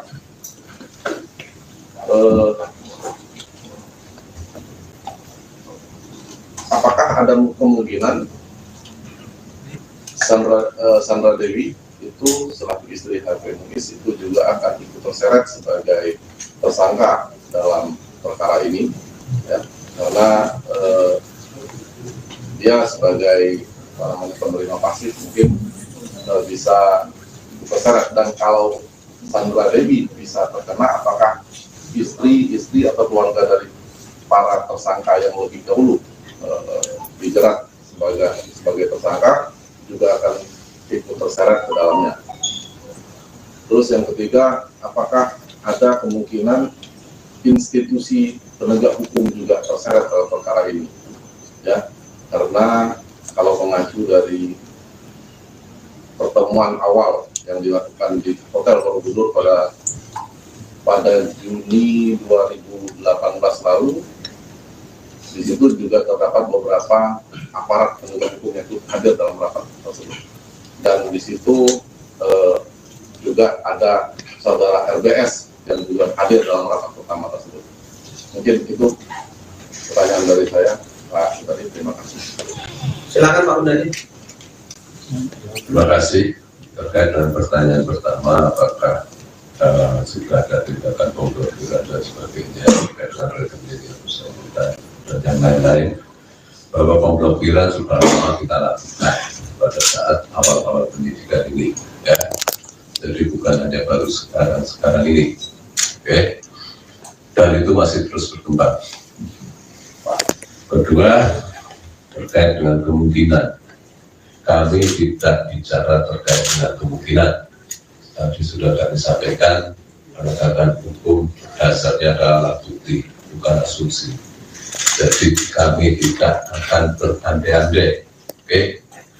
3, apakah ada kemungkinan institusi lain, itu juga bicara tentang kemungkinan, kami bergerak terkait dengan alat bukti, ya.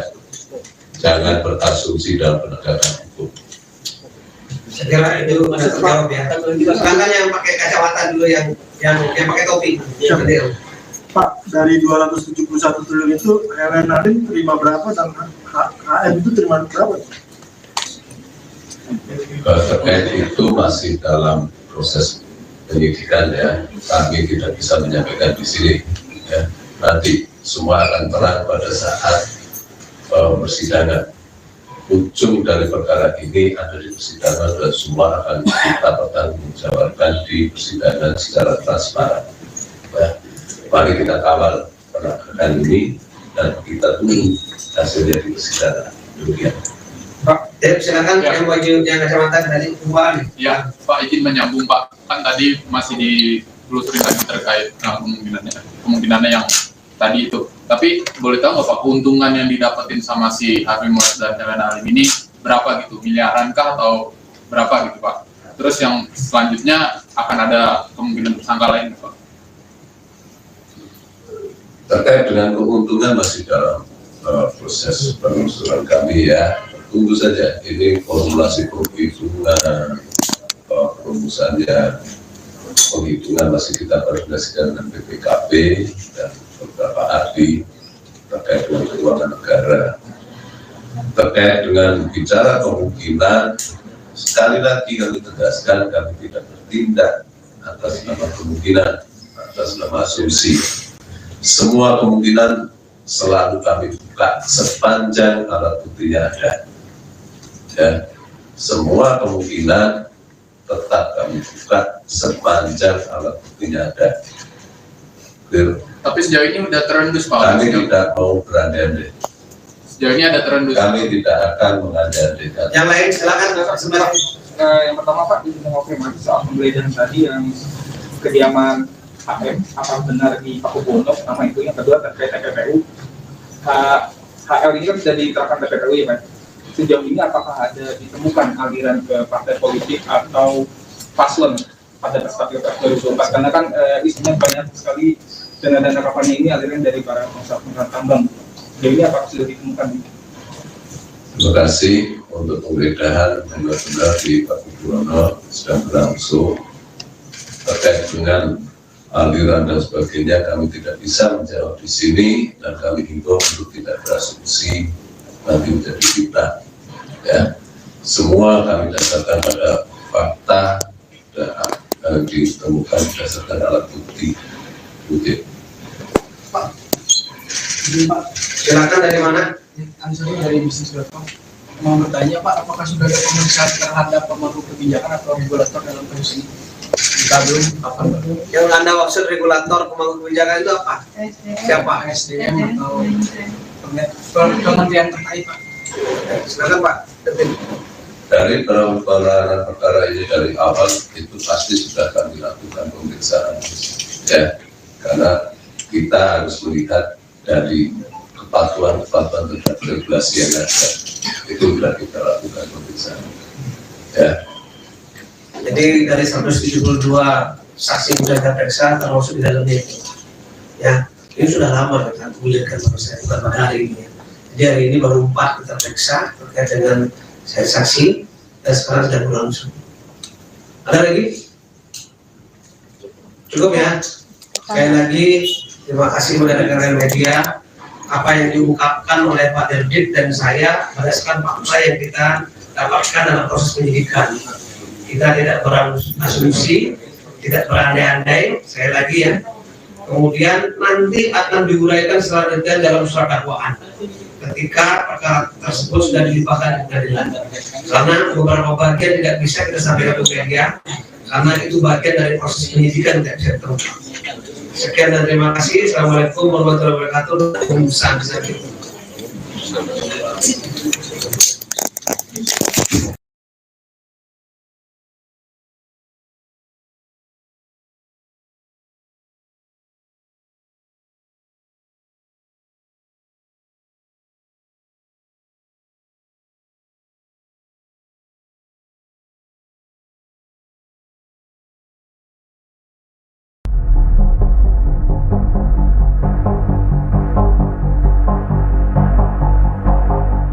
Pengacara kondang Hotman Paris mengaku kecolongan uang senilai ratusan juta rupiah. Pelaku pencurian uang tersebut yakni manajer dari resto ramen Hotman di Tajur, Bogor Timur. Hal ini diungkap oleh Hotman Paris sendiri melalui unggahan Instagram pribadinya. Hotman Paris menyebut uang ratusan juta yang dibawa kabur karyawannya merupakan hasil penjualan di salah satu kedai ramen miliknya. Atas kejadian ini, Hotman Paris melaporkan ke pihak berwajib dan berharap polisi segera menangkap pelakunya. Hotman meminta bantuan Kapolresta Bogor Kota Kombes Bismo Teguh untuk segera menciduk terduga pelaku. Di sisi lain, Hotman tidak membeberkan lebih lanjut terkait kronologi kejadian. Hanya saja Hotman mengunggah video CCTV yang memperlihatkan terduga pelaku beraksi. Dalam video tersebut terlihat terduga pelaku memasukkan uang gepokan ke dalam tas ransel hitam. Hotman juga mengunggah tampang dari terduga pelaku. Sementara dalam keterangan video disebut akan mendapatkan imbalan bagi siapapun yang menemukan pelaku pencurian uang tersebut. Diketahui peristiwa ini terjadi di tengah kesibukan Hotman Paris bertarung di Mahkamah Konstitusi untuk melawan gugatan Pilpres 2024. Hotman menjadi salah satu tim pembela paslon nomor urut 2 Prabowo Subianto Gibran Raka Buming Raka. Hotman kecolongan uang. Pengacara kondang Hotman Paris mengaku kecolongan uang ratusan juta rupiah. Pelaku pencurian uang tersebut yakni manajer dari resto ramen Tajur, Bogor Timur. Hal ini diungkap oleh Hotman Paris melalui unggahan Instagram pribadinya. Hotman Paris menyebut uang ratusan juta yang dibawa kabur karyawannya merupakan hasil penjualan di salah satu kedai ramen miliknya. Atas kejadian ini, Hotman Paris melaporkan ke pihak berwajib dan berharap polisi segera menangkap pelakunya. Hotman meminta bantuan Kapolresta Bogor Kota Kombes Bismo Teguh untuk segera menciduk terduga pelaku. Halo Bapak Kapolres Bogor Kota Bismo Teguh, mohon segera ditangkap pelaku. Manajer dari resto ramen Hotman di Tajur, Bogor Timur yang telah melarikan uang hasil penjualan restoran sebanyak ratusan juta. Uang penjualannya restoran ramen Hotman di Tajur, Bogor Timur dibawa kabur oleh manajernya, jelas Hotman. Di sisi lain, Hotman tidak membeberkan lebih lanjut terkait kronologi kejadian. Hanya saja Hotman mengunggah video CCTV yang memperlihatkan terduga pelaku beraksi. Dalam video tersebut terlihat terduga pelaku memasukkan uang gepokan ke dalam tas ransel. Hotman juga mengunggah tampang dari terduga pelaku. Sementara dalam keterangan video, disebut akan mendapat imbalan bagi yang menemukan pelaku pencurian uang tersebut. Diketahui peristiwa ini terjadi di tengah kesibukan Hotman bertarung di MK melawan gugatan Pilpres 2024. Hotman menjadi salah satu tim pembela paslon nomor urut 2 Prabowo Gibran.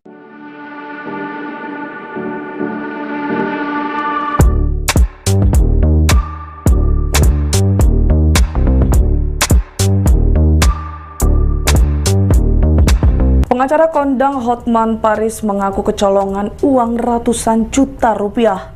Pelaku pencurian uang tersebut yakni manajer dari restoran ramen Hotman di Tajur, Bogor Timur.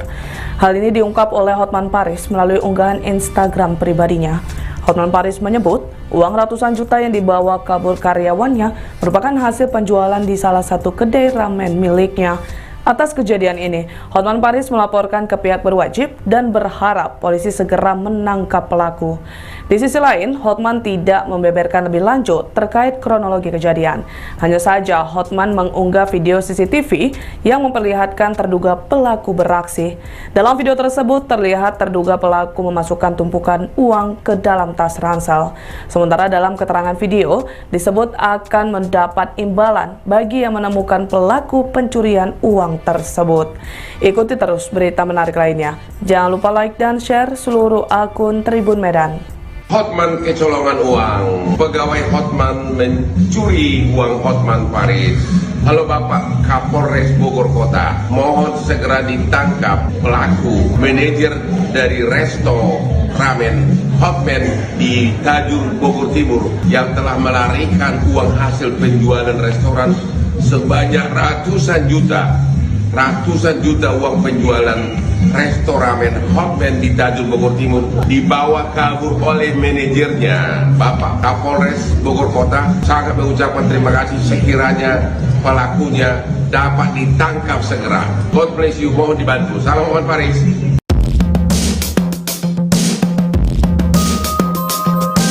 Pengacara kondang Hotman Paris mengaku kecolongan uang senilai ratusan juta rupiah. Pelaku pencurian uang tersebut yakni manajer dari resto ramen Hotman di Tajur, Bogor Timur. Hal ini diungkap oleh Hotman Paris sendiri melalui unggahan Instagram pribadinya. Hotman Paris menyebut uang ratusan juta yang dibawa kabur karyawannya merupakan hasil penjualan di salah satu kedai ramen miliknya. Atas kejadian ini, Hotman Paris melaporkan ke pihak berwajib dan berharap polisi segera menangkap pelakunya. Hotman meminta bantuan Kapolresta Bogor Kota Kombes Bismo Teguh untuk segera menciduk terduga pelaku.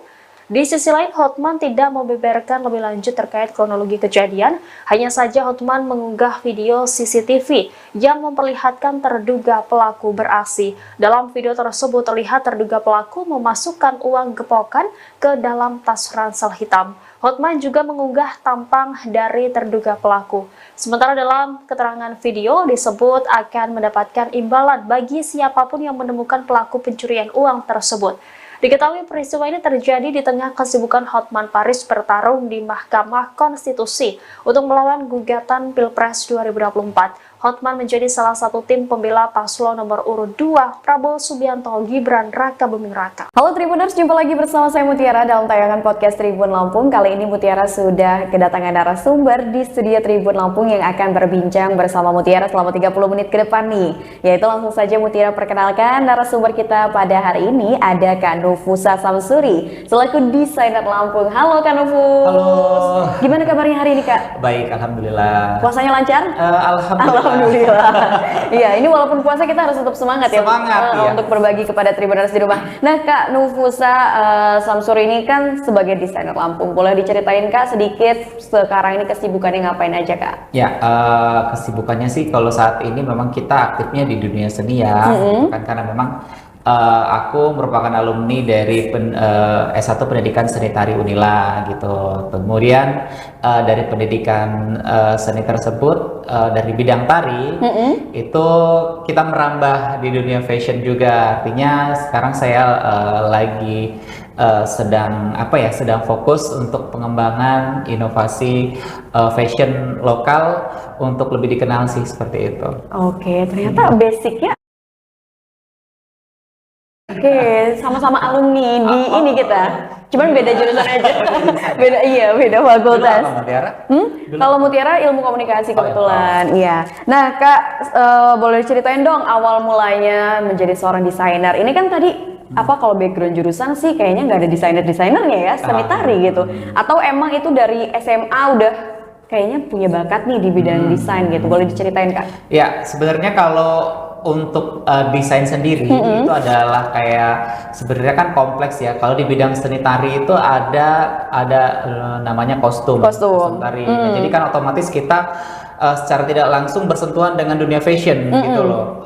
Selain dari gerak tari dan musik seperti itu. Kemudian aku sih berprinsip bahwasannya kita harus mengeksplor bakat yang Tuhan beri gitu kan. Jadi kayaknya seru nih gitu melihat teman-teman menjadi desainer gitu kan. Ya coba aja gitu dengan otodidak, dengan keberanian ya kita belajar lewat YouTube, lewat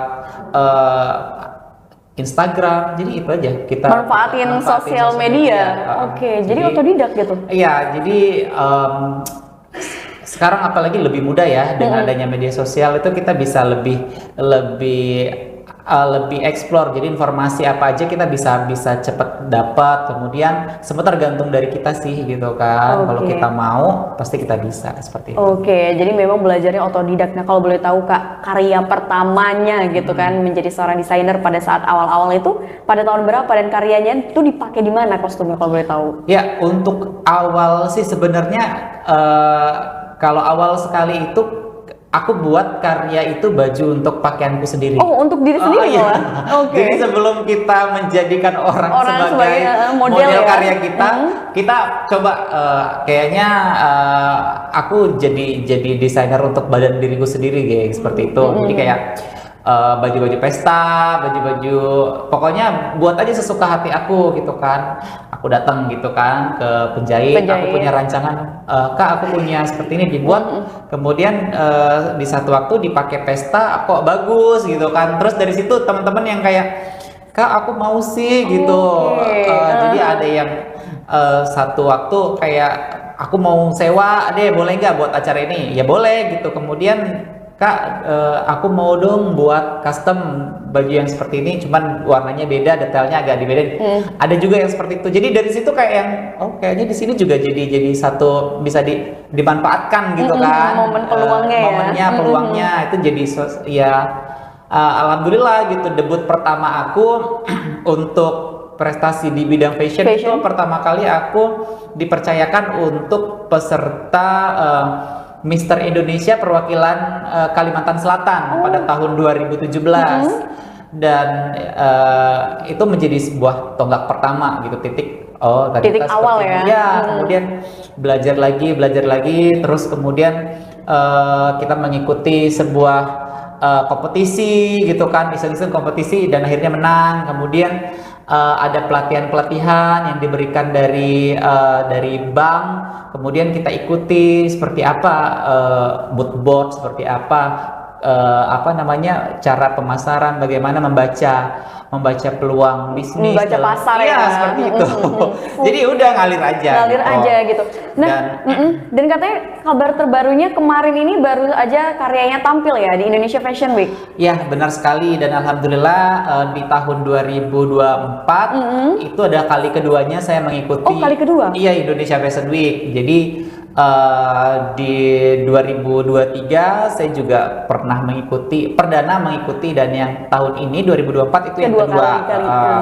Jadi di 2024 itu sebenarnya karyanya memang sudah juara di Kemenpora sebenarnya, ajang Kreativesia di 2023 itu di Keraton Surakarta. Pura Mangkunegaran. Nah di situ wali kotanya Pak Gibran Rakabuming punya event Kreativesia, dan saya sebagai perwakilan Lampung ya dari Dinas Pemuda dan Olahraga Provinsi Lampung ditunjuk untuk mengikuti event kreatif ya, event kreatif dalam desain wastra daerah. Saya menggunakan teknik tapis ya untuk menjadi sebuah karya yang saya presentasikan di Solo, Jawa Tengah, dan alhamdulillah Lampung menjadi juara 2 tingkat nasional dan akhirnya karya tersebut diminta untuk tampil kembali oleh Ketua APPMI Lampung ya. Saya juga mengikuti organisasi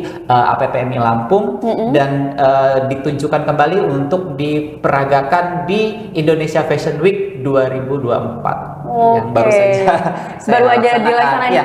Kapan itu kalau boleh tahu Indonesia Fashion Week-nya? Ya, tanggal 27 sampai 31 Maret 2024 di JCC. Iya, di JCC Jakarta. Nah, kalau boleh tahu, menarik banget ini. Tadi kan Kak Nufus sudah menceritakan awal mula ya, atau debut pertama karyanya itu dipakai waktu Mister ya. Mister dari Kalimantan ya, memakai karya pertama kali di tahun 2017. Kalau boleh tahu, selain itu siapa saja sih yang sudah memakai kostum karya dari Kak Nufus gitu desain-desainnya?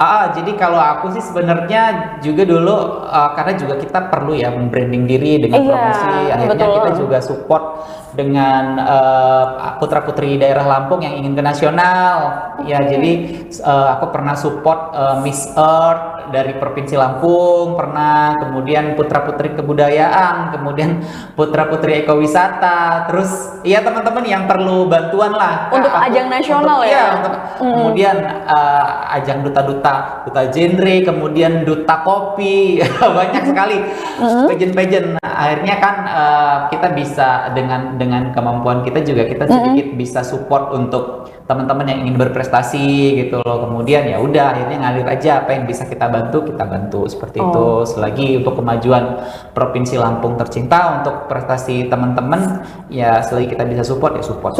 Iya. Kalau boleh tahu nih Kak, itu kan pasti kalau ngebuat desain untuk suatu kostum itu pasti butuh inspirasi. Kalau boleh tahu cari inspirasinya itu gimana sih Kak?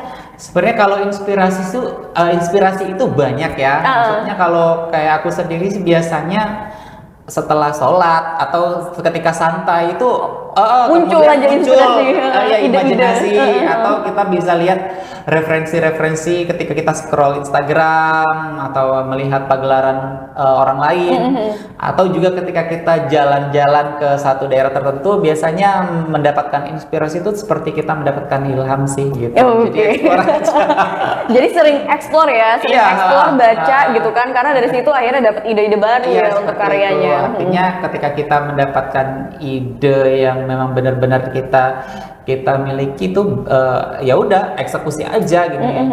Akhirnya kalau sudah jadi karya, apa yang ada di otak kita kayak ada sesuatu kebanggaan dan pride sendiri ya, kebanggaan tersendiri untuk diri kita gitu loh.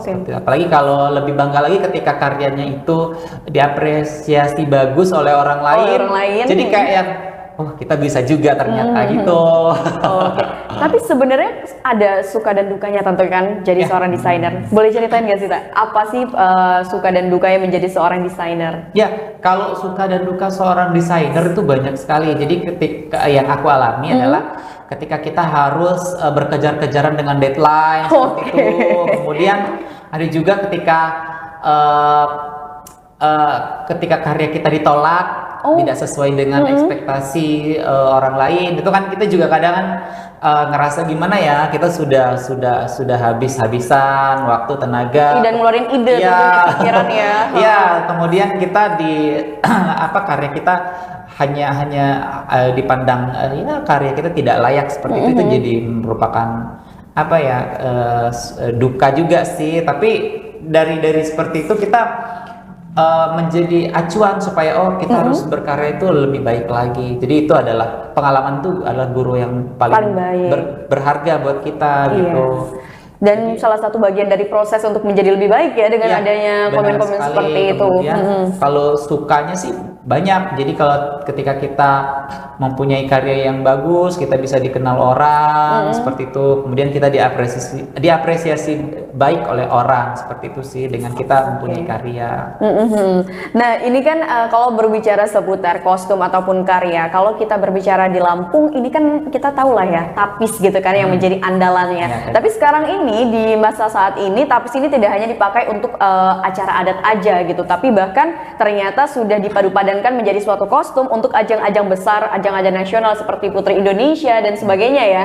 Tapi kalau misalkan dari Kak Nufus sendiri melihat kemajuan tapis saat ini, bagaimana pendapatnya Kak? Ya, kalau untuk tapis Lampung, artinya untuk dikenal masyarakat itu sebenarnya dengan motifnya orang sudah tahu khasnya gitu kan. Kemudian seperti motif-motif pucuk rebung, kemudian simbol-simbol kapal, jung, seperti itu. Desainer-desainer dari luar Lampung tuh sudah banyak yang mengeksplor gitu. Tetapi kadang dari kita sendiri tuh kan kayaknya bosen ya kok pakai tapis motifnya ini lagi. Tapi sementara tapis itu kan berat seperti itu. Tapi saat ini juga banyak sekali desainer-desainer nasional yang melirik kain tapis. Bahwasannya aku sebagai orang lokalnya Lampung, sebagai anak Lampung terus mengingatkan bahwasannya ya ini adalah kain kebanggaan kita gitu loh. Iya, betul.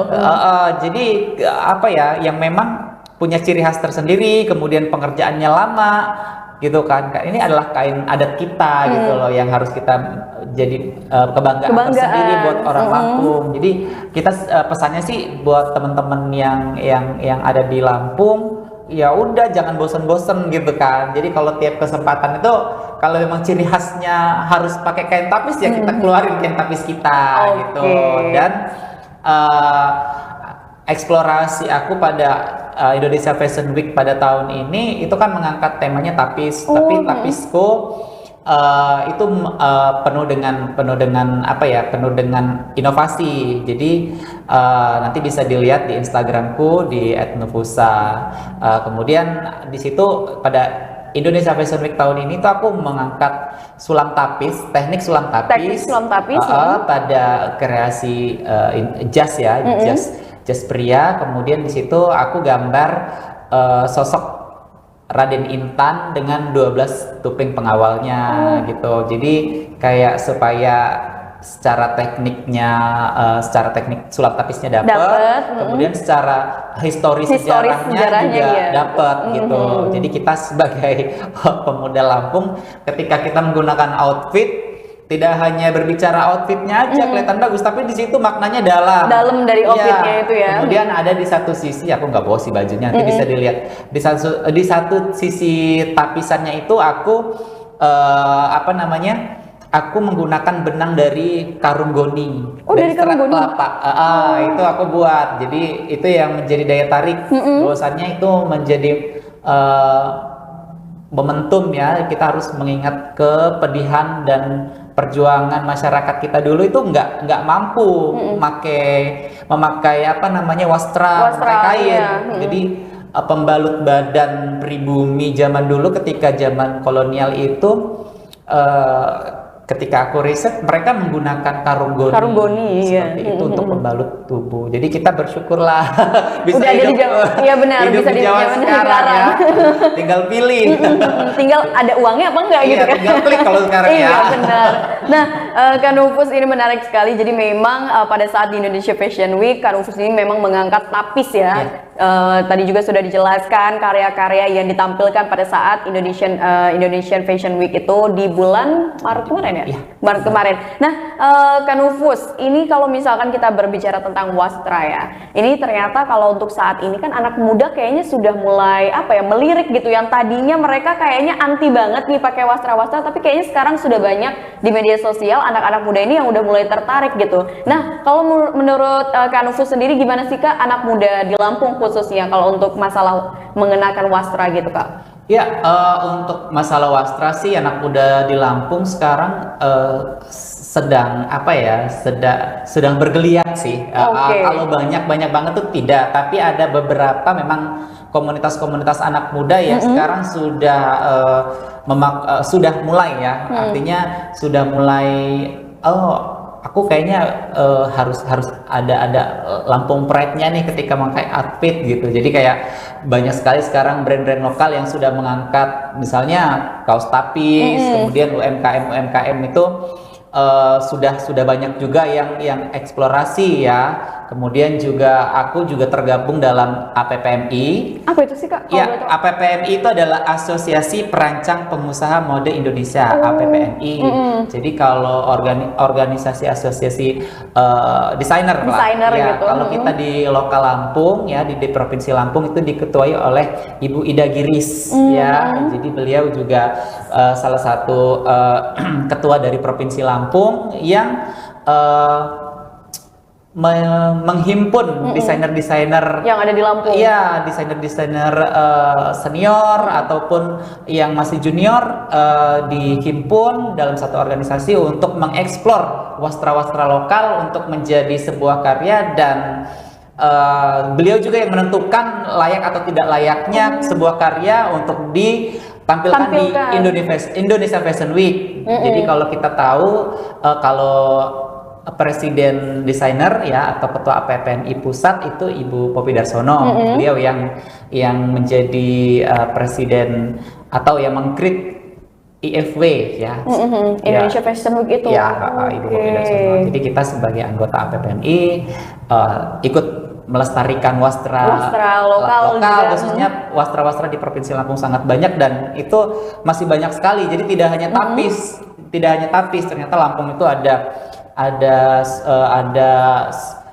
kain sulam madu aro, kemudian ada sulam jelujur juga. Sulam jelujur pernah dengar ya, benar pernah dengar. Ya, jadi kemudian ada juga sulam usus, kemudian itu banyak sekali yang bisa kita eksplor untuk menjadi suatu sebuah karya karya fashion gitu. Jadi kita jangan bersedih, tidak hanya daerah lain yang punya songket, yang punya batik, tapi kita juga punya motif-motif khas, motif-motif yang cantik yang bisa kita eksplor dan bisa kita kenakan. Jadi kalau fashion itu kan sebenarnya lebih kepada fashion gua banget nih. Jadi DNA kalau aku sukanya gimana ya? Aku sukanya yang glamor atau aku sukanya yang benar-benar. Jadi kayak casual. Fashion itu nentuin identitas diri ya. Iya, benar sekali, benar sekali. Ini salah satu tampilan ini 2023. 2023. Ini debut pertama aku awal sekali.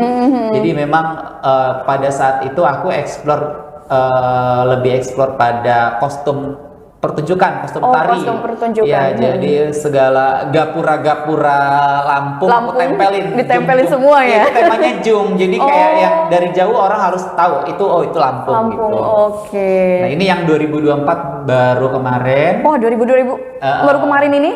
Baju dongker ya, ini ngambil warnanya ya? Ya, dongker. Jadi itu filosofinya adalah samudra laut Selat Sunda ya. Karena temanya kan itu sebenarnya Raden Intan sih sebenarnya. Iya, karena memang kan lokasi Raden Intan tuh di pesisir Kalianda. Jadi biru laut Kalianda itu aku sebagai elemen kuat pada fashion ini. Jadi lebih ke sana sih filosofinya. Nah, nih Kak, kita udah ngobrol panjang. Sebenarnya kalau untuk dari Kak Nufus sendiri menjadi seorang desainer, apa sih Kak tantangan terbesarnya? Tantangan terbesar seorang desainer itu adalah kita konsisten dalam berkarya. Kemudian satu juga tantangannya adalah kita riset ya. Kita tidak boleh malas riset ketika kita mengangkat suatu karya itu. Kita harus jelas sumbernya dari mana, kemudian apa yang ingin dibuat, apa yang ingin disampaikan, kemudian eksekusi dari sebuah konsep desain, sebuah desain dari gambar menjadi bentuk yang utuh. Iya, wujud nyata lah ya. Wujud nyata itu merupakan suatu tantangan tersendiri sih. Sulit sih sebenarnya kalau desainer yang baik adalah bagaimana detail gambar ketika diaplikasikan itu detailnya sama. Jadi tidak banyak perubahan ya. Iya. Oke. Wah, seru sekali ini. Kak Nufus, terakhir di penghujung podcast kita, boleh tahu nggak sih Kak harapan kedepannya? Ini kan Kak Nufus sudah sering ya bisa dikatakan tampil di ajang nasional. Mungkin kedepannya ingin sering ikut tampil karya-karyanya di ajang internasional atau sudah pernah Kak? Nasional sih sudah ya IFW. Kemudian lomba-lomba. Jadi kalau tinggal internasional berarti ya. Internasional insya Allah ya. Kita doakan ini ke depannya ya Kak. Ya mudah-mudahan ada apa di orang-orang Lampung ya yang bisa memberikan sponsor tiket, kita bisa investor ya. Bisa gelaran ya, misalnya di Paris ya. Oh iya benar. Paris Fashion Week. Ya sebenarnya kalau koneksi sudah ada di sana, tinggal nanti eksekusi aja nih. Bagaimana pemerintah daerah ya bisa menggandeng kita anak-anak muda Lampung yang tentunya kita hanya bisa berupaya, tapi kan kesempatan dan Tuhanlah yang memberi jalan nanti gitu. Kita harapannya sih anak muda Lampung bisa didukung ya kan, artinya kita di sini anak muda Lampung tidak hanya terkenal yang negatifnya saja, tapi di sini saya membuktikan bahwasannya anak muda Lampung tuh punya karya dan punya prestasi. Jadi ya, jangan yang negatif-negatifnya aja. Lampung ya bener banget. Lampung itu terkenal negatif. Jadi kita yang lahir, tinggal, hidup dan istilahnya makan minum besar di Lampung, ya, besar di Lampung. kayak kita nggak terima gitu loh. Kita buktikan dengan prestasi. Jadi sedikit besar harapannya ya mudah-mudahan setelah podcast ini ada ya. Iya benar, kita doakan abis ini ada kita bisa gelaran ya di luar negeri, bisa di Eropa, kita bawa kreativitas UMKM kita, kemudian kita bawa segala macam bentuk kesenian kita di internasional. Jadi supaya Lampung bisa lebih dikenal lagi gitu. Oke. Tapi Kak, kalau misalkan di Tribuners di rumah ada yang pengen banget apa ya istilahnya bikin kostum yang didesain oleh Kanufus, itu kayak gimana Kak? Bisa hubungin via DM atau Kanufus mungkin punya butik tersendiri Kak untuk saat ini? Bisa via DM sih nggak apa-apa. Atau kalau mau silaturahmi ke tempat langsung boleh. Ada di mana Kak? Boleh kasih tahu nih ke Tribuners di rumah. Tempatnya aku kalau alamat bisa teman-teman cek di Google Map masing-masing di Sanggar Seni Nufusa Etnika ya di Jalan Bambu, Kelurahan Sumberjo Sejahtera, Kecamatan Kemiling, Kota Bandar Lampung, Provinsi Lampung. Atau kalau biar gak repot DM aja DM deh. aja Di Sherlock ya. Oke. Jadi kalau misalkan Tribuners pengen banget bikin kostum dan desain oleh Kanufus, bisa langsung di DM aja atau tadi datang langsung ke lokasinya ya, silaturahmi langsung ya. Nah, Kanufus ini terakhir deh, dari tadi terakhir mulu ya. Kanufus untuk menutup perjumpaan podcast kita kali ini bisa berikan pesan dan kesan mungkin kepada para desainer pemula atau yang baru banget mau merambah ke dunia desain. Boleh banget nih Kak dikasih saran ataupun pesannya lah. Ya, untuk teman-teman semua yang memiliki bakat ya dalam bidang mendesain atau suka dengan bidang fashion, kemudian ingin mengeksplorasi diri. Jadi harapannya ke depan ya, sarannya dari aku terus saja berkreasi, terus saja berkarya, kemudian jangan pernah berhenti untuk berkarya, karena aku cuma bisa berkata pengkarya di saat ini pengkarya semakin sedikit, penggibah semakin banyak. Jadi terus aja berkreasi ya, terus aja berkarya, jangan hiraukan apapun itu. Kemudian ketika itu adalah sebuah masukan yang baik, maka ambillah. Tapi ketika itu tidak baik, maka ya hempaskanlah. Jadi supaya kamu juga nyaman dalam berkarya, dan pada suatu saat kalian akan menemukan titik di mana karyamu itu diterima. Oke, dan dikenal banyak orang tentunya. Baik, Tribuners, mungkin itu saja podcast Tribun Lampung bersama dengan Kanufusa Zamsuri selaku desainer Lampung. Terima kasih banyak Kak sudah mau mampir nih ya ke studio Tribun Lampung dan juga berbagi tentunya pengalamannya kepada Tribuners di rumah. Harapannya Tribuners yang menyaksikan podcast ini yang memang tertarik di dunia desain bisa terinspirasi dan juga mendapatkan insight serta motivasi dari seorang Kanufus. Baik, Tribuners, mungkin itu saja podcast Tribun Lampung bersama dengan Mutiara dan juga Kanufus, dan sampai jumpa di podcast Tribun Lampung berikutnya. Bye-bye.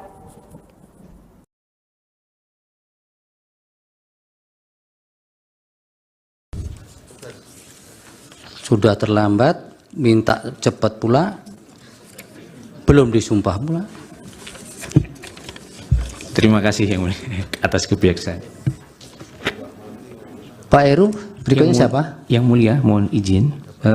Sebelum melanjutkan ke ahli berikutnya, ada permintaan dari saksi satu orang karena akan menguji di Universitas Sriwijaya pukul 15. Mohon satu didahulukan jika diperkenankan Yang Mulia. Satu orang.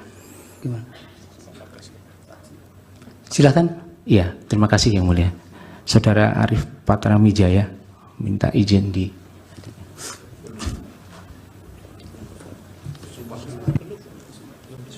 Yang sudah disumpahkan Pak Heru? Yang belum, Yang Mulia. Belum ya? Oke, ya, mohon izin dulu. Sudah terlambat, minta cepat pula, belum disumpah pula. Terima kasih Yang Mulia atas kebijaksanaan.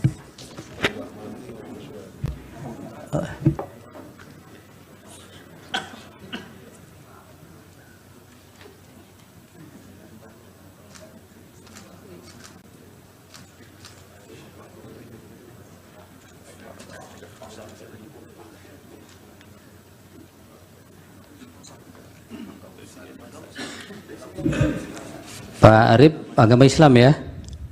Patrajen ya panggilannya. Formalnya kok Arif Patramwijaya. Oh iya, gimana ini? Lawyer senior kok identitasnya beda-beda. Baik, supaya untuk memenuhi ketentuan peraturan undang-undangan dimohon untuk mengucapkan sumpah dulu. Akan dipandu Yang Mulia Bapak Ridwan Mansur untuk saksi. Baik Yang Mulia, terima kasih.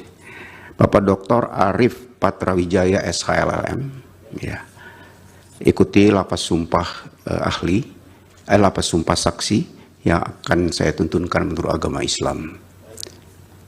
Bismillahirrahmanirrahim.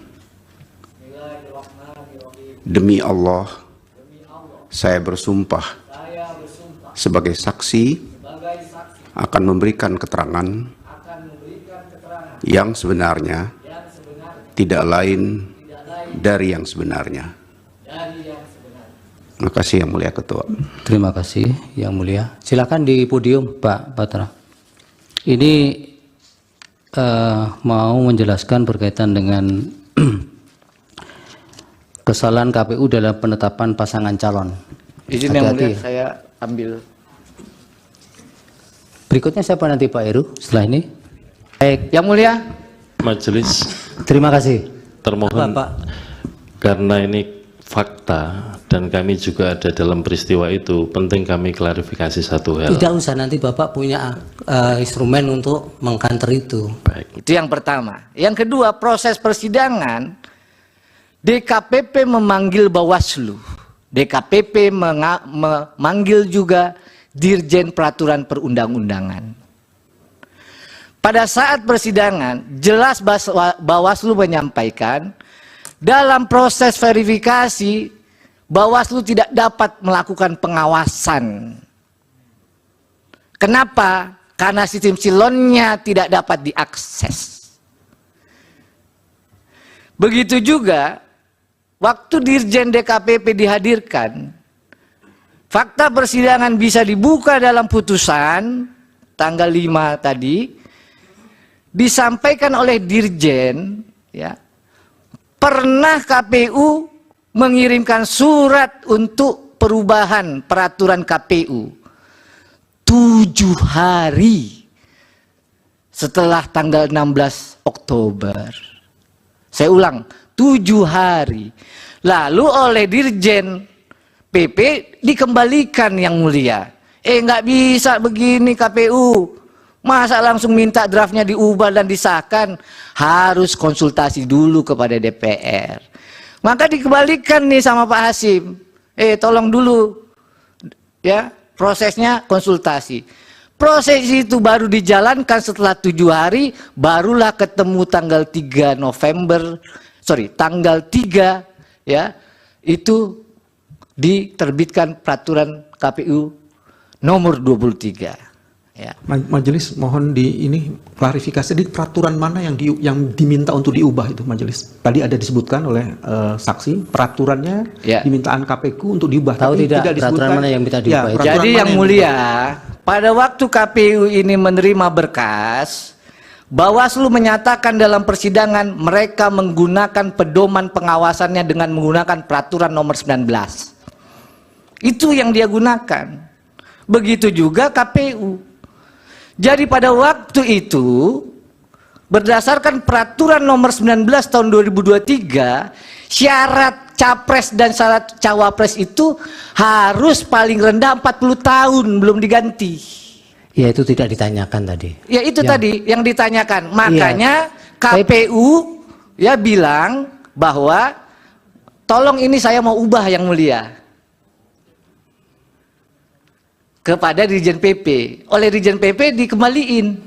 Nggak bisa, harus konsultasi Ke DPR, sudah DPR jangan dulu. diulang-ulang itu ya. Iya, gitu. Oke, yang pertanyaan Pak Yani satu lagi. Yang kedua, ini terkait dengan asas ya. Kalau dalam putusan kita baca, yang dilanggar oleh KPU ini tentu saja asas profesional dan asas menjamin ketidakpastian, Pak Bambang. Jadi KPU ini waktu bekerja tidak menjamin kepastian hukum, itu maksud asasnya. Ya, silakan kuasa pemohon mengecek peraturan. Ya, yang dari Pak Bambang, yang ada tidak sekarang, pembahasan etik itu. Ya, KPU apakah ya menyatakan tidak sah ya di KPP ya? Seperti saya sampaikan, di dalam putusannya hanya dikabulkan sebagian. Jadi DKPP tegas menyatakan bahwa Pak Hasyim Asyari dan anggotanya semua itu telah melanggar 3 pasal. Karena melanggar 3 pasal itu diberi teguran keras terakhir. Di luar itu nggak ada putusan DKPP. Makanya diajukan ke PT UN atau di sini mungkin. Yang ketiga, fakta apakah KPU membatalkan ya? Di dalam putusan DKPP tidak ada amar putusan yang lain-lain. Hanya itu. Ya sudah, itu terus diulang-ulang. Ya. Cukup. Cukup. Baik. Yang mulia. Majelis. Terima kasih. Termohon. Bapak. Karena ini fakta dan kami juga ada dalam peristiwa itu, penting kami klarifikasi satu hal. Tidak usah, nanti Bapak punya instrumen untuk mengkanter itu. Baik, makasih. Terima kasih Pak Putra. Lebih kurang saya mohon maaf, kalau ada kekurangan saya juga mohon maaf, kalau ada kebenaran semua datang dari Allah Subhanahu wa taala. Wassalamualaikum warahmatullahi wabarakatuh. Baik, terima kasih.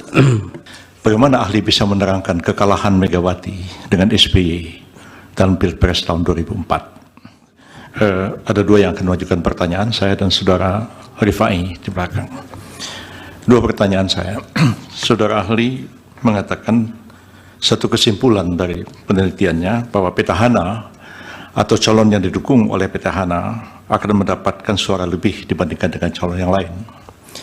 Bagaimana ahli bisa menerangkan kekalahan Megawati dengan SBY dalam Pilpres tahun 2004? Yang kedua, kalau memang kesimpulan ini berlaku umum, apakah hanya satu faktor kebetulan kalau sekarang ini Jokowi yang menjadi presiden dan beliau mendukung pasangan Prabowo Gibran dan memperoleh suara lebih?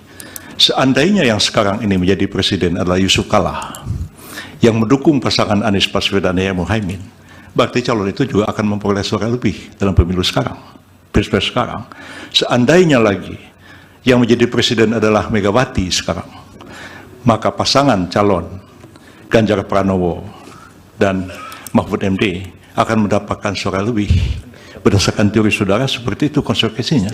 Lalu apa masalahnya dengan persidangan sekarang ini, pendapat saudara itu? Ada sesuatu yang salah atau tidak? Majelis juga tadi pertanyaan Hokman Paris belum dijawab. Apakah permohonan pemohon dengan tuduhan Jokowi melakukan korupsi bisa dipakai oleh MK sebagai dasar membatalkan pemilu hanya karena keahlian beliau? Belum dijawab majelis. Iya. Tolong dijawab. Iya, tidak usah terlalu semangat. Bapak mau jawab tidak? Saya itu serahkan karena keputusannya adalah di mahkamah. Ya. Jadi saya menyerahkannya kepada mahkamah. Iya itu Pak Hotman. Bukan wewenang saya. Ahli juga tidak harus dipaksakan untuk menjawab, apalagi untuk sama dengan yang diinginkan. Majelis dan ahli ini kan juga menjawab berdasarkan data. Jadi bukan hanya berdasarkan omon-omon. Mohon izin majelis, kan dia yang memulai, dia yang mengatakan Jokowi korupsi, dia yang mengatakan ini, dia harus konsekuen dong sebagai ahli menerangkan. Iya, tapi pada bagian apakah itu menjadi kewenangan MK kan tidak dijawab. Ya maksud saya dia sebagai ahli harusnya konsekuen dengan jawabannya. Jangan cuma omon-omon. Anda tidak bisa memaksa seperti itu. Terima kasih ya ahli, keterangannya mudah-mudahan bermanfaat untuk pengambilan putusan. Terima kasih.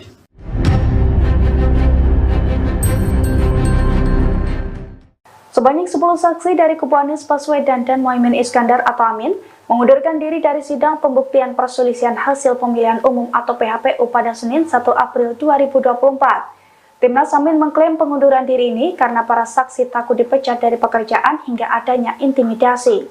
Dilansir dari tribunnews.com, hal itu diungkapkan oleh Ketua Tim Hukum Amin, Ari Yusuf Amir pada Senin 1 April 2024. Ari mengatakan 10 dari 19 saksi yang disiapkan dan dibawa pihaknya ke gedung MK telah mengundurkan diri untuk memberikan kesaksian di persidangan. Ia menjelaskan dari 10 saksi tersebut terdiri dari kepala desa, petugas pemilu, dan ASN di wilayah Jawa Tengah. Ari pun mengaku 5 dari 10 saksi itu mengundurkan diri sebelum persidangan di MK dimulai. Sedangkan 5 orang lainnya mengundurkan diri ketika sidang berlangsung. Ari menilai saksi Timnas Amin ini mundur karena khawatir akan dipecat dari pekerjaannya.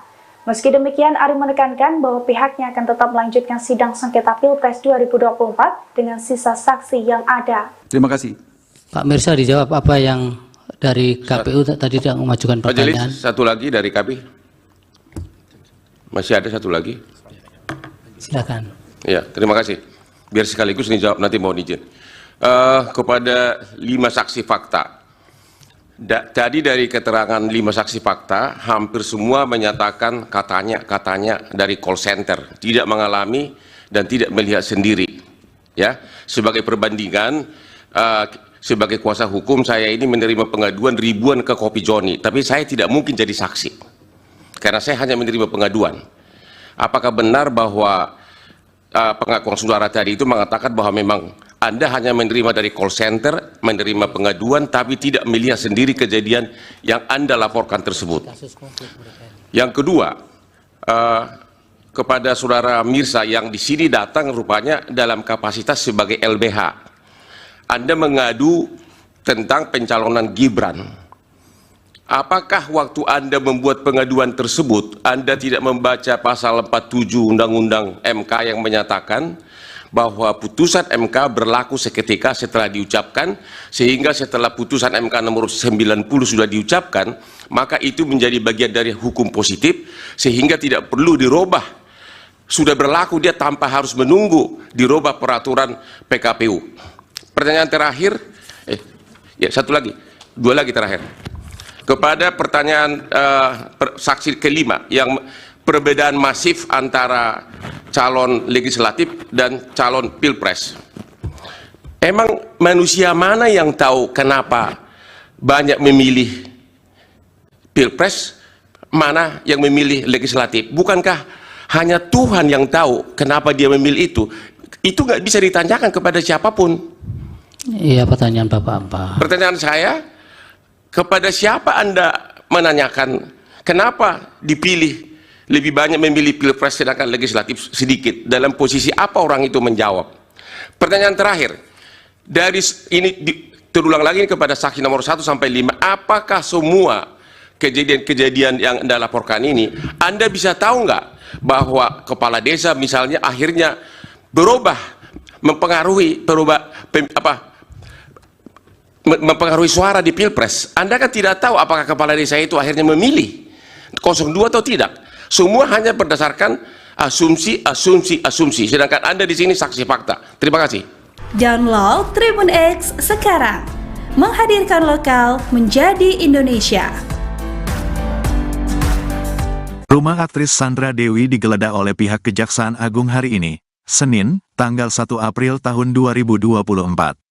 Penggeledahan ini dilakukan buntut dari suami Sandra Dewi, Harvey Moise, ditetapkan sebagai tersangka kasus korupsi timah.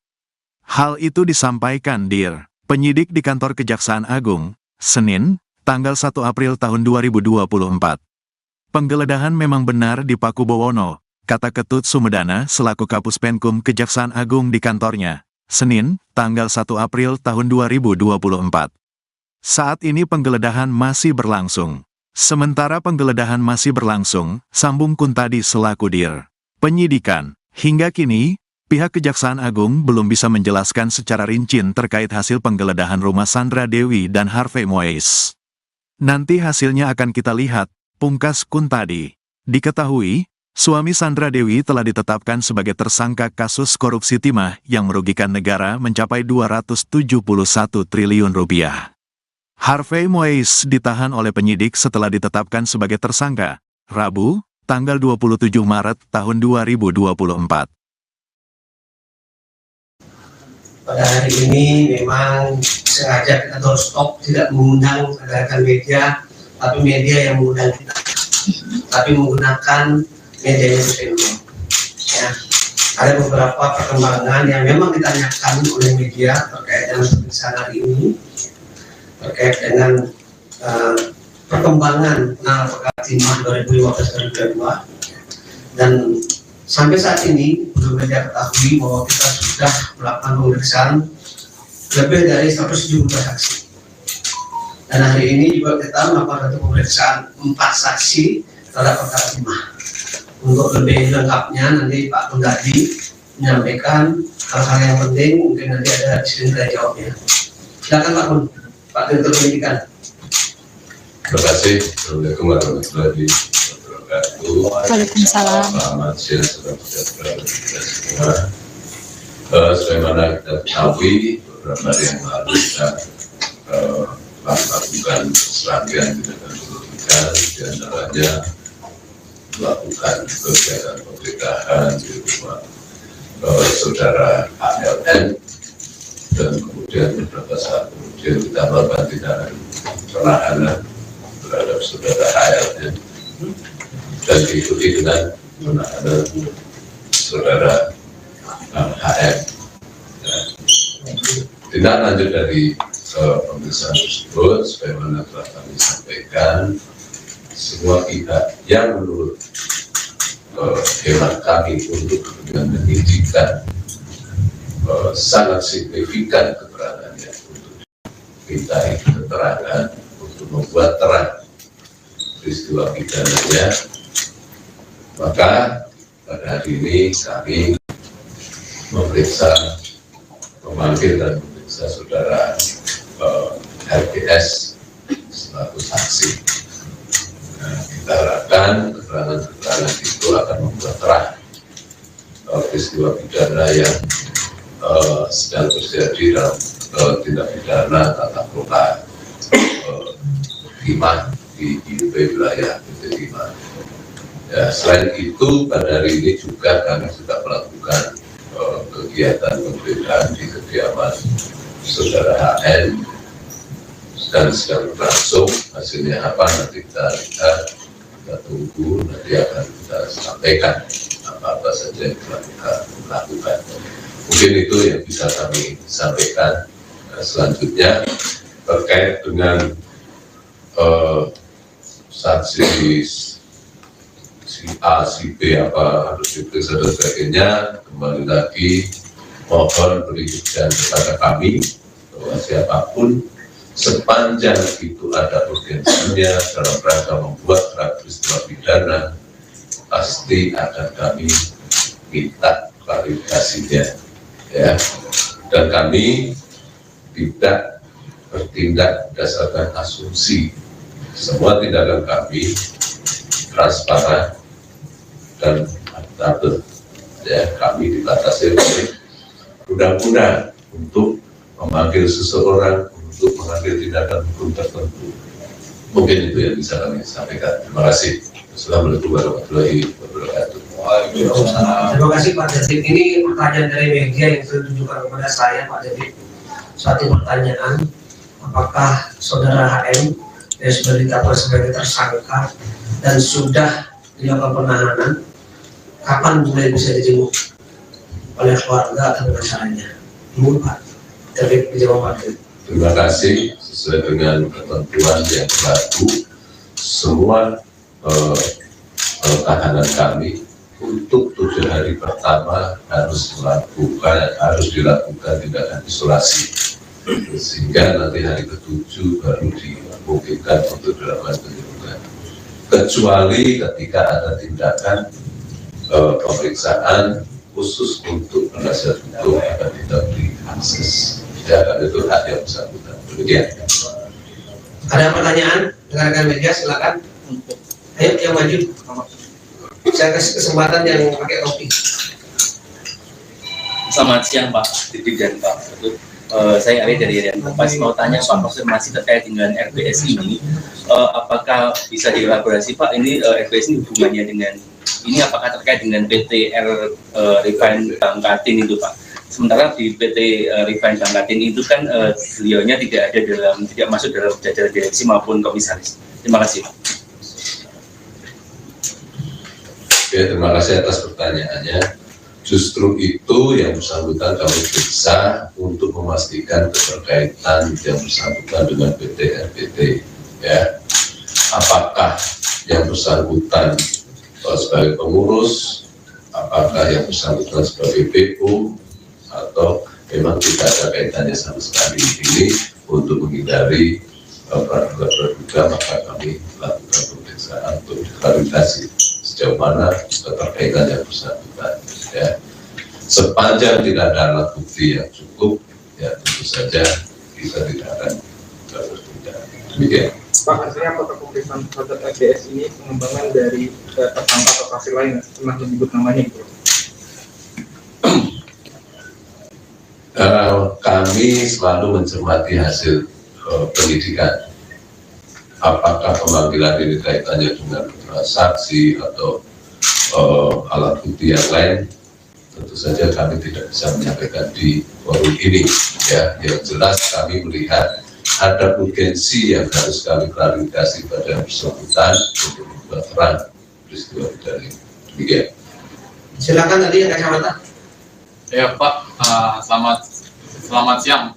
Perkenalkan saya Thomas dari Kumparan. Mau tanya Pak, yang terkait kasus korupsi timah dari tersangka Harvey Mois sama Helen Halim ini.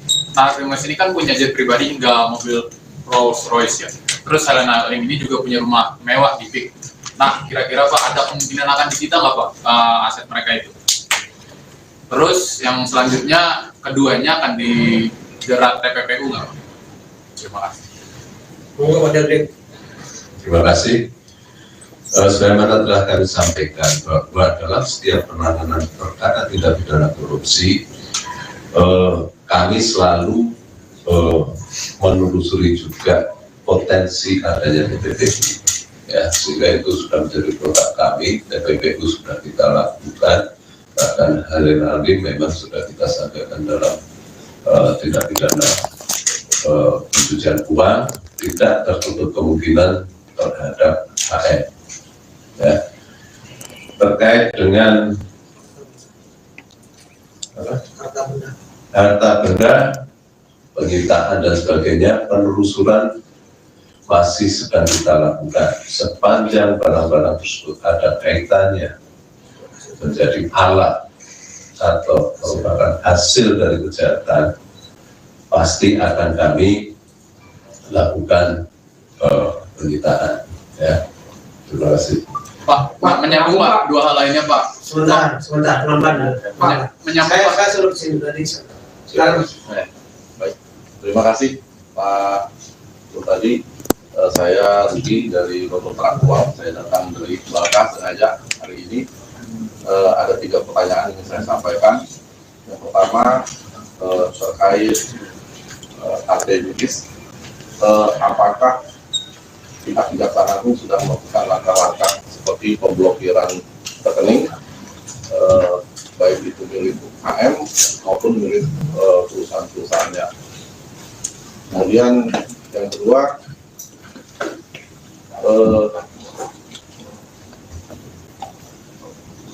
apakah ada kemungkinan Sandra Dewi itu selaku istri Harvey Mois itu juga akan ikut terseret sebagai tersangka dalam perkara ini, ya, karena dia sebagai penerima pasif mungkin bisa terseret. Dan kalau Sandra Dewi bisa terkena, apakah istri atau keluarga dari para tersangka yang lebih dahulu dijerat sebagai tersangka juga akan ikut terseret ke dalamnya. Terus yang ketiga, apakah ada kemungkinan institusi penegak hukum juga terseret dalam perkara ini? Ya, karena kalau mengacu dari pertemuan awal yang dilakukan di Hotel Borobudur pada Juni 2018 lalu, di situ juga terdapat beberapa aparat penegak hukum yang hadir dalam rapat tersebut, dan di situ juga ada saudara RBS yang juga hadir dalam rapat pertama tersebut. Mungkin itu pertanyaan dari saya, Pak Sudadi. Terima kasih. Silakan Pak Sudadi. Terima kasih. Terkait dengan pertanyaan pertama, apakah sudah ada tindakan pemblokiran dan sebagainya terkait dengan rekening yang bersangkutan dan yang lain-lain, bahwa pemblokiran sudah lama kita lakukan pada saat awal-awal penyidikan ini, ya. Jadi bukan hanya baru sekarang ini, oke? Dan itu masih terus berkembang.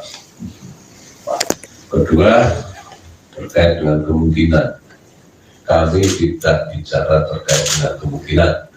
Tadi sudah kami sampaikan, penegakan hukum dasarnya adalah alat bukti, bukan asumsi.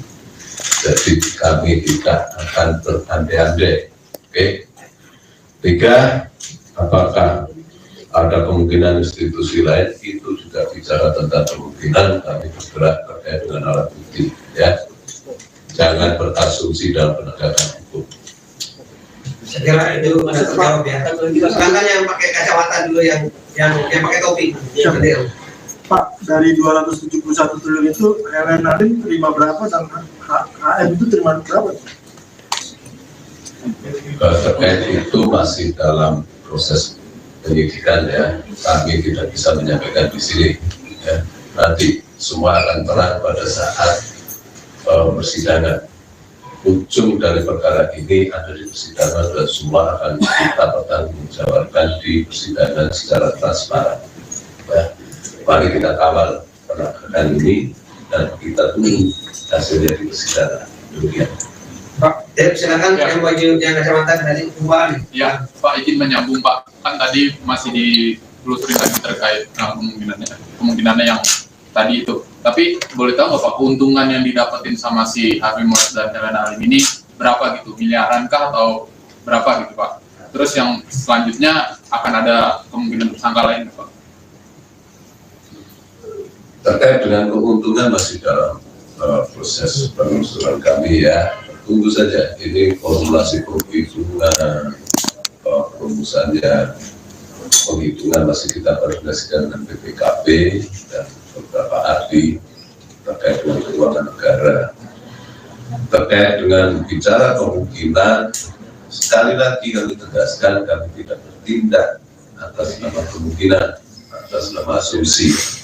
Semua kemungkinan selalu kami buka sepanjang alat buktinya ada. Ya, semua kemungkinan tetap kami buka sepanjang alat buktinya ada. Clear? Tapi sejauh ini udah terendus Pak. Kami tidak mau berandai-andai. Sejauh ini ada terendus. Kami tidak akan mengandai-andaikan. Yang lain silakan sebentar. Yang pertama Pak, mengonfirmasi soal penggeledahan tadi yang kediaman HM, apa benar di Pakubono, nama itu. Yang kedua terkait TPPU. HL ini kan sudah diterapkan TPPU ya Pak. Sejauh ini apakah ada ditemukan aliran ke partai politik atau paslon pada Pilpres 2024? Karena kan isinya banyak sekali dana-dana kampanye ini aliran dari para pengusaha tambang. Sejauh ini apakah sudah ditemukan? Terima kasih untuk penggeledahan benar-benar di Pakubono sedang berlangsung.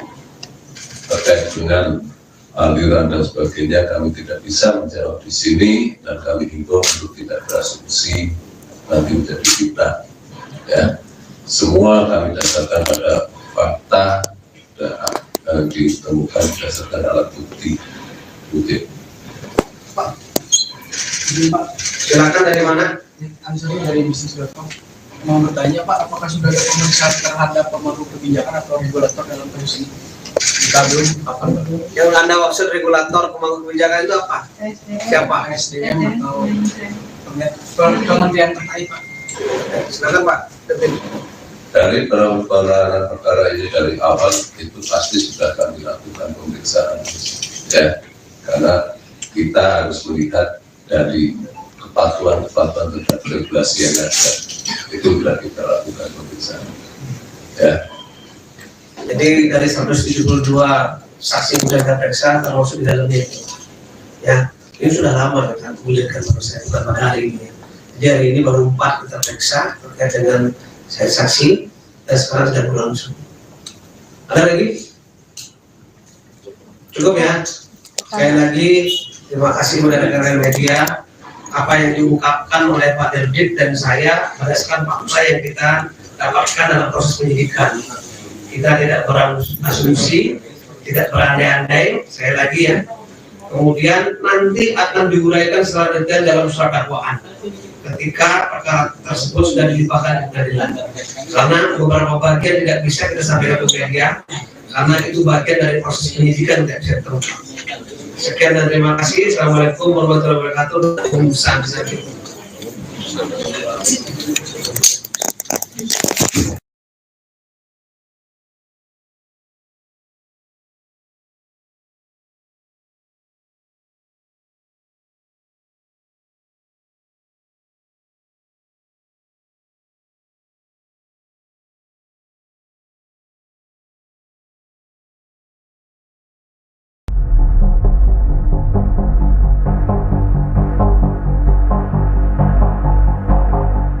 Pengacara kondang Hotman Paris mengaku kecolongan uang senilai ratusan juta rupiah.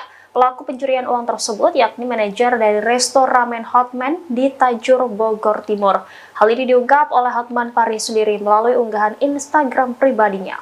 Hotman Paris menyebut uang ratusan juta yang dibawa kabur karyawannya merupakan hasil penjualan di salah satu kedai ramen miliknya. Atas kejadian ini, Hotman Paris melaporkan ke pihak berwajib dan berharap polisi segera menangkap pelakunya.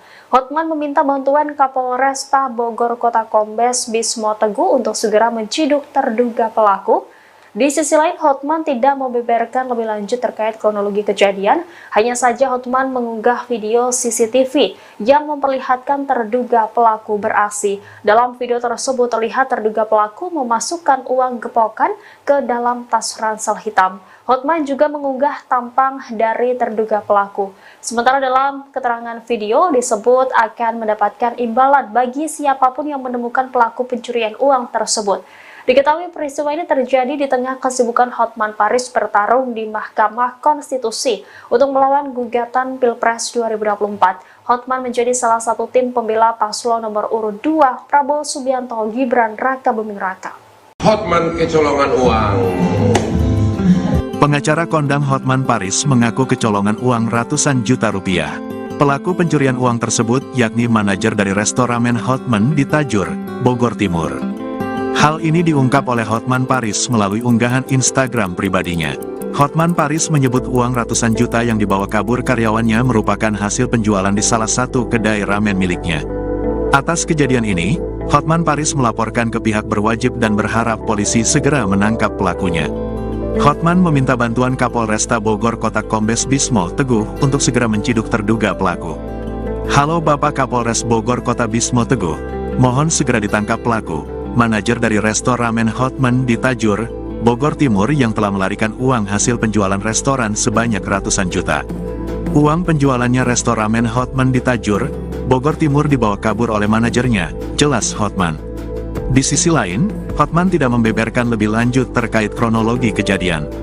Hanya saja Hotman mengunggah video CCTV yang memperlihatkan terduga pelaku beraksi.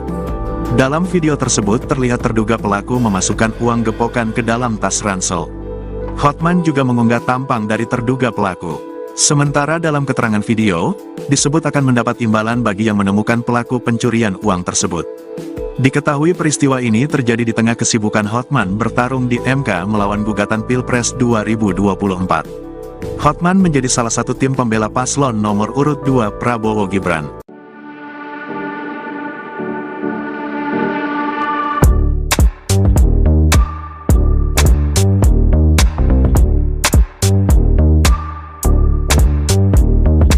Pengacara kondang Hotman Paris mengaku kecolongan uang ratusan juta rupiah.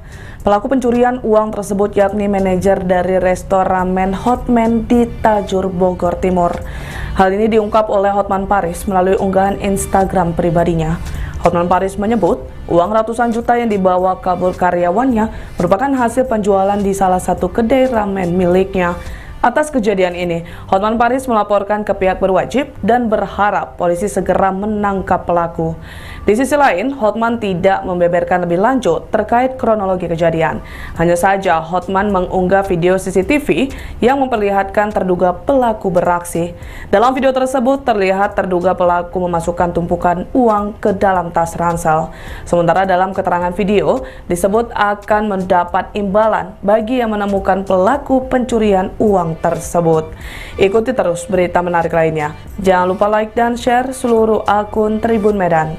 Hotman kecolongan uang, pegawai Hotman mencuri uang Hotman Paris.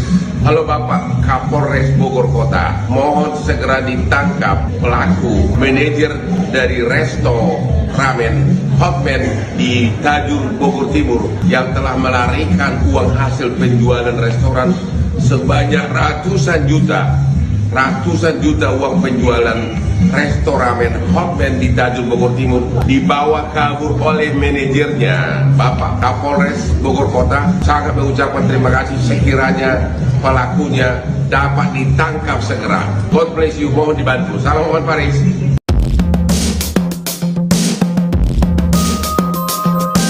Pengacara kondang Hotman Paris mengaku kecolongan uang senilai ratusan juta rupiah. Pelaku pencurian uang tersebut yakni manajer dari resto ramen Hotman di Tajur, Bogor Timur. Hal ini diungkap oleh Hotman Paris sendiri melalui unggahan Instagram pribadinya. Hotman Paris menyebut uang ratusan juta yang dibawa kabur karyawannya merupakan hasil penjualan di salah satu kedai ramen miliknya. Atas kejadian ini, Hotman Paris melaporkan ke pihak berwajib dan berharap polisi segera menangkap pelakunya. Hotman meminta bantuan Kapolresta Bogor Kota Kombes Bismo Teguh untuk segera menciduk terduga pelaku.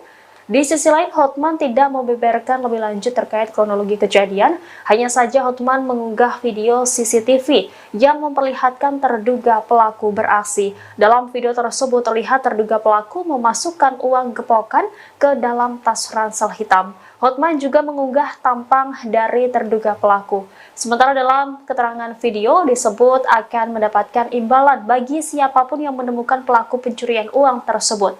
Diketahui peristiwa ini terjadi di tengah kesibukan Hotman Paris bertarung di Mahkamah Konstitusi untuk melawan gugatan Pilpres 2024. Hotman menjadi salah satu tim pembela paslon nomor urut 2 Prabowo Subianto Gibran Raka Buming Raka. Halo Tribuners, jumpa lagi bersama saya Mutiara dalam tayangan podcast Tribun Lampung. Kali ini Mutiara sudah kedatangan narasumber di studio Tribun Lampung yang akan berbincang bersama Mutiara selama 30 menit ke depan nih.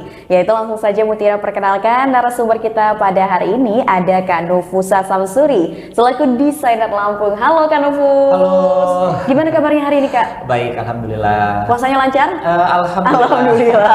Iya, ini walaupun puasa kita harus tetap semangat ya, iya, untuk berbagi kepada Tribuners di rumah. Nah Kak Nufusa Samsuri ini kan sebagai desainer Lampung, boleh diceritain Kak sedikit sekarang ini kesibukannya ngapain aja Kak? Ya, kesibukannya sih kalau saat ini memang kita aktifnya di dunia seni ya, kan karena memang aku merupakan alumni dari S1 Pendidikan Seni Tari Unila gitu. Kemudian dari pendidikan seni tersebut dari bidang tari itu kita merambah di dunia fashion juga. Artinya sekarang saya lagi sedang fokus untuk pengembangan inovasi fashion lokal untuk lebih dikenal sih seperti itu. Oke, ternyata basicnya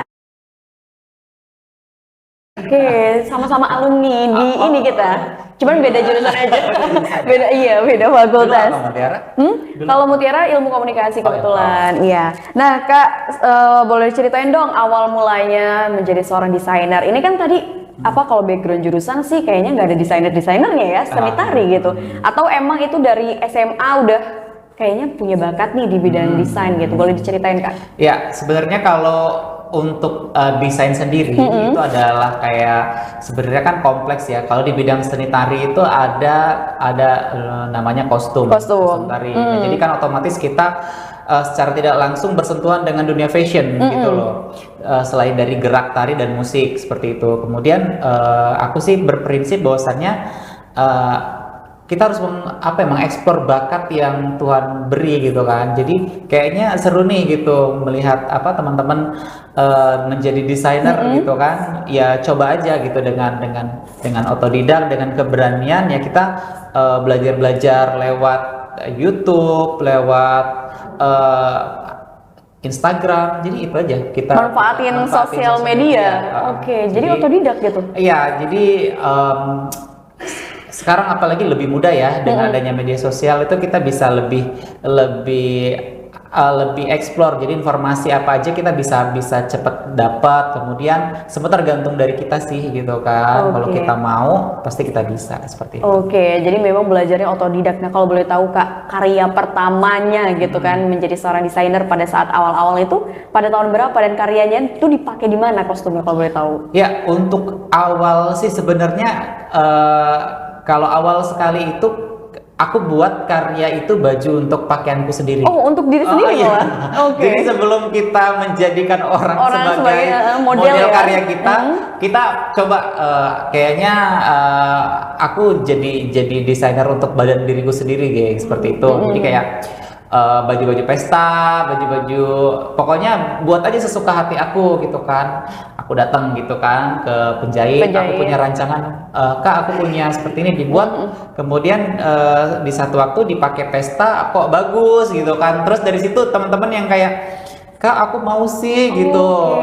Jadi ada yang satu waktu kayak aku mau sewa deh, boleh nggak buat acara ini? Ya boleh gitu. Kemudian Kak, aku mau dong buat custom baju yang seperti ini, cuman warnanya beda, detailnya agak dibedain.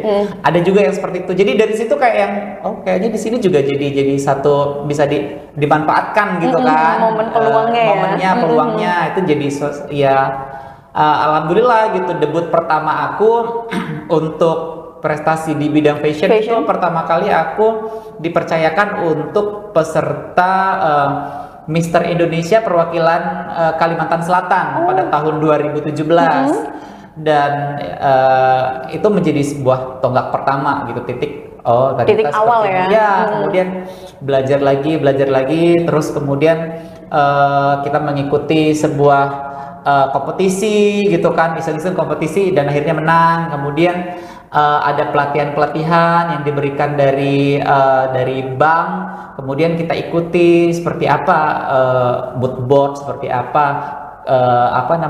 cara pemasaran, bagaimana membaca peluang bisnis, membaca pasar ya seperti itu. Jadi udah ngalir aja gitu. Nah, dan katanya kabar terbarunya kemarin ini baru aja karyanya tampil ya di Indonesia Fashion Week. Ya benar sekali, dan alhamdulillah di tahun 2024 itu ada kali keduanya saya mengikuti. Kali kedua? Iya, Indonesia Fashion Week. Jadi di 2023 saya juga pernah perdana mengikuti, dan yang tahun ini 2024 itu yang kedua. Jadi di 2024 itu sebenarnya karyanya memang sudah juara di Kemenpora sebenarnya. Ajang Kreativesia di 2023 itu di Keraton Surakarta.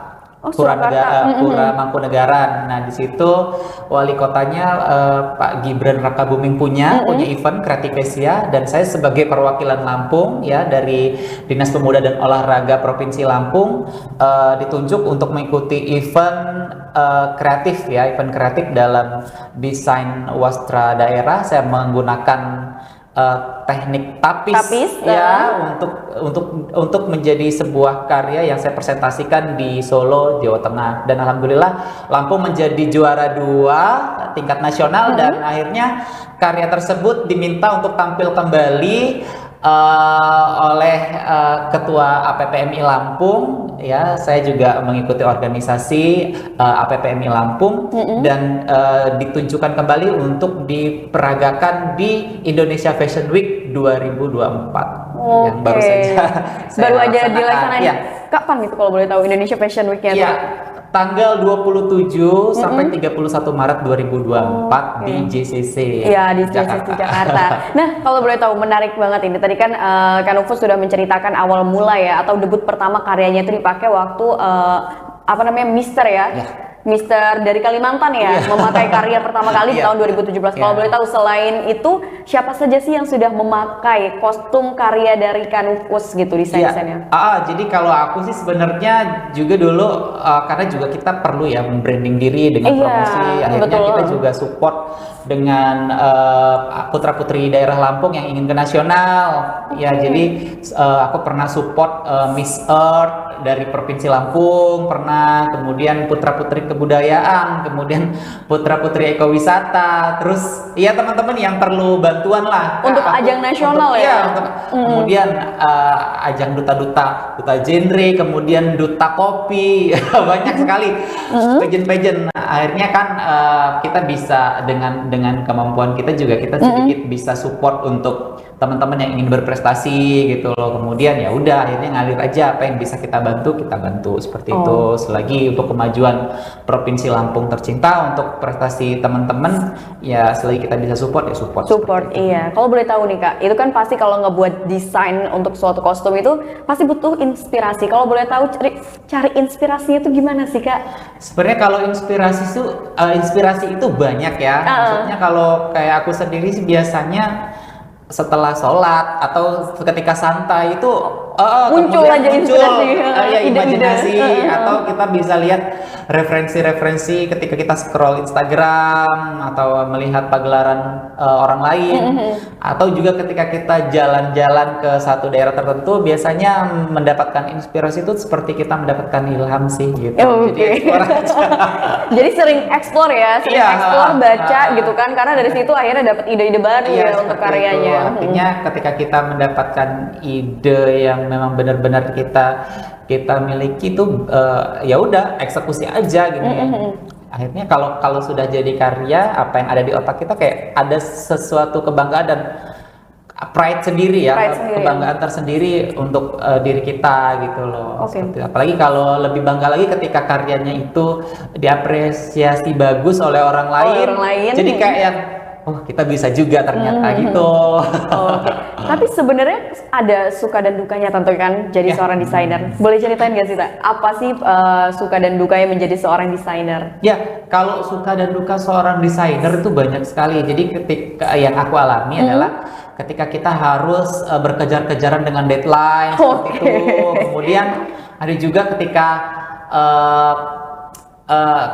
karya kita ditolak, tidak sesuai dengan ekspektasi orang lain, itu kan kita juga kadang ngerasa gimana ya, kita sudah habis-habisan waktu, tenaga, dan ngeluarin ide pikiran ya. Ya, kemudian kita karya kita hanya dipandang karya kita tidak layak seperti itu jadi merupakan duka juga sih. Tapi dari seperti itu kita menjadi acuan supaya kita harus berkarya itu lebih baik lagi. Jadi itu adalah pengalaman, itu adalah guru yang paling berharga buat kita gitu. Dan salah satu bagian dari proses untuk menjadi lebih baik ya dengan adanya komen-komen seperti itu. Kalau sukanya sih banyak. Jadi kalau ketika kita mempunyai karya yang bagus, kita bisa dikenal orang seperti itu. Kemudian kita diapresiasi baik oleh orang seperti itu sih dengan kita mempunyai karya. Nah ini kan kalau berbicara seputar kostum ataupun karya, kalau kita berbicara di Lampung ini kan kita tahu lah ya tapis gitu kan yang menjadi andalannya. Tapi sekarang ini di masa saat ini tapis ini tidak hanya dipakai untuk acara adat aja gitu, tapi bahkan ternyata sudah dipadu-padankan menjadi suatu kostum untuk ajang-ajang besar, ajang-ajang nasional seperti Putri Indonesia dan sebagainya ya. Tapi kalau misalkan dari Kak Nufus sendiri melihat kemajuan tapis saat ini, bagaimana pendapatnya Kak? Ya, kalau untuk tapis Lampung, artinya untuk dikenal masyarakat itu sebenarnya dengan motifnya orang sudah tahu khasnya gitu kan. Kemudian seperti motif-motif pucuk rebung, kemudian simbol-simbol kapal, jung, seperti itu. Desainer-desainer dari luar Lampung tuh sudah banyak yang mengeksplor gitu. Tetapi kadang dari kita sendiri itu kan kayaknya bosen ya kok pakai tapis motifnya ini lagi. Tapi sementara tapis itu kan berat seperti itu. Tapi saat ini juga banyak sekali desainer-desainer nasional yang melirik kain tapis. Bahwasanya aku sebagai orang lokalnya Lampung, sebagai anak Lampung terus mengingatkan bahwasanya ya ini adalah kain kebanggaan kita gitu loh. Iya, betul. Jadi apa ya, yang memang punya ciri khas tersendiri, kemudian pengerjaannya lama gitu kan. Ini adalah kain adat kita gitu loh, yang harus kita jadi kebanggaan tersendiri buat orang Lampung. Jadi kita pesannya sih buat teman-teman yang ada di Lampung, ya udah jangan bosen-bosen gitu kan. Jadi kalau tiap kesempatan itu kalau memang ciri khasnya harus pakai kain tapis, ya kita keluarin kain tapis kita gitu. Dan eksplorasi aku pada Indonesia Fashion Week pada tahun ini itu kan mengangkat temanya tapis. Tapi tapisku itu penuh dengan apa ya, penuh dengan inovasi. Jadi nanti bisa dilihat di Instagramku di @nufusa. Kemudian di situ pada Indonesia Fashion Week tahun ini tuh aku mengangkat sulam tapis, teknik sulam tapis, pada kreasi jas ya, jas pria. Kemudian di situ aku gambar sosok Raden Intan dengan 12 tuping pengawalnya gitu. Jadi kayak supaya secara teknik sulam tapisnya dapat, kemudian secara historis sejarahnya juga dapat gitu. Jadi kita sebagai pemuda Lampung, ketika kita menggunakan outfit, tidak hanya berbicara outfitnya aja kelihatan bagus, tapi di situ maknanya dalam dari outfitnya itu ya. Kemudian ada di satu sisi, aku nggak bawa sih bajunya, nanti bisa dilihat di satu sisi tapisannya itu aku aku menggunakan benang dari karung goni, dari serat kelapa.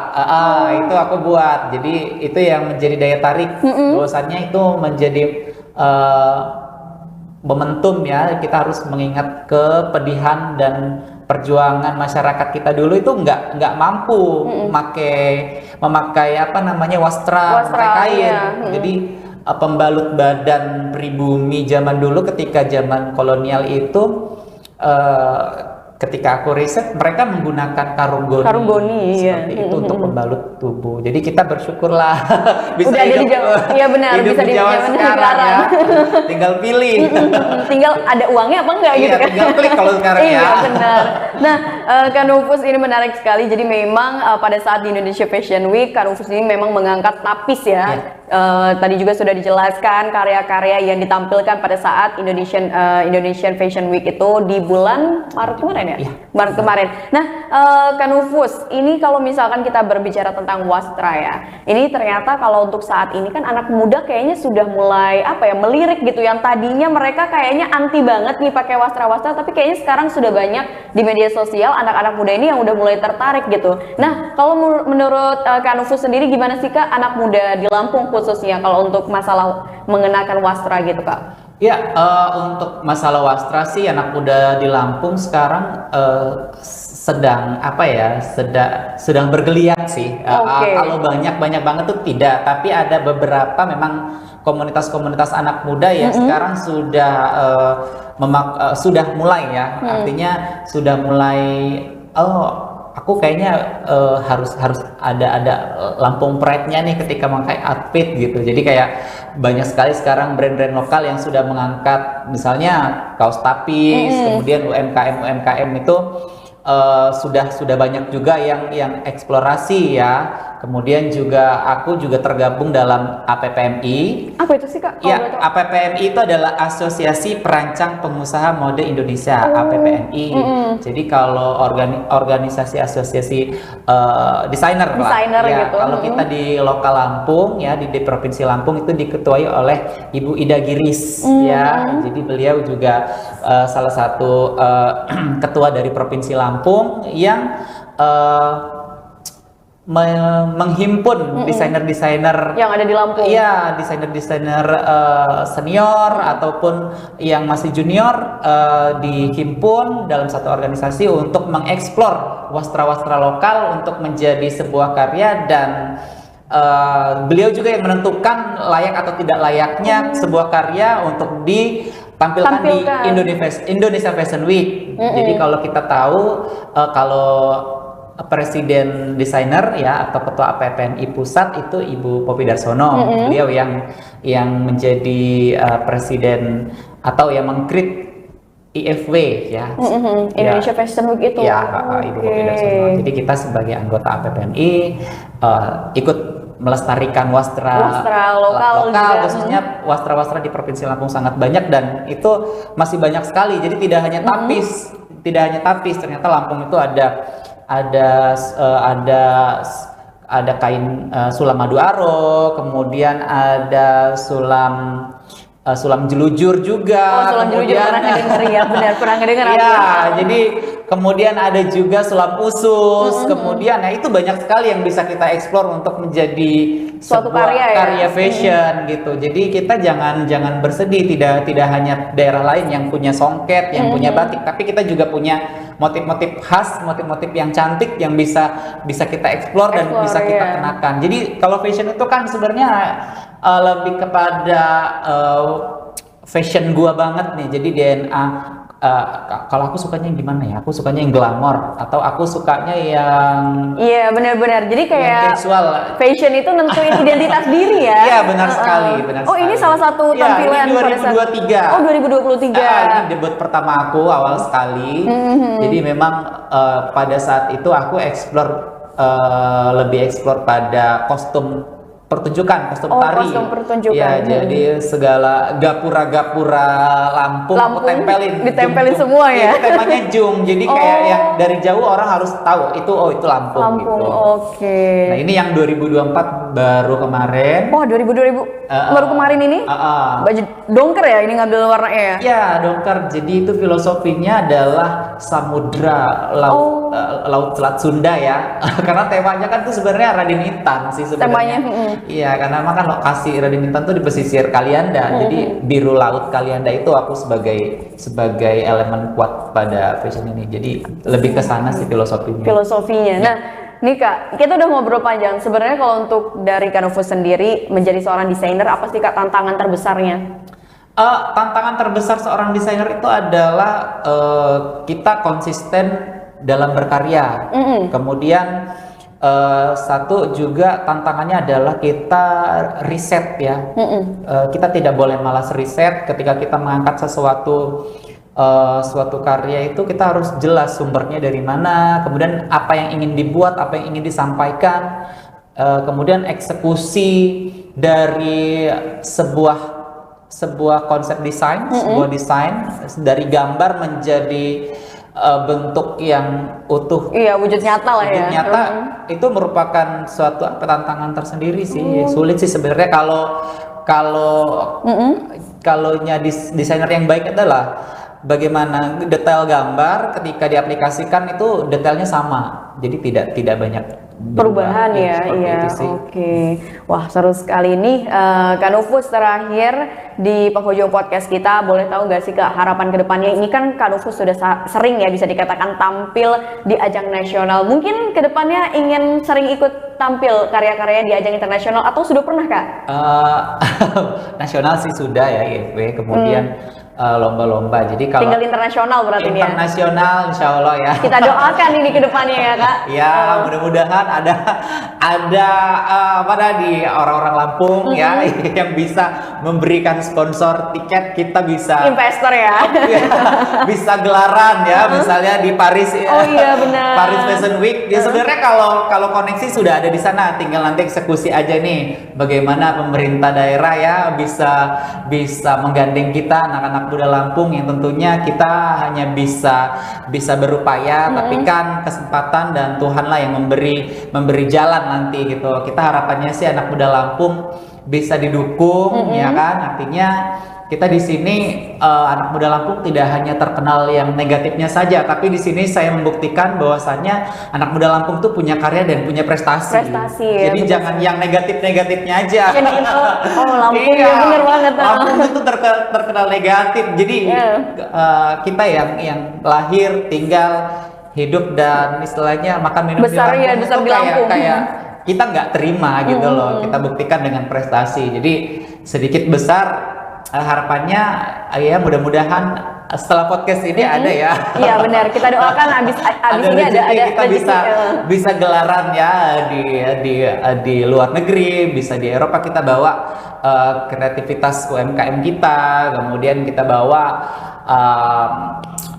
segala macam bentuk kesenian kita di internasional, jadi supaya Lampung bisa lebih dikenal lagi gitu. Oke. Tapi Kak, kalau misalkan di Tribuners di rumah ada yang pengen banget apa ya istilahnya bikin kostum yang didesain oleh Kanufus, itu kayak gimana Kak? Bisa hubungin via DM atau Kanufus mungkin punya butik tersendiri Kak untuk saat ini? Bisa via DM sih nggak apa-apa. Via DM, atau kalau ya. mau silaturahmi ke tempat langsung boleh. Ada di mana Kak? Boleh kasih tahu nih ke Tribuners boleh. di rumah. Tempatnya aku kalau alamat bisa teman-teman cek di Google Map masing-masing di Sanggar Seni Nufusa Etnika ya di Jalan Bambu, Kelurahan Sumberjo Sejahtera, Kecamatan Kemiling, Kota Bandar Lampung, Provinsi Lampung. Atau kalau biar nggak repot DM aja DM aja, di ya. Sherlock ya. Oke. Jadi kalau misalkan Tribuners pengen banget bikin kostum dan desain oleh Kanufus, bisa langsung di DM aja atau tadi datang langsung ke lokasinya ya, silaturahmi langsung ya. Nah, Kanufus ini terakhir deh, dari tadi terakhir mulu ya. Kanufus untuk menutup perjumpaan podcast kita kali ini bisa berikan pesan dan kesan mungkin kepada para desainer pemula atau yang baru banget mau merambah ke dunia desain. Boleh banget nih Kak dikasih saran ataupun pesannya lah. Ya, untuk teman-teman semua yang memiliki bakat ya dalam bidang mendesain atau suka dengan bidang fashion, kemudian ingin mengeksplorasi diri. Jadi harapannya ke depan ya, sarannya dari aku terus saja berkreasi, terus saja berkarya, kemudian jangan pernah berhenti untuk berkarya, karena aku cuma bisa berkata pengkarya di saat ini pengkarya semakin sedikit, penggibah semakin banyak. Jadi terus aja berkreasi ya, terus aja berkarya, jangan hiraukan apapun itu. Kemudian ketika itu adalah sebuah masukan yang baik, maka ambillah. Tapi ketika itu tidak baik, maka ya hempaskanlah. Jadi supaya kamu juga nyaman dalam berkarya, dan pada suatu saat kalian akan menemukan titik di mana karyamu itu diterima. Oke, dan dikenal banyak orang tentunya. Baik, Tribuners, mungkin itu saja podcast Tribun Lampung bersama dengan Kak Nufusa Zamsuri selaku desainer Lampung. Terima kasih banyak Kak sudah mau mampir nih ya ke studio Tribun Lampung dan juga berbagi tentunya pengalamannya kepada Tribuners di rumah. Harapannya Tribuners yang menyaksikan podcast ini yang memang tertarik di dunia desain bisa terinspirasi dan juga mendapatkan insight serta motivasi dari seorang Kak Nufus. Baik, Tribuners, mungkin itu saja podcast Tribun Lampung bersama dengan Mutiara dan juga Kak Nufus, dan sampai jumpa di podcast Tribun Lampung berikutnya. Bye-bye.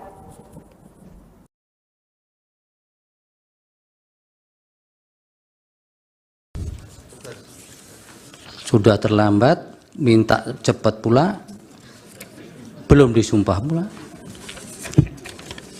Terima kasih Yang Mulia atas kebijaksanaan. Pak Heru, berikutnya siapa? Yang Mulia, mohon izin.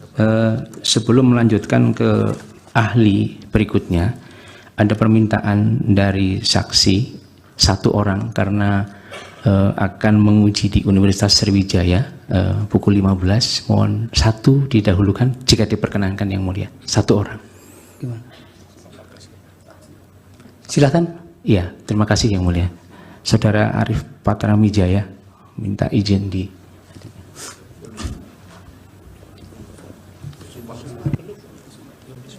yang sudah disumpahkan Pak Heru?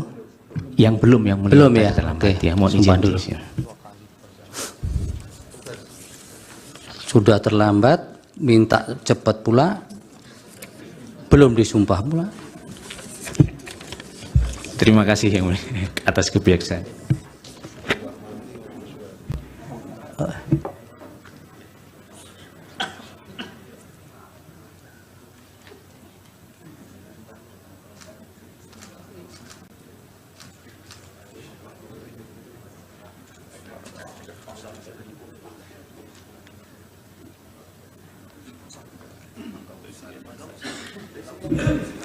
Pak Arif, agama Islam ya?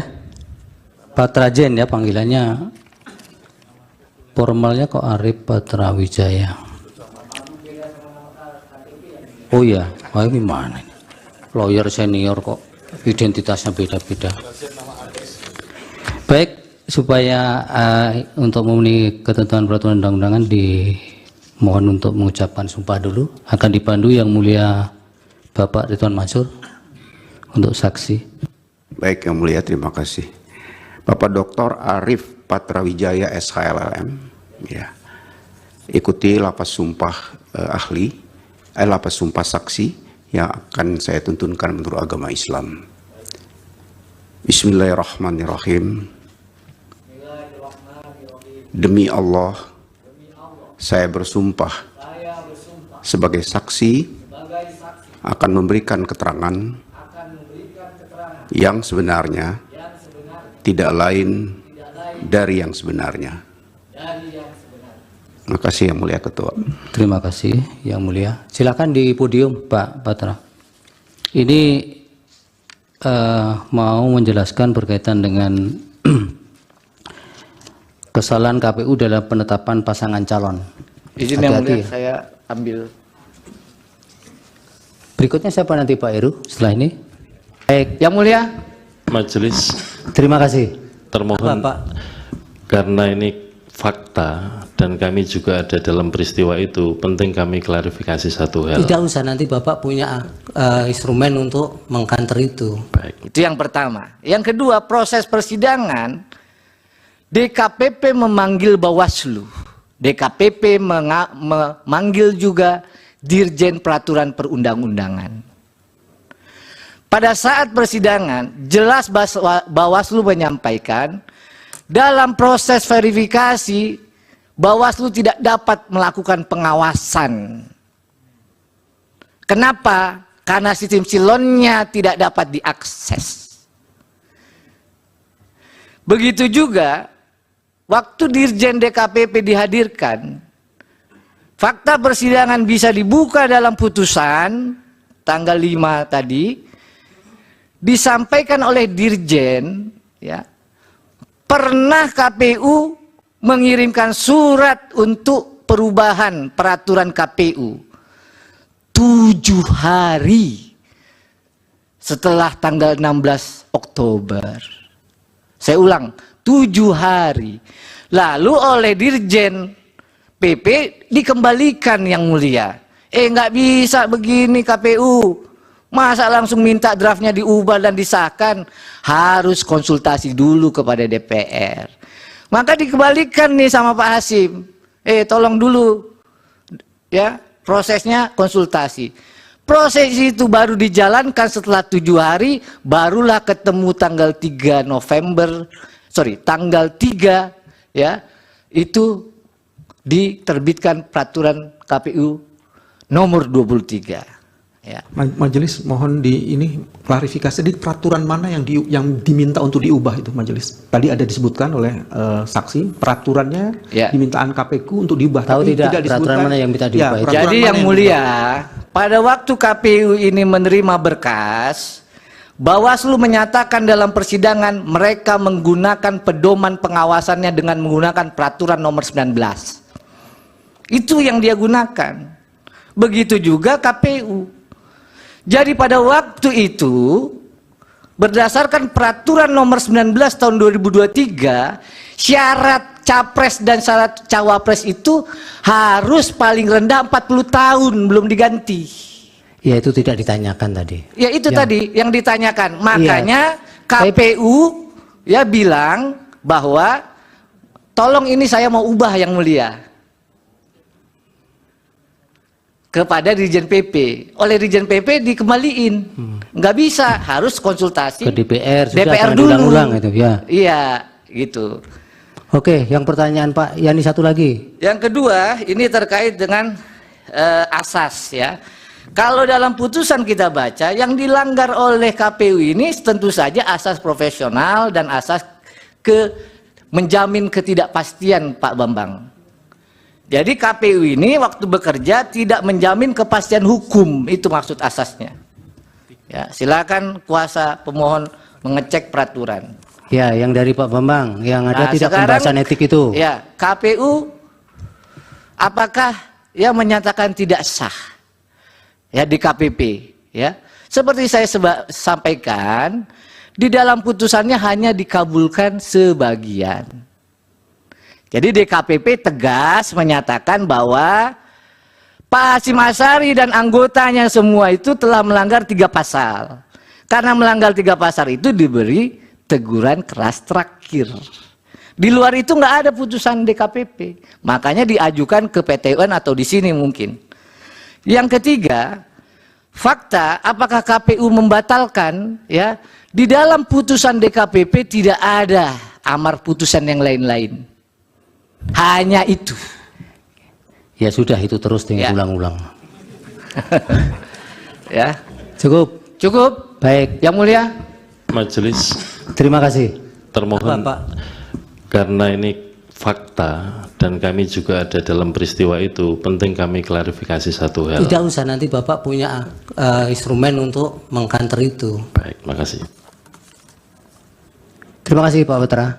Lebih kurang saya mohon maaf, kalau ada kekurangan saya juga mohon maaf, kalau ada kebenaran semua datang dari Allah Subhanahu wa taala. Wassalamualaikum warahmatullahi wabarakatuh. Baik, terima kasih. Bagaimana ahli bisa menerangkan kekalahan Megawati dengan SBY dalam Pilpres tahun 2004? Ada 2 yang akan mengajukan pertanyaan, saya dan saudara Rifai di belakang. 2 pertanyaan saya. Saudara ahli mengatakan satu kesimpulan dari penelitiannya bahwa petahana atau calon yang didukung oleh petahana akan mendapatkan suara lebih dibandingkan dengan calon yang lain. Bagaimana ahli bisa menerangkan kekalahan Megawati dengan SBY dalam Pilpres tahun 2004? Yang kedua, kalau memang kesimpulan ini berlaku umum, apakah hanya satu faktor kebetulan kalau sekarang ini Jokowi yang menjadi presiden dan beliau mendukung pasangan Prabowo Gibran dan memperoleh suara lebih? Seandainya yang sekarang ini menjadi presiden adalah Yusuf Kalla yang mendukung pasangan Anies Baswedan dan Muhaimin, berarti calon itu juga akan memperoleh suara lebih dalam pemilu sekarang, pilpres sekarang. Seandainya lagi yang menjadi presiden adalah Megawati sekarang, maka pasangan calon Ganjar Pranowo dan Mahfud MD akan mendapatkan suara lebih. Berdasarkan teori saudara seperti itu konsekuensinya. Lalu apa masalahnya dengan persidangan sekarang ini, pendapat saudara itu? Ada sesuatu yang salah atau tidak? Majelis juga tadi pertanyaan Hotman Paris belum dijawab. Apakah permohonan pemohon dengan tuduhan Jokowi melakukan korupsi bisa dipakai oleh MK sebagai dasar membatalkan pemilu hanya karena keahlian beliau? Belum dijawab Majelis. Iya. Tolong dijawab. Iya, tidak usah terlalu semangat. Bapak mau jawab tidak? Saya itu serahkan karena keputusannya adalah di mahkamah, ya. jadi saya menyerahkannya kepada mahkamah. Ya itu Pak Otman. Bukan wewenang saya. Ahli juga tidak harus dipaksakan untuk menjawab, apalagi untuk sama dengan yang diinginkan. Majelis dan ahli ini kan juga menjawab berdasarkan data, jadi sudah. bukan hanya Mohon izin berdasarkan majelis kan, omon-omon. mohon izin majelis kan dia yang memulai, dia yang mengatakan Jokowi korupsi, dia yang mengatakan ini, dia harus konsekuen dong sebagai ahli menerangkan. Iya, tapi pada bagian apakah itu menjadi kewenangan MK kan tidak dijawab. Ya maksud saya dia sebagai ahli harusnya konsekuen dengan jawabannya, jangan cuma omon-omon. Anda tidak bisa memaksa seperti itu. Terima kasih ya ahli, keterangannya mudah-mudahan bermanfaat untuk pengambilan putusan. Terima kasih.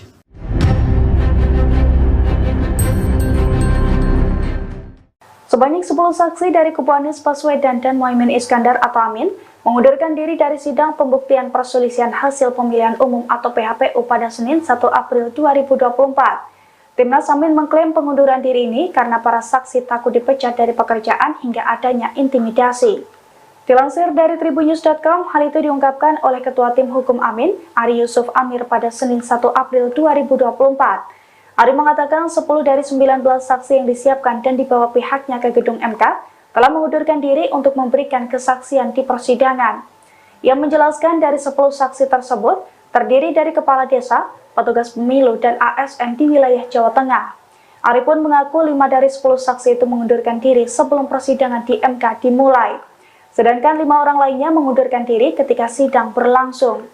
Ari menilai saksi Timnas Amin ini mundur karena khawatir akan dipecat dari pekerjaannya.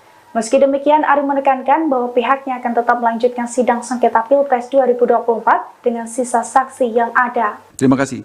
Pak Mirsa dijawab apa yang dari KPU tadi tidak memajukan pertanyaan. Majelis, satu lagi dari kami. Masih ada satu lagi.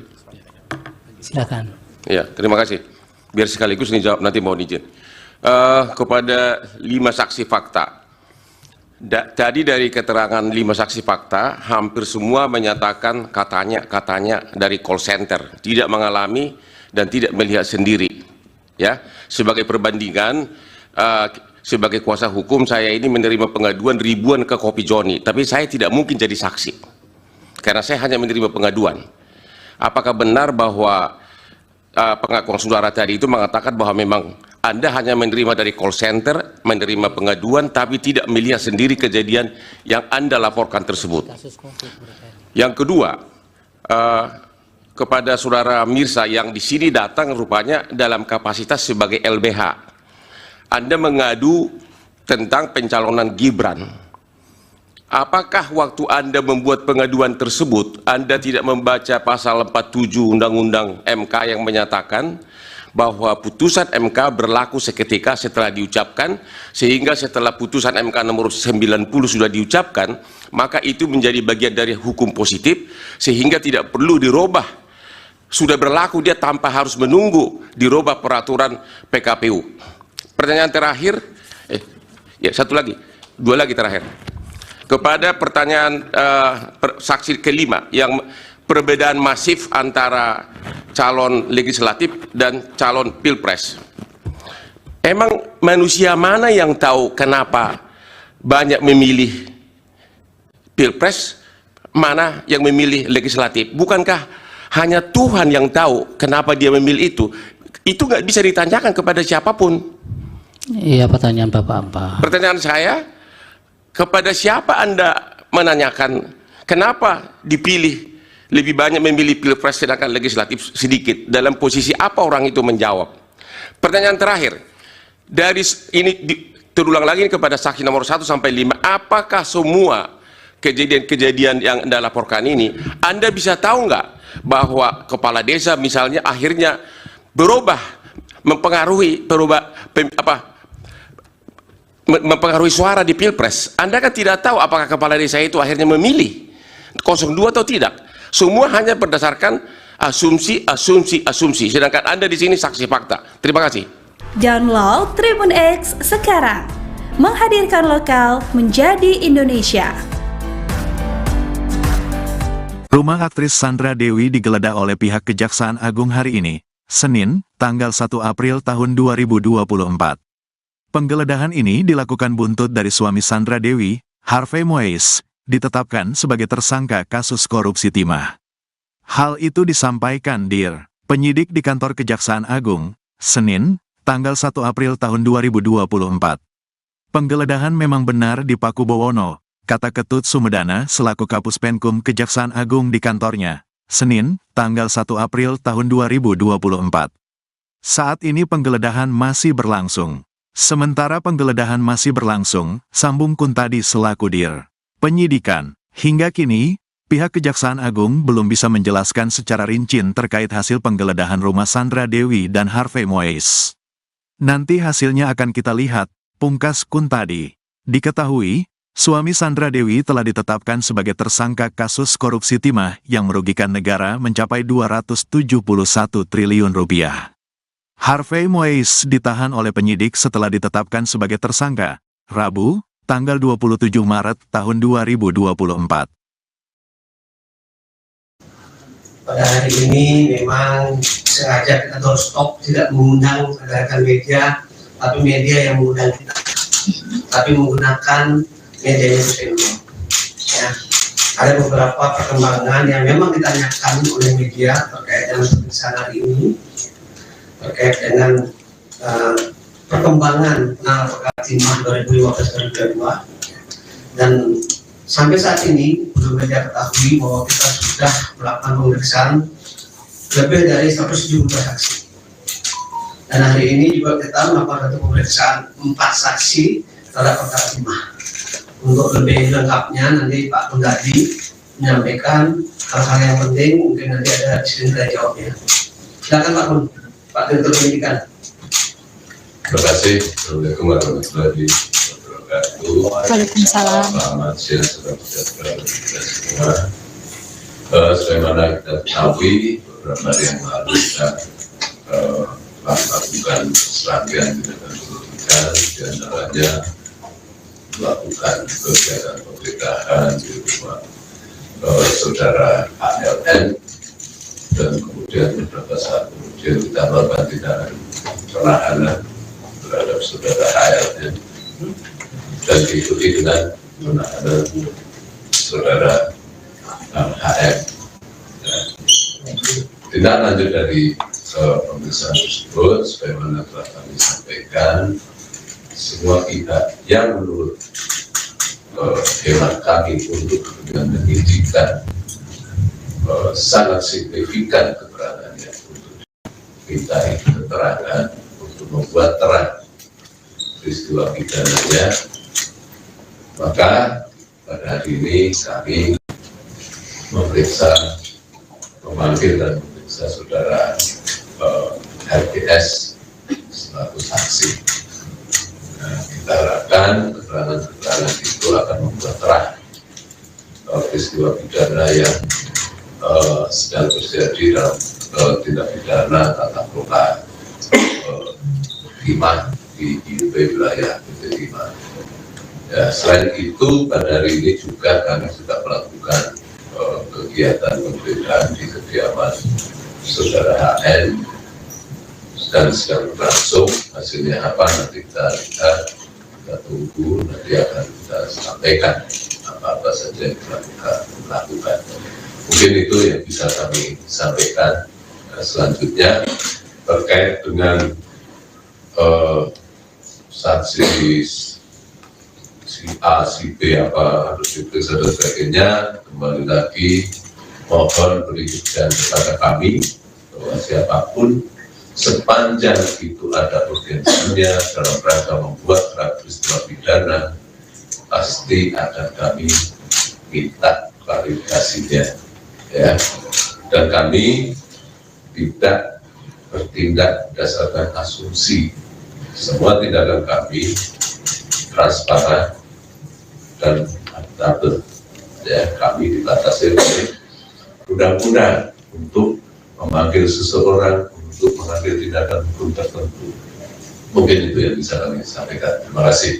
Assalamualaikum warahmatullahi wabarakatuh. Terima kasih Pak David. Ini pertanyaan dari media yang sudah ditujukan kepada saya, Pak David. Satu pertanyaan, apakah saudara HM yang sudah ditetapkan sebagai tersangka dan sudah dilakukan penahanan, kapan mulai bisa dijenguk oleh keluarga atau masyarakatnya?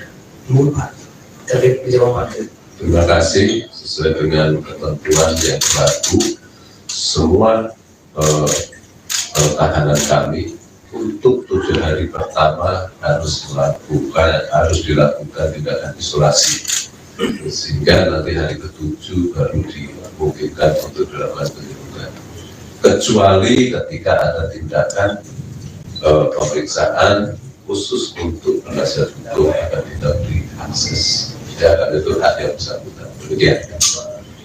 Ada pertanyaan rekan-rekan media, silakan. Ayo yang maju. Saya kasih kesempatan yang pakai topi. Selamat siang Pak Dirjen dan Pak Ketut.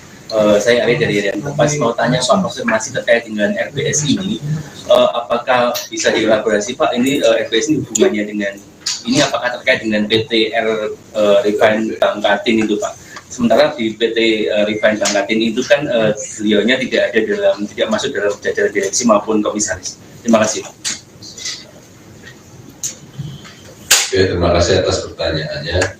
Justru itu yang bersangkutan kami periksa untuk memastikan keterkaitan yang bersangkutan dengan PT RBT. Ya, apakah yang bersangkutan sebagai pengurus, apakah yang bersangkutan sebagai PO, atau memang tidak ada kaitannya sama sekali. Ini untuk menghindari praduga, maka kami lakukan pemeriksaan untuk klarifikasi sejauh mana keterkaitan yang bersangkutan. Ya. Sepanjang tidak ada alat bukti yang cukup, ya tentu saja kita tidak akan bertindak. Demikian. Pak, hasilnya apakah pemeriksaan terhadap RBS ini pengembangan dari tersangka atau saksi lain pernah menyebut namanya gitu?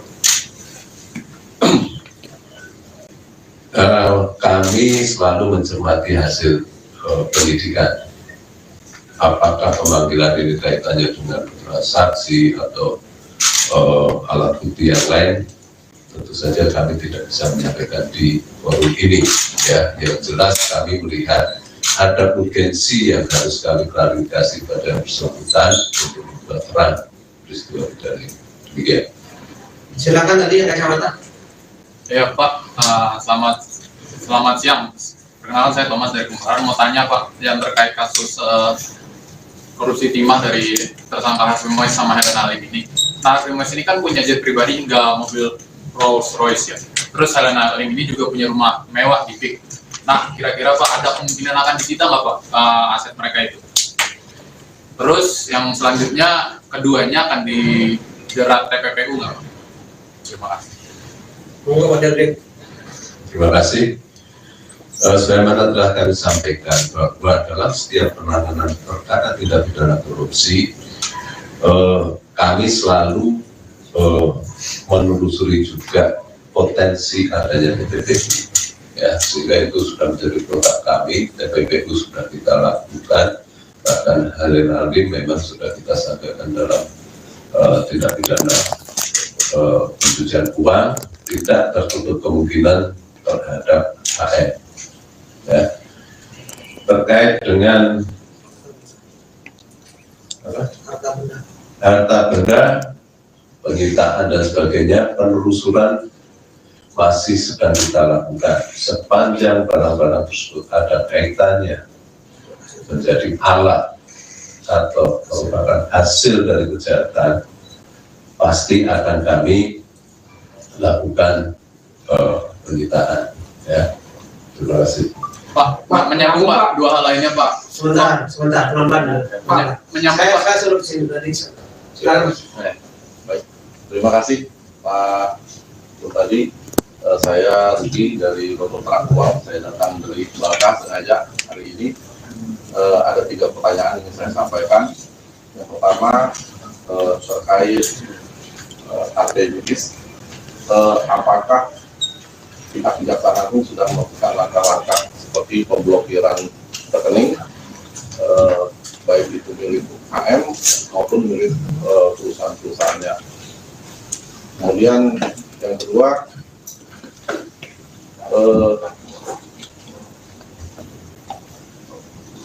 apakah ada kemungkinan Sandra Dewi itu selaku istri Harvey Mois itu juga akan ikut terseret sebagai tersangka dalam perkara ini, ya, karena dia sebagai penerima pasif mungkin bisa terseret. Dan kalau Sandra Dewi bisa terkena, apakah istri atau keluarga dari para tersangka yang lebih dahulu dijerat sebagai tersangka juga akan ikut terseret ke dalamnya. Terus yang ketiga, apakah ada kemungkinan institusi penegak hukum juga terseret dalam perkara ini? Ya, karena kalau mengacu dari pertemuan awal yang dilakukan di Hotel Borobudur pada Juni 2018 lalu, di situ juga terdapat beberapa aparat penegak hukum yang hadir dalam rapat tersebut. Dan di situ juga ada saudara RBS yang juga hadir dalam rapat pertama tersebut. Mungkin itu pertanyaan dari saya, Pak Udari. Terima kasih. Silakan Pak Udari. Terima kasih. Terkait dengan pertanyaan pertama, apakah sudah ada tindakan pemblokiran dan sebagainya terkait dengan rekening yang bersangkutan dan yang lain-lain, bahwa pemblokiran sudah lama kita lakukan pada saat awal-awal pendidikan ini, ya. Jadi bukan hanya baru sekarang ini, oke? Dan itu masih terus berkembang. Kedua, terkait dengan kemungkinan, kami tidak bicara terkait dengan kemungkinan. Tadi sudah kami sampaikan, penegakan hukum dasarnya adalah alat bukti, bukan asumsi. Jadi kami tidak akan berandai-andai. Oke. Tiga, apakah ada kemungkinan institusi lain, itu juga bicara tentang kemungkinan kami bergerak terkait dengan alat bukti. Ya, jangan berasumsi dalam penegakan hukum. Saya kira itu masih terjawab ya. Sedangkan yang pakai kacamata dulu, yang pakai topi. Pak, dari 271 triliun itu RN Nadiem terima berapa dan HM itu terima berapa? Terkait itu masih dalam proses penyidikan, ya. Kami tidak bisa menyampaikan di sini. Ya. Nanti semua akan terang pada saat persidangan. Ujung dari perkara ini ada di persidangan dan semua akan kita pertanggungjawabkan di persidangan secara transparan. Ya. Mari kita kawal penegakan ini dan kita tunggu hasilnya di persidangan. Demikian.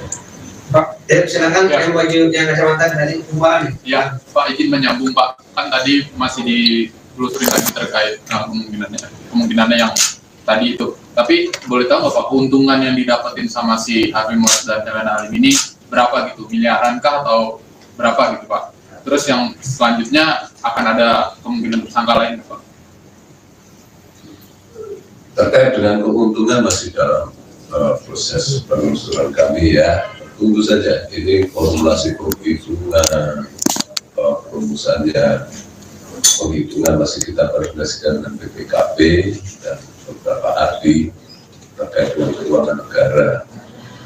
Terkait dengan bicara kemungkinan, sekali lagi kami tegaskan, kami tidak bertindak atas nama kemungkinan, atas nama asumsi. Semua kemungkinan selalu kami buka sepanjang alat buktinya ada. Ya, semua kemungkinan tetap kami buka sepanjang alat buktinya ada. Tapi sejauh ini udah terendus Pak? Kami tidak mau berandai-andai. Sejauh ini ada terendus? Kami tidak akan mengandai-andaikan. Yang lain silakan Bapak. Yang pertama Pak, izin mengonfirmasi soal penggeledahan tadi yang kediaman HM, apakah benar di Pakubono nama itu? Yang kedua terkait TPPU. HL ini kan sudah diterapkan TPPU ya Pak. Sejauh ini apakah ada ditemukan aliran ke partai politik atau paslon pada perspektif 2024? Karena kan isinya banyak sekali dana kampanye ini aliran dari para pengusaha tambang. Sejauh ini apakah sudah ditemukan? Terima kasih untuk penggeledahan benar-benar di Pakubono sedang berlangsung. Terkait dengan aliran dan sebagainya kami tidak bisa menjawab di sini dan kami himbau untuk tidak berasumsi nanti menjadi fitnah. Ya, semua kami dasarkan pada fakta dan ditemukan berdasarkan alat bukti.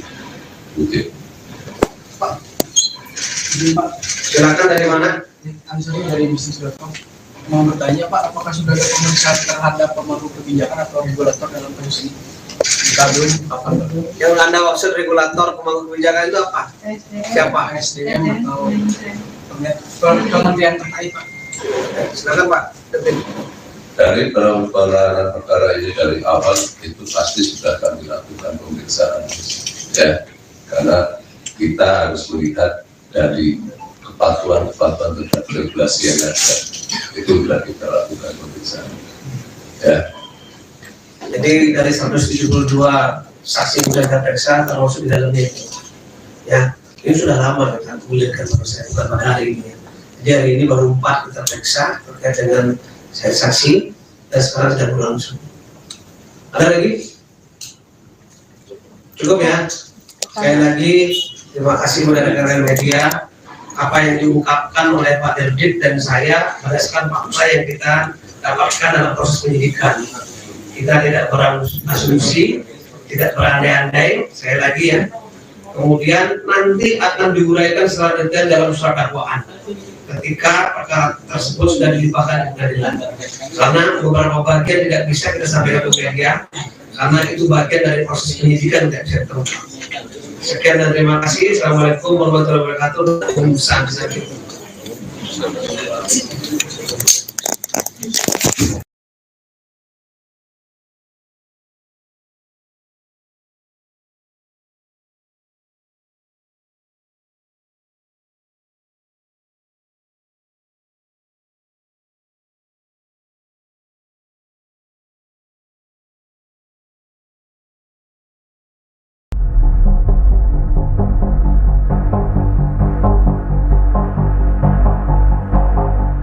Pengacara kondang Hotman Paris mengaku kecolongan uang senilai ratusan juta rupiah. Pelaku pencurian uang tersebut yakni manajer dari resto ramen Hotman di Tajur, Bogor Timur. Hal ini diungkap oleh Hotman Paris sendiri melalui unggahan Instagram pribadinya. Hotman Paris menyebut uang ratusan juta yang dibawa kabur karyawannya merupakan hasil penjualan di salah satu kedai ramen miliknya. Atas kejadian ini, Hotman Paris melaporkan ke pihak berwajib dan berharap polisi segera menangkap pelakunya. Hotman meminta bantuan Kapolresta Bogor Kota Kombes Bismo Teguh untuk segera menciduk terduga pelaku. Di sisi lain, Hotman tidak membeberkan lebih lanjut terkait kronologi kejadian. Hanya saja Hotman mengunggah video CCTV yang memperlihatkan terduga pelaku beraksi. Dalam video tersebut terlihat terduga pelaku memasukkan uang gepokan ke dalam tas ransel hitam. Hotman juga mengunggah tampang dari terduga pelaku. Sementara dalam keterangan video disebut akan mendapatkan imbalan bagi siapapun yang menemukan pelaku pencurian uang tersebut. Diketahui peristiwa ini terjadi di tengah kesibukan Hotman Paris bertarung di Mahkamah Konstitusi untuk melawan gugatan Pilpres 2024. Hotman menjadi salah satu tim pembela paslon nomor urut 2 Prabowo Subianto Gibran Raka Buming Raka. Hotman kecolongan uang. Pengacara kondang Hotman Paris mengaku kecolongan uang ratusan juta rupiah. Pelaku pencurian uang tersebut yakni manajer dari resto ramen Hotman di Tajur, Bogor Timur. Hal ini diungkap oleh Hotman Paris melalui unggahan Instagram pribadinya. Hotman Paris menyebut uang ratusan juta yang dibawa kabur karyawannya merupakan hasil penjualan di salah satu kedai ramen miliknya. Atas kejadian ini, Hotman Paris melaporkan ke pihak berwajib dan berharap polisi segera menangkap pelakunya. Hotman meminta bantuan Kapolresta Bogor Kota Kombes Bismo Teguh untuk segera menciduk terduga pelaku. Halo Bapak Kapolres Bogor Kota Bismo Teguh, mohon segera ditangkap pelaku, manajer dari resto ramen Hotman di Tajur, Bogor Timur yang telah melarikan uang hasil penjualan restoran sebanyak ratusan juta. Uang penjualannya resto ramen Hotman di Tajur, Bogor Timur dibawa kabur oleh manajernya, jelas Hotman. Di sisi lain, Hotman tidak membeberkan lebih lanjut terkait kronologi kejadian. Hanya saja Hotman mengunggah video CCTV yang memperlihatkan terduga pelaku beraksi. Dalam video tersebut terlihat terduga pelaku memasukkan uang gepokan ke dalam tas ransel. Hotman juga mengunggah tampang dari terduga pelaku. Sementara dalam keterangan video, disebut akan mendapat imbalan bagi yang menemukan pelaku pencurian uang tersebut. Diketahui peristiwa ini terjadi di tengah kesibukan Hotman bertarung di MK melawan gugatan Pilpres 2024. Hotman menjadi salah satu tim pembela paslon nomor urut 2 Prabowo Gibran.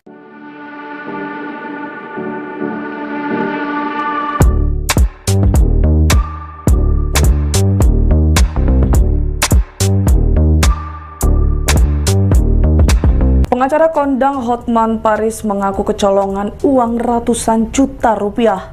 Pelaku pencurian uang tersebut yakni manajer dari resto ramen Hotman di Tajur, Bogor Timur. Hal ini diungkap oleh Hotman Paris melalui unggahan Instagram pribadinya. Hotman Paris menyebut uang ratusan juta yang dibawa kabur karyawannya merupakan hasil penjualan di salah satu kedai ramen miliknya. Atas kejadian ini, Hotman Paris melaporkan ke pihak berwajib dan berharap polisi segera menangkap pelaku. Di sisi lain, Hotman tidak membeberkan lebih lanjut terkait kronologi kejadian. Hanya saja Hotman mengunggah video CCTV yang memperlihatkan terduga pelaku beraksi. Dalam video tersebut terlihat terduga pelaku memasukkan tumpukan uang ke dalam tas ransel. Sementara dalam keterangan video disebut akan mendapat imbalan bagi yang menemukan pelaku pencurian uang tersebut. Ikuti terus berita menarik lainnya. Jangan lupa like dan share seluruh akun Tribun Medan. Hotman kecolongan uang, pegawai Hotman mencuri uang Hotman Paris.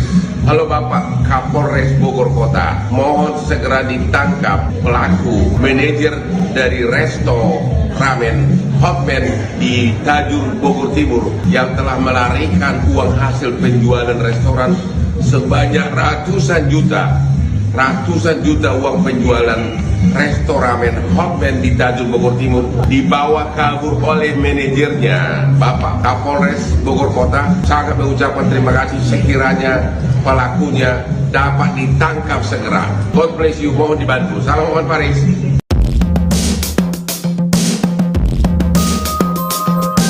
Pengacara kondang Hotman Paris mengaku kecolongan uang senilai ratusan juta rupiah.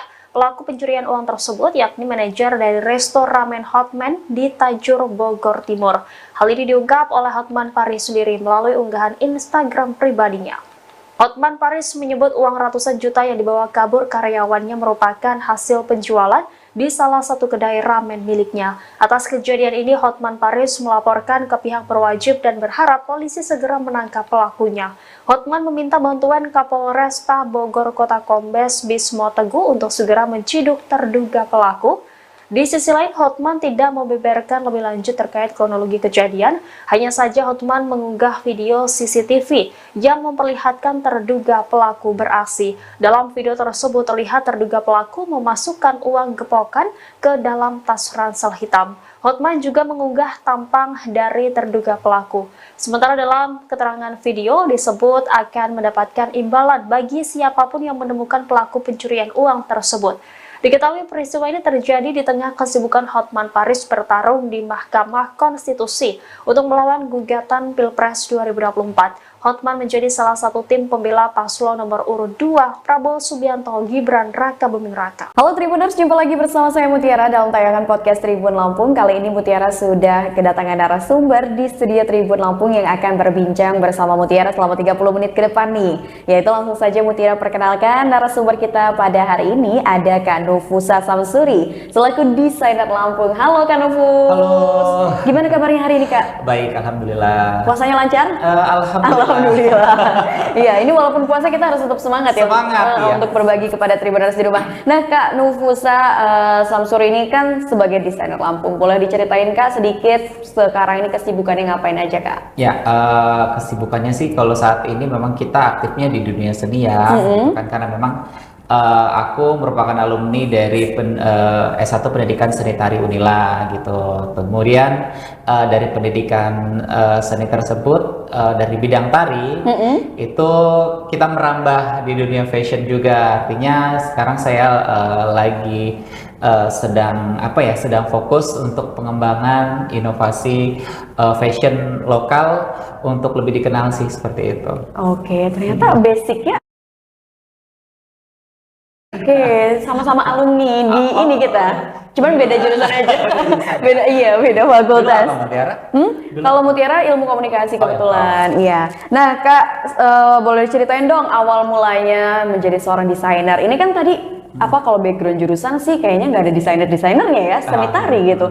Atau emang itu dari SMA udah kayaknya punya bakat nih di bidang desain gitu. Boleh diceritain Kak? Ya, sebenarnya kalau untuk desain sendiri itu adalah kayak sebenarnya kan kompleks ya. Kalau di bidang seni tari itu ada namanya kostum tari. Nah, jadi kan otomatis kita secara tidak langsung bersentuhan dengan dunia fashion gitu loh. Selain dari gerak tari dan musik seperti itu. Kemudian aku sih berprinsip bahwasannya kita harus mengeksplor bakat yang Tuhan beri gitu kan. Jadi kayaknya seru nih gitu melihat teman-teman menjadi desainer gitu kan. Ya coba aja gitu dengan otodidak, dengan keberanian ya kita belajar lewat YouTube, lewat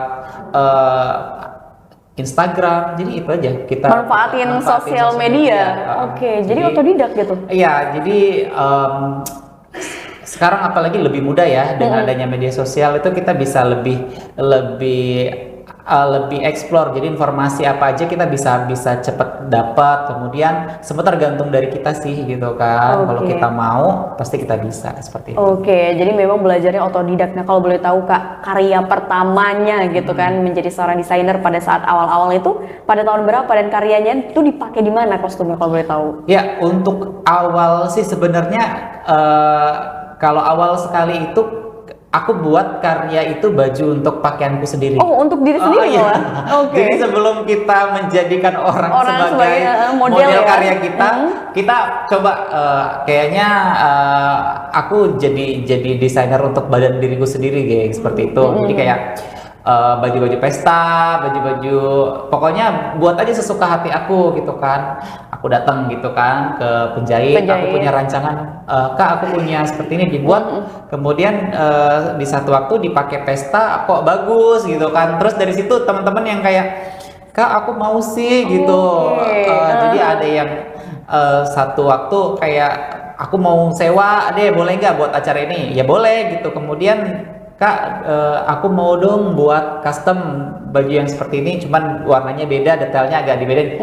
Ada juga yang seperti itu. Jadi dari situ kayak yang, kayaknya di sini juga jadi satu bisa dimanfaatkan gitu kan. Momen peluangnya momennya, peluangnya itu jadi ya alhamdulillah gitu. Debut pertama aku untuk prestasi di bidang fashion itu pertama kali aku dipercayakan untuk peserta Mister Indonesia perwakilan Kalimantan Selatan pada tahun 2017 dan itu menjadi sebuah tonggak pertama gitu titik awal ya. Ya kemudian belajar lagi terus kemudian kita mengikuti sebuah kompetisi gitu kan, iseng-iseng kompetisi dan akhirnya menang. Kemudian ada pelatihan yang diberikan dari bank, kemudian kita ikuti seperti apa mood board, seperti apa cara pemasaran, bagaimana membaca peluang bisnis, membaca pasar ya seperti itu. Jadi udah ngalir aja gitu. Nah, dan katanya kabar terbarunya kemarin ini baru aja karyanya tampil ya di Indonesia Fashion Week. Ya benar sekali, dan alhamdulillah di tahun 2024 itu ada kali keduanya saya mengikuti. Kali kedua? Iya, Indonesia Fashion Week. Jadi di 2023 saya juga pernah perdana mengikuti, dan yang tahun ini 2024 itu yang kedua. Jadi di 2024 itu sebenarnya karyanya memang sudah juara di Kemenpora sebenarnya. Ajang Kreativesia di 2023 itu di Keraton Surakarta. Pura Mangkunegaran. Nah di situ wali kotanya Pak Gibran Rakabuming punya event Kreativesia, dan saya sebagai perwakilan Lampung ya dari Dinas Pemuda dan Olahraga Provinsi Lampung ditunjuk untuk mengikuti event kreatif dalam desain wastra daerah. Saya menggunakan teknik tapis ya untuk menjadi sebuah karya yang saya presentasikan di Solo, Jawa Tengah, dan alhamdulillah Lampung menjadi juara 2 tingkat nasional. Dan akhirnya karya tersebut diminta untuk tampil kembali oleh Ketua APPMI Lampung ya. Saya juga mengikuti organisasi APPMI Lampung dan ditunjukkan kembali untuk diperagakan di Indonesia Fashion Week 2024 yang baru saja dilaksanakan. Kapan gitu kalau boleh tahu Indonesia Fashion Week-nya? Ya, tanggal 27 sampai 31 Maret 2024 di JCC. Iya, di JCC Jakarta. Nah, kalau boleh tahu, menarik banget ini. Tadi kan Ufus sudah menceritakan awal mula ya, atau debut pertama karyanya itu dipakai waktu Mister ya. Mister dari Kalimantan ya, memakai karya pertama kali di tahun 2017. Kalau boleh tahu, selain itu siapa saja sih yang sudah memakai kostum karya dari Kanufus gitu desain-desainnya?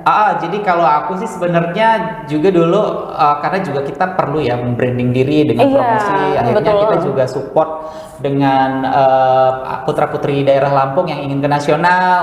Ya, jadi aku pernah support Miss Earth dari Provinsi Lampung, pernah, kemudian putra-putri kebudayaan, kemudian putra-putri ekowisata, terus ya teman-teman yang perlu bantuan lah untuk ajang nasional kemudian ajang duta genre, kemudian duta kopi, banyak sekali pageant. Akhirnya kan kita bisa dengan kemampuan kita juga kita sedikit bisa support untuk teman-teman yang ingin berprestasi gitu loh. Kemudian ya udah akhirnya ngalir aja, apa yang bisa kita bantu seperti itu. Selagi untuk kemajuan Provinsi Lampung tercinta, untuk prestasi teman-teman ya selagi kita bisa support ya support. Iya. Kalau boleh tahu nih Kak, itu kan pasti kalau ngebuat desain untuk suatu kostum itu pasti butuh inspirasi. Kalau boleh tahu cari inspirasinya itu gimana sih Kak? Sebenarnya kalau inspirasi itu banyak ya. Maksudnya kalau kayak aku sendiri sih biasanya setelah sholat atau ketika santai itu muncul aja inspirasi, imajinasi, atau kita bisa lihat referensi ketika kita scroll Instagram atau melihat pagelaran orang lain, atau juga ketika kita jalan-jalan ke satu daerah tertentu, biasanya mendapatkan inspirasi itu seperti kita mendapatkan ilham sih gitu. Jadi sering explore ya, explore, baca gitu kan, karena dari situ akhirnya dapat ide-ide baru ya untuk karyanya. Artinya ketika kita mendapatkan ide yang memang benar-benar kita miliki itu ya udah eksekusi aja gitu ya. Akhirnya kalau sudah jadi karya, apa yang ada di otak kita kayak ada sesuatu kebanggaan dan pride sendiri ya, kebanggaan tersendiri untuk diri kita gitu loh. Apalagi kalau lebih bangga lagi ketika karyanya itu diapresiasi bagus oleh orang lain. Jadi kayak yang kita bisa juga ternyata gitu. Tapi sebenarnya ada suka dan dukanya tentu kan jadi seorang desainer. Boleh ceritain nggak sih Tak? Apa sih suka dan dukanya menjadi seorang desainer? Ya, kalau suka dan duka seorang desainer itu banyak sekali. Jadi ketika yang aku alami adalah ketika kita harus berkejar-kejaran dengan deadline seperti itu. Kemudian ada juga ketika karya kita ditolak, tidak sesuai dengan ekspektasi orang lain, itu kan kita juga kadang ngerasa gimana ya, kita sudah habis-habisan waktu, tenaga, dan ngeluarin ide pikiran ya. Ya, kemudian kita karya kita hanya dipandang karya kita tidak layak seperti itu jadi merupakan duka juga sih. Tapi dari seperti itu kita menjadi acuan supaya kita harus berkarya itu lebih baik lagi. Jadi itu adalah pengalaman, itu adalah guru yang paling berharga buat kita gitu. Dan salah satu bagian dari proses untuk menjadi lebih baik ya dengan adanya komen-komen seperti itu. Kalau sukanya sih banyak. Jadi kalau ketika kita mempunyai karya yang bagus, kita bisa dikenal orang seperti itu. Kemudian kita diapresiasi baik oleh orang seperti itu sih dengan kita mempunyai karya. Nah ini kan kalau berbicara seputar kostum ataupun karya, kalau kita berbicara di Lampung ini kan kita tahu lah ya tapis gitu kan yang menjadi andalannya. Tapi sekarang ini di masa saat ini tapis ini tidak hanya dipakai untuk acara adat aja gitu, tapi bahkan ternyata sudah dipadu-padankan menjadi suatu kostum untuk ajang-ajang besar, ajang-ajang nasional seperti Putri Indonesia dan sebagainya ya. Tapi kalau misalkan dari Kak Nufus sendiri melihat kemajuan tapis saat ini, bagaimana pendapatnya Kak? Ya, kalau untuk tapis Lampung, artinya untuk dikenal masyarakat itu sebenarnya dengan motifnya orang sudah tahu khasnya gitu kan. Kemudian seperti motif-motif pucuk rebung, kemudian simbol-simbol kapal, jung seperti itu. Desainer-desainer dari luar Lampung itu sudah banyak yang mengeksplor gitu. Tetapi kadang dari kita sendiri itu kan kayaknya bosen ya kok pakai tapis motifnya ini lagi. Sementara tapis itu kan berat seperti itu. Tapi saat ini juga banyak sekali desainer-desainer nasional yang melirik kain tapis. Bahwasanya aku sebagai orang lokalnya Lampung, sebagai anak Lampung terus mengingatkan bahwasannya ya ini adalah kain kebanggaan kita gitu Iya, loh. betul. Jadi apa ya, yang memang punya ciri khas tersendiri, kemudian pengerjaannya lama gitu kan. Ini adalah kain adat kita gitu loh, yang harus kita jadi kebanggaan tersendiri buat orang Lampung. Jadi kita pesannya sih buat teman-teman yang ada di Lampung, ya udah jangan bosen-bosen gitu kan. Jadi kalau tiap kesempatan itu, kalau memang ciri khasnya harus pakai kain tapis, ya kita keluarin kain tapis kita gitu. Dan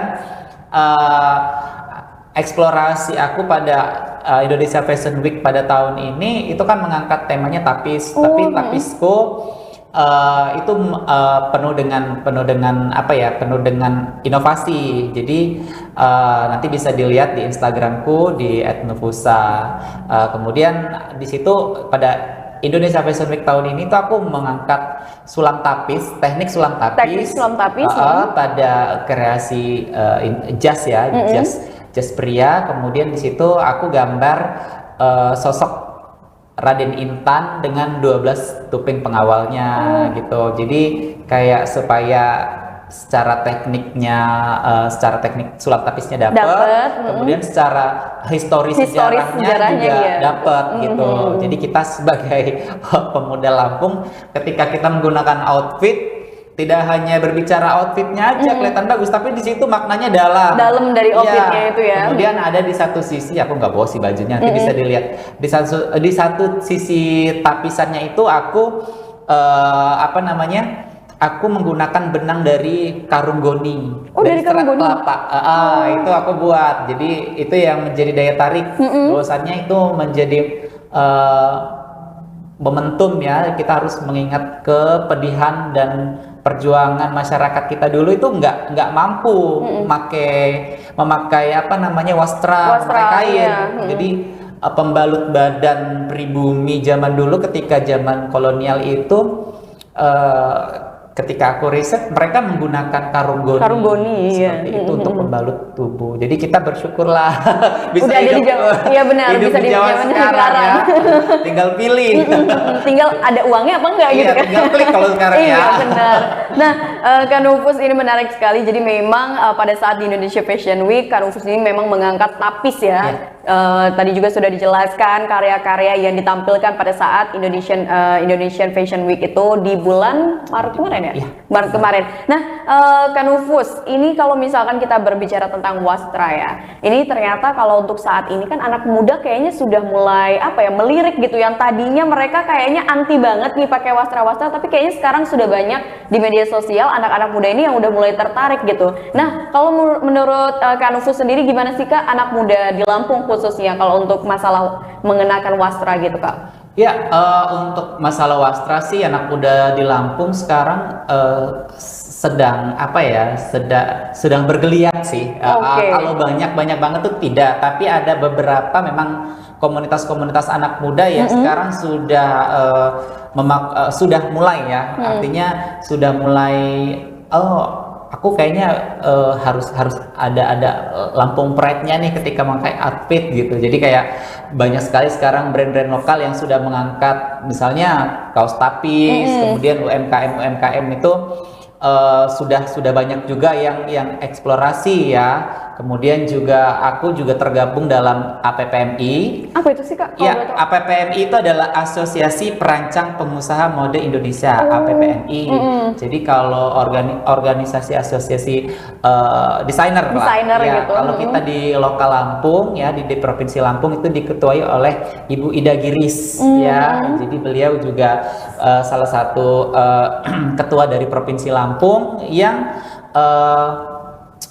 menghimpun desainer-desainer yang ada di Lampung. Iya, desainer-desainer senior ataupun yang masih junior dihimpun dalam satu organisasi untuk mengeksplor wastra-wastra lokal untuk menjadi sebuah karya, dan beliau juga yang menentukan layak atau tidak layaknya sebuah karya untuk ditampilkan di Indonesia Fashion Week. Jadi kalau kita tahu kalau presiden desainer ya atau ketua APPMI pusat itu Ibu Poppy Darsono. Beliau yang menjadi presiden atau yang mengkrit IFW ya.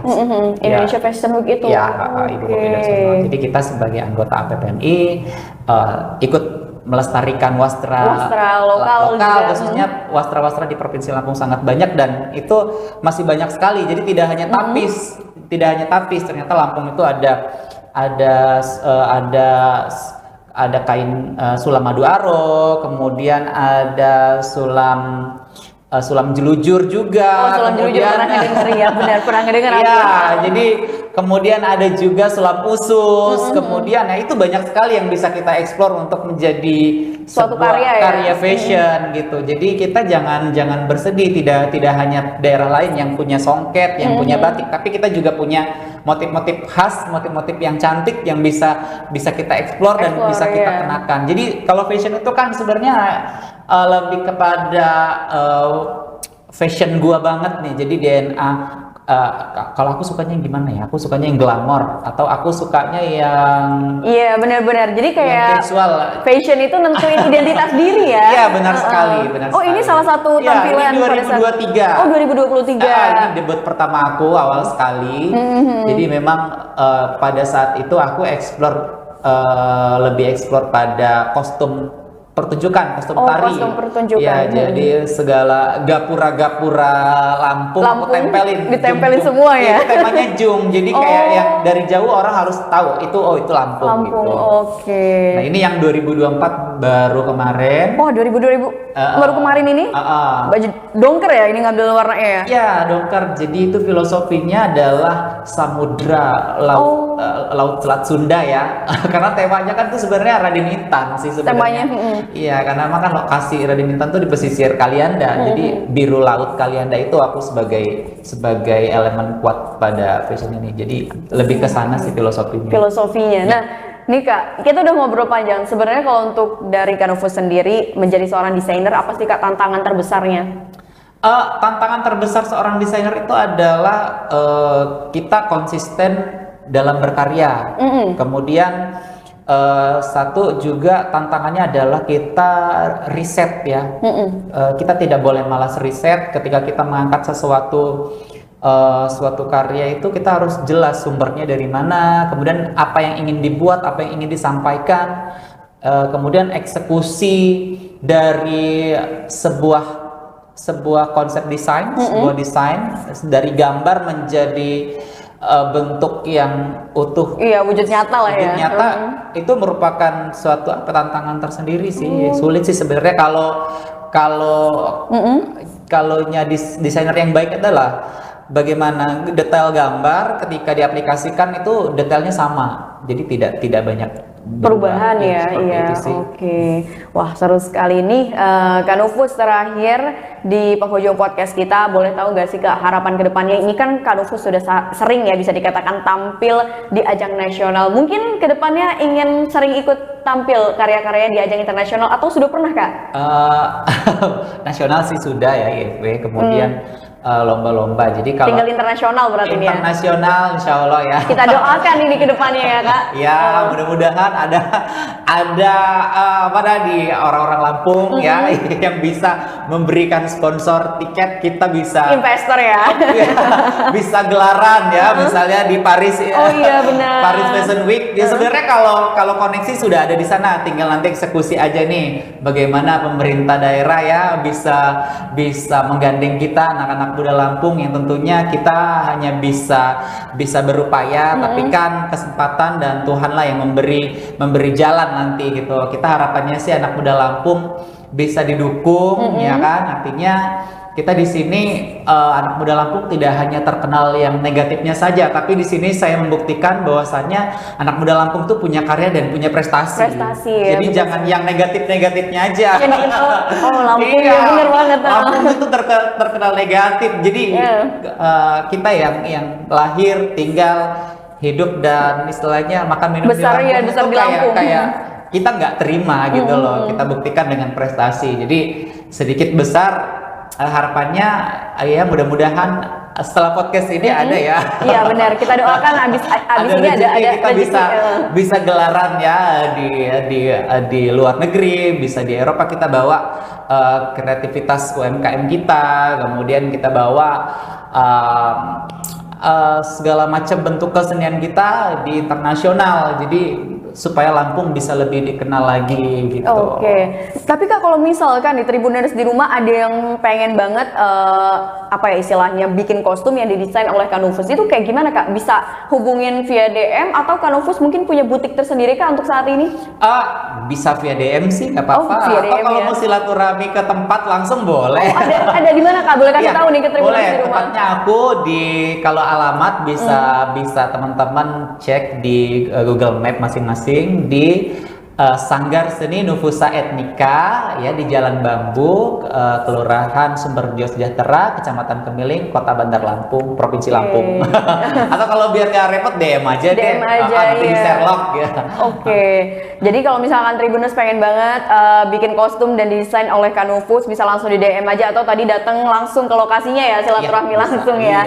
Nah, Kanufus ini terakhir deh, dari tadi terakhir mulu ya. Kanufus untuk menutup perjumpaan podcast kita kali ini bisa berikan pesan dan kesan mungkin kepada para desainer pemula atau yang baru banget mau merambah ke dunia desain.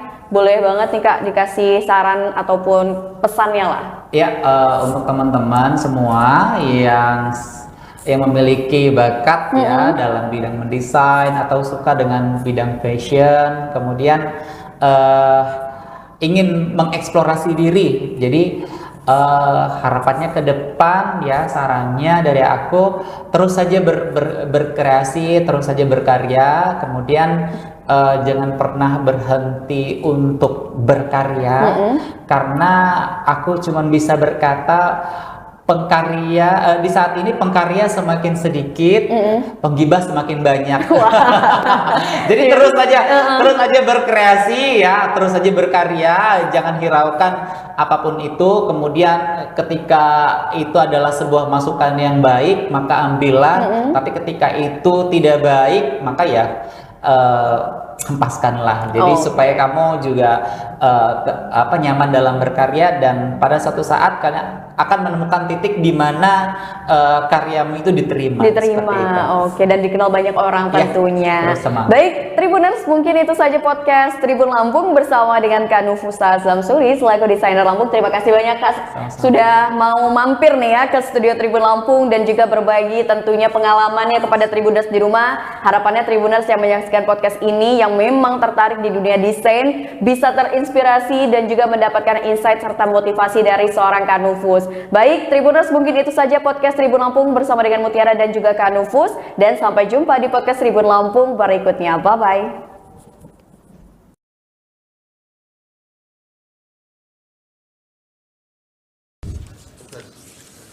Sudah terlambat, minta cepat pula, belum disumpah pula.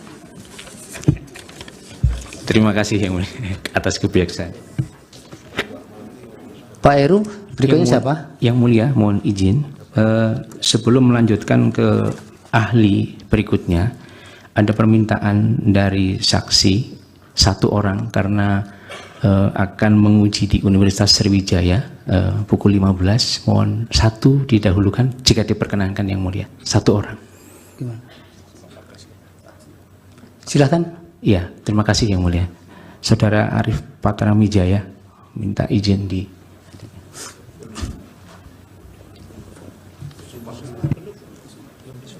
yang sudah disumpahkan Pak Heru?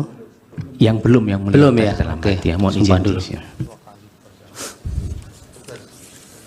Sudah terlambat, minta cepat pula, belum disumpah pula. Terima kasih yang mulia atas kebijaksanaan.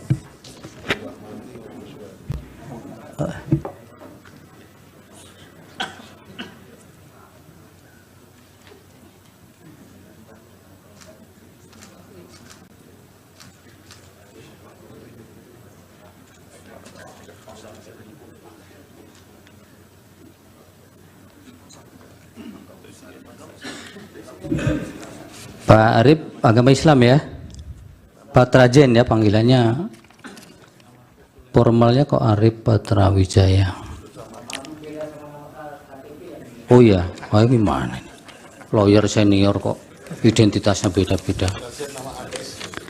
Baik, supaya untuk memenuhi ketentuan peraturan undang-undangan dimohon untuk mengucapkan sumpah dulu. Akan dipandu yang mulia Bapak Ridwan Mansur untuk saksi. Baik, yang mulia, terima kasih. Bapak Dr. Arif Patrawijaya SHLLM, ya, ikuti lapas sumpah lapas sumpah saksi yang akan saya tuntunkan menurut agama Islam. Bismillahirrahmanirrahim. Demi Allah, saya bersumpah sebagai saksi akan memberikan keterangan yang sebenarnya, tidak lain dari yang sebenarnya. Terima kasih yang mulia Ketua. Terima kasih yang mulia. Silakan di podium Pak Patra. Ini mau menjelaskan berkaitan dengan kesalahan KPU dalam penetapan pasangan calon. Izin yang mulia, saya ambil. Berikutnya siapa nanti Pak Heru setelah ini? Baik, yang mulia. Majelis. Terima kasih. Termohon, karena ini fakta dan kami juga ada dalam peristiwa itu, penting kami klarifikasi satu hal. Tidak usah, nanti Bapak punya instrumen untuk mengkanter itu. Baik. Itu yang pertama. Yang kedua, proses persidangan DKPP memanggil Bawaslu. DKPP memanggil juga Dirjen Peraturan Perundang-undangan. Pada saat persidangan, jelas Bawaslu menyampaikan dalam proses verifikasi, Bawaslu tidak dapat melakukan pengawasan. Kenapa? Karena sistem silonnya tidak dapat diakses. Begitu juga, waktu Dirjen DKPP dihadirkan, fakta persidangan bisa dibuka dalam putusan tanggal 5 tadi, disampaikan oleh Dirjen, ya, pernah KPU mengirimkan surat untuk perubahan peraturan KPU 7 hari setelah tanggal 16 Oktober. Saya ulang, 7 hari. Lalu oleh Dirjen PP dikembalikan yang mulia. Nggak bisa begini KPU. Masa langsung minta draftnya diubah dan disahkan? Harus konsultasi dulu kepada DPR. Maka dikembalikan nih sama Pak Hasim. Tolong dulu, ya, prosesnya konsultasi. Proses itu baru dijalankan setelah 7 hari, barulah ketemu tanggal 3 November, tanggal 3, ya, itu diterbitkan peraturan KPU nomor 23. Ya. Majelis mohon ini klarifikasi di peraturan mana yang diminta untuk diubah itu Majelis. Tadi ada disebutkan oleh saksi peraturannya dimintaan KPU untuk diubah. Tahu tidak peraturan mana yang minta diubah? Ya, jadi yang mulia, pada waktu KPU ini menerima berkas, Bawaslu menyatakan dalam persidangan mereka menggunakan pedoman pengawasannya dengan menggunakan peraturan nomor 19. Itu yang dia gunakan. Begitu juga KPU. Jadi pada waktu itu, berdasarkan peraturan nomor 19 tahun 2023, syarat capres dan syarat cawapres itu harus paling rendah 40 tahun belum diganti. Ya, itu tidak ditanyakan tadi. Ya, itu tadi yang ditanyakan. Makanya KPU ya bilang bahwa tolong ini saya mau ubah yang mulia. Kepada Dirjen PP, oleh Dirjen PP dikembaliin, nggak bisa, harus konsultasi ke DPR, DPR dulu. Ulang itu, ya. Iya, gitu. Oke, yang pertanyaan Pak Yani satu lagi. Yang kedua, ini terkait dengan asas, ya. Kalau dalam putusan kita baca, yang dilanggar oleh KPU ini tentu saja asas profesional dan asas menjamin ketidakpastian Pak Bambang. Jadi KPU ini waktu bekerja tidak menjamin kepastian hukum, itu maksud asasnya. Ya, silakan kuasa pemohon mengecek peraturan. Ya, yang dari Pak Bambang, yang ada Nah, tidak sekarang, pembahasan etik itu. Ya, KPU apakah yang menyatakan tidak sah ya di KPP ya? Seperti saya sampaikan, di dalam putusannya hanya dikabulkan sebagian. Jadi DKPP tegas menyatakan bahwa Pak Hasyim Asyari dan anggotanya semua itu telah melanggar 3 pasal. Karena melanggar 3 pasal itu diberi teguran keras terakhir. Di luar itu nggak ada putusan DKPP. Makanya diajukan ke PT UN atau di sini mungkin. Yang ketiga, fakta apakah KPU membatalkan ya? Di dalam putusan DKPP tidak ada amar putusan yang lain-lain. Hanya itu. Ya sudah, itu terus diulang-ulang. Ya. Cukup. Cukup. Baik. Yang Mulia. Majelis. Terima kasih. Termohon. Bapak. Karena ini fakta dan kami juga ada dalam peristiwa itu, penting kami klarifikasi satu hal. Tidak usah, nanti Bapak punya instrumen untuk mengkanter itu. Baik, makasih. Terima kasih Pak Putra. Lebih kurang saya mohon maaf, kalau ada kekurangan saya juga mohon maaf, kalau ada kebenaran semua datang dari Allah Subhanahu wa taala. Wassalamualaikum warahmatullahi wabarakatuh. Baik, terima kasih. Bagaimana ahli bisa menerangkan kekalahan Megawati dengan SBY dalam Pilpres tahun 2004? Ada 2 yang akan mengajukan pertanyaan, saya dan saudara Rifai di belakang. 2 pertanyaan saya. Saudara ahli mengatakan satu kesimpulan dari penelitiannya bahwa petahana atau calon yang didukung oleh petahana akan mendapatkan suara lebih dibandingkan dengan calon yang lain. Bagaimana ahli bisa menerangkan kekalahan Megawati dengan SBY dalam Pilpres tahun 2004? Yang kedua, kalau memang kesimpulan ini berlaku umum, apakah hanya satu faktor kebetulan kalau sekarang ini Jokowi yang menjadi presiden dan beliau mendukung pasangan Prabowo Gibran dan memperoleh suara lebih? Seandainya yang sekarang ini menjadi presiden adalah Yusuf Kalla yang mendukung pasangan Anies Baswedan dan Muhaimin, berarti calon itu juga akan memperoleh suara lebih dalam pemilu sekarang, pilpres sekarang. Seandainya lagi yang menjadi presiden adalah Megawati sekarang, maka pasangan calon Ganjar Pranowo dan Mahfud MD akan mendapatkan suara lebih. Berdasarkan teori saudara seperti itu konsekuensinya. Lalu apa masalahnya dengan persidangan sekarang ini, pendapat saudara itu? Ada sesuatu yang salah atau tidak? Majelis juga tadi pertanyaan Hotman Paris belum dijawab. Apakah permohonan pemohon dengan tuduhan Jokowi melakukan korupsi bisa dipakai oleh MK sebagai dasar membatalkan pemilu hanya karena keahlian beliau? Mohon, belum dijawab Majelis. Iya. Tolong dijawab. Iya, tidak usah terlalu semangat. Bapak mau jawab tidak? Saya itu serahkan karena keputusannya adalah di mahkamah. Ya. Jadi saya menyerahkannya kepada mahkamah. Iya itu Pak Otman. Bukan wewenang saya. Ahli juga tidak harus dipaksakan untuk menjawab, apalagi untuk sama dengan yang diinginkan. Majelis dan ahli ini kan juga menjawab berdasarkan data.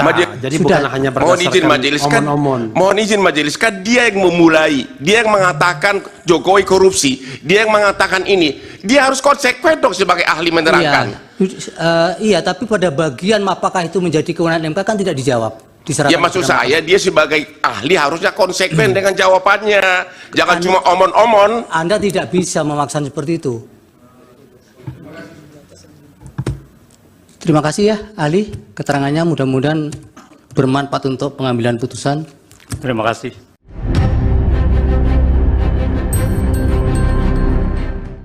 Sebanyak 10 saksi dari kubu Anies Baswedan dan Muhaimin Iskandar atau Amin mengundurkan diri dari sidang pembuktian perselisihan hasil pemilihan umum atau PHPU pada Senin 1 April 2024. Timnas Amin mengklaim pengunduran diri ini karena para saksi takut dipecat dari pekerjaan hingga adanya intimidasi. Dilansir dari tribunnews.com, hal itu diungkapkan oleh Ketua Tim Hukum Amin, Ari Yusuf Amir pada Senin 1 April 2024. Ari mengatakan 10 dari 19 saksi yang disiapkan dan dibawa pihaknya ke gedung MK telah mengundurkan diri untuk memberikan kesaksian di persidangan. Ia menjelaskan dari 10 saksi tersebut terdiri dari kepala desa, petugas pemilu, dan ASN di wilayah Jawa Tengah. Ari pun mengaku 5 dari 10 saksi itu mengundurkan diri sebelum persidangan di MK dimulai. Sedangkan 5 orang lainnya mengundurkan diri ketika sidang berlangsung. Ari menilai saksi Timnas Amin ini mundur karena khawatir akan dipecat dari pekerjaannya. Meski demikian, Ari menekankan bahwa pihaknya akan tetap melanjutkan sidang sengketa Pilpres 2024 dengan sisa saksi yang ada. Terima kasih. Pak Mirsa, dijawab apa yang dari KPU tadi tidak mengajukan pertanyaan. Majelis, satu lagi dari KPU. Masih ada satu lagi. Silakan. Ya, terima kasih. Biar sekaligus dijawab, nanti mohon izin. Kepada 5 saksi fakta.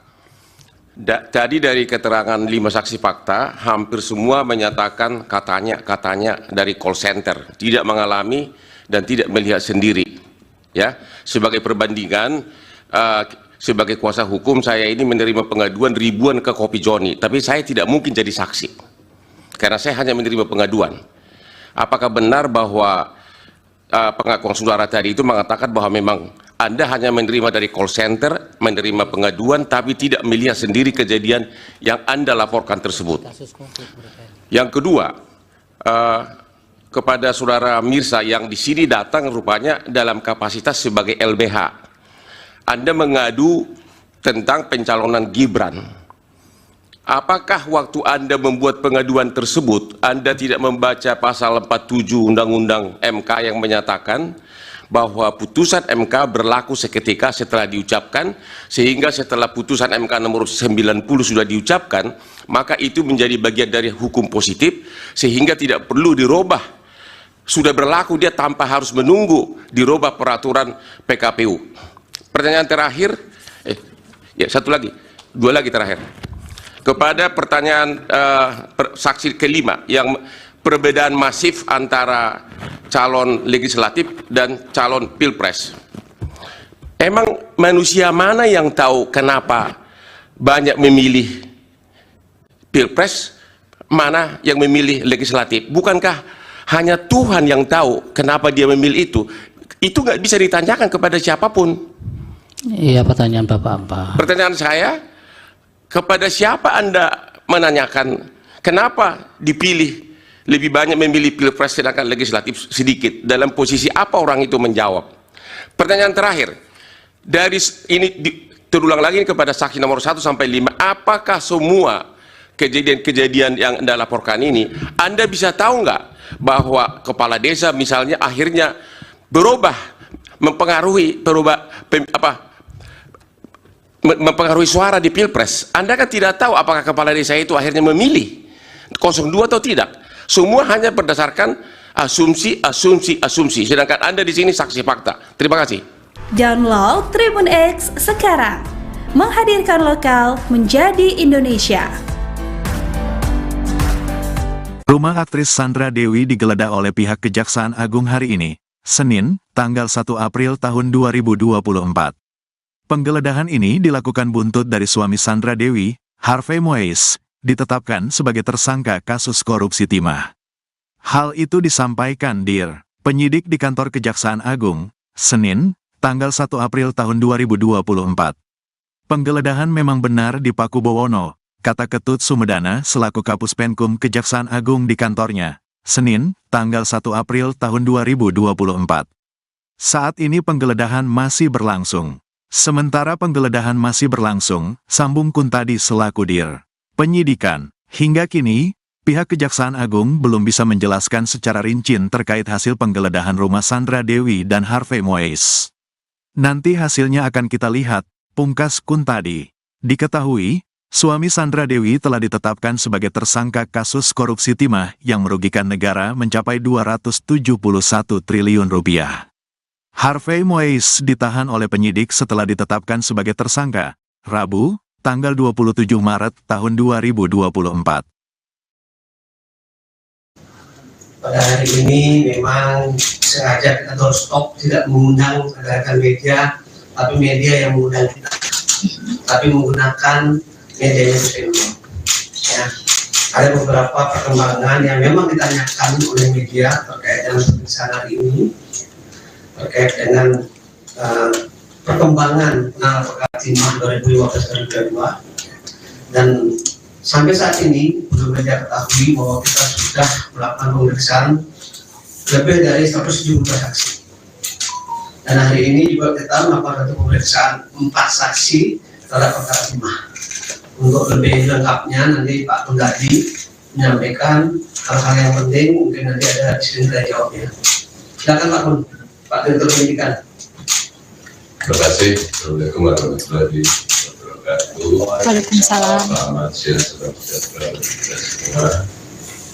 Sebagaimana kita ketahui, beberapa hari yang lalu kita melakukan serangkaian tindakan penyidikan, diantaranya melakukan kegiatan penggeledahan di rumah saudara ALN, dan kemudian beberapa saat kemudian kita melakukan tindakan penahanan terhadap saudara ALN dan diikuti dengan penahanan saudara HM.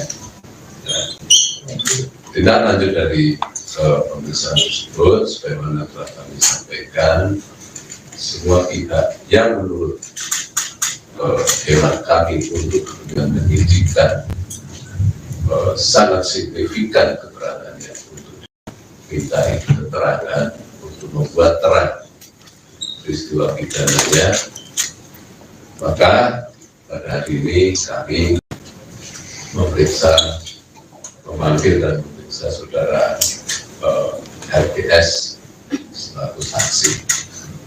Nah, kita harapkan keterangan-keterangan itu akan membuat terang peristiwa pidana yang sedang terjadi dalam tindak pidana tata kelola timah di IUB wilayah PT Timah. Ya, selain itu pada hari ini juga kami sudah melakukan kegiatan penggeledahan di kediaman saudara HN dan sedang berlangsung. Hasilnya apa nanti kita lihat, kita tunggu, nanti akan kita sampaikan apa saja yang kita lakukan. Mungkin itu yang bisa kami sampaikan. Selanjutnya terkait dengan saksi si A, si B apa harus diperiksa dan sebagainya, kembali lagi mohon berikan kepada kami bahwa siapapun sepanjang itu ada urgensinya dalam rangka membuat peristiwa pidana, pasti akan kami minta klarifikasinya, ya. Dan kami tidak bertindak berdasarkan asumsi. Semua tindakan kami transparan dan akuntabel, ya. Kami dibatasi oleh undang-undang untuk memanggil seseorang untuk mengambil tindakan hukum tertentu. Mungkin itu yang bisa kami sampaikan. Terima kasih. Assalamualaikum warahmatullahi wabarakatuh. Terima kasih Pak Dedit. Ini pertanyaan dari media yang ditujukan kepada saya, Pak Dedit. Satu pertanyaan, apakah saudara HM yang sudah ditetapkan sebagai tersangka dan sudah dilakukan penahanan, kapan mulai bisa dijenguk oleh keluarga atau masyarakat? Ibu Pak Dedit, dijawab Pak Dedit. Terima kasih. Sesuai dengan ketentuan yang berlaku, semua tahanan kami untuk 7 hari pertama harus dilakukan tindakan isolasi, sehingga nanti hari ke-7 baru dimungkinkan untuk dilakukan penjemputan. Kecuali ketika ada tindakan pemeriksaan khusus untuk penasihat hukum akan tidak diakses. Ya, itu hak yang bersangkutan. Demikian. Ada pertanyaan? Rekan-rekan media silakan. Ayo yang maju. Saya kasih kesempatan yang pakai topi. Selamat siang Pak Dedit dan Pak Ketut. Saya Ari dari Rian Kompas, mau tanya Pak, masih terkait dengan RPS ini, apakah bisa dielaborasi Pak, ini RPS ini hubungannya dengan ini, apakah terkait dengan PT Refine Bangkatin itu Pak? Sementara di PT Refine Bangkatin itu kan beliaunya tidak masuk dalam jajaran direksi maupun komisaris. Terima kasih Pak. Oke, terima kasih atas pertanyaannya. Justru itu yang bersangkutan kami periksa untuk memastikan keterkaitan yang bersangkutan dengan PT RPT, ya. Apakah yang bersangkutan sebagai pengurus, apakah yang bersangkutan sebagai PO, atau memang tidak ada kaitannya sama sekali. Ini untuk menghindari praduga, maka kami lakukan pemeriksaan untuk klarifikasi sejauh mana keterkaitan yang bersangkutan. Ya. Sepanjang tidak ada alat bukti yang cukup, ya tentu saja kita tidak akan bertindak. Demikian. Pak, artinya apakah pemeriksaan terhadap RBS ini pengembangan dari tersangka atau saksi lain pernah menyebut namanya gitu? Kami selalu mencermati hasil penyidikan. Apakah pemanggilan ini kaitannya dengan saksi atau alat bukti yang lain? Tentu saja kami tidak bisa menyampaikan di forum ini. Ya, yang jelas kami melihat ada urgensi yang harus kami klarifikasi pada yang bersangkutan untuk membuat terang peristiwa pidana ini. Demikian. Silakan tadi yang kacamata. Ya Pak, selamat siang. Perkenalkan saya Thomas dari Kumparan. Mau tanya Pak, yang terkait kasus korupsi timah dari tersangka Harvey Mois sama Helen Halim ini. Nah, Harvey Mois ini kan punya jet pribadi hingga mobil Rolls Royce ya. Terus Helen Halim ini juga punya rumah mewah di PIK. Nah, kira-kira Pak ada kemungkinan akan disita nggak Pak aset mereka itu? Terus yang selanjutnya keduanya akan dijerat TPPU nggak Pak? Terima kasih. Terima kasih. Sebagaimana telah kami sampaikan bahwa dalam setiap penanganan perkara tindak pidana korupsi, kami selalu menelusuri juga potensi adanya TPPU. Ya, sehingga itu sudah menjadi produk kami. TPPU sudah kita lakukan, bahkan Helen Halim memang sudah kita sampaikan dalam tindak pidana pencucian uang, tidak tertutup kemungkinan terhadap HM. Ya. Terkait dengan harta benda, penyitaan dan sebagainya, penelusuran masih sedang kita lakukan. Sepanjang barang-barang tersebut ada kaitannya menjadi alat atau merupakan hasil dari kejahatan, pasti akan kami lakukan penyitaan. Ya, terima kasih. Pak, menyambung Pak, dua hal lainnya Pak. Sebentar, pelan-pelan. Menyambung Pak. Saya suruh kesini tadi. Silakan. Baik, terima kasih Pak. Tadi saya Rudi dari Roto Terakuang. Saya datang dari Balka sengaja hari ini. Ada 3 pertanyaan yang saya sampaikan.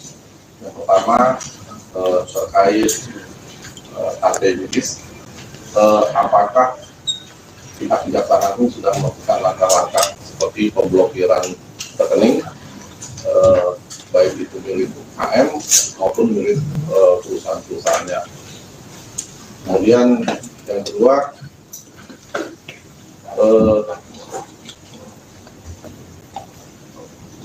apakah ada kemungkinan Sandra Dewi itu selaku istri Harvey Mois itu juga akan ikut terseret sebagai tersangka dalam perkara ini, ya, karena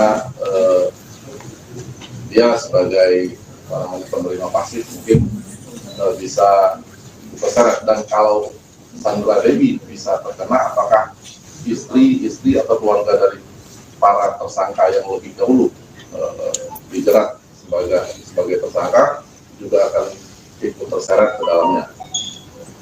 Terus yang ketiga, apakah ada kemungkinan institusi penegak hukum juga terseret dalam perkara ini? Ya, karena kalau mengacu dari pertemuan awal yang dilakukan di Hotel Borobudur pada Juni 2018 lalu, di situ juga terdapat beberapa aparat penegak hukum yang hadir dalam rapat tersebut. Dan di situ juga ada saudara RBS yang juga hadir dalam rapat pertama tersebut. Mungkin itu pertanyaan dari saya, Pak Udadi. Terima kasih. Silakan Pak Udadi. Terima kasih. Terkait dengan pertanyaan pertama, apakah sudah ada tindakan pemblokiran dan sebagainya terkait dengan rekening yang bersangkutan dan yang lain-lain, bahwa pemblokiran sudah lama kita lakukan pada saat awal-awal pendidikan ini, ya. Jadi bukan hanya baru sekarang ini, oke? Dan itu masih terus berkembang. Kedua, terkait dengan kemungkinan. Kami tidak bicara terkait dengan kemungkinan. Tadi sudah kami sampaikan, penegakan hukum dasarnya adalah alat bukti, bukan asumsi. Jadi kami tidak akan berandai-andai. Oke. 3, apakah ada kemungkinan institusi lain, itu juga bicara tentang kemungkinan kami bergerak terkait dengan alat bukti, ya. Jangan berasumsi dalam penegakan hukum. Saya kira itu sudah terjawab ya. Silakan yang pakai kacamata dulu, yang pakai topi. Pak, dari 271 triliun itu Helen Nadim terima berapa dan HM itu terima berapa? Terkait itu masih dalam proses penyidikan, ya. Kami tidak bisa menyampaikan di sini, ya. Nanti semua akan terang pada saat persidangan. Ujung dari perkara ini ada di persidangan dan semua akan kita pertanggungjawabkan di persidangan secara transparan. Ya. Mari kita kawal penegakan ini dan kita tunggu hasilnya di persidangan. Demikian. Pak, silakan yang baju yang kacamata dari Kumpul. Ya, Pak, izin menyambung Pak. Kan tadi masih ditelusuri lagi terkait kemungkinannya yang tadi itu. Tapi boleh tahu nggak Pak, keuntungan yang didapetin sama si Harvey Mois dan Helen Nadim ini berapa gitu? Miliaran kah atau berapa gitu Pak? Terus yang selanjutnya akan ada kemungkinan tersangka lain Pak? Terkait dengan keuntungan masih dalam proses penelusuran kami, ya. Tunggu saja, ini formulasi perhitungan, rumusannya, penghitungan masih kita koordinasikan dengan BPKP dan beberapa ahli terkait dengan keuangan negara. Terkait dengan bicara kemungkinan, sekali lagi kami tegaskan, kami tidak bertindak atas nama kemungkinan, atas nama asumsi. Semua kemungkinan selalu kami buka sepanjang alat buktinya ada. Ya, semua kemungkinan tetap kami buka sepanjang alat buktinya ada. Tapi sejauh ini udah terendus Pak? Kami tidak mau berandai-andai. Sejauh ini ada terendus? Kami tidak akan mengandai-andai. Yang lain silakan sebentar. Yang pertama Pak, mengonfirmasi soal penggeledahan tadi yang kediaman HM, apakah benar di Pakubono nama itu? Yang kedua terkait TPPU. HL ini kan sudah diterapkan TPPU ya Pak. Sejauh ini apakah ada ditemukan aliran ke partai politik atau paslon pada Pilpres 2024? Karena kan isinya banyak sekali dana-dana kampanye ini aliran dari para pengusaha tambang. Sejauh ini apakah sudah ditemukan? Terima kasih untuk penggeledahan benar-benar di Pakubono sedang berlangsung. Terkait dengan aliran dan sebagainya kami tidak bisa menjawab di sini dan kami himbau untuk tidak berasumsi nanti menjadi fitnah, ya. Semua kami dasarkan pada fakta dan ditemukan berdasarkan alat bukti. Pak, silakan dari mana? Ansari dari bisnis.com. Mau bertanya Pak, apakah sudah ada pemeriksaan terhadap pemangku kebijakan atau regulator dalam kasus ini? Kita belum. Apa? Yang Anda maksud regulator pemangku kebijakan itu apa? Siapa? SDM atau kementerian terkait Pak? Silakan Pak. Dari penanganan perkara ini dari awal itu pasti sudah kami lakukan pemeriksaan, ya, karena kita harus melihat dari kepatuhan terhadap regulasi yang ada, itu sudah kita lakukan pemeriksaan, ya. Jadi dari 172 saksi yang sudah kita periksa termasuk di dalamnya itu, ya, ini sudah lama kita gulirkan proses, bukan pada hari ini. Jadi hari ini baru 4 kita periksa terkait dengan saksi dan sekarang sudah berlangsung. Ada lagi? Cukup ya. Sekali lagi terima kasih kepada rekan-rekan media. Apa yang diungkapkan oleh Pak Derbit dan saya berdasarkan fakta yang kita dapatkan dalam proses penyidikan. Kita tidak berasumsi, tidak berandai-andai. Sekali lagi ya. Kemudian nanti akan diuraikan secara detail dalam surat dakwaan ketika perkara tersebut sudah dilimpahkan ke pengadilan. Karena beberapa bagian tidak bisa kita sampaikan ke media karena itu bagian dari proses penyidikan tidak bisa terungkap. Sekian dan terima kasih. Assalamualaikum warahmatullahi wabarakatuh.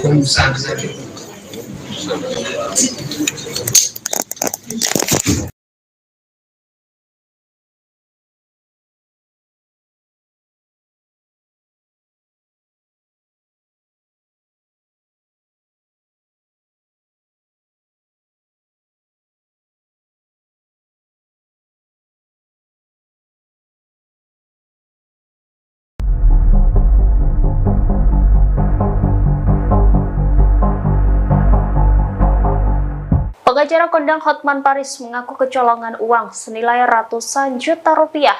Pelaku pencurian uang tersebut yakni manajer dari resto ramen Hotman di Tajur, Bogor Timur. Hal ini diungkap oleh Hotman Paris sendiri melalui unggahan Instagram pribadinya. Hotman Paris menyebut uang ratusan juta yang dibawa kabur karyawannya merupakan hasil penjualan di salah satu kedai ramen miliknya. Atas kejadian ini, Hotman Paris melaporkan ke pihak berwajib dan berharap polisi segera menangkap pelakunya. Hotman meminta bantuan Kapolresta Bogor Kota Kombes Bismo Teguh untuk segera menciduk terduga pelaku. Di sisi lain, Hotman tidak membeberkan lebih lanjut terkait kronologi kejadian. Hanya saja Hotman mengunggah video CCTV yang memperlihatkan terduga pelaku beraksi. Dalam video tersebut terlihat terduga pelaku memasukkan uang gepokan ke dalam tas ransel hitam. Hotman juga mengunggah tampang dari terduga pelaku. Sementara dalam keterangan video disebut akan mendapatkan imbalan bagi siapapun yang menemukan pelaku pencurian uang tersebut. Diketahui peristiwa ini terjadi di tengah kesibukan Hotman Paris bertarung di Mahkamah Konstitusi untuk melawan gugatan Pilpres 2024. Hotman menjadi salah satu tim pembela paslon nomor urut 2 Prabowo Subianto Gibran Raka Buming Raka. Hotman kecolongan uang. Pengacara kondang Hotman Paris mengaku kecolongan uang ratusan juta rupiah. Pelaku pencurian uang tersebut yakni manajer dari resto ramen Hotman di Tajur, Bogor Timur. Hal ini diungkap oleh Hotman Paris melalui unggahan Instagram pribadinya. Hotman Paris menyebut uang ratusan juta yang dibawa kabur karyawannya merupakan hasil penjualan di salah satu kedai ramen miliknya. Atas kejadian ini, Hotman Paris melaporkan ke pihak berwajib dan berharap polisi segera menangkap pelakunya. Hotman meminta bantuan Kapolresta Bogor Kota Kombes Bismo Teguh untuk segera menciduk terduga pelaku. Halo Bapak Kapolres Bogor Kota Bismo Teguh, mohon segera ditangkap pelaku. Manajer dari resto ramen Hotman di Tajur, Bogor Timur yang telah melarikan uang hasil penjualan restoran sebanyak ratusan juta. Uang penjualannya resto ramen Hotman di Tajur, Bogor Timur dibawa kabur oleh manajernya, jelas Hotman. Di sisi lain, Hotman tidak membeberkan lebih lanjut terkait kronologi kejadian. Hanya saja Hotman mengunggah video CCTV yang memperlihatkan terduga pelaku beraksi. Dalam video tersebut terlihat terduga pelaku memasukkan uang gepokan ke dalam tas ransel. Hotman juga mengunggah tampang dari terduga pelaku. Sementara dalam keterangan video, disebut akan mendapat imbalan bagi yang menemukan pelaku pencurian uang tersebut. Diketahui peristiwa ini terjadi di tengah kesibukan Hotman bertarung di MK melawan gugatan Pilpres 2024. Hotman menjadi salah satu tim pembela paslon nomor urut 2 Prabowo Gibran.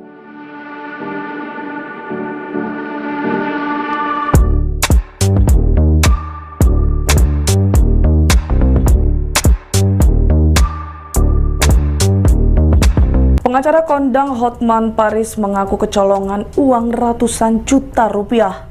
Pelaku pencurian uang tersebut yakni manajer dari resto ramen Hotman di Tajur, Bogor Timur.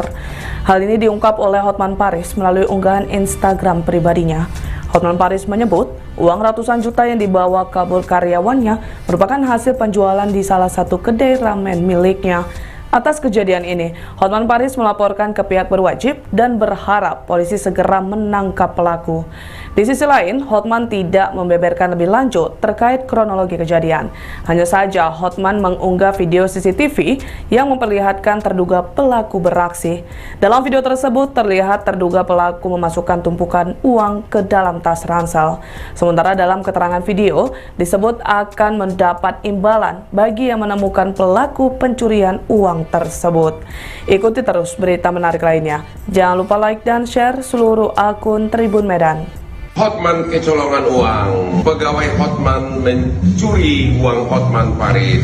Halo Bapak Kapolres Bogor Kota, mohon segera ditangkap pelaku manajer dari resto ramen Hotman di Tajur, Bogor Timur yang telah melarikan uang hasil penjualan restoran sebanyak ratusan juta uang penjualan resto ramen Hotman di Tajur, Bogor Timur dibawa kabur oleh manajernya. Bapak Kapolres Bogor Kota sangat mengucapkan terima kasih sekiranya pelakunya dapat ditangkap segera. God bless you, mohon dibantu. Salam Hotman Paris.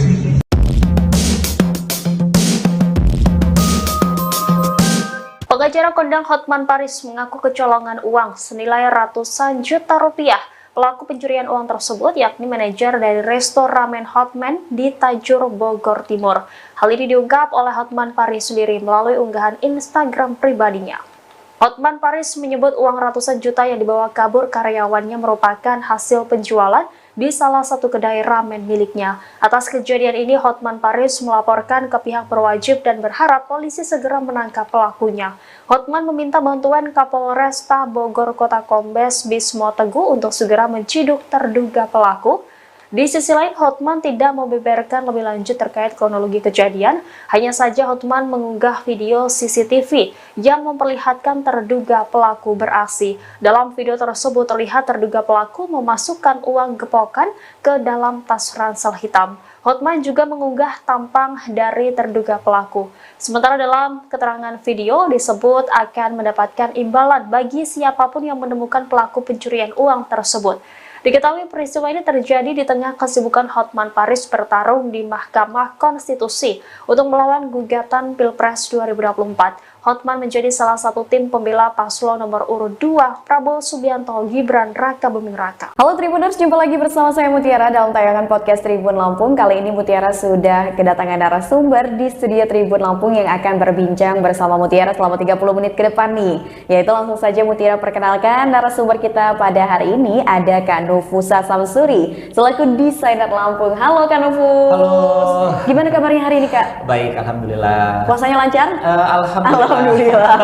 Iya, ini walaupun puasa kita harus tetap semangat ya, untuk berbagi kepada Tribuners di rumah. Nah Kak Nufusa Samsuri ini kan sebagai desainer Lampung, boleh diceritain Kak sedikit sekarang ini kesibukannya ngapain aja Kak? Ya, kesibukannya sih kalau saat ini memang kita aktifnya di dunia seni ya, kan karena memang aku merupakan alumni dari S1 Pendidikan Seni Tari Unila gitu. Kemudian dari pendidikan seni tersebut dari bidang tari itu kita merambah di dunia fashion juga. Artinya sekarang saya lagi sedang fokus untuk pengembangan inovasi fashion lokal untuk lebih dikenal sih seperti itu. Oke, ternyata basicnya sama-sama alumni di ini kita. Cuman beda jurusan aja. beda fakultas. Kalau Mutiara ilmu komunikasi kebetulan. Iya. Nah, Kak boleh diceritain dong awal mulanya menjadi seorang desainer. Ini kan tadi kalau background jurusan sih kayaknya nggak ada desainer-desainernya ya, seni tari gitu. Atau emang itu dari SMA udah kayaknya punya bakat nih di bidang desain gitu. Boleh diceritain Kak? Ya, sebenarnya kalau untuk desain sendiri itu adalah kayak sebenarnya kan kompleks ya. Kalau di bidang seni tari itu ada namanya kostum tari. Nah, jadi kan otomatis kita secara tidak langsung bersentuhan dengan dunia fashion gitu loh. Selain dari gerak tari dan musik seperti itu. Kemudian aku sih berprinsip bahwasannya kita harus mengeksplor bakat yang Tuhan beri gitu kan. Jadi kayaknya seru nih gitu melihat teman-teman menjadi desainer gitu kan. Ya coba aja gitu dengan otodidak, dengan keberanian ya kita belajar lewat YouTube, lewat Instagram. Jadi itu aja kita manfaatin sosial media. Oke, jadi otodidak gitu. Iya, jadi sekarang apalagi lebih mudah ya dengan adanya media sosial itu kita bisa lebih explore. Jadi informasi apa aja kita bisa cepet dapat. Kemudian semua tergantung dari kita sih gitu kan. Kalau kita mau pasti kita bisa seperti itu. Oke, jadi memang belajarnya otodidak. Nah kalau boleh tahu Kak, karya pertamanya gitu kan menjadi seorang desainer pada saat awal-awal itu pada tahun berapa dan karyanya itu dipakai di mana kostumnya kalau boleh tahu? Ya untuk awal sih sebenarnya kalau awal sekali itu aku buat karya itu baju untuk pakaianku sendiri. Oh, untuk diri sendiri malah? Oke. Jadi sebelum kita menjadikan orang sebagai model karya kita, kita coba kayaknya aku jadi desainer untuk badan diriku sendiri kayak seperti itu. Jadi kayak baju-baju pesta, baju-baju pokoknya buat aja sesuka hati aku gitu kan. Aku datang gitu kan ke penjahit. Aku punya rancangan, Kak aku punya seperti ini dibuat. Kemudian di satu waktu dipakai pesta kok bagus gitu kan. Terus dari situ teman-teman yang kayak Kak aku mau sih gitu.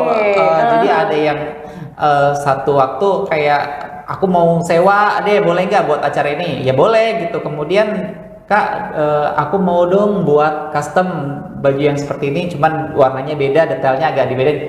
Ada juga yang seperti itu. Jadi dari situ kayak yang, kayaknya di sini juga jadi satu bisa dimanfaatkan gitu kan. Momen peluangnya momennya, peluangnya itu jadi ya alhamdulillah gitu. Debut pertama aku untuk prestasi di bidang fashion itu pertama kali aku dipercayakan untuk peserta Mister Indonesia perwakilan Kalimantan Selatan pada tahun 2017 dan itu menjadi sebuah tonggak pertama gitu, titik awal ya. Kemudian belajar lagi terus kemudian kita mengikuti sebuah kompetisi gitu kan, iseng-iseng kompetisi dan akhirnya menang. Kemudian ada pelatihan yang diberikan dari bank, kemudian kita ikuti seperti apa mood board, seperti apa namanya cara pemasaran, bagaimana membaca peluang bisnis, membaca pasar ya seperti itu. Jadi udah ngalir aja gitu. Nah, dan katanya kabar terbarunya kemarin ini baru aja karyanya tampil ya di Indonesia Fashion Week. Ya benar sekali, dan alhamdulillah di tahun 2024 itu ada kali keduanya saya mengikuti. Kali kedua? Iya, Indonesia Fashion Week. Jadi di 2023 saya juga pernah perdana mengikuti, dan yang tahun ini 2024 itu yang kedua. Jadi di 2024 itu sebenarnya karyanya memang sudah juara di Kemenpora sebenarnya. Ajang Kreativesia di 2023 itu di Keraton Surakarta. Pura Mangkunegaran. Nah di situ wali kotanya Pak Gibran Rakabuming punya event Kreativesia, dan saya sebagai perwakilan Lampung ya dari Dinas Pemuda dan Olahraga Provinsi Lampung ditunjuk untuk mengikuti event kreatif dalam desain wastra daerah. Saya menggunakan teknik tapis ya untuk menjadi sebuah karya yang saya presentasikan di Solo, Jawa Tengah, dan alhamdulillah Lampung menjadi juara 2 tingkat nasional. Dan akhirnya karya tersebut diminta untuk tampil kembali oleh Ketua APPMI Lampung ya. Saya juga mengikuti organisasi APPMI Lampung dan ditunjukkan kembali untuk diperagakan di Indonesia Fashion Week 2024 yang baru saja dilaksanakan. Kapan itu kalau boleh tahu Indonesia Fashion Week-nya? Tanggal 27 sampai 31 Maret 2024 di JCC. Iya, di JCC Jakarta. Nah, kalau boleh tahu, menarik banget ini. Tadi kan Kak Nufus sudah menceritakan awal mula ya, atau debut pertama karyanya itu dipakai waktu Mister ya. Mister dari Kalimantan ya, memakai karya pertama kali di tahun 2017. Kalau boleh tahu, selain itu siapa saja sih yang sudah memakai kostum karya dari Kak Nufus gitu desain-desainnya? Jadi kalau aku sih sebenarnya juga dulu karena juga kita perlu ya membranding diri dengan promosi. Akhirnya kita juga support dengan putra-putri daerah Lampung yang ingin ke nasional. Ya, jadi aku pernah support Miss Earth dari Provinsi Lampung, pernah, kemudian putra-putri kebudayaan, kemudian putra-putri ekowisata, terus ya teman-teman yang perlu bantuan lah untuk ajang nasional kemudian ajang duta genre, kemudian duta kopi, banyak sekali pageant. Akhirnya kan kita bisa dengan kemampuan kita juga kita sedikit bisa support untuk teman-teman yang ingin berprestasi gitu loh. Kemudian ya udah, akhirnya ngalir aja, apa yang bisa kita bantu seperti itu. Selagi untuk kemajuan Provinsi Lampung tercinta, untuk prestasi teman-teman ya, selagi kita bisa support ya support. Iya. Kalau boleh tahu nih Kak, itu kan pasti kalau ngebuat desain untuk suatu kostum itu pasti butuh inspirasi. Kalau boleh tahu cari inspirasinya itu gimana sih Kak? Sebenarnya kalau inspirasi itu banyak ya. Maksudnya kalau kayak aku sendiri sih biasanya setelah sholat atau ketika santai itu muncul kemudian aja muncul, inspirasi, ya, imajinasi, ide-ide. atau kita bisa lihat referensi-referensi ketika kita scroll Instagram atau melihat pagelaran orang lain, atau juga ketika kita jalan-jalan ke satu daerah tertentu, biasanya mendapatkan inspirasi itu seperti kita mendapatkan ilham sih gitu. Jadi explore aja. Jadi sering explore ya, sering Iya, explore, baca gitu kan, karena dari situ akhirnya dapat ide-ide baru ya untuk seperti karyanya. itu. Artinya ketika kita mendapatkan ide yang memang benar-benar kita miliki itu ya udah eksekusi aja gitu. Akhirnya kalau sudah jadi karya, apa yang ada di otak kita kayak ada sesuatu kebanggaan dan pride sendiri ya, kebanggaan tersendiri untuk diri kita gitu loh. Apalagi kalau lebih bangga lagi ketika karyanya itu diapresiasi bagus oleh orang lain. Jadi kayak yang oh kita bisa juga ternyata gitu.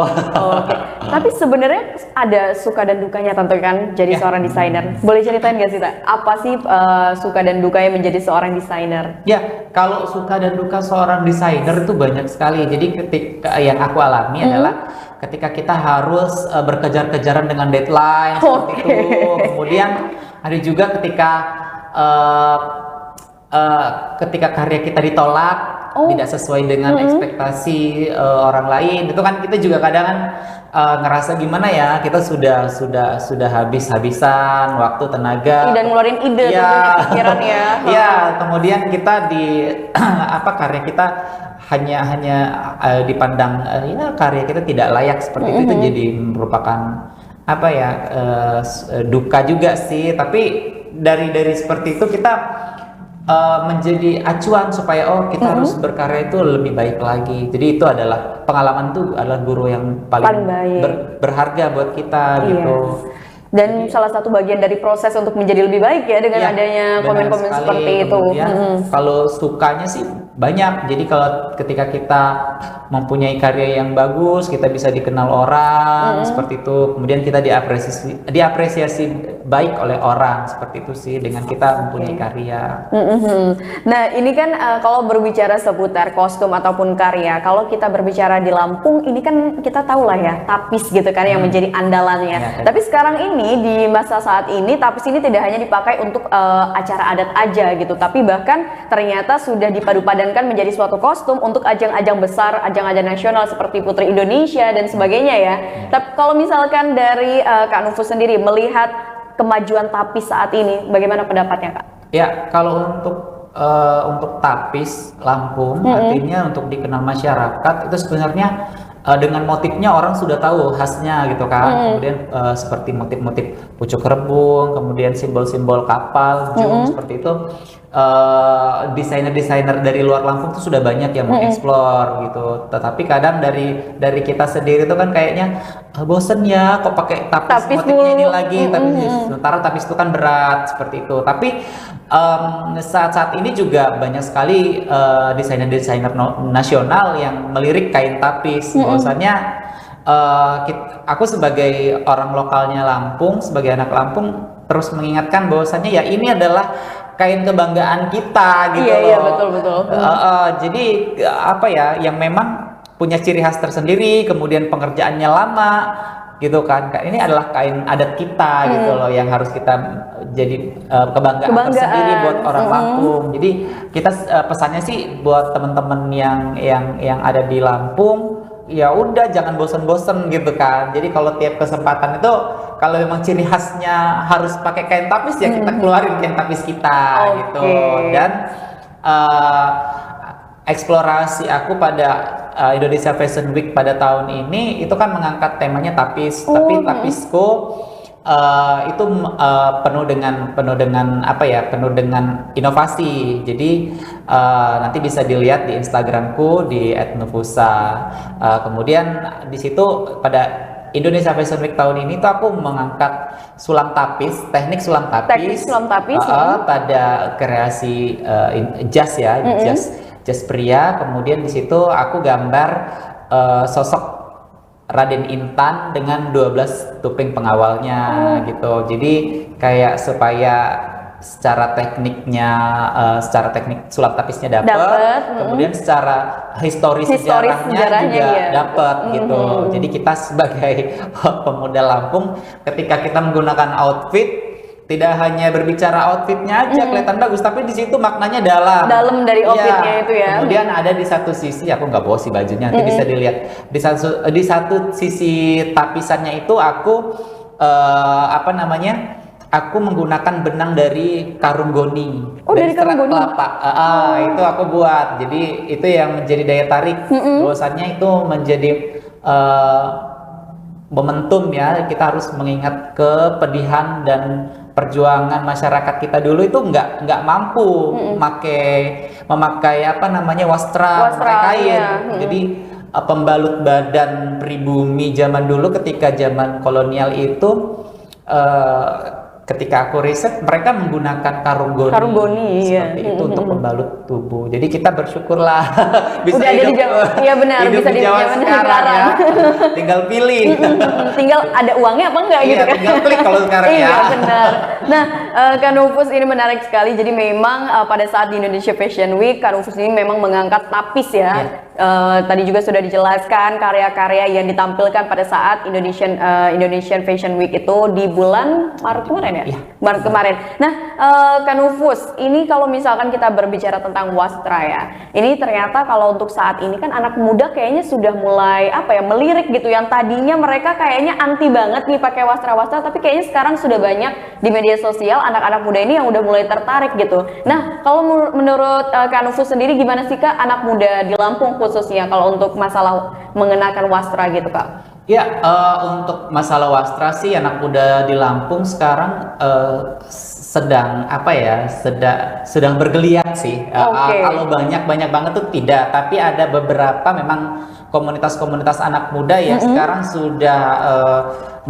sudah mulai ya. Artinya sudah mulai aku kayaknya harus ada Lampung Pride-nya nih ketika memakai outfit gitu. Jadi kayak banyak sekali sekarang brand-brand lokal yang sudah mengangkat misalnya kaos tapis, kemudian UMKM itu sudah banyak juga yang eksplorasi ya. Kemudian juga aku juga tergabung dalam APPMI. Apa itu sih Kak? Ya, APPMI itu adalah Asosiasi Perancang Pengusaha Mode Indonesia, APPMI. Jadi kalau organisasi asosiasi desainer ya, gitu. Kalau kita di lokal Lampung ya, di Provinsi Lampung itu diketuai oleh Ibu Ida Giris ya. Jadi beliau juga salah satu ketua dari Provinsi Lampung yang menghimpun desainer-desainer yang ada di Lampung. Iya, desainer-desainer senior ataupun yang masih junior dihimpun dalam satu organisasi untuk mengeksplor wastra-wastra lokal untuk menjadi sebuah karya, dan beliau juga yang menentukan layak atau tidak layaknya sebuah karya untuk ditampilkan di Indonesia Fashion Week. Jadi kalau kita tahu kalau presiden desainer ya atau ketua APPMI pusat itu Ibu Poppy Darsono. Beliau yang menjadi presiden atau yang mengkrit IFW ya. Indonesia Fashion Week itu. Ya, Ibu Poppy Darsono. Jadi kita sebagai anggota APPMI ikut melestarikan wastra lokal khususnya wastra-wastra di Provinsi Lampung sangat banyak, dan itu masih banyak sekali. Jadi tidak hanya tapis, ternyata Lampung itu ada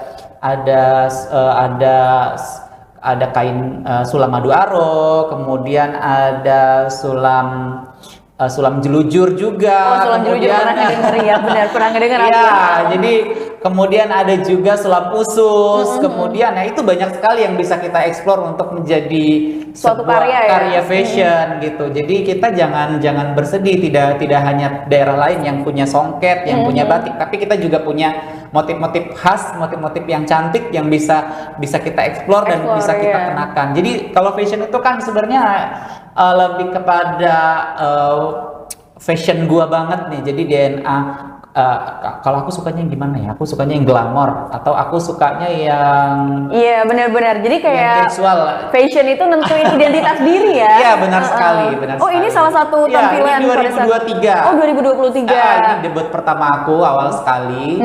Jadi memang pada saat itu aku lebih explore pada kostum pertunjukan, kostum tari. Kostum pertunjukan. Ya, jadi segala gapura-gapura Lampung aku tempelin. ditempelin Jum-jum. semua ya? Itu temanya jum. Jadi kayak yang dari jauh orang harus tahu itu itu Lampung gitu. Oke. Nah, ini yang 2024 baru kemarin. Oh, 2000 baru kemarin ini?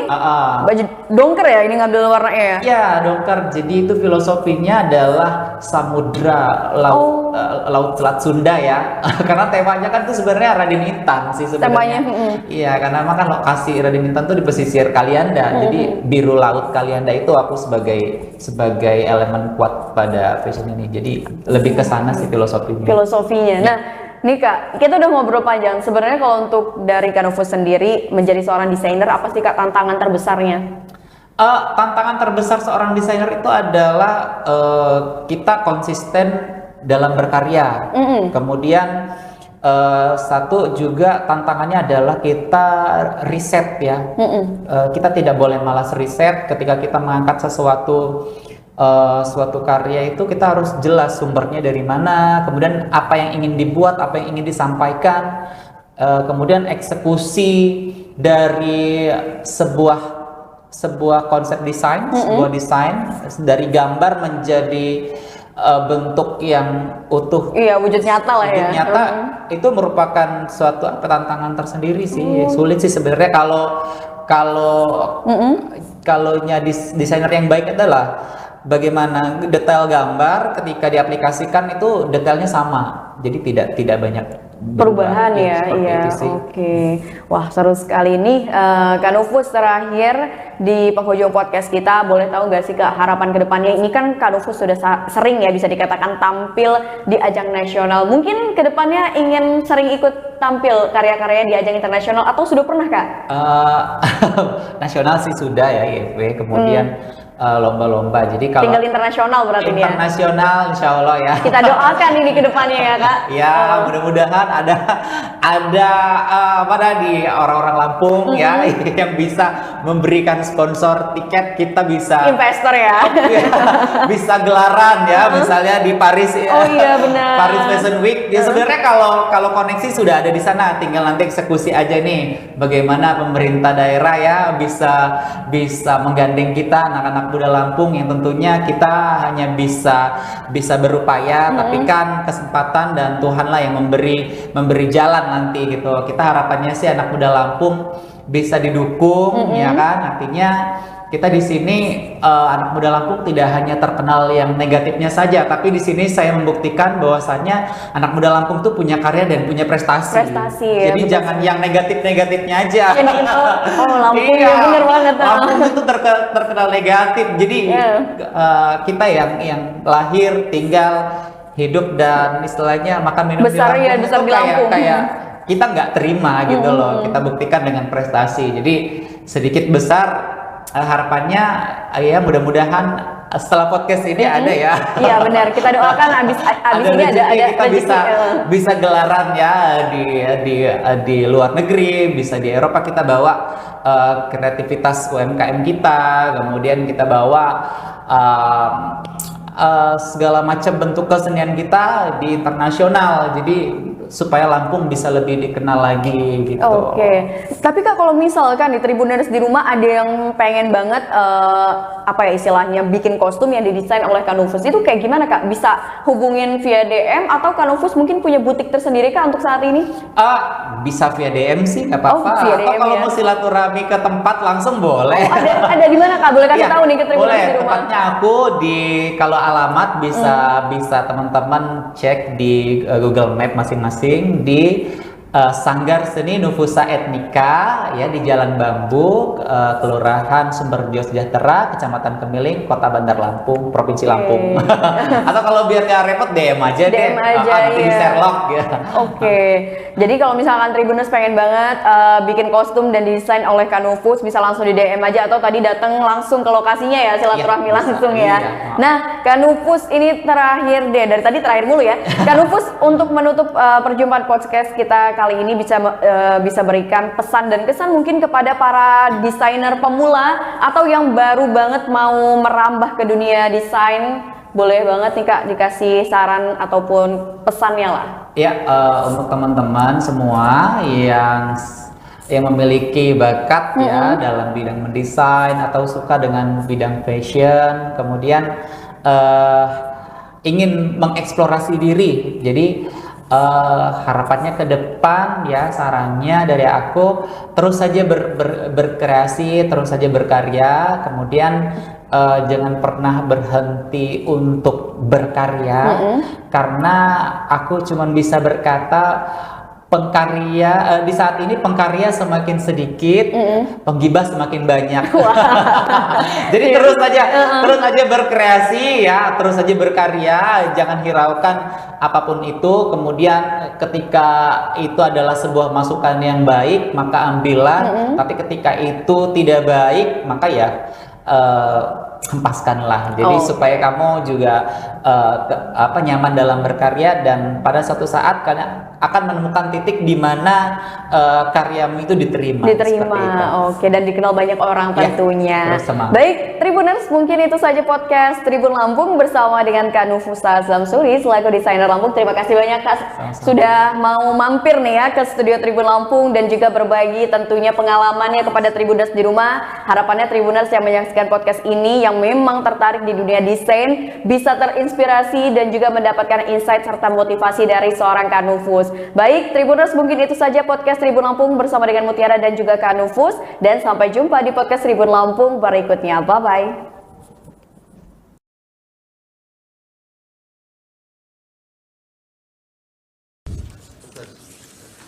Sudah terlambat, minta cepat pula, belum disumpah pula. Terima kasih yang mulia atas kebijaksanaan. Pak Heru, berikutnya siapa? Yang mulia, mohon izin. Sebelum melanjutkan ke ahli berikutnya, ada permintaan dari saksi satu orang karena akan menguji di Universitas Sriwijaya pukul 15. Mohon satu didahulukan jika diperkenankan yang mulia. Satu orang. Gimana? Silahkan. Iya, terima kasih yang mulia. Saudara Arif Patramijaya minta izin di.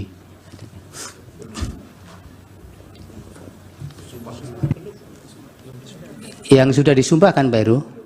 Yang belum, yang mulia. Belum ya? Oke, ya, mohon izin dulu. Sudah terlambat, minta cepat pula, belum disumpah pula. Terima kasih yang mulia atas kebijaksanaan.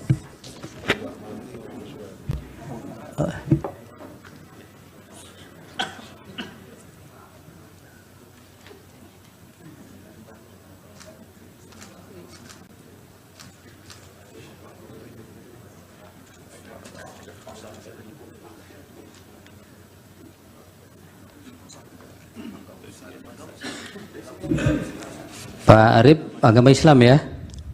Patrajen ya panggilannya. Formalnya kok Arif Patrawijaya. Oh iya, gimana ini? Lawyer senior kok identitasnya beda-beda. Baik, supaya untuk memenuhi ketentuan peraturan undang-undangan dimohon untuk mengucapkan sumpah dulu. Akan dipandu yang mulia Bapak Ridwan Mansur untuk saksi.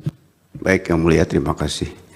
Bapak Dr. Arif Patrawijaya SHLLM, ya. Ikuti lapas sumpah lapas sumpah saksi yang akan saya tuntunkan menurut agama Islam. Bismillahirrahmanirrahim. Demi Allah, saya bersumpah sebagai saksi akan memberikan keterangan yang sebenarnya, tidak lain dari yang sebenarnya. Terima kasih Yang Mulia Ketua. Terima kasih Yang Mulia. Silakan di podium Pak Patra. Ini mau menjelaskan berkaitan dengan kesalahan KPU dalam penetapan pasangan calon. Izin Yang Mulia, saya ambil. Berikutnya siapa nanti Pak Heru setelah ini? Baik, Yang Mulia. Majelis. Terima kasih. Termohon, Bapak. Karena ini fakta dan kami juga ada dalam peristiwa itu, penting kami klarifikasi satu hal. Tidak usah, nanti Bapak punya instrumen untuk mengkanter itu. Baik. Itu yang pertama. Yang kedua, proses persidangan DKPP memanggil Bawaslu. DKPP memanggil juga Dirjen Peraturan Perundang-undangan. Pada saat persidangan, jelas Bawaslu menyampaikan dalam proses verifikasi Bawaslu tidak dapat melakukan pengawasan. Kenapa? Karena sistem silonnya tidak dapat diakses. Begitu juga waktu Dirjen DKPP dihadirkan, fakta persidangan bisa dibuka dalam putusan tanggal 5 tadi, disampaikan oleh Dirjen, ya, pernah KPU mengirimkan surat untuk perubahan peraturan KPU 7 hari setelah tanggal 16 Oktober. Saya ulang, 7 hari. Lalu oleh Dirjen PP dikembalikan Yang Mulia. Nggak bisa begini KPU. Masa langsung minta draftnya diubah dan disahkan? Harus konsultasi dulu kepada DPR. Maka dikembalikan nih sama Pak Hasim. Tolong dulu ya, prosesnya konsultasi. Proses itu baru dijalankan setelah 7 hari, barulah ketemu tanggal 3 November, tanggal 3 ya, itu diterbitkan peraturan KPU nomor 23. Ya. Majelis mohon ini klarifikasi di peraturan mana yang diminta untuk diubah itu Majelis. Tadi ada disebutkan oleh saksi peraturannya dimintaan KPU untuk diubah. Tahu tapi tidak disebutkan peraturan mana yang minta diubah? Ya, jadi Yang Mulia, pada waktu KPU ini menerima berkas, Bawaslu menyatakan dalam persidangan mereka menggunakan pedoman pengawasannya dengan menggunakan peraturan nomor 19. Itu yang dia gunakan. Begitu juga KPU. Jadi pada waktu itu, berdasarkan peraturan nomor 19 tahun 2023, syarat capres dan syarat cawapres itu harus paling rendah 40 tahun belum diganti.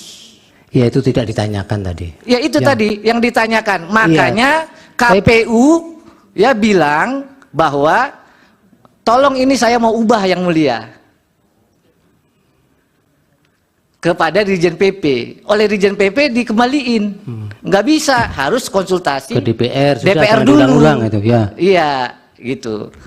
Oke, yang pertanyaan Pak Yani satu lagi. Yang kedua, ini terkait dengan asas ya.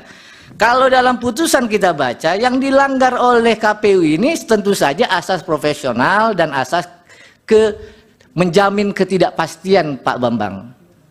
Jadi KPU ini waktu bekerja tidak menjamin kepastian hukum, itu maksud asasnya. Ya, silakan kuasa pemohon mengecek peraturan. Ya, yang dari Pak Bambang, yang ada tidak sekarang, pembahasan etik itu. Ya, KPU apakah ya menyatakan tidak sah ya di KPP ya? Seperti saya sampaikan, di dalam putusannya hanya dikabulkan sebagian. Jadi DKPP tegas menyatakan bahwa Pak Hasyim Asyari dan anggotanya semua itu telah melanggar 3 pasal. Karena melanggar 3 pasal itu diberi teguran keras terakhir. Di luar itu nggak ada putusan DKPP. Makanya diajukan ke PT UN atau di sini mungkin. Yang ketiga, fakta apakah KPU membatalkan ya? Di dalam putusan DKPP tidak ada amar putusan yang lain-lain. Hanya itu. Ya sudah, itu terus diulang-ulang. Ya. Cukup. Cukup. Baik, Yang Mulia. Majelis. Terima kasih. Termohon, karena ini fakta dan kami juga ada dalam peristiwa itu, penting kami klarifikasi satu hal. Tidak usah, nanti Bapak punya instrumen untuk mengkanter itu. Baik, makasih. Terima kasih Pak Putra. Lebih kurang saya mohon maaf, kalau ada kekurangan saya juga mohon maaf, kalau ada kebenaran semua datang dari Allah Subhanahu wa taala. Wassalamualaikum warahmatullahi wabarakatuh. Baik, terima kasih. Bagaimana ahli bisa menerangkan kekalahan Megawati dengan SBY dalam Pilpres tahun 2004?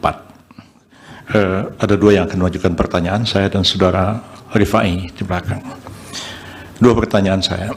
Saudara ahli mengatakan satu kesimpulan dari penelitiannya bahwa petahana atau calon yang didukung oleh petahana akan mendapatkan suara lebih dibandingkan dengan calon yang lain. Bagaimana ahli bisa menerangkan kekalahan Megawati dengan SBY dalam Pilpres tahun 2004? Yang kedua, kalau memang kesimpulan ini berlaku umum, apakah hanya satu faktor kebetulan kalau sekarang ini Jokowi yang menjadi presiden dan beliau mendukung pasangan Prabowo Gibran dan memperoleh suara lebih?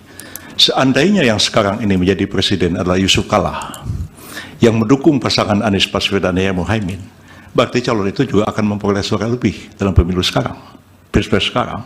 Seandainya lagi yang menjadi presiden adalah Megawati sekarang, maka pasangan calon Ganjar Pranowo dan Mahfud MD akan mendapatkan suara lebih. Berdasarkan teori saudara seperti itu konsekuensinya. Lalu apa masalahnya dengan persidangan sekarang ini, pendapat saudara itu? Ada sesuatu yang salah atau tidak? Majelis juga tadi pertanyaan Hotman Paris belum dijawab, apakah permohonan pemohon dengan tuduhan Jokowi melakukan korupsi bisa dipakai oleh MK sebagai dasar membatalkan pemilu hanya karena keahlian beliau? Mohon, belum dijawab majelis. Iya. Tolong dijawab. Iya, tidak usah terlalu semangat. Bapak mau jawab tidak? Saya itu serahkan karena keputusannya adalah di mahkamah. Ya. Jadi saya menyerahkannya kepada mahkamah. Ya itu Pak Hotman. Bukan wewenang saya. Ahli juga tidak harus dipaksakan untuk menjawab, apalagi untuk sama dengan yang diinginkan. Dan ahli ini kan juga menjawab berdasarkan data. Jadi bukan hanya berdasarkan omon-omon. Mohon izin majelis, kan dia yang memulai, dia yang mengatakan Jokowi korupsi, dia yang mengatakan ini, dia harus konsekuen dong sebagai ahli menerangkan. Iya, tapi pada bagian apakah itu menjadi kewenangan MK kan tidak dijawab. Ya maksud saya dia sebagai ahli harusnya konsekuen dengan jawabannya, jangan cuma omon-omon. Anda tidak bisa memaksa seperti itu. Terima kasih ya ahli, keterangannya mudah-mudahan bermanfaat untuk pengambilan putusan. Terima kasih.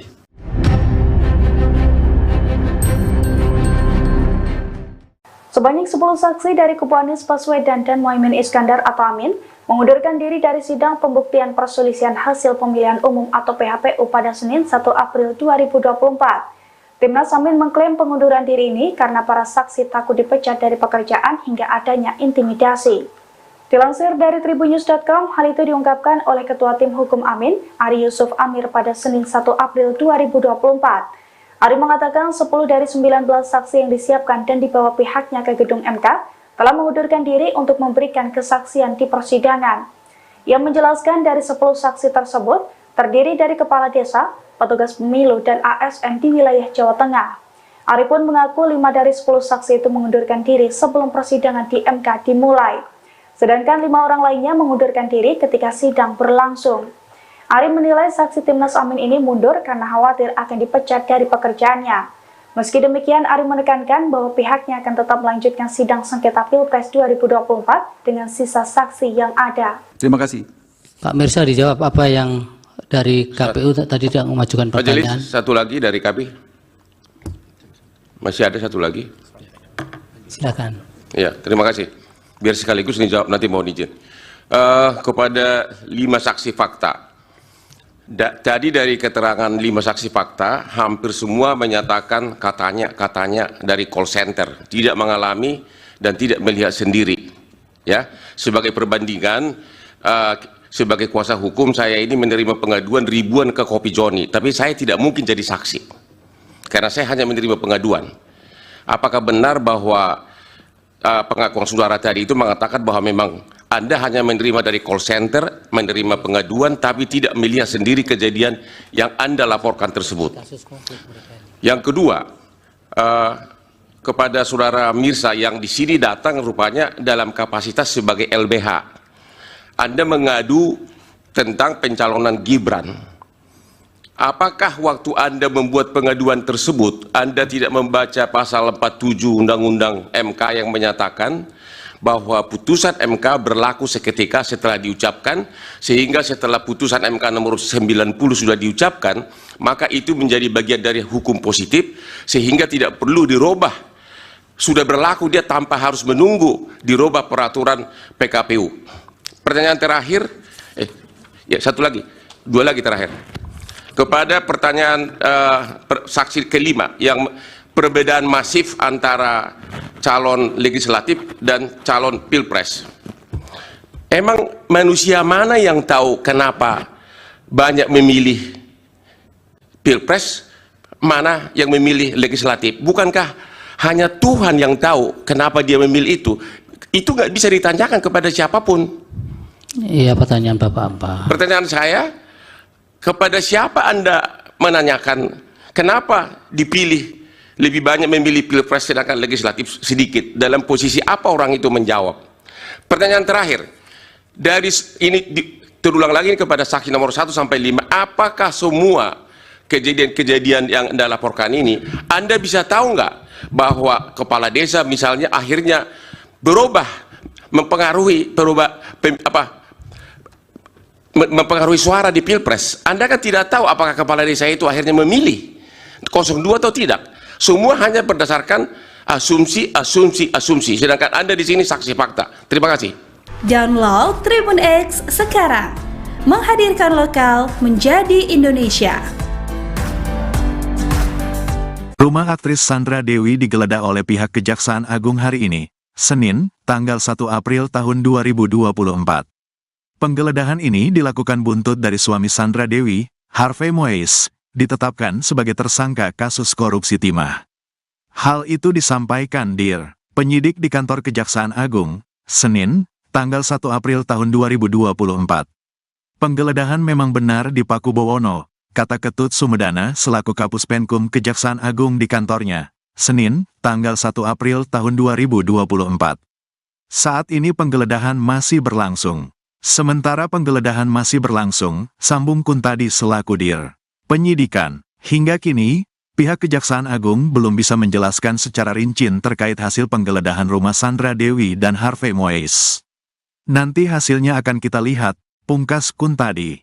Diketahui, suami Sandra Dewi telah ditetapkan sebagai tersangka kasus korupsi timah yang merugikan negara mencapai 271 triliun rupiah. Harvey Moise ditahan oleh penyidik setelah ditetapkan sebagai tersangka, Rabu, tanggal 27 Maret tahun 2024. Pada hari ini memang sengaja kita doorstop, tidak mengundang rekan media, tapi media yang mengundang kita. Tapi menggunakan medianya Penkum.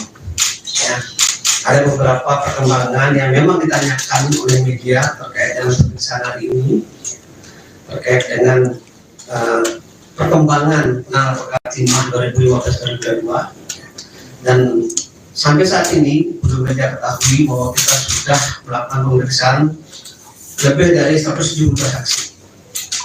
Dan hari ini juga kita melakukan satu pemeriksaan 4 saksi terhadap perkara timah. Untuk lebih lengkapnya nanti Pak Kuntadi menyampaikan hal-hal yang penting, mungkin nanti ada di sini dari jawabnya. Silakan Pak Kun, Pak Direktur Penyidikan. Terima kasih. Assalamualaikum warahmatullahi wabarakatuh. Waalaikumsalam. Selamat siang saudara-saudara kita semua. Sebagaimana kita ketahui, beberapa hari yang lalu kita melakukan serangkaian tindakan penyidikan, di antaranya melakukan kegiatan penggeledahan di rumah saudara ALN, dan kemudian beberapa saat kemudian kita melakukan tindakan penahanan terhadap saudara ALN dan diikuti dengan penahanan saudara HM.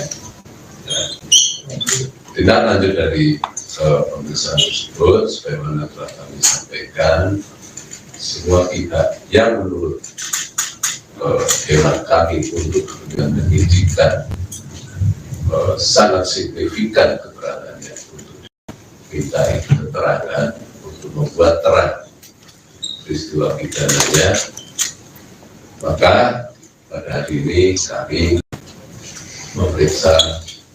memanggil dan memeriksa saudara RPS selaku saksi.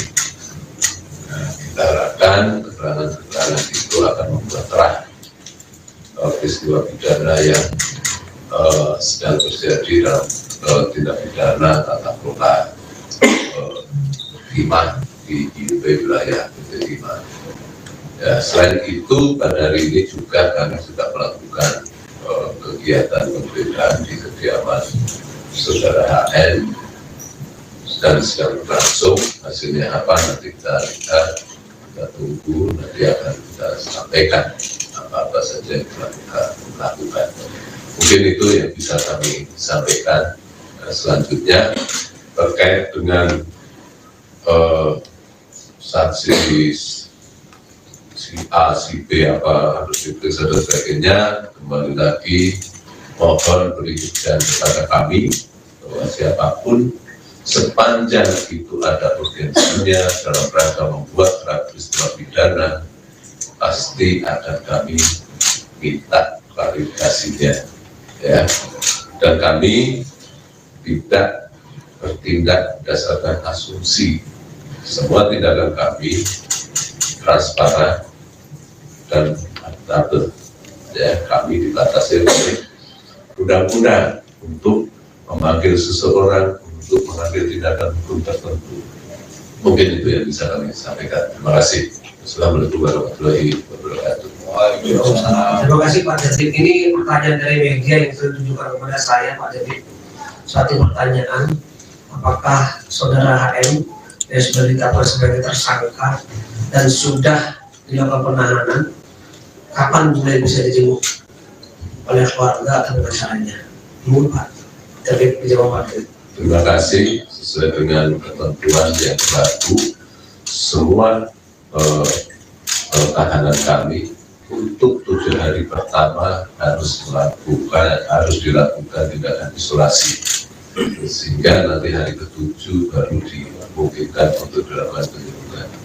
Kecuali ketika ada tindakan pemeriksaan khusus untuk penasihat hukum akan tidak beri akses. Ya, kan itu hak yang bersangkutan. Demikian. Ada pertanyaan rekan-rekan media, silakan. Ayo yang maju. Saya kasih kesempatan yang pakai topi. Selamat siang Pak Didi dan Pak Ketut. Saya Ari dari Rian Kompas, mau tanya Pak konfirmasi terkait dengan RBS ini, apakah bisa dielaborasi Pak, ini RBS ini hubungannya dengan ini, apakah terkait dengan PT Refine Bangkatin itu Pak? Sementara di PT Refine Bangkatin itu kan beliaunya tidak masuk dalam jajaran direksi maupun komisaris. Terima kasih Pak. Oke, terima kasih atas pertanyaannya. Justru itu yang bersangkutan kami periksa untuk memastikan keterkaitan yang bersangkutan dengan PT RBT. Ya, apakah yang bersangkutan sebagai pengurus, apakah yang bersangkutan sebagai PO, atau memang tidak ada kaitannya sama sekali. Ini untuk menghindari praduga, maka kami lakukan pemeriksaan untuk diklarifikasi sejauh mana keterkaitan yang bersangkutan. Ya, sepanjang tidak ada alat bukti yang cukup, ya tentu saja kita tidak akan bertindak. Demikian. Pak, artinya apakah pemeriksaan terhadap RBS ini pengembangan dari tersangka atau saksi lain yang pernah menyebut namanya gitu? Kami selalu mencermati hasil penyidikan. Apakah pemanggilan ini kaitannya dengan transaksi atau alat bukti yang lain, tentu saja kami tidak bisa menyampaikan di forum ini. Ya, yang jelas kami melihat ada urgensi yang harus kami klarifikasi pada yang bersangkutan untuk membuat terang peristiwa pidana. Demikian. Silakan tadi yang kacamata. Ya Pak, selamat siang Perkenalkan, saya Thomas dari Kumparan. Mau tanya Pak, yang terkait kasus korupsi timah dari tersangka Harvey Mois sama Helen Halim ini. Nah, Harvey Mois ini kan punya jet pribadi hingga mobil Rolls Royce ya. Terus Helen Halim ini juga punya rumah mewah di PIK. Nah, kira-kira Pak ada kemungkinan akan disita nggak Pak aset mereka itu? Terus yang selanjutnya, keduanya akan dijerat TPPU nggak Pak? Terima kasih. Terima kasih. Sebagaimana telah kami sampaikan bahwa dalam setiap penanganan perkara tindak pidana korupsi, kami selalu menelusuri juga potensi adanya TPPU, ya, sehingga itu sudah menjadi produk kami. TPPU sudah kita lakukan, bahkan Helen Halim memang sudah kita sampaikan dalam tindak pidana pencucian uang, tidak tertutup kemungkinan terhadap HM. Ya. Terkait dengan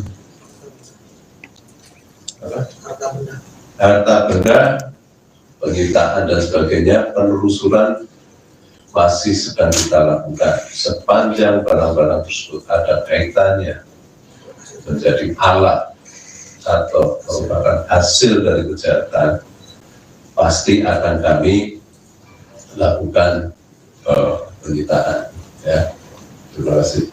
Pak, menyambung Pak, dua hal lainnya Pak. Sebentar, pelan-pelan. Menyambung Pak. Saya suruh kesini tadi. Silakan. Baik, terima kasih Pak. Itu tadi saya Rudi dari Roto Traktual. Saya datang dari Balka sengaja hari ini.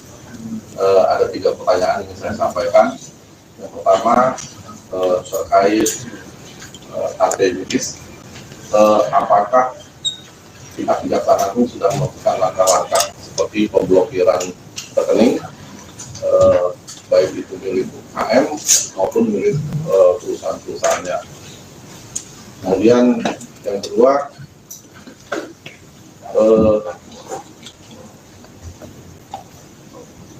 apakah ada kemungkinan Sandra Dewi itu selaku istri Harvey Mois itu juga akan ikut terseret sebagai tersangka dalam perkara ini, ya, karena dia sebagai penerima pasif mungkin bisa terseret. Dan kalau Sandra Dewi bisa terkena, apakah istri atau keluarga dari para tersangka yang lebih dahulu dijerat sebagai tersangka juga akan ikut terseret ke dalamnya. Terus yang ketiga, apakah ada kemungkinan institusi penegak hukum juga terseret dalam perkara ini? Ya, karena kalau mengacu dari pertemuan awal yang dilakukan di Hotel Borobudur pada Juni 2018 lalu, di situ juga terdapat beberapa aparat penegak hukum yang hadir dalam rapat tersebut. Dan di situ juga ada saudara RBS yang juga hadir dalam rapat pertama tersebut. Mungkin itu pertanyaan dari saya, Pak Bupati. Terima kasih. Silakan Pak Undani. Terima kasih. Terkait dengan pertanyaan pertama, apakah sudah ada tindakan pemblokiran dan sebagainya terkait dengan rekening yang bersangkutan dan yang lain-lain, bahwa pemblokiran sudah lama kita lakukan pada saat awal-awal penyidikan ini, ya. Jadi bukan hanya baru sekarang ini, oke? Dan itu masih terus berkembang. Kedua, terkait dengan kemungkinan, kami tidak bicara terkait dengan kemungkinan. Tadi sudah kami sampaikan, penegakan hukum dasarnya adalah alat bukti, bukan asumsi. Jadi kami tidak akan berandai-andai. Oke. 3, apakah ada kemungkinan institusi lain, itu juga bicara tentang kemungkinan kami bergerak terkait dengan alat bukti, ya. Jangan berasumsi dalam penegakan hukum. Saya kira itu masih terjawab ya. Silakan yang pakai kacamata dulu, yang pakai topi. Pak, dari 271 triliun itu Helen Halim terima berapa dan HM itu terima berapa? Terkait itu masih dalam proses penyidikan, ya. Kami tidak bisa menyampaikan di sini, ya. Nanti semua akan terang pada saat persidangan. Ujung dari perkara ini ada di persidangan dan semua akan kita pertanggungjawabkan di persidangan secara transparan. Ya, mari kita kawal penegakan ini dan kita tunggu hasilnya di persidangan. Demikian. Pak, silakan yang baju yang kacamata dari Kumpul. Ya, Pak izin menyambung Pak, kan tadi masih ditelusuri lagi terkait kemungkinannya yang tadi itu. Tapi boleh tahu nggak Pak, keuntungan yang didapetin sama si Harvey Mois dan Helena Lim ini berapa gitu? Miliaran kah atau berapa gitu Pak? Terus yang selanjutnya akan ada kemungkinan tersangka lain Pak? Terkait dengan keuntungan masih dalam proses penelusuran kami ya. Tunggu saja, ini formulasi perhitungan, rumusannya, penghitungan masih kita koordinasikan dengan BPKP dan beberapa ahli terkait dengan keuangan negara. Terkait dengan bicara kemungkinan, sekali lagi kami tegaskan kami tidak bertindak atas nama kemungkinan, atas nama asumsi. Semua kemungkinan selalu kami buka sepanjang alat buktinya ada. Ya, semua kemungkinan tetap kami buka sepanjang alat buktinya ada. Clear? Tapi sejauh ini udah terendus Pak. Kami tidak mau berandai-andai. Sejauh ini ada terendus. Kami tidak akan mengandai-andaikan. Yang lain silakan sebenarnya. Yang pertama Pak, mengonfirmasi soal penggeledahan tadi yang kediaman HM, apakah benar di Pakubono, nama itu. Yang kedua terkait TPPU. HL ini kan sudah diterapkan TPPU ya Pak. Sejauh ini apakah ada ditemukan aliran ke partai politik atau paslon pada Pilpres 2024? Karena kan isinya banyak sekali dana-dana kampanye ini aliran dari para pengusaha tambang. Sejauh ini apakah sudah ditemukan? Terima kasih untuk penggeledahan benar-benar di Pakubono sedang berlangsung. Terkait dengan aliran dan sebagainya kami tidak bisa menjawab di sini dan kami himbau untuk tidak berasumsi nanti menjadi fitnah. Ya, semua kami dasarkan pada fakta dan ditemukan berdasarkan alat bukti. Pak, silakan dari mana? Ansari dari bisnis.com. Mau bertanya Pak, apakah sudah ada pemeriksaan terhadap pemangku kebijakan atau regulator dalam kasus ini? Yang Anda maksud regulator pemangku kebijakan itu apa? Siapa? SDM atau kementerian terkait Pak? Silakan Pak. Dari penanganan perkara ini dari awal itu pasti sudah kami lakukan pemeriksaan, ya, karena kita harus melihat dari kepatuhan terhadap regulasi yang ada. Itu sudah kita lakukan pemeriksaan, ya. Jadi dari 172 saksi sudah diperiksa termasuk di dalamnya itu, ya. Ini sudah lama kita gulirkan proses, bukan pada hari ini. Jadi hari ini baru 4 kita periksa terkait dengan saksi dan sekarang sudah berlangsung. Ada lagi? Cukup ya. Sekali lagi terima kasih kepada rekan-rekan media. Apa yang diungkapkan oleh Pak Derbit dan saya berdasarkan fakta yang kita dapatkan dalam proses penyidikan. Kita tidak berasumsi, tidak berandai-andai. Sekali lagi ya. Kemudian nanti akan diuraikan secara detail dalam surat dakwaan ketika perkara tersebut sudah dilimpahkan ke pengadilan. Karena beberapa bagian tidak bisa kita sampaikan ke media karena itu bagian dari proses penyidikan tidak bisa terungkap. Sekian dan terima kasih. Assalamualaikum warahmatullahi wabarakatuh.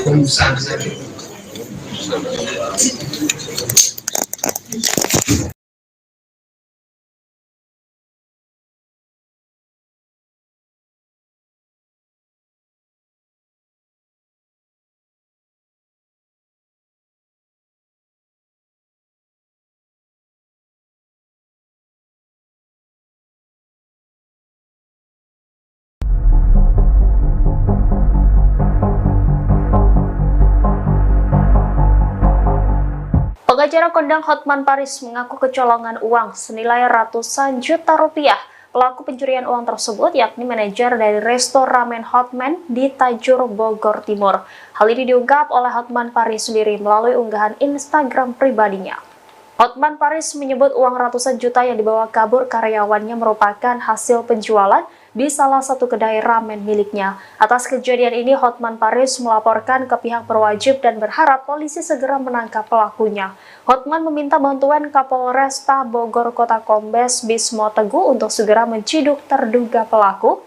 Di sisi lain, Hotman tidak membeberkan lebih lanjut terkait kronologi kejadian, hanya saja Hotman mengunggah video CCTV yang memperlihatkan terduga pelaku beraksi. Dalam video tersebut terlihat terduga pelaku memasukkan uang gepokan ke dalam tas ransel hitam. Hotman juga mengunggah tampang dari terduga pelaku. Sementara dalam keterangan video disebut akan mendapatkan imbalan bagi siapapun yang menemukan pelaku pencurian uang tersebut.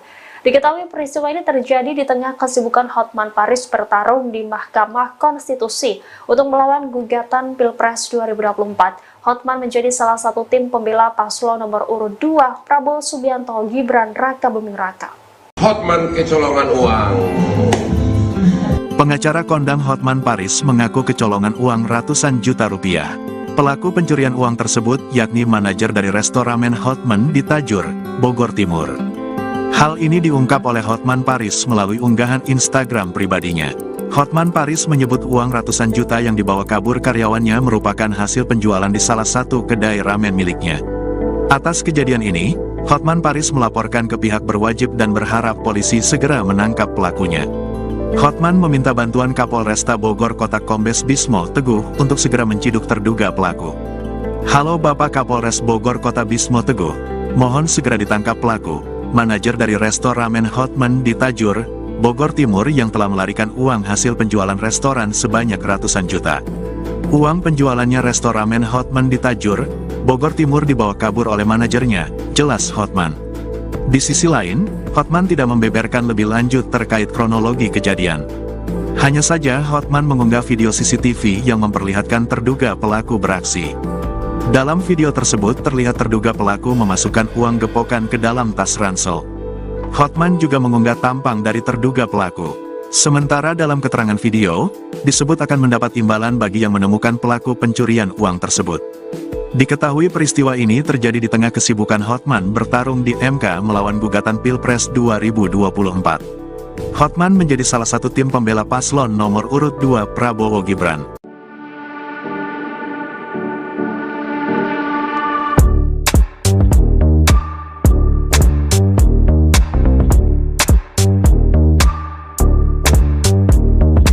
Pengacara kondang Hotman Paris mengaku kecolongan uang ratusan juta rupiah. Pelaku pencurian uang tersebut yakni manajer dari restoran Hotman di Tajur, Bogor Timur. Hal ini diungkap oleh Hotman Paris melalui unggahan Instagram pribadinya. Hotman Paris menyebut uang ratusan juta yang dibawa kabur karyawannya merupakan hasil penjualan di salah satu kedai ramen miliknya. Atas kejadian ini, Hotman Paris melaporkan ke pihak berwajib dan berharap polisi segera menangkap pelaku. Di sisi lain, Hotman tidak membeberkan lebih lanjut terkait kronologi kejadian.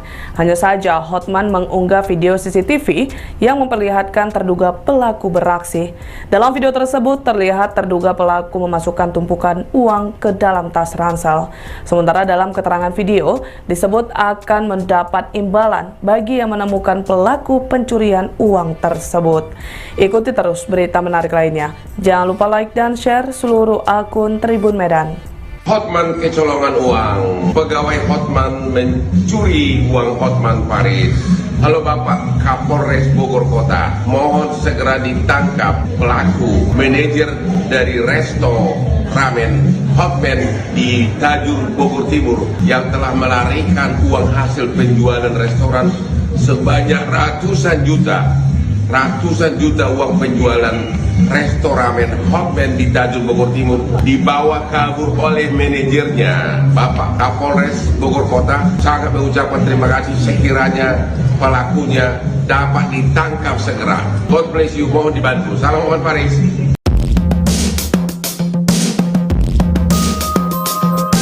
Pengacara kondang Hotman Paris mengaku kecolongan uang senilai ratusan juta rupiah. Pelaku pencurian uang tersebut yakni manajer dari restoran Hotman di Tajur, Bogor Timur. Hal ini diungkap oleh Hotman Paris sendiri melalui unggahan Instagram pribadinya. Hotman Paris menyebut uang ratusan juta yang dibawa kabur karyawannya merupakan hasil penjualan di salah satu kedai ramen miliknya. Atas kejadian ini, Hotman Paris melaporkan ke pihak berwajib dan berharap polisi segera menangkap pelakunya. Hotman meminta bantuan Kapolresta Bogor Kota Kombes Bismo Teguh untuk segera menciduk terduga pelaku. Di sisi lain, Hotman tidak membeberkan lebih lanjut terkait kronologi kejadian. Hanya saja Hotman mengunggah video CCTV yang memperlihatkan terduga pelaku beraksi. Dalam video tersebut terlihat terduga pelaku memasukkan uang gepokan ke dalam tas ransel hitam. Hotman juga mengunggah tampang dari terduga pelaku. Sementara dalam keterangan video disebut akan mendapatkan imbalan bagi siapapun yang menemukan pelaku pencurian uang tersebut. Diketahui peristiwa ini terjadi di tengah kesibukan Hotman Paris bertarung di Mahkamah Konstitusi untuk melawan gugatan Pilpres 2024. Hotman menjadi salah satu tim pembela paslon nomor urut 2 Prabowo Subianto Gibran Raka Buming Raka. Halo Tribuners, jumpa lagi bersama saya Mutiara dalam tayangan podcast Tribun Lampung. Kali ini Mutiara sudah kedatangan narasumber di studio Tribun Lampung yang akan berbincang bersama Mutiara selama 30 menit ke depan nih. Yaitu langsung saja Mutiara perkenalkan narasumber kita pada hari ini ada Kak Nufusa Samsuri selaku desainer Lampung. Halo Kak Nufus. Halo. Gimana kabarnya hari ini Kak? Baik, alhamdulillah. Puasanya lancar? Alhamdulillah. Iya, ini walaupun puasa kita harus tetap semangat ya, iya. Untuk berbagi kepada Tribuners di rumah. Nah Kak Nufusa Samsuri ini kan sebagai desainer Lampung, boleh diceritain Kak sedikit sekarang ini kesibukannya ngapain aja Kak? Ya, kesibukannya sih kalau saat ini memang kita aktifnya di dunia seni ya, kan karena memang aku merupakan alumni dari S1 Pendidikan Seni Tari Unila gitu. Kemudian dari pendidikan seni tersebut dari bidang tari itu kita merambah di dunia fashion juga. Artinya sekarang saya lagi sedang fokus untuk pengembangan inovasi fashion lokal untuk lebih dikenal sih seperti itu. Oke, ternyata basicnya Oke, sama-sama alumni di ini kita. Cuman beda jurusan aja. beda fakultas. Kalau Mutiara ilmu komunikasi kebetulan. Iya. Nah, Kak boleh ceritain dong awal mulanya menjadi seorang desainer. Ini kan tadi kalau background jurusan sih kayaknya nggak ada desainer-desainernya ya, seni tari gitu. Atau emang itu dari SMA udah kayaknya punya bakat nih di bidang desain gitu. Boleh diceritain Kak? Ya, sebenarnya kalau untuk desain sendiri itu adalah kayak sebenarnya kan kompleks ya. Kalau di bidang seni tari itu ada namanya kostum tari. Nah, jadi kan otomatis kita secara tidak langsung bersentuhan dengan dunia fashion gitu loh. Selain dari gerak tari dan musik seperti itu. Kemudian aku sih berprinsip bahwasannya kita harus mengeksplor bakat yang Tuhan beri gitu kan. Jadi kayaknya seru nih gitu melihat teman-teman menjadi desainer gitu kan. Ya coba aja gitu dengan otodidak, dengan keberanian ya kita belajar lewat YouTube, lewat Instagram. Jadi itu aja kita manfaatin sosial media. Oke, jadi otodidak gitu. Iya, jadi sekarang apalagi lebih mudah ya dengan adanya media sosial itu kita bisa lebih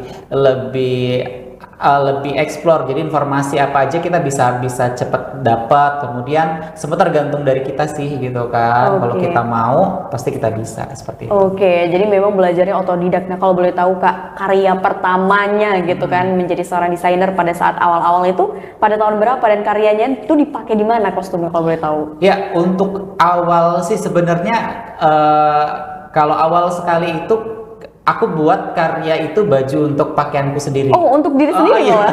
Jadi sebelum kita menjadikan orang sebagai model karya kita coba kayaknya aku jadi desainer untuk badan diriku sendiri guys, seperti itu. Jadi kayak baju-baju pesta, baju-baju pokoknya buat aja sesuka hati aku gitu kan. Aku datang gitu kan ke penjahit. Aku punya rancangan, Kak aku punya seperti ini dibuat. Kemudian di satu waktu dipakai pesta kok bagus gitu kan. Terus dari situ teman-teman yang kayak Kak aku mau sih gitu. Jadi ada yang satu waktu kayak aku mau sewa deh boleh nggak buat acara ini? Ya boleh gitu. Kemudian Kak, aku mau dong buat custom baju yang seperti ini, cuman warnanya beda, detailnya agak dibedain. Ada juga yang seperti itu. Jadi dari situ kayak yang, kayaknya di sini juga jadi satu bisa dimanfaatkan gitu kan. Momen peluangnya momennya, peluangnya itu jadi ya alhamdulillah gitu. Debut pertama aku untuk prestasi di bidang fashion itu pertama kali aku dipercayakan untuk peserta Mister Indonesia perwakilan Kalimantan Selatan pada tahun 2017 dan itu menjadi sebuah tonggak pertama gitu, titik awal ya. Kemudian belajar lagi terus kemudian kita mengikuti sebuah kompetisi gitu kan, iseng-iseng kompetisi dan akhirnya menang. Kemudian ada pelatihan yang diberikan dari bank, kemudian kita ikuti seperti apa mood board, seperti apa namanya cara pemasaran, bagaimana membaca peluang bisnis, membaca pasar ya, seperti itu. Jadi udah ngalir aja gitu. Nah, dan katanya kabar terbarunya kemarin ini baru aja karyanya tampil ya di Indonesia Fashion Week. Ya, benar sekali, dan alhamdulillah di tahun 2024 itu ada kali keduanya saya mengikuti. Oh, kali kedua? Iya, Indonesia Fashion Week. Jadi di 2023 saya juga pernah perdana mengikuti, dan yang tahun ini 2024 itu yang kedua. Jadi di 2024 itu sebenarnya karyanya memang sudah juara di Kemenpora sebenarnya. Ajang Kreativesia di 2023 itu di Keraton Surakarta. Pura Mangkunegaran. Nah, di situ wali kotanya Pak Gibran Rakabuming punya event Kreativesia, dan saya sebagai perwakilan Lampung ya dari Dinas Pemuda dan Olahraga Provinsi Lampung ditunjuk untuk mengikuti event kreatif dalam desain wastra daerah. Saya menggunakan teknik tapis ya untuk menjadi sebuah karya yang saya presentasikan di Solo, Jawa Tengah, dan alhamdulillah Lampung menjadi juara 2 tingkat nasional. Dan akhirnya karya tersebut diminta untuk tampil kembali oleh Ketua APPMI Lampung ya. Saya juga mengikuti organisasi APPMI Lampung dan ditunjukkan kembali untuk diperagakan di Indonesia Fashion Week 2024 yang baru saja dilaksanakan. Kapan itu kalau boleh tahu Indonesia Fashion Week-nya? Ya, tanggal 27 sampai 31 Maret 2024 di JCC. Iya, di JCC Jakarta. Nah, kalau boleh tahu, menarik banget ini. Tadi kan Kak Nufus sudah menceritakan awal mula ya, atau debut pertama karyanya itu dipakai waktu Mister ya. Mister dari Kalimantan ya, memakai karya pertama kali di tahun 2017. Kalau boleh tahu, selain itu siapa saja sih yang sudah memakai kostum karya dari Kak Nufus gitu desain-desainnya? Jadi kalau aku sih sebenarnya juga dulu karena juga kita perlu ya membranding diri dengan promosi. Akhirnya kita juga support dengan putra-putri daerah Lampung yang ingin ke nasional. Ya, jadi aku pernah support Miss Earth dari Provinsi Lampung, pernah, kemudian putra-putri kebudayaan, kemudian putra-putri ekowisata, terus ya teman-teman yang perlu bantuan lah untuk ajang nasional kemudian ajang duta genre, kemudian duta kopi, banyak sekali pageant. Akhirnya kan kita bisa dengan kemampuan kita juga kita sedikit bisa support untuk teman-teman yang ingin berprestasi gitu loh. Kemudian ya udah, akhirnya ngalir aja, apa yang bisa kita bantu seperti itu. Selagi untuk kemajuan Provinsi Lampung tercinta, untuk prestasi teman-teman ya, selagi kita bisa support ya support. Iya. Kalau boleh tahu nih Kak, itu kan pasti kalau ngebuat desain untuk suatu kostum itu pasti butuh inspirasi. Kalau boleh tahu cari inspirasinya itu gimana sih Kak? Sebenarnya kalau inspirasi itu banyak ya. Maksudnya kalau kayak aku sendiri sih biasanya setelah sholat atau ketika santai itu muncul aja inspirasi, imajinasi atau kita bisa lihat referensi-referensi ketika kita scroll Instagram atau melihat pagelaran orang lain, atau juga ketika kita jalan-jalan ke satu daerah tertentu, biasanya mendapatkan inspirasi itu seperti kita mendapatkan ilham sih gitu. Jadi explore aja. Jadi sering explore ya, sering Iya, explore, baca gitu kan, karena dari situ akhirnya dapat ide-ide baru Iya, ya untuk seperti karyanya. itu. Artinya ketika kita mendapatkan ide yang memang benar-benar kita miliki itu ya udah eksekusi aja gitu ya. Akhirnya kalau sudah jadi karya, apa yang ada di otak kita kayak ada sesuatu kebanggaan dan pride sendiri ya, kebanggaan tersendiri untuk diri kita gitu loh. Seperti- apalagi kalau lebih bangga lagi ketika karyanya itu diapresiasi bagus oleh orang lain. Jadi kayak yang oh kita bisa juga ternyata gitu. Oke. Tapi sebenarnya ada suka dan dukanya tentu kan jadi seorang desainer. Boleh ceritain nggak sih, Tak? Apa sih suka dan dukanya menjadi seorang desainer? Ya, kalau suka dan duka seorang desainer itu banyak sekali. Jadi ketika yang aku alami adalah ketika kita harus berkejar-kejaran dengan deadline seperti itu. Kemudian ada juga ketika karya kita ditolak, tidak sesuai dengan ekspektasi orang lain. Itu kan kita juga kadang ngerasa gimana ya, kita sudah habis-habisan waktu, tenaga, Dan ngeluarin ide tentunya, pikiran ya. Iya, kemudian kita karya kita hanya dipandang ya karya kita tidak layak seperti itu jadi merupakan duka juga sih. Tapi dari seperti itu kita menjadi acuan supaya kita harus berkarya itu lebih baik lagi. Jadi itu adalah pengalaman, itu adalah guru yang paling berharga buat kita gitu. Dan salah satu bagian dari proses untuk menjadi lebih baik ya dengan adanya komen-komen seperti itu. Kalau sukanya sih banyak. Jadi kalau ketika kita mempunyai karya yang bagus, kita bisa dikenal orang seperti itu. Kemudian kita diapresiasi baik oleh orang seperti itu sih dengan kita mempunyai karya. Nah ini kan kalau berbicara seputar kostum ataupun karya, kalau kita berbicara di Lampung ini kan kita tahu lah ya tapis gitu kan yang menjadi andalannya. Tapi sekarang ini di masa saat ini tapis ini tidak hanya dipakai untuk acara adat aja gitu, tapi bahkan ternyata sudah dipadu-padankan menjadi suatu kostum untuk ajang-ajang besar, ajang-ajang nasional seperti Putri Indonesia dan sebagainya ya. Tapi kalau misalkan dari Kak Nufus sendiri melihat kemajuan tapis saat ini, bagaimana pendapatnya Kak? Ya, kalau untuk tapis Lampung, artinya untuk dikenal masyarakat itu sebenarnya dengan motifnya orang sudah tahu khasnya gitu kan. Kemudian seperti motif-motif pucuk rebung, kemudian simbol-simbol kapal, jung seperti itu. Desainer-desainer dari luar Lampung tuh sudah banyak yang mengeksplor gitu. Tetapi kadang dari kita sendiri tuh kan kayaknya bosen ya kok pakai tapis motifnya ini lagi. Tapi sementara tapis itu kan berat seperti itu. Tapi saat ini juga banyak sekali desainer-desainer nasional yang melirik kain tapis. Bahwasannya aku sebagai orang lokalnya Lampung, sebagai anak Lampung terus mengingatkan bahwasannya ya ini adalah kain kebanggaan kita gitu loh. Iya betul.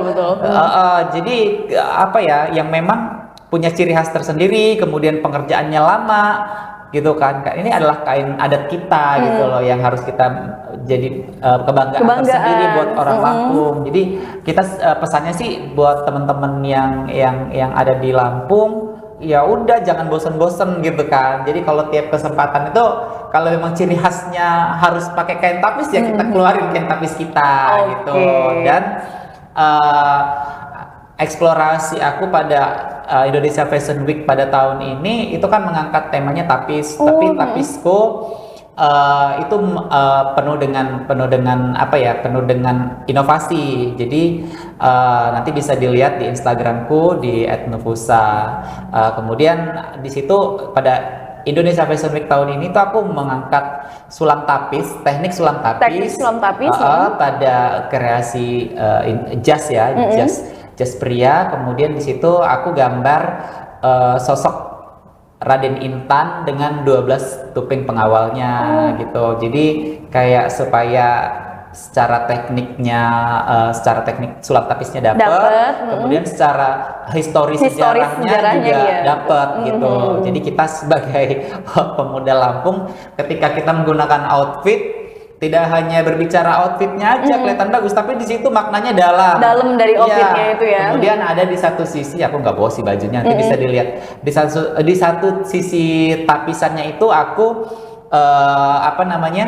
aku menggunakan benang dari karung goni. Oh, dari karung goni. Kelapa. Itu aku buat. Jadi itu yang menjadi daya tarik. Bahwasannya itu menjadi momentum ya, kita harus mengingat kepedihan dan perjuangan masyarakat kita dulu itu nggak mampu memakai wastra kain. Jadi pembalut badan pribumi zaman dulu ketika zaman kolonial itu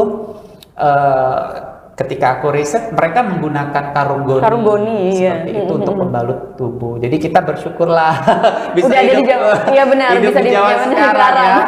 Tinggal pilih. Tinggal ada uangnya apa enggak gitu kan. Tinggal klik kalau sekarang ya. Iya benar. Nah, Kak Nufus ini menarik sekali. Jadi memang pada saat di Indonesia Fashion Week, Kak Nufus ini memang mengangkat tapis ya. Tadi juga sudah dijelaskan karya-karya yang ditampilkan pada saat Indonesian Fashion Week itu di bulan Maret kemarin ya?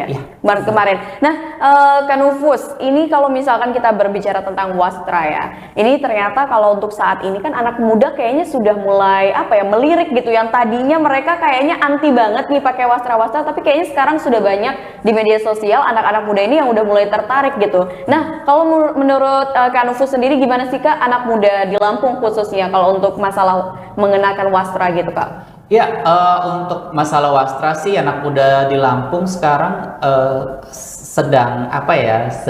sedang bergeliat sih. Kalau banyak banget tuh tidak, tapi ada beberapa memang komunitas-komunitas anak muda yang sekarang sudah mulai ya. Artinya sudah mulai aku kayaknya harus ada Lampung Pride-nya nih ketika memakai outfit gitu. Jadi kayak banyak sekali sekarang brand-brand lokal yang sudah mengangkat misalnya kaos tapis, kemudian UMKM itu sudah banyak juga yang eksplorasi ya. Kemudian aku juga tergabung dalam APPMI. Apa itu sih Kak? Ya, APPMI itu adalah Asosiasi Perancang Pengusaha Mode Indonesia, APPMI. Jadi kalau organisasi asosiasi desainer lah. Ya, gitu. Kalau kita di lokal Lampung ya di Provinsi Lampung itu diketuai oleh Ibu Ida Giris ya. Jadi beliau juga salah satu ketua dari Provinsi Lampung yang